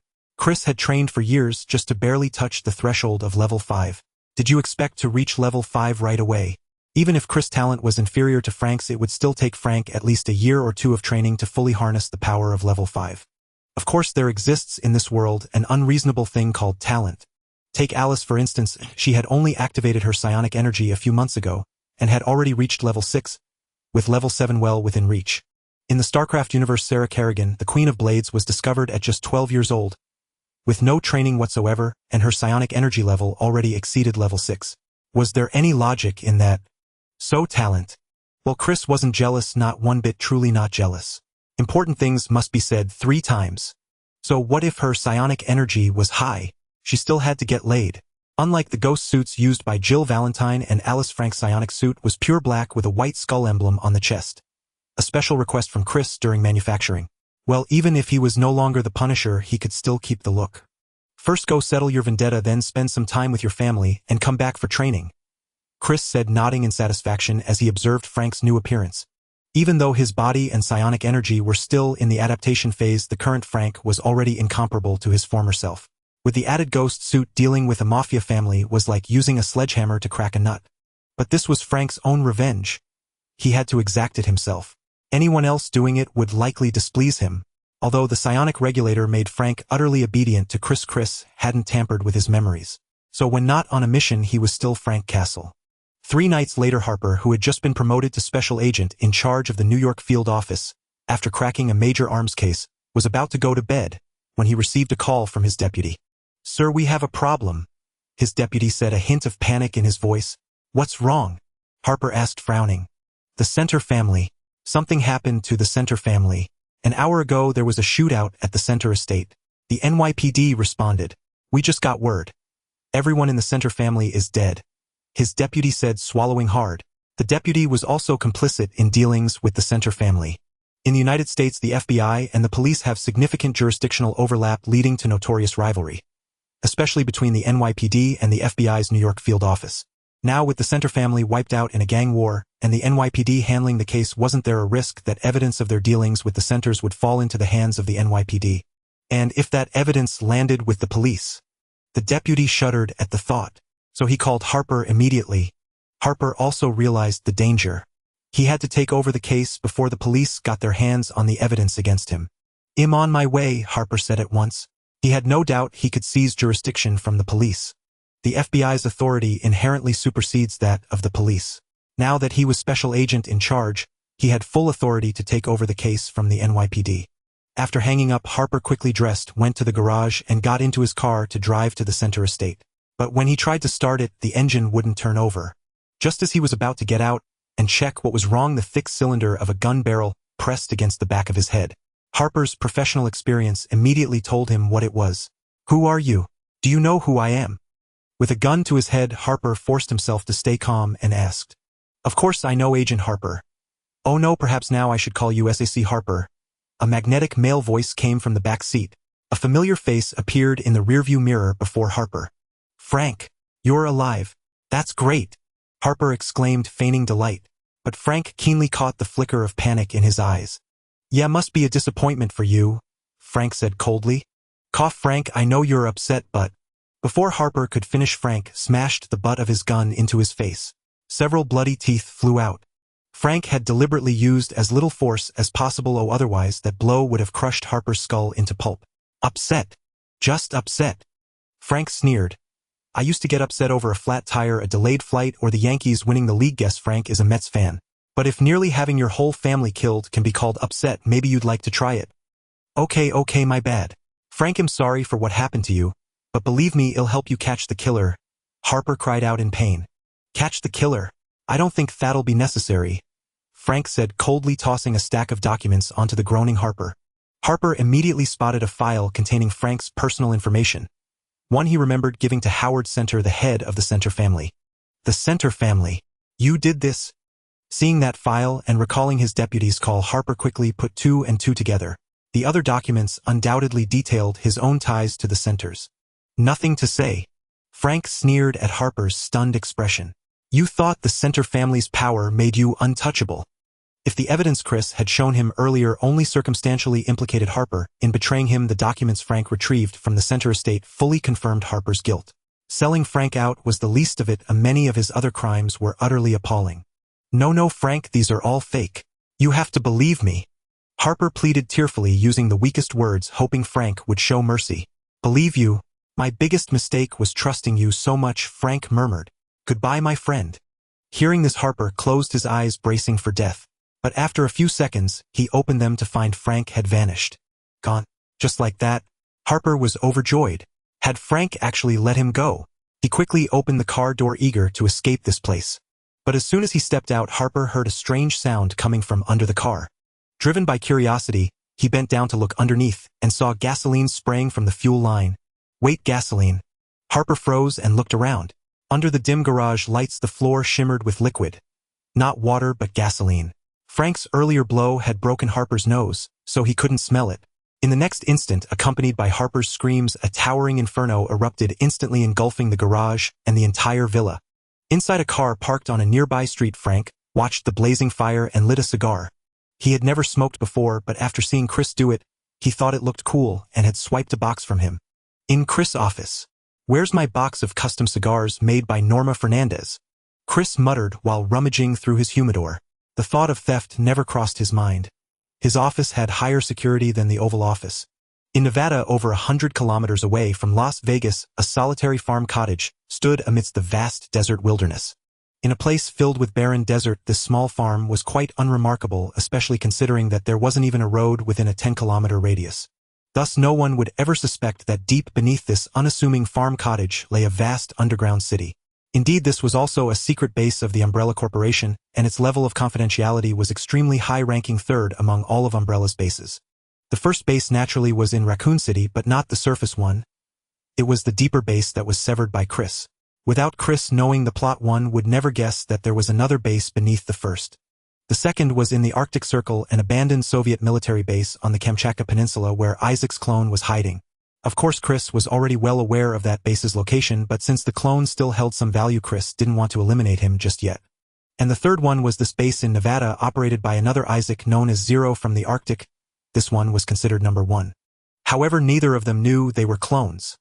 Otherwise, how could they work with such dedication?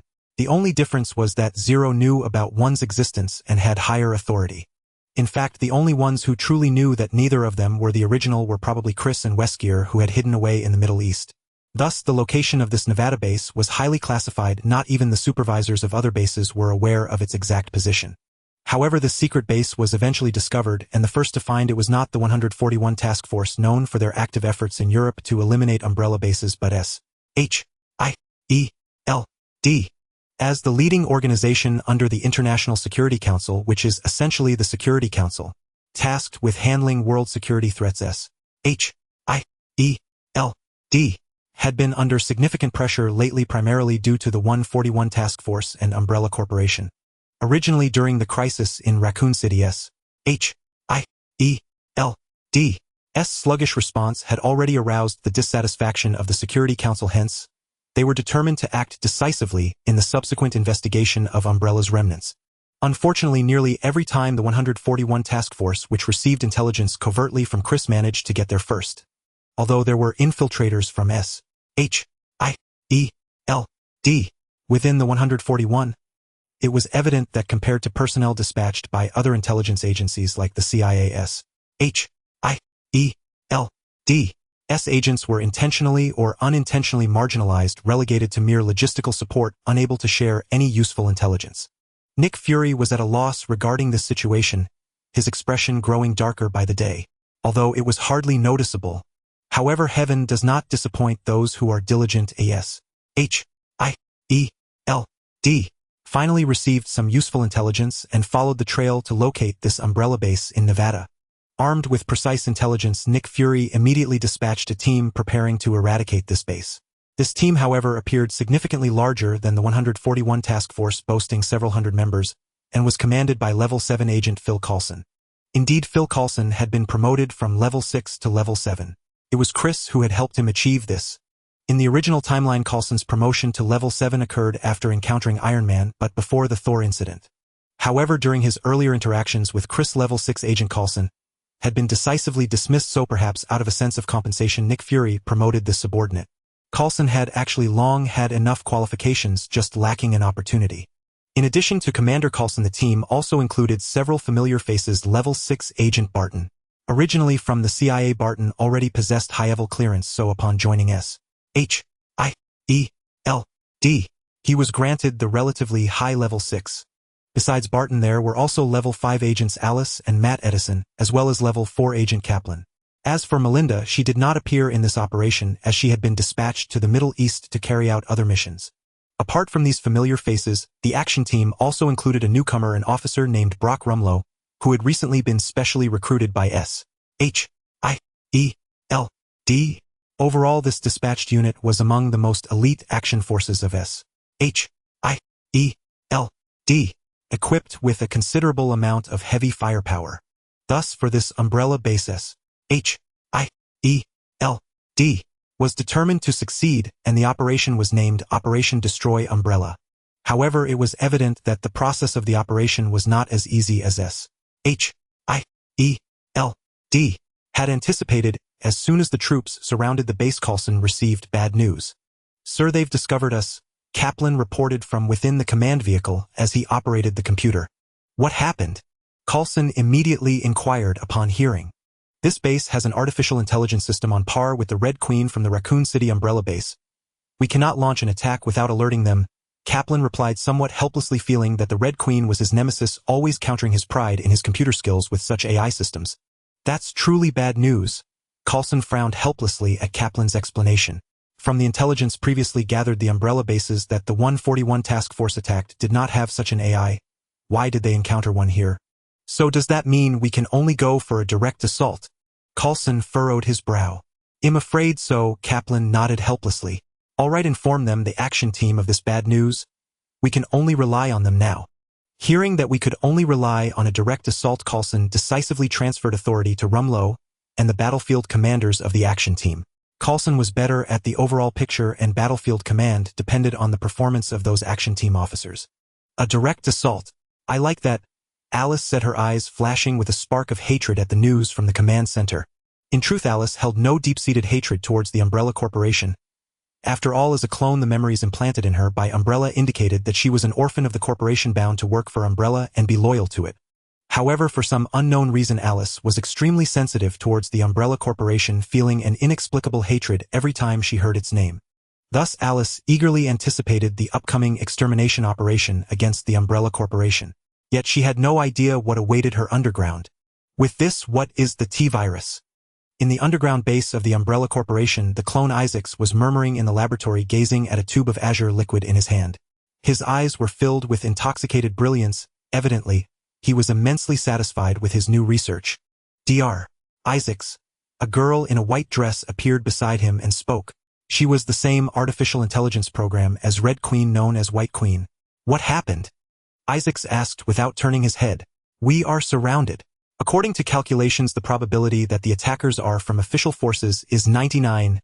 White Queen replied. "Damn it, how did they find this place?" Upon hearing White Queen's words, Isaac's face changed instantly. Since he had fled to been activated in this base, he, like all the personnel here, had never stepped outside. They relied entirely on the base's material reserves for survival, quietly conducting research. Moreover, not all those used for experiments were clones. Could be said that the entire base was isolated from the world. So why had they been discovered? Yet no matter how shocked he was, he now had to face this problem. "How many people?" Isaacs asked with a dark expression. "At least 100 combat troops, along with heavy weaponry," White Queen responded. Hearing this, Isaac's face grew even darker. Although this base had a high level of secrecy precisely for that reason it had fewer personnel. Otherwise, the material reserves couldn't sustain them. The entire base had just over 100 people with less than half being combatants and their weapons were all light arms. How could they fight? But when it came to manpower, Isaacs paused slightly as if a thought struck him. Dr. Isaacs, something's wrong. Just as Isaacs had made up his mind, the base's administrative director Zeratul rushed in and said, "Don't panic, I already know." Isaacs waved his hand to interrupt Zeratul before he could finish. "Gather all combat personnel, hold the first section, and ensure you hold out for at least 30 minutes.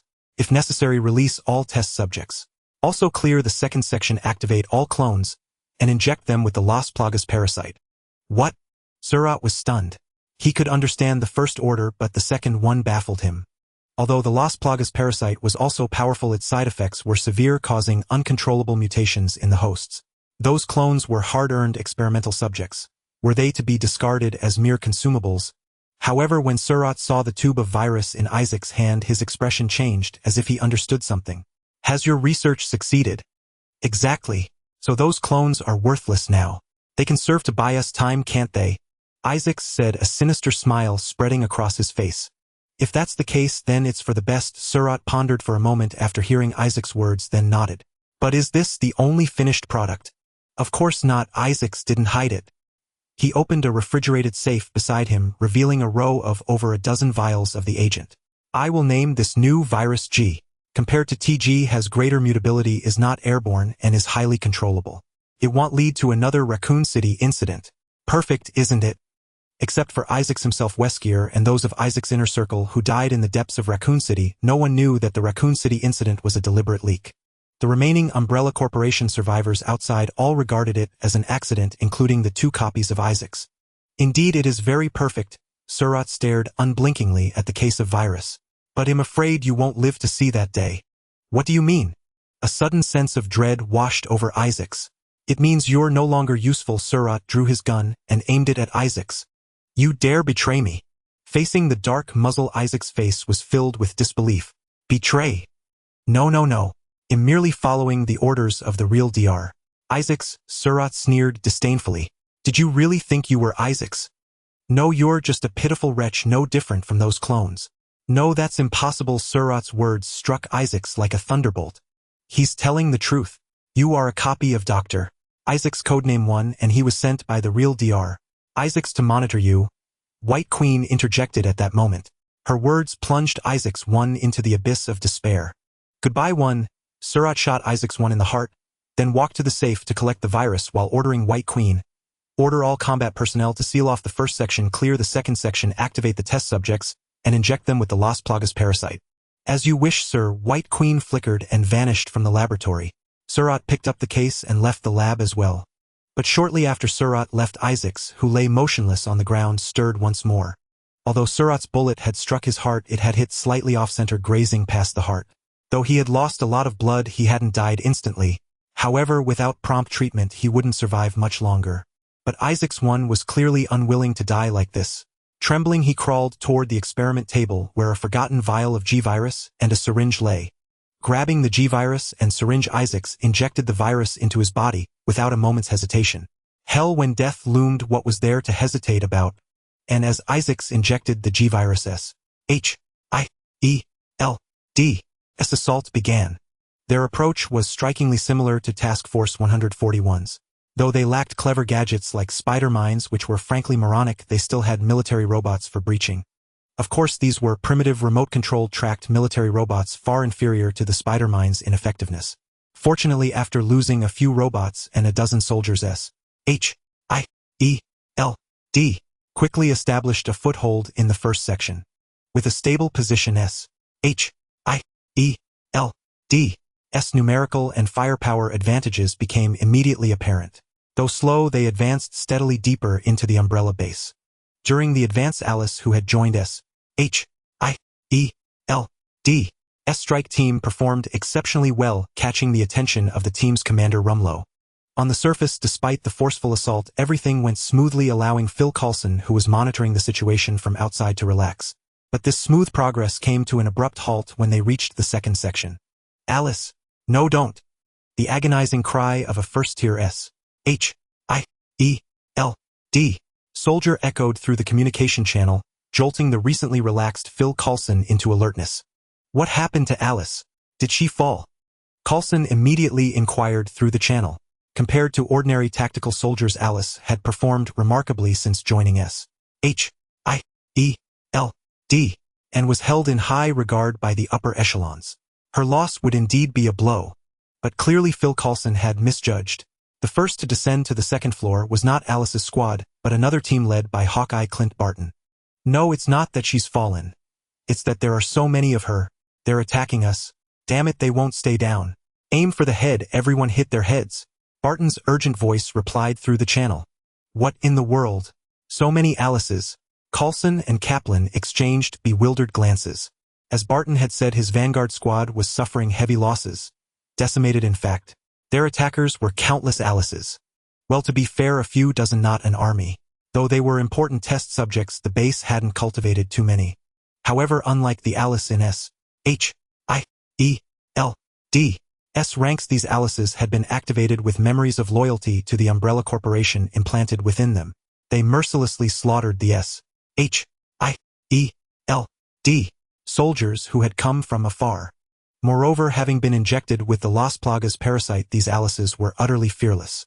Unless their heads were destroyed or their bodies obliterated by heavy firepower, they would keep fighting. Just as Barton's team was on the verge of annihilation, reinforcements finally arrived. Namely Brock Rumlow and Alice's squad. But upon seeing so many versions of herself, S.H.I.E.L.D., Alice was stunned. What? What is this? Machine guns, grenades, rocket launchers. They're not Alice. They're Umbrella's monsters. Take them down. While Alice was frozen, Rumlow was not. Having survived the Godzilla incident and being a Hydra sleeper agent, he adapted quickly. He grasped Barton's predicament and gave the optimal order, deploying heavy firepower to suppress the Alices. Though formidable biological weapons were not invincible, governments and S.H.I.E.L.D. alike knew that aside from contagion, the most effective counter was heavy firepower.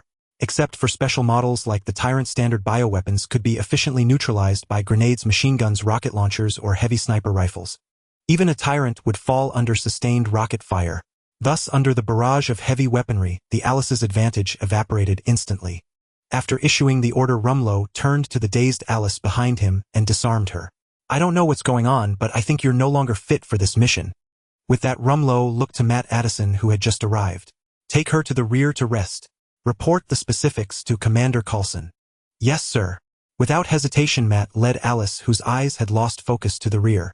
Regardless of why so many identical Alices had appeared, it was clear that this Alice was no longer suitable for the mission. After this operation, her identity would face even stricter scrutiny. But as Matt escorted Alice through an empty corridor, he let out a muffled grunt and collapsed. Alice remained vacanted, as if oblivious. I don't know why the boss wants this, but orders are orders. A ripple in the air preceded the sudden materialization of a figure cloaked entirely in black. He produced a syringe and plunged it into Alice's carotid artery, injecting a cerulean fluid into her body. Ah! The searing pain finally snapped Alice to awareness, but it was too late. The agony made breathing difficult, and before she could turn to see her assailant's face, she fainted from the shock. The boss sends his regards, sweet dreams. Though I doubt you'll survive this. Watching Alice convulse from the pain, even in unconsciousness, the shadowy figure discarded the syringe and muttered. The intruder was none other than Frank Castle, now a ghost agent under Norman Osborn's command. The substance injected was a dose of the original T-virus. In truth, Chris had anticipated S.H.I.E.L.D's operation. He had even leaked the base's location to them. Though he hadn't known its exact coordinates, initially locating an underground facility was trivial for him. After all, no human excavation could rival the Zerg's. His reason for exposing the base was simple: he was too lazy to handle it personally. The remote site held no value for him, and its contents were meaningless. The base's only assets of note were three things: the new virus from Isaac's Clone Research Umbrella's cloning technology, and the AI, known as the White Queen. But neither the T-virus nor the G-virus held any allure for Chris. Could they rival the Zerg's infestation strains? Chris could easily claim that breeding a single infestor could wipe out Earth without exaggeration. The Haven colony from the Copperloo sector, with its vastly superior technology and decontamination measures, had fallen easily enough. As for cloning, it was useless. The Terrans already possessed cloning technology superior to Umbrella's. Though Chris could use more manpower, he would never resort to such methods to build an army. Cloning remained a contentious issue both on Earth and among the Terrans. The UED, the Old Terran Confederacy, and the Dominion all officially forbade it, though what happened in the shadows was another matter. Chris was firmly opposed to cloning technology. Call him hypocritical, but he didn't care. Thus he instinctively disliked the clone Alice. He had the original, who was younger and more attractive, especially since the clone was so flat-chested. The original, perhaps due to genetic treatments, was considerably more endowed. He had kept the clone alive mostly for amusement, so he sent Frank to inject her with the T-virus. If she survived, the game could continue. If she died, it was no great loss. Just one less source of entertainment. As for the White Queen, well, the little girl was cute, but a primitive was nothing Chris couldn't replicate by the dozen if he wished. Most importantly, Chris wasn't a lullicon. Given the women around him, he clearly preferred mature women. So raiding a worthless base was beneath him, better to let S.H.I.E.L.D. do the dirty work. Of course, Chris had no intention of letting S.H.I.E.L.D. obtain anything valuable. Besides injecting Alice, Frank's other mission was to cause destruction. Deep within the second level of the Umbrella base, under a barrage of concentrated fire, the clone Alices fell one after another, their space for maneuver shrinking inexorably. The last few clones were forced into the third level, the lowest part of the facility. But just as Rumlow Barton and their strike team pressed their advantage, screams, roars, and gunfire erupted from below. The sounds of the retreating Alice clones, before quickly subsiding. Hearing the commotion below, Barton and Rumlow exchanged grim looks.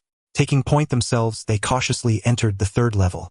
As the door to the third level swung open, a scene of utter devastation greeted them.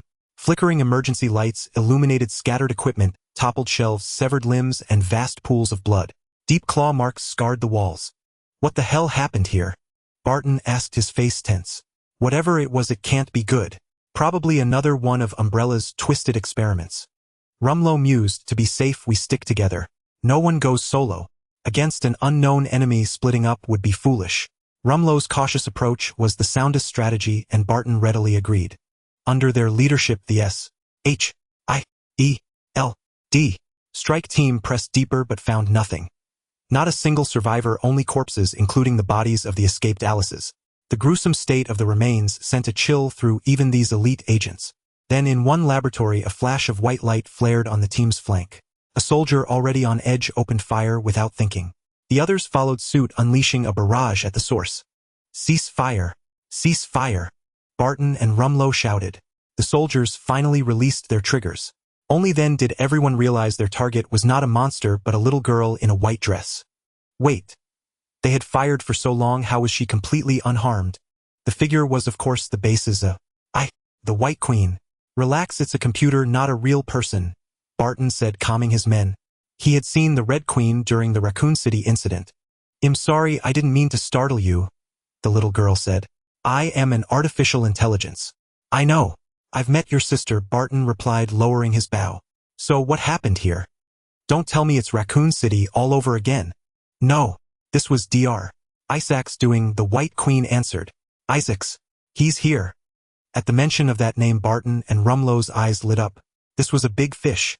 As the former chairman of Umbrella and the mastermind behind the Raccoon City disaster, Isaacs was now the world's most wanted man. Capturing him would be a major coup. But the White Queen's next words quickly dampened their enthusiasm. "He is not the real Isaacs. He is a clone." "Wait, clone?" Barton and Rumlow exchanged a glance, instantly thinking of the Alices. Those Alices were clones. Yes, they were clone subjects for Dr. Isaac's research. When his work was complete, the base director ordered the disposal of Isaac's clone as waste. But the wounded clone did not die immediately. He injected himself with a new virus he had developed, the G-virus, which caused a massive mutation. Then he slaughtered everyone in the base. The White Queen recounted the horrors of the third level, her words also reaching Phil Coulson in the command vehicle. "All right then, our objective is clear. Rumlow, Barton, find Isaacs and take him out," Phil Coulson ordered over the comms. "Copy that, sir," the two replied in unison. Then to the White Queen, "Tell us, where is he? I have trapped it in the deepest laboratory, but I cannot hold it for much longer." The White Queen answered, "Everyone stay sharp." Guided by her, the S.H.I.E.L.D. Team quickly arrived at the laboratory she had mentioned. As the door opened, they saw a massive figure standing inside the lab, the mutated Isaacs. At his feet lay a twisted corpse in a suit. Anyone who knew him would recognize the body as that of base director Zeratul. Clearly, in his attempt to flee, he had fallen victim to the mutated Isaacs. But no one paid the corpse any mind. All eyes were fixed on Isaacs, for his appearance was grotesque beyond belief. The left half of Isaacs still retained human form, but the right half was entirely different. Where his right shoulder should have been, a massive eyeball had taken its place. His entire right arm had become a giant claw. The skin on his chest was gone, revealing raw, exposed muscle tissue. The sight was utterly bizarre. Our guests have arrived. Welcome. You are about to witness the new future of humanity. Isaac said, a sinister smile spreading across his face. Rumlow, however, couldn't be bothered with his ramblings. In his view, the virus had rotted Isaac's brain. The future of humanity belongs to Hydra, you freak. Who do you think you are? Rocket launcher, take him out. At Rumlow's command, several rockets streaked through the air, engulfing Isaacs in a storm of fire. The future of humanity? With that disgusting look. Rumlow sneered. Take a good look in the mirror.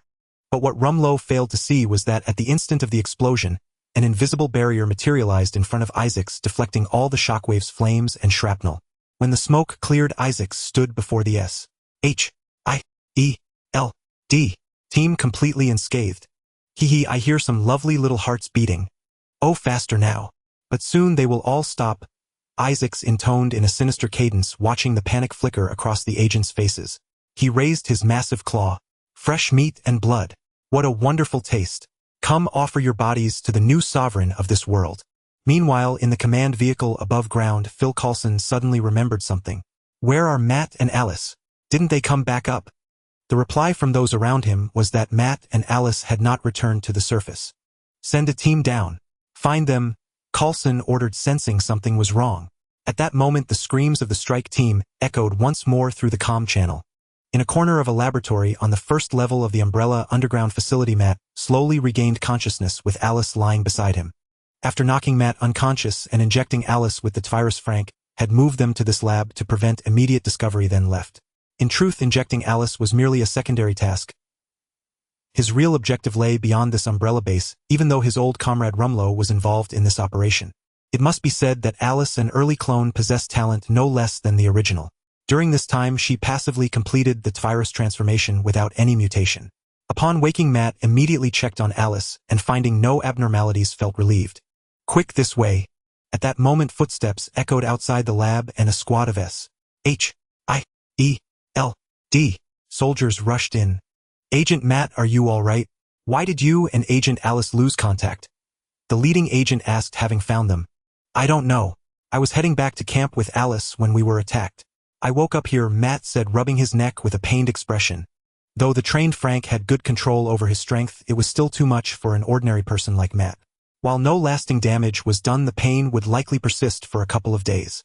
At the team leader's signal, an agent examined Matt's neck, noting the bruising from a heavy blow, and nodded to confirm Matt's account. Well, whoever attacked you, we must leave now, the team leader said to Matt. What's wrong? What happened? Matt asked in confusion. It's bad.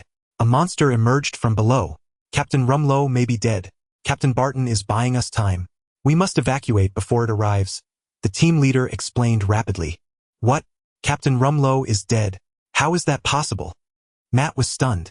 Although Rumlow had joined S.H.I.E.L.D. even later than him, his decisive military demeanor and exceptional tactical skills had earned the admiration of many in the action team, including Matt. The news of Rumlow's death was hard to believe. Despite his disbelief, Matt obeyed the team leader's orders and followed them out. The unconscious Alice was carried away by two soldiers. Minutes after their departure, Barton arrived with a group of disheveled S.H.I.E.L.D. operatives, the last to withdraw from the base. Of the 30-plus agents who had ventured deep into the facility under Rumlow and Barton to eliminate Dr. Isaacs, only 8 returned with Barton, and Rumlow was not among them. The monster that Isaac's clone had become was terrifying. The first wave of heavy firepower was easily neutralized by its special abilities, and before the agents could prepare a second assault, it charged into their ranks, slaughtering them. Had Rumlow not engaged the creature to buy time, Barton and the others would never have had a chance to retreat. The last thing Barton saw was Rumlow being swatted against a wall by Isaac's claw, then falling motionless. During the retreat, the White Queen's assistants, in closing several passage doors, prevented Isaacs from catching up too quickly. All they could do now was retreat to the surface and let the ground forces use heavier firepower to deal with the monstrous threat. As for Rumlow, Barton could only offer 3 seconds of silence. Yet no one knew that Rumlow was not dead, though he was close to it. Deep within the base, Rumlow lay on the floor staring blankly at the ceiling. He knew he didn't have long to live. Under Dr. Isaac's strike, few of his bones remained intact, and his intimate knowledge of his own body told him his internal organs were hemorrhaging. As death approached, he began to reflect on his life. Born in a New York slum, orphaned young, raised in a children's home, then drifting through the streets before being recruited by Hydra. He was arranged to enlist in the military, where he met Frank Castle-Blonsky Duke and other comrades. Not long ago, Hydra had placed him in S.H.I.E.L.D. What had he lived for? For Hydra's absurd ideology? No, that wasn't it. He had joined Hydra merely to survive, but under their control, he gradually lost himself. Looking back, only his time in the orphanage and on the streets had been lived for himself. Given a second chance, would he live for Hydra's ideology again? No, I want freedom. I want to live for myself. But it's too late. Everything is too late. He would soon die. Rumlow smiled bitterly, lowering his head, awaiting death. Just then the corner of his eye caught something. It was a broken case. Through the crack, Rumlow clearly saw several test tubes leaking a blue liquid. Is this the virus the computer girl mentioned? Rumlow recalled the White Queen's words, a spark of fervor igniting within him. Hadn't Isaac survived using this very virus? Could he do the same? But then he thought of Isaac's monstrous form and hesitated. Yet feeling his life force ebbing away and recalling Isaac's ability to withstand gunfire and his overwhelming power, Rumlow's gaze grew intense and resolute. I must survive. I must live for myself. With that determination, Rumlow summoned the last of his strength, enduring the agony of shattered bones and organs, and crawled toward the virus, leaving a trail of blood. What would normally have been a brief moment now stretched into an eternity. Finally, Rumlow reached the case containing the virus. But he found no syringe. Seeing the liquid seeping from the broken test tube, Rumlow steeled himself and opened his mouth. It wasn't as unpleasant as had imagined. Sour and sweet like a tasty blue bottle. Ahem. After drinking an unknown amount of the fluid, he could no longer hold on and lost consciousness completely. While the elite forces of S.H.I.E.L.D. were fighting tooth and nail in the Nevada desert. In Long Island, New York, at the prestigious Shinnecock Hills Golf Club, Chris was leisurely playing golf. He had been invited by a tall, bald, middle-aged man. This man was named Obadiah Stane, a co-founder of Stark Industries, executive vice president, board member, and also the future catalyst who would forge Iron Man. As competitors, the relationship between Oscorp Industries and Stark Industries was far from harmonious. Although Chris and Tony Stark often crossed paths in public settings, Chris remained the person Tony least wanted to see ranking number 1 on that list. However, Chris rather enjoyed seeing Stark, for life was a lonely pursuit, and teasing little Tony was always entertaining. Yet now Obadiah, a key figure in Stark Industries, had secretly arranged to meet Chris. This situation was far from ordinary. Chris sank an eagle in one stroke, bringing another round of golf to a close. Chris, you really should compete in professional tournaments. Compared to you, that Negro Tiger Woods is nothing, Obadiah praised with a genial expression. While complimenting Chris, his tone was laced with contempt for Tiger Woods, the recently renowned black golfer, even using the derogatory term Negro. This was unsurprising. Although the founding principles of the United States were liberty and equality, as a multiracial nation still predominantly white, so-called equality and freedom were often mere surface-level formalities.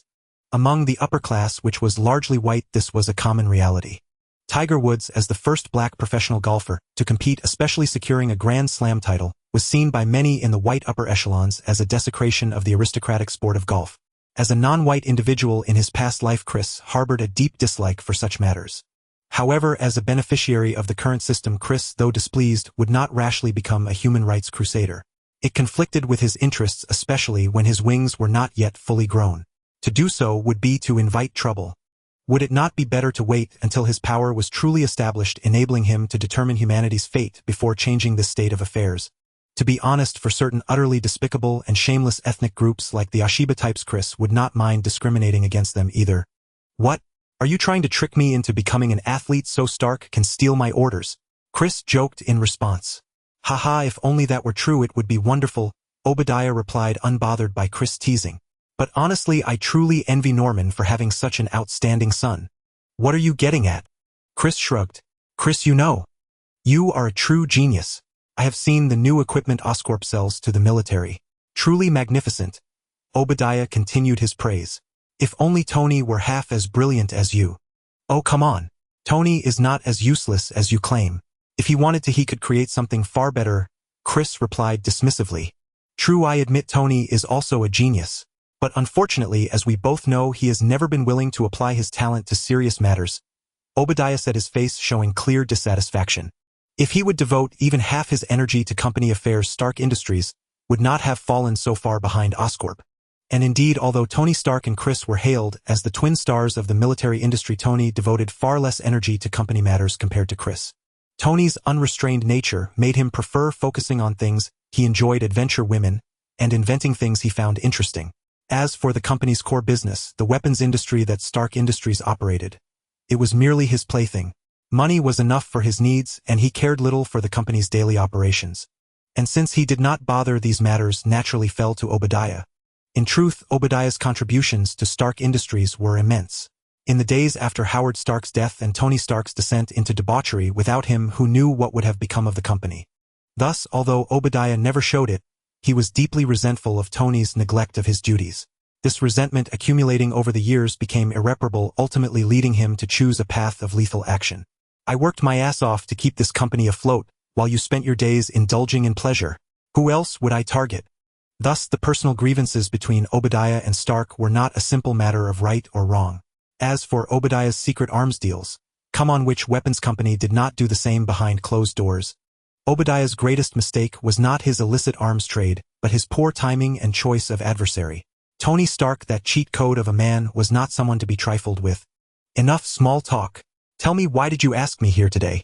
Chris cut to the chase without entertaining the subject.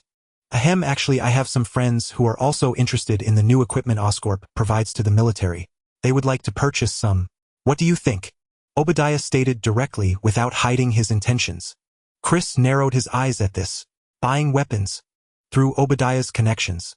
What kind of people could they be? Chris could guess without thinking. Those specific items are out of the question, Chris said after a moment's thought.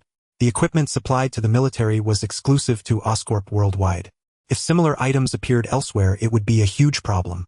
I have already had a rather unpleasant run-in with S.H.I.E.L.D. If similar items show up elsewhere, they will come knocking on my door. That is a great pity. Obadiah shrugged helplessly. Although he had invited Chris out, he had not expected to succeed from the start. His relationship with Chris was merely average, and he would not have sought this awkward meeting if not for the insistent demands of his clients. However, not long ago, I met a friend who showed me some intriguing things. Perhaps your friends might be interested. Chris said, his eyes darting thoughtfully. Recent breakthroughs in research required a large number of test subjects. With Obadiah's associates coming forward, it saved Chris considerable trouble. As for potential consequences, Chris was not directly involved. Even if something went wrong, it would not trace back to him. In Nevada, Nick Fury and Maria Hill stepped off the helicopter and walked into S.H.I.E.L.D's temporary camp. Everywhere they looked, the scene was one of utter devastation. Countless wounded soldiers being continuously loaded onto aircraft for evacuation to hospitals. Confronted with this sight, Nick Fury, his face expressionless, strode into the camp's command center. Although S.H.I.E.L.D. had suffered heavy losses in this operation, for a super spy like Nick Fury, who had long since become inured to life and death, the outcome was what truly mattered. What's the situation? Fury asked Phil Coulson, who was overseeing the operations inside the command center. Heavy losses, but no small gains either, Coulson replied. Let's hear it, Fury said with a nod. This umbrella base was used by Dr. Isaacs to develop new biological weapons. However, the actual research wasn't conducted by Isaacs himself, but by his clone, Phil Coulson explained. A clone? At the mention of this term, Nick Fury immediately perked up. Yes, Umbrella Corporation's cloning technology is highly advanced. Besides Isaac's clone, they also cultivated a large number of Alice clones as test subjects in this base. Clones of Alice? Why? Maria Hill asked, puzzled. What's so special about her? I'm afraid so, but I think this matter would be more credible if explained by someone else, Phil Coulson said, pressing a button on a remote control. A white figure materialized in the command center, the White Queen. "Hello, sir." The White Queen greeted Phil Coulson. "What's this?" Nick Fury frowned.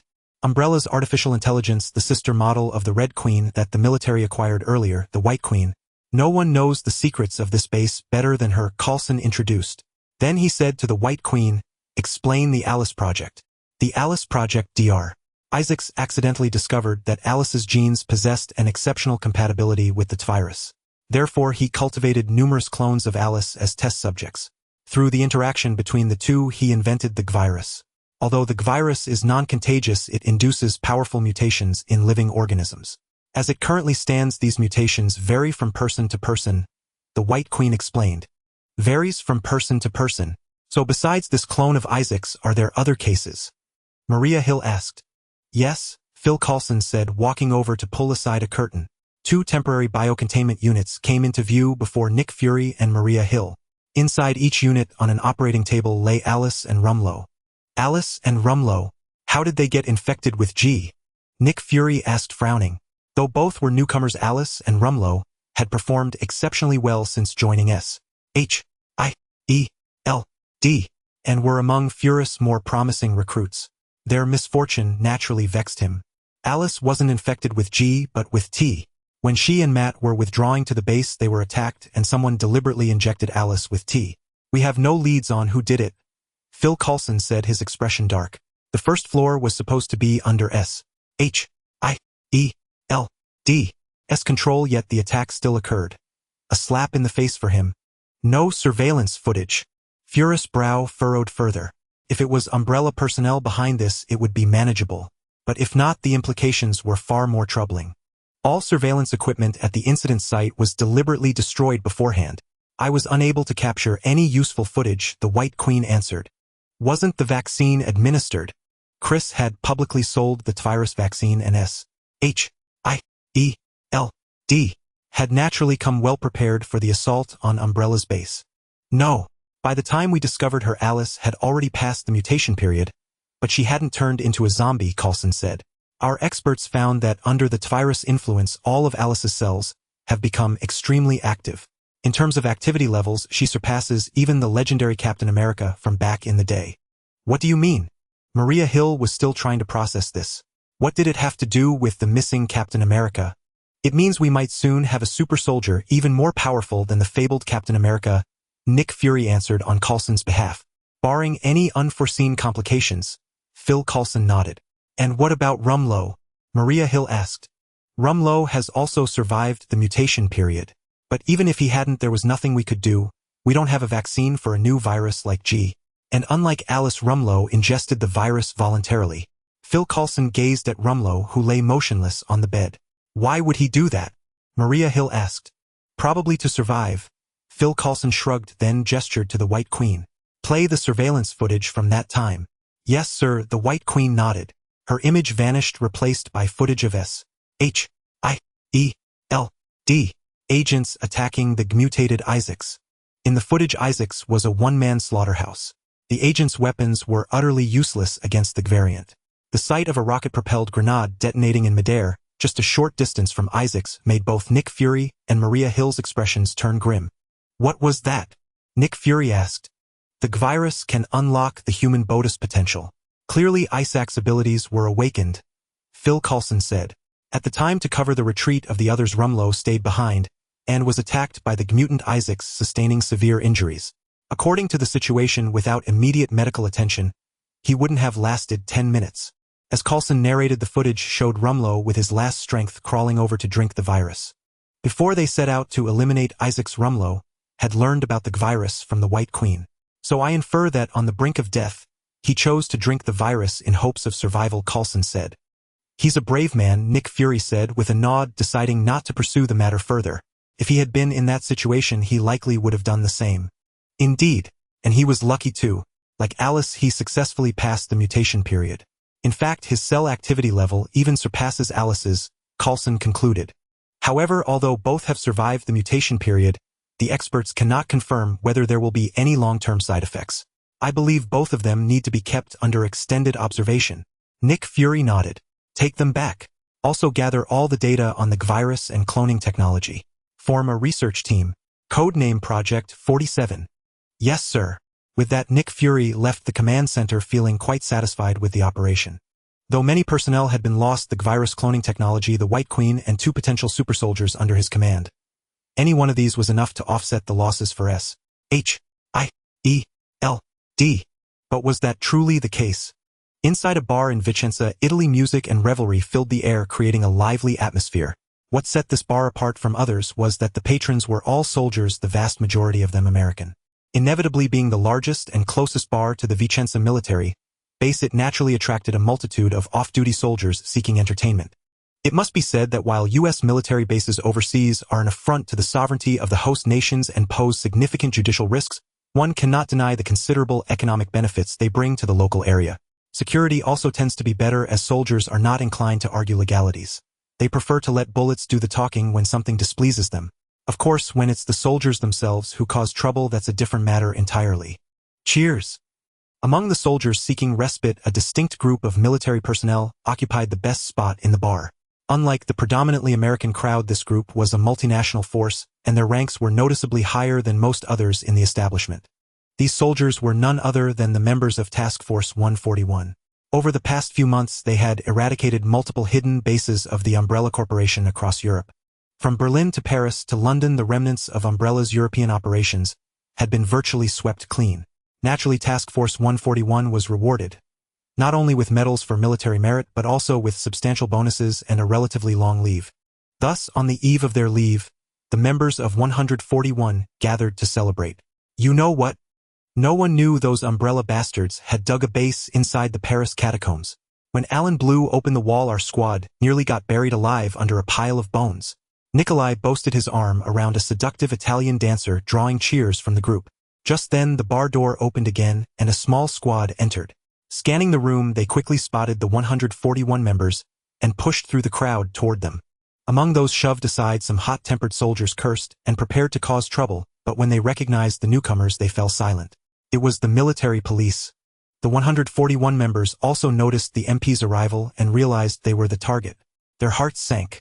Gentlemen, I apologize for interrupting your gathering, but I am here on orders. I need to request Lieutenant Nikolai and Sergeant Allen to accompany us to the MP station for investigation.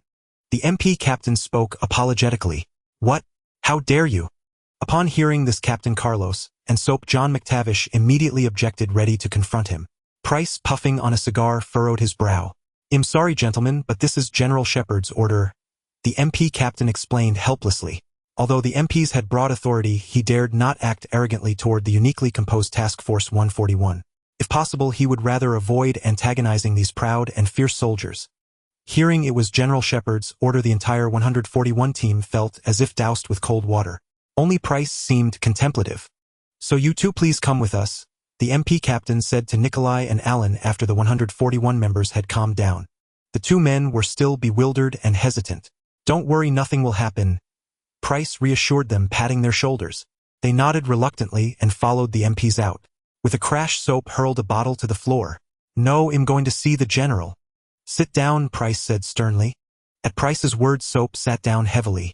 Although Price held a lower rank, he had the longest service record in the 141 team, the most military honors, and had even been Soap's former superior, commanding great respect within the unit. Listen, I know everyone is upset about this, but trust me, it's not as bad as you think, Price assured them. In fact, I've been through something like this before. Don't worry, they'll be fine. You mean? Carlos caught on immediately. But why them? That I don't know. I suppose the higher-ups have their reasons, Price said, shaking his head. But if my guess is right, our leave might be cut short. What riddle are you two speaking in? I don't understand. Soap looked baffled, and other 141 members were equally puzzled, though a few seemed to grasp the implication. Haha, young man, don't ask too many questions. Some things can't be said in detail or it'll cause trouble. Just know that they'll be fine, Price said, taking a deep drag of his cigar and patting Soap's shoulder, blowing smoke that made Soap cough repeatedly.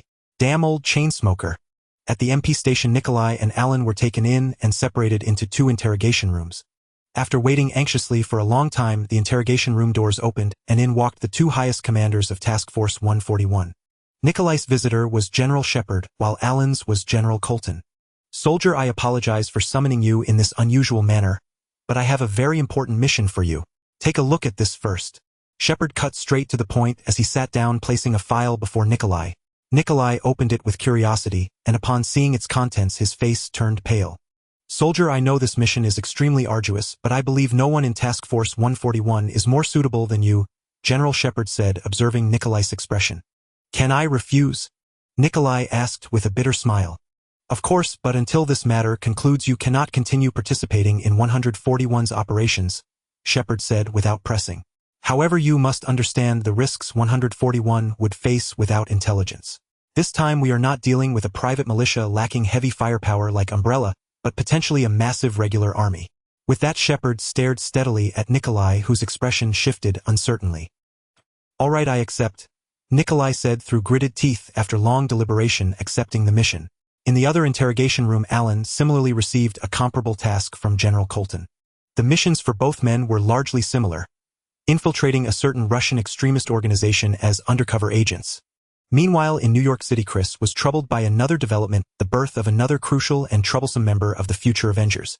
Within a secret military base on American soil, alarms blared as countless armed guards rushed in the same direction, weapons in hand.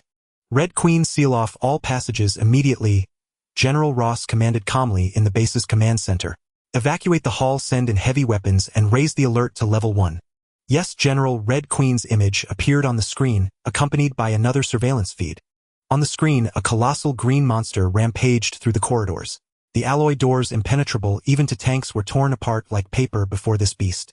This green monster was none other than the Hulk, one of the most fearsome entities in the Marvel Universe. The Hulk was not supposed to emerge this early. In the original timeline based on the 2003 film, the Hulk was the creation of Bruce Banner's father, David Banner. Years ago, David Banner was a researcher on the military's super soldier program.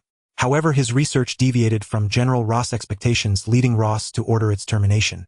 Displeased, David Banner turned his attention to his unborn son Bruce Banner, implanting him with the super genes he had developed.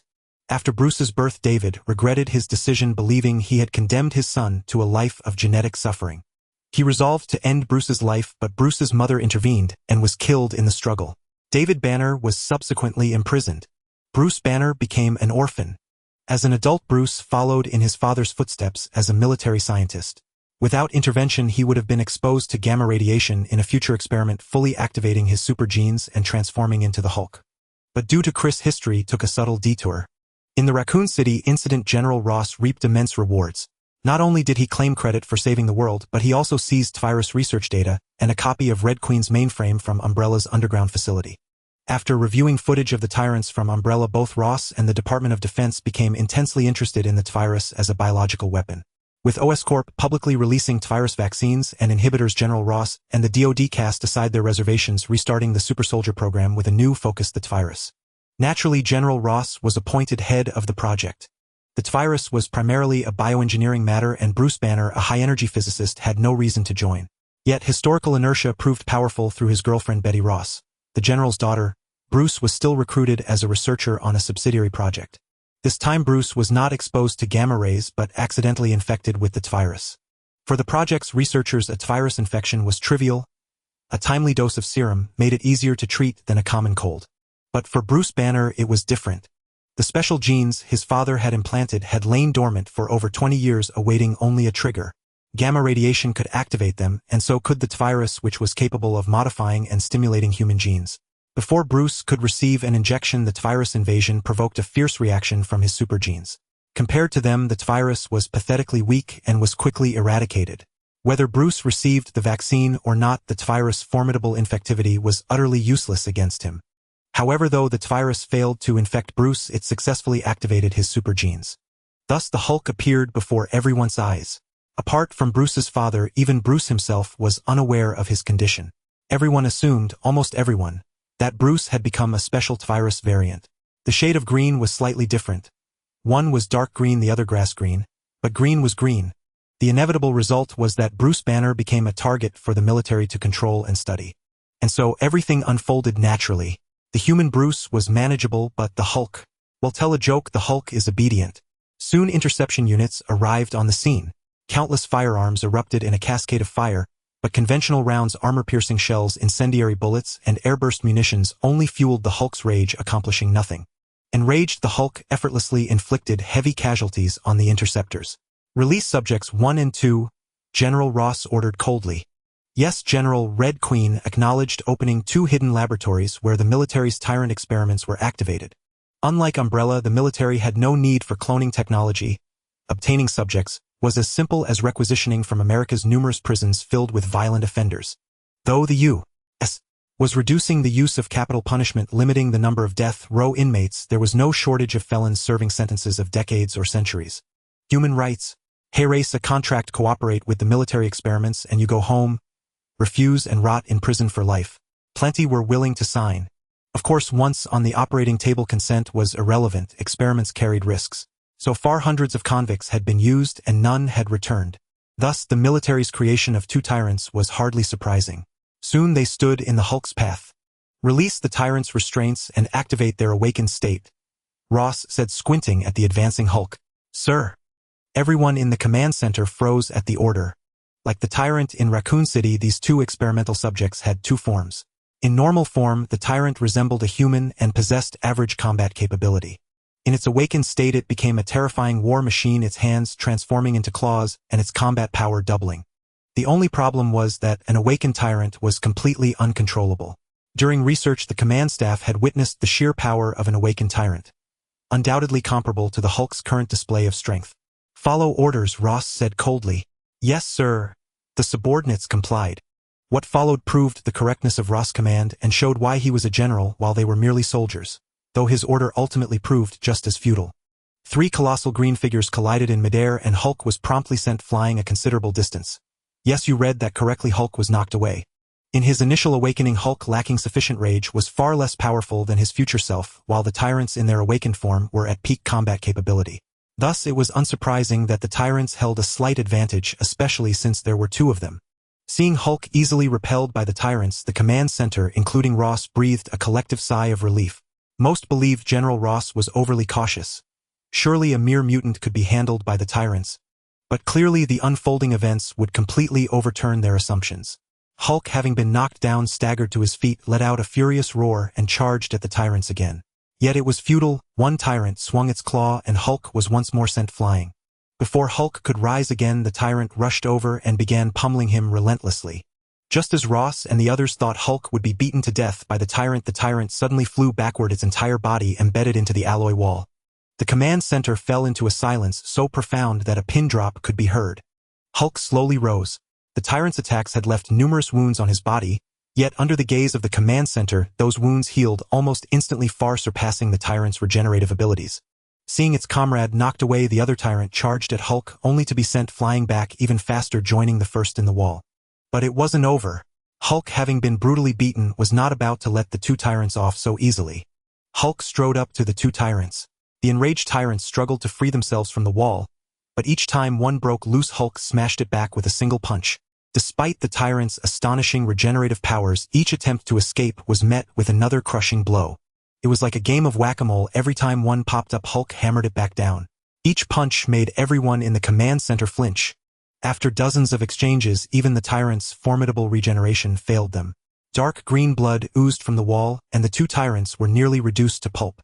Cut the power to the hull, General Ross ordered, his throat bobbing as he swallowed hard, seeing the tyrants utterly incapacitated. What? A subordinate asked, puzzled. Let him out. Well, deal with him outside, Ross said. With the tyrants defeated, heavier firepower was needed against Hulk, which couldn't be used in the confined base. So they had to lure Hulk out. Understanding the order, the subordinate shut down all power, leaving only a single illuminated path leading outside for Hulk. With little rationality, Hulk naturally followed the light and soon emerged from the base. Outside lay the vast desert, but more critically, a massive armored force was already assembling, dozens of main battle tanks and hundreds of soldiers in powered armor, all converging on the base. If Chris had seen this scene, he would have known he was about to make a fortune. Hulk leaped from the base, covering over 10 kilometers in a single bound. Before he could land, a missile streaked overhead, splitting into countless smaller projectiles that rained down on his position. This was unmistakably a Jericho missile from Stark Industries. Under the bombardment, Hulk cried out in pain. Yet, if one could observe closely, the shrapnel initially caused minor wounds that healed almost instantly. Eventually, the fragments could no longer harm him. Clearly, these external attacks were driving Hulk's evolution, making him stronger. Though they couldn't injure him, the pain was still intense. Hulk had no choice but to flee. However, escaping military pursuit within the United States, especially near an army base, was no easy feat. Soon a dozen tanks and hundreds of soldiers in powered armor blocked Hulk's path. Cannons roared and machine guns screamed. Yet none could stop Hulk. The missile barrage had stoked his rage enough. With a single leap, he landed beside a tank and with a Hulk-powered punch flipped it over. Grabbing the barrel, he swung the entire tank like a club, sending it flying into the sky like a projectile. The soldiers in the other tanks and the powered armor troops stared in disbelief. "Mom, I want to go home." Minutes later, the poor soldiers were left guarding a pile of scrap metal as Hulk bounded away, leaping like a colossal frog disappearing over the horizon. In the command center, General Ross slapped his forehead in frustration. "Get me the White House and the Pentagon. I need to report to the President and the Secretary of Defense." With such a major incident, concealment was impossible. Ross could only try to minimize the fallout. After reporting, Ross quickly received operational authorization. To the government, an uncontrollable dangerous entity roaming the country was a grave threat. "General, we've located him," a subordinate reported shortly after the authorization. "Should we deploy now?" "No, first connect me to Osborn," Ross said after a long deliberation. Meanwhile, Chris, who had been about to delve into genetic research with Ariel Hansen, adjusted his attire with visible annoyance and answered Ross' call. After hearing the whole story, Chris' expression shifted through 1,000 shades of disbelief. Hulk appearing this early, caused by the T-virus? Was the T-virus powerful enough to create a Hulk? And Ross, were you born to clash with the Banner family? "I'm sorry, General Ross, but I can't help you this time," Chris shrugged. "He'd have to be insane to provoke Hulk, the most volatile trouble in the Marvel Universe. Besides, I suspect Bruce Banner's transformation wasn't solely due to the T-virus. It might have been just a trigger. A moment's thought revealed the truth. Like gamma radiation, the T-virus likely stimulated Bruce Banner at a genetic level, prematurely birthing the Hulk." "How do you know?" Ross frowned. "Coincidence. Actually, there's someone else who might understand that green behemoth better," Chris said. "Who?" "Someone you should be familiar with, General Ross," Chris replied with a smile. "His name is David Banner." 3 chapters were completed today, totaling exactly 200,000 words across 80 public chapters. The story will be published after midnight. Thank you all for your unwavering support. To be honest, when I received the notification to publish, I was completely unprepared. Surrounded by a crowd of established authors and writing a relatively niche genre, I was utterly anxious, but had no choice but to brace myself and proceed. Without further ado, I humbly request your initial subscriptions and monthly votes. Tomorrow I will release 3 base chapters. Whether there will be more depends on the circumstances. Readers from other platforms, please come to Chidien to support me. For Chris, compared to the relatively self-disciplined Bruce Banner, his father David Banner, the absorbing man, was the true unstable element. After all, no matter how uncontrollable the Hulk was, at least he had no ambition, right? But David Banner was different. This guy was ruthless enough to experiment on his own son and even sought to drain the Hulk for power. So Chris figured, since you like absorbing, go ahead and absorb. If you can drain the Hulk dry, that's your skill. Ha, and hey, race, a joke the Hulk's energy could ever run out. Thus Chris felt no guilt in selling David Banner out to General Ross. As for the rest, Chris decided not to bother himself with it. After hanging up, Chris pondered briefly before dialing another number. Although he didn't like to steal the spotlight or get beaten up, that didn't mean others weren't willing. The call was quickly answered and a magnetic male voice sounded through the receiver, though Chris could also hear sirens and sporadic gunfire in the background. "Chris, what do you want at this hour?" "I'm quite busy right now," said the voice's owner, Chris' old friend who had become Dr. Doom. "No, wait, Iron Knight, Victor Von Doom." "That's right, Iron Knight, not Dr. Doom." Thanks to Chris' help, Doom naturally avoided falling to the dark side. With the revival of Victor Enterprises, Doom regained control of Reed Richards' research project. Although Susan Storm, the Invisible Woman, did not return to his side, Reed Richards didn't fare any better either. In the original timeline, Susan and Reed reconciled due to shared hardships and Reed's career success, which gave him more time to win her over. But clearly, with the project reclaimed by Doom, Reed, who never quite understood a woman's heart, once again poured his energy into his work, neglecting Susan's feelings. Thus, while Susan didn't end up with Doom, she drifted apart from Reed. If things continued this way, whether the Invisible Woman and Mr. Fantastic would ever reunite remained uncertain. And Doom naturally was more than pleased with this outcome. For someone like Doom, whether he got the good things didn't really matter. As long as his rivals didn't, that was fine. So Doom's life was quite comfortable now. With relative success in career and romance under Chris' guidance or persuasion, Doom officially embarked on the glorious path or road of no return of becoming a superhero. As a superhero, Chris believed style was paramount. Though Doom's innate power was formidable and didn't rely on equipment like Tony Stark, his appearance couldn't be lacking, right? In the West, the most iconic representation of chivalry was naturally the knight. Even in modern times, knightly tales remained popular in Euro-American societies. So although Doom's abilities suited a mage path, Chris convinced him to don a set of pale gold knight's heavy armor forged from alloy, along with a two-handed greatsword. If anyone recognized this armor, they'd surely exclaim, "Judgment Set Grand Marshal's Blade." Though the armor and sword were immensely heavy for Doom, whose body had been semi-steelified by cosmic storm radiation, this weight was trivial. Thus New York gained another superhero, the Iron Knight Victor. What exactly is going on over there? Hearing the commotion on the other end, Chris couldn't help but frown. Well, Chris had originally convinced Victor Von Doom to become a superhero out of sheer mischief, but now it seemed Doom was actually enjoying it. "Oh, hold on. Sir, would you like to surrender? You see, your gun is useless against me, and I doubt you want to get hit by my sword, do you? Don't worry, I won't slash you, but this sword weighs 75 kilograms. If it hits you, it might hurt quite a bit. So what will it be?" "Ah, that's right, surrendering is best. The police officers outside are waiting for you. I have things to do, so I want to accompany you to turn yourself in." Listening to the voice on the other end, Chris was utterly speechless. "All right, Chris, sorry about that. I was just handling a robbery. Too bad the criminal surrendered. I really wanted to give him a swing since I don't get to use this often." Doom rambled on over the phone. This couldn't be the Doom I knew, absolutely not. "Calm down, I need to stay calm." Suppressing his urge to lash out, Chris said calmly, "Listen, Victor, I'm calling about something serious." "Oh, go on," Doom replied, his tone turning serious. Chris then relayed the whole story about the Hulk and General Ross' request. For Doom, who had grown addicted to being a superhero, dealing with ordinary crimes was far too dull. Those criminals couldn't withstand a single blow from him, and Spider-Man kept stealing his thunder. Truly annoying.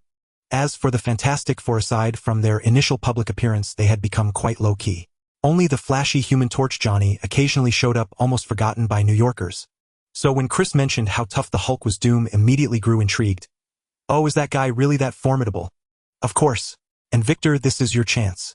If you handle it well, you'll not only gain General Ross' favor, but also catch the attention of the White House and the Pentagon. The benefits I'm sure go without saying." Chris set his tone, as if he had Doom's best interests at heart. "Well, this isn't really deception. I've clearly, though subtly, told you how powerful the Hulk is, and you're already eager to try. So if you do face any setbacks or beatings, it's because you chose to write." Of course, Chris wasn't purely setting Victor up. After all, Victor's body was tough enough to withstand a few hits from the Hulk without dying. Besides, the benefits Chris mentioned were genuine, weren't they? So Chris declared he had a clear conscience. Speaking of which, the thought of the Iron Knight, Dr. Doom, battling the Hulk made Chris a little excited. After Chris turned down General Ross' request for help, but provided information on David Banner, the military acted swiftly, and soon captured David Banner. For reasons unknown, David Banner offered no resistance. As the absorbing man, unstable though his powers were, subduing him with a few soldiers should have been impossible. Clearly his motives were not straightforward. However, the military had no idea that the frail old man they had captured was a monster as terrifying as the Hulk. With David Banner in custody, the next step was to prepare for the hunt for the Hulk. Although the Hulk had escaped the base, he remained under constant satellite surveillance. "It looks like he's heading home," someone noted as the Hulk's trajectory pointed toward San Francisco, where Betty Ross resided. "Deploy fighters to intercept the target." A formation of 4 fully armed F-15Cs soon took off from the base, heading toward the Hulk's location. But by the time the jets caught up, the Hulk had already reached San Francisco and landed on the tower of the Golden Gate Bridge. The fighter pilots found themselves in an awkward predicament. Under these circumstances, they dared not fire missiles. They had no idea if the missiles would even hit the Green Monster, but the Golden Gate Bridge would certainly be destroyed, and that would be a disaster. Left with no choice, the jets resorted to using their cannons. While modern aircraft cannons are of little use in air-to-air combat, they proved invaluable in this awkward situation. But for the Hulk, a fighter flying so low was practically asking for trouble. He leaped and landed on the back of one of the jets. The pilot of that jet was terrified. In an alternate timeline, General Ross would have ordered the pilot to fly into the upper atmosphere, but that was years later, when F-22s with a ceiling of over 30000 meters would be used. Now, with the F-22 not yet in service, the F-15s with their 15000 meter ceiling were useless for such a maneuver. "Pilot, eject. The rest of you concentrate fire on that jet." General Ross commanded decisively upon seeing the Hulk clinging to the aircraft. "Yes, sir." The remaining 3 jets locked onto the Hulk's jet as ordered. Once the pilot ejected and was clear of the danger zone, they pressed the firing button. 6 Sparrow missiles struck the jet, almost simultaneously engulfing it in a massive fireball. Is he dead? Everyone wondered. But minutes later, a green giant burst out of the ground in downtown San Francisco. He had survived traveling through underwater pipelines to reach the city. The sudden appearance of the Hulk threw the streets into chaos. Countless vehicles crashed into each other and pedestrians screamed as they fled. The Hulk roared and pounded the ground, venting his fury. Hey big guy, you can't do that. What if you hit some kids? Or even if you don't hit kids, what about the flowers and grass? Just as the Hulk was having his fun, a booming voice from a nearby rooftop caught his attention. Looking up, he saw a figure clad in heavy armor carrying a great sword. A knight? Who is that? General Ross, observing from his helicopter, frowned and asked his subordinates. He's New York's superhero Iron Knight. Chris' voice suddenly cut through the comm channel. Chris Osborne. Where are you? I thought you said you weren't helping. And this is a military channel, General Ross said darkly. This was a secure military frequency, not a public phone line. Well, sorry about that. General Ross, you see, it wasn't that I didn't want to help before, but I really have no good way to deal with that big guy. Even missiles can't kill him. What am I supposed to do, get you a nuke? You wouldn't have one to give me anyway. Chris said, his tone laced with mockery despite his apology. As for where I am right above you. General Ross looked up and saw a peculiar aircraft hovering above his helicopter. It had no propellers, only 2 large turbine engines.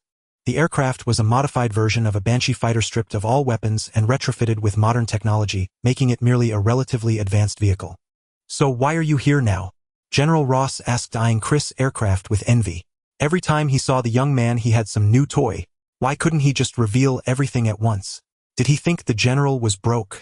Well, he might be, but the Department of Defense certainly wasn't. Well, we're partners after all. I couldn't just stand by while you're in trouble, could I?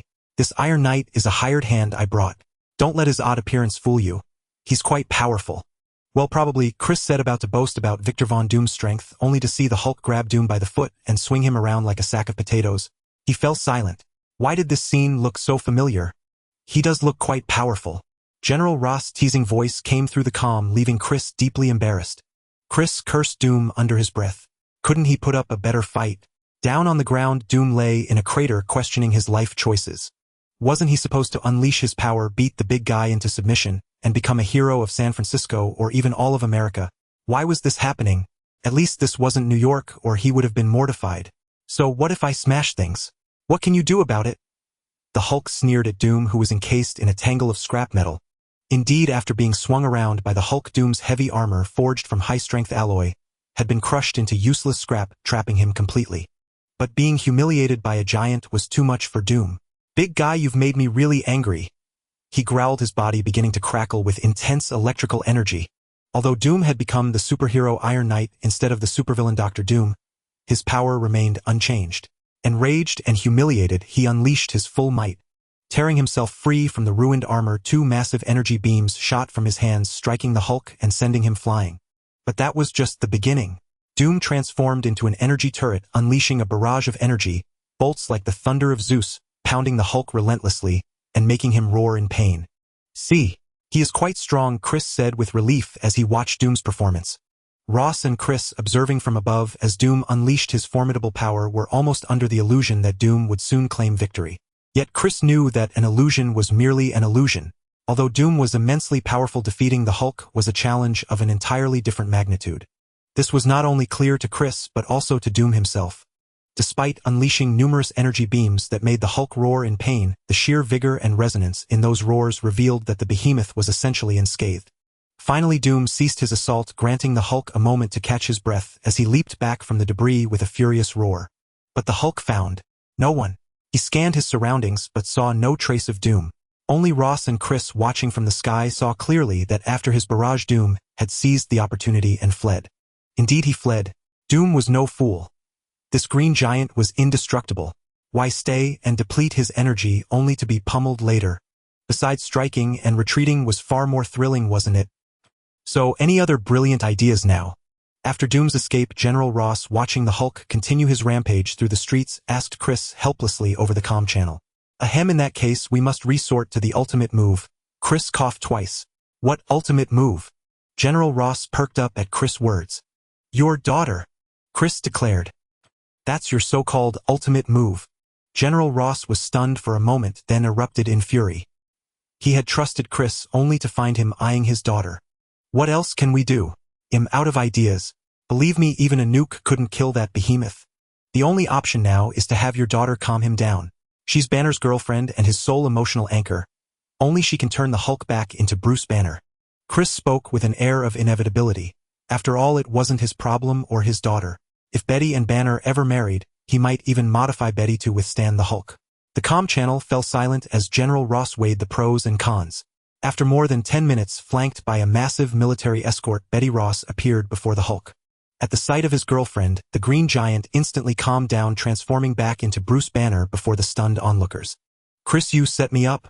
As Chris sat on an armored vehicle watching the melodrama between Betty and Banner with a grim-faced General Ross, a resentful voice spoke beside him. Chris turned to find a disheveled Victor Von Doom glaring at him with displeasure. Oh, Victor, I'm so glad you're okay. Chris feigned concern, but his barely concealed glee betrayed him. I didn't set you up. I clearly told you that behemoth was tough and resilient, didn't I? Doom shot Chris a wordless glare. Yes, he had been warned, but tough and resilient didn't begin to describe that monstrosity. It was a freak of nature. If he hadn't made a quick escape, he'd be in serious trouble. Next time he'd trust only 20% of what Chris said. That's the behemoth. What a difference. Looking at Bruce Banner's frail frame, Doom couldn't reconcile it with the Green Giant from before. That's why you can't judge a book by its cover, Chris remarked as Banner docilely allowed himself to be handcuffed by soldiers. So is it over? Over, more or less, Chris said with a raised eyebrow. For him, it was indeed nearly done.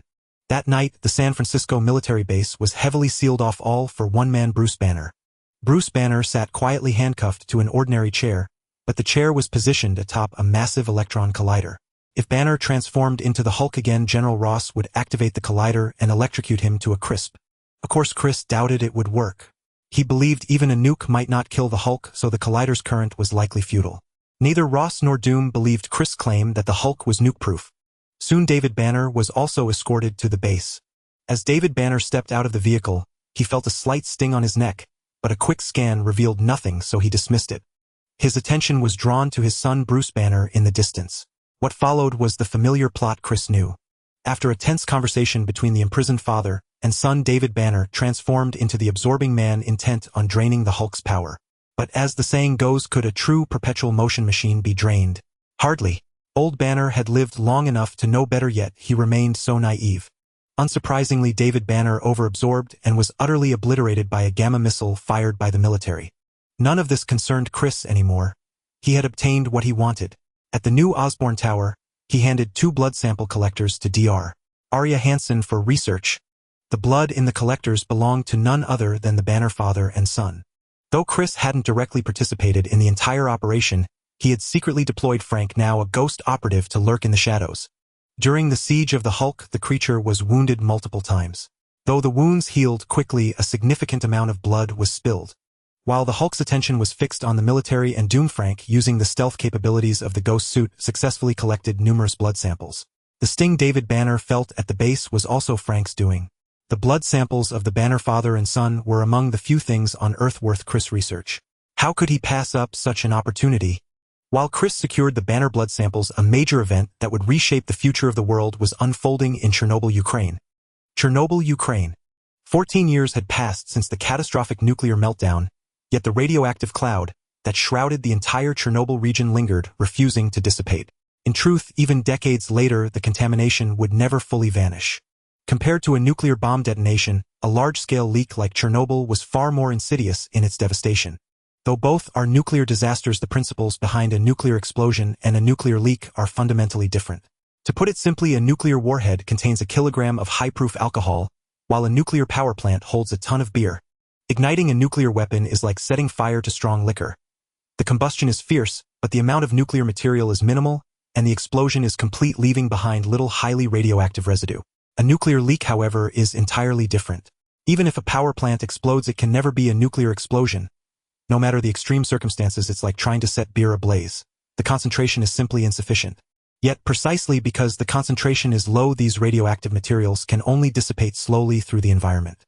Coupled with the immense fuel reserves in a nuclear plant, A leak scatters tons of highly radioactive substances into the surroundings. This explains why Nagasaki and Hiroshima were rebuilt within 5 years of the bombings, with the nuclear effects largely fading after 20 years. But even after 30 more years, Chernobyl would remain uninhabitable. Ironically, the desolate exclusion zone had become a haven for underground dealings. On this day, a transaction that would shock the outside world was consummated here. The parties involved were trading a nuclear warhead left over from the Soviet era. Though it was merely a small warhead with a yield of 50 kilotons, a nuclear bomb was still a nuclear bomb. More than enough to annihilate a city. The two sides in this deal were from the quartet that had once convened in the Middle East, the powerful warlord from the region Khalid al-Assad, and the leader of a Russian extremist group, Imran Zakhaev. While Khalid with this warhead in hand, the Americans will think twice. You can proceed with your plans without worry. Don't forget your old friend when the time comes, Zakhaev said, clapping al-Assad on the shoulder with his right hand as the warhead was loaded onto a truck. Of course, a servant of Allah never forgets his friends. By the way, Imran, I recently acquired something remarkable from the Ashiba. It can regenerate lost limbs and grant incredible power. I think you might need this, al-Assad said, handing a small box to Zakhaev, his eyes on the latter's empty left sleeve. Oh, such a wonder exists in this world. Zakhaev took the box with skepticism.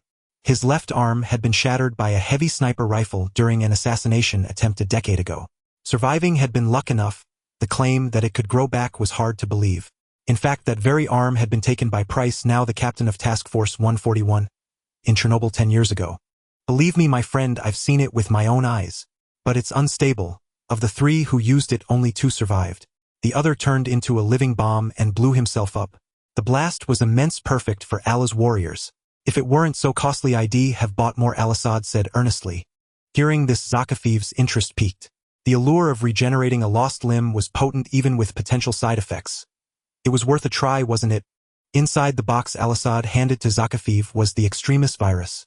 Back in Switzerland, Chris had sent Alice to contact Killian and Maya Hansen. They then joined Task Force 141 in raiding an Umbrella Corporation base selling Umbrella's data and the T-virus on the black market. This influx of funds and research support had accelerated the extremist virus development, bringing it to the brink of field testing. When Obadiah eagerly approached them, Chris merely hinted at the existence of a I.M. And soon Killian and Obadiah were in league. Killian had the technology, Obadiah had the connections. Their first customers were the 10 Rings in the Middle East, and naturally the other factions from the Middle East Summit followed suit. Both al-Assad and Westgear made purchases, but Zakhaev, busy with arms deals in Ukraine, remained unaware until today when al-Assad presented him with this box. The box contained only 3 vials of the extremist virus, but in skilled hands they could be a deadly trump card. With the T-virus, the extremist virus, and this nuclear warhead, it was clear that Task Force 141 faced immense trouble ahead. The very global order might be on the verge of upheaval. Yet Task Force 141 was not one to sit idle. Though unaware of the extremist virus, they had uncovered traces of the nuclear warhead deal. However, the whereabouts of Zakhaev and al-Assad remained elusive, so they decided to target Zakhaev's son, Viktor Zakhaev. But, as Zakhaev and al-Assad completed their transaction and watched the truck disappear into the distance, a subordinate rushed over and whispered in Zakhaev's ear. Zakhaev's face turned ashen. Task Force 141 had located Viktor, but they hadn't anticipated the son's fierce resolve. He chose to shoot himself before they could capture him. That night, Zakhaev summoned the high-ranking members of his extremist organization. I've received terrible news today. My only flesh and blood has been destroyed by the Americans and the British.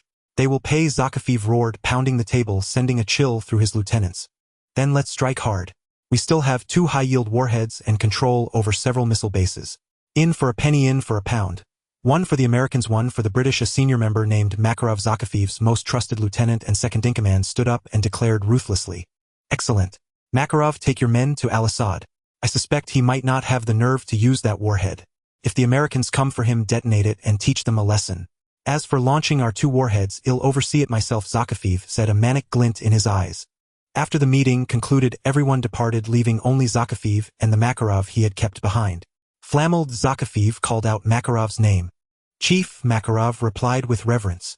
He held Zakhaev in the highest esteem, and Zakhaev in turn greatly admired him.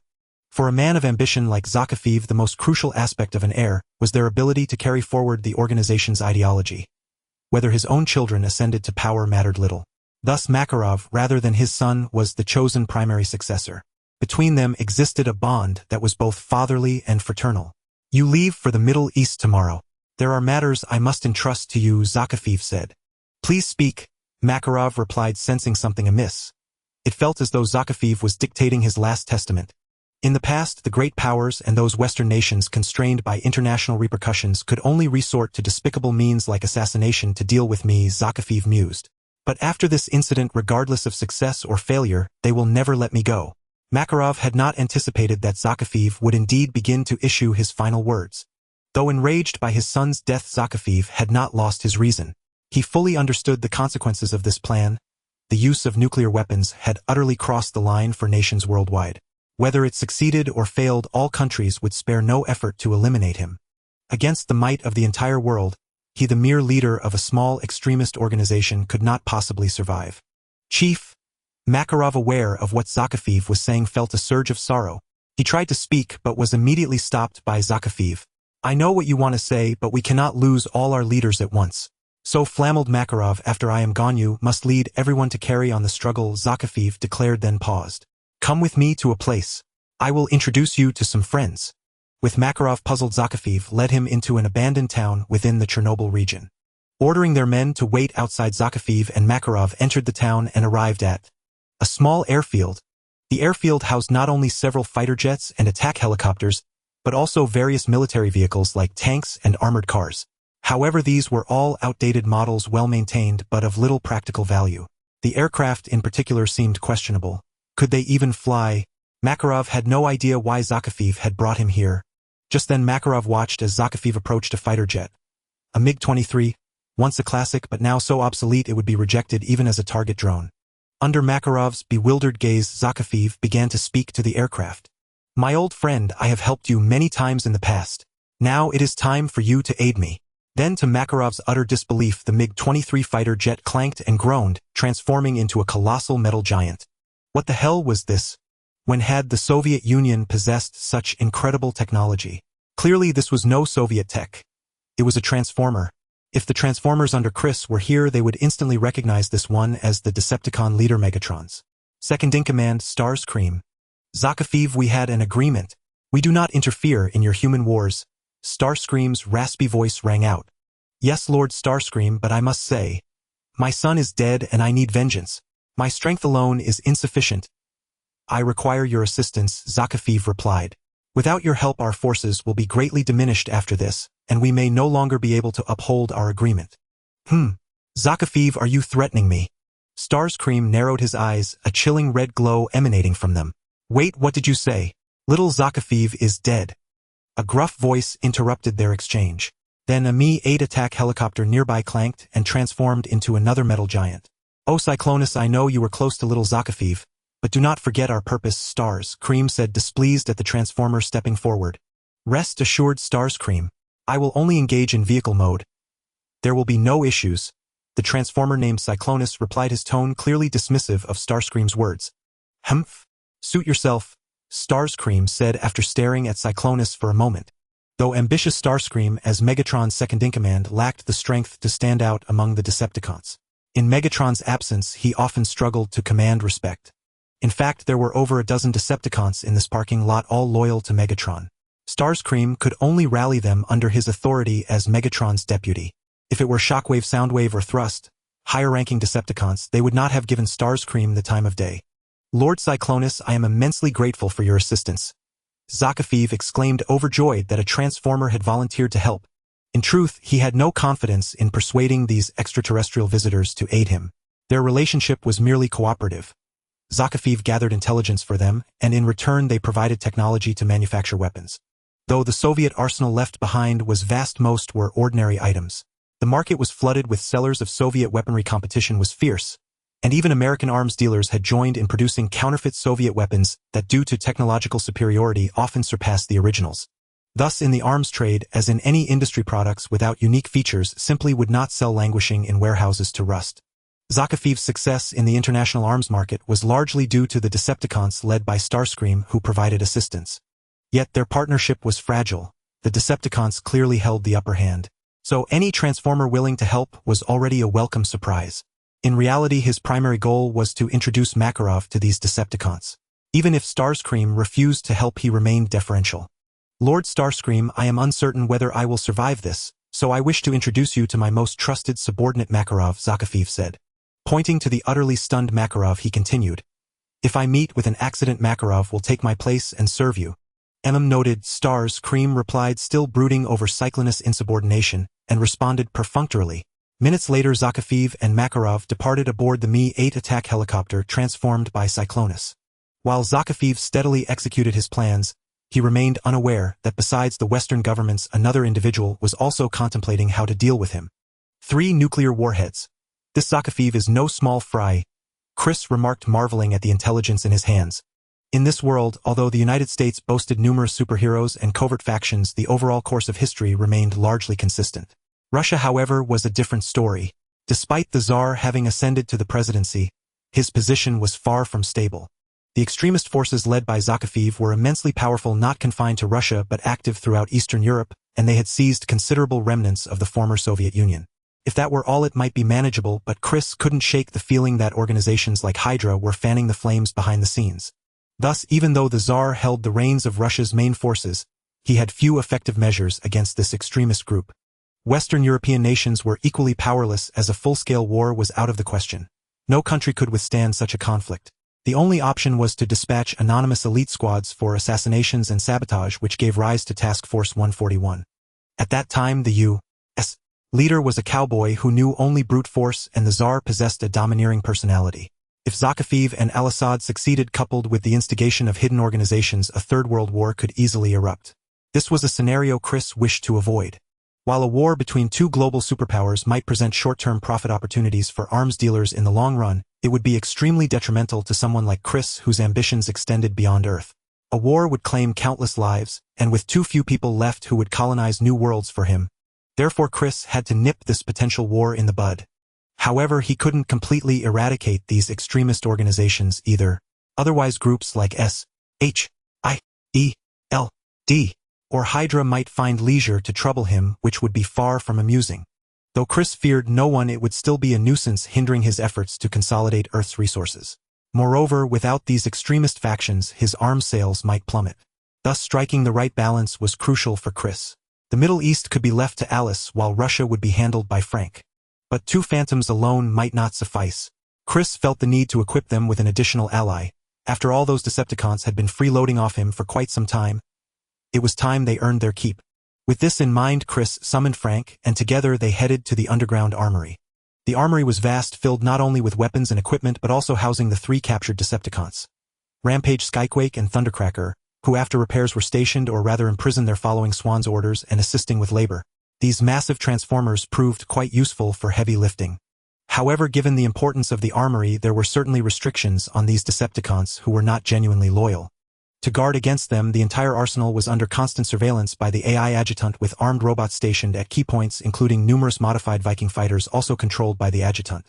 Should any of the 3 Decepticons dare to act out, they would be eliminated in an instant. Yet even this wasn't enough. Chris had Swan install a special device near each of their sparks. When activated, this device generated a massive electric current at the spark's core. The resulting agony was unbearable even for hardened warriors like Skyquake and Thundercracker, let alone a weakling like Rampage. Moreover, the device could be remotely detonated, essentially like planting a bomb in one's brain. Consequently, the 3 Decepticons had become remarkably docile. For most Decepticons, loyalty to Megatron paled in comparison to the value of their own lives. "Our esteemed Mr. Chris, what a pleasure to see you. How may I be of service?" As Chris and Frank entered, they found Rampage loafing in a corner. Upon spotting them, he scurried over, eager to curry favor. For a Decepticon like Rampage, integrity was a foreign concept. He was now envious of Knockout and Breakdown. Compared to the 3 restricted Decepticons, Knockout and Breakdown, the first to pledge allegiance to Chris, enjoyed far better treatment. Not only were they free from the dreaded shock bomb, but aside from a tracking device and a ban from certain areas, they faced no restrictions. Knockout often sneaked out at night for street races, while Breakdown quietly served as Swan's assistant. Additionally, both received top-tier maintenance from Chris. Rampage lamented that even as a Cybertronian noble, he hadn't enjoyed such luxury since Cybertron's destruction. Thus, Rampage's greatest wish was to earn Chris' favor, and one day enjoy the same privileges as Knockout and Breakdown. As for Megatron, to hell with him. In truth, not only Rampage but also Skyquake and Thundercracker were wavering. After all, Decepticons were living beings with thoughts, and like most humans, they desired a better life. The corrosive power of capital was not limited to humans. However, unlike unprincipled individuals like Rampage and knockout true warriors like Skyquake and Thundercracker held far more integrity. Yet once such warriors chose to truly serve, their likelihood of betrayal was much lower. In contrast, those like Rampage and Knockout would turn on you the moment you showed weakness. Thus Chris valued Skyquake and Thundercracker more, but the time wasn't ripe to win them over. "I know what you want," Chris said, smiling at the eager Rampage. "I have a mission requiring two of you. Succeed, and while I won't remove the spark restrictions, you'll receive better treatment." "I'll go. I'll go," Rampage exclaimed excitedly, not even asking what the mission entailed. "I want the premium maintenance package too. I want a hot oil bath." "What about you two?" Chris turned to Skyquake and Thundercracker. Skyquake and Thundercracker exchanged glances. "Thundercracker, you go," Skyquake said after a moment. "No, brother, you should go," Thundercracker declined. "Enough, I know you two are close. Thundercracker, you'll go this time. Don't worry. There will be plenty of opportunities. Stay loyal and serve me well, and I won't treat you poorly." Chris interrupted their polite refusal. "But before you act, you'll need a new look." The three Decepticons' vehicle modes were all F-15 fighters, which would only escalate tensions if seen in the Middle East or Eastern Europe. A change was necessary, and Soviet aircraft wouldn't do either. Soon an idea struck Chris, and a mischievous grin spread across his face, making Frank and the Decepticons distinctly uneasy. In December 2000, the city of Zeratul, capital of Persia, was suddenly engulfed in the flames of war, as non-governmental armed forces stormed the city, catching the government troops completely off guard. What further dismayed the government forces was that the weaponry possessed by the rebel army far surpassed their own in both power and sophistication. Artillery, tanks, aircraft, various modern heavy weapons that the government forces themselves lacked, now appeared in the hands of the rebels. More alarmingly, these troops were equipped with potent biochemical weapons and seemingly invincible soldiers, turning the conflict into a one-sided massacre from the very beginning. The leader of this rebel force was Khaled al-Assad. Within just 3 hours of the outbreak of hostilities, al-Assad's insurgents stormed the presidential palace, capturing the current president of Persia, al-Fulani, and dragging him to the square before the palace. In the square, cameras and broadcasting equipment had already been set up. Al-Assad stood before them, accompanied by a white man, Makarov, who had come to Persia to support him. "Al-Assad, have you lost your mind? Do you have any idea what you're doing?" As soldiers forced him before al-Assad, al-Fulani cursed in defiance. "This is an excuse for Western nations to wage war on us. You will plunge our country into the abyss of conflict and destroy everything." Al-Assad merely cast him a cold glance and replied, "It is you who have ruined this nation. I am the one who will save it." "Begin," Makarov sneered from the side. The soldiers bound al-Fulani to a post before the cameras, and al-Assad stepped forward to deliver his speech. "Today our nation shall rise again. In the face of betrayal and corruption, we once trusted this man, hoping he would lead our country into a prosperous new era. But like the monarchies before him, he colluded with the Western world for his own selfish gains. Collusion breeds enslavement, and we shall never be enslaved again. It is time to show our true strength. They have underestimated our resolve. We will make them see that we fear nothing. United, we will liberate our compatriots from the shackles of foreign aggression. Our army is mighty and our cause is just." With these words, our legions are poised to achieve the great goal of restoring our nation's former glory. Our sacred crusade has begun. They have defiled our land, and we shall repay them in kind. Now I sentence al-Fulani to death for treason." With those words, al-Assad drew his sidearm, pressed it against al-Fulani's head, and fired. The speech and the brutal execution were captured on camera and broadcast worldwide, instantly igniting a storm of fury. As a moderate president of Persia, al-Fulani had long been regarded as a valuable ally of the United States in the Middle East. His public execution in the nation's capital was a blatant slap in the face to America. Thus, within less than a day of al-Fulani's death, the United States responded. A Marine expeditionary force of over 30,000 troops, escorted by the Fifth Fleet, entered the Persian Gulf, poised to invade Persia, capture the warlord al-Assad, and deliver justice for their allies. Commanding this Marine force was General Shepard. Just before the official American assault, a fighter jet, resembling an F-16, slipped past the radar of multiple nations and entered Persian airspace. Though the aircraft bore a striking resemblance to an F-16, a trained eye could easily discern it was not one. Its paint job gave it away. No F-16 was ever adorned with a rising sun emblem. Indeed, this was actually a Japanese F-2 fighter, or rather not a real one at all but a transformation of Skyquake.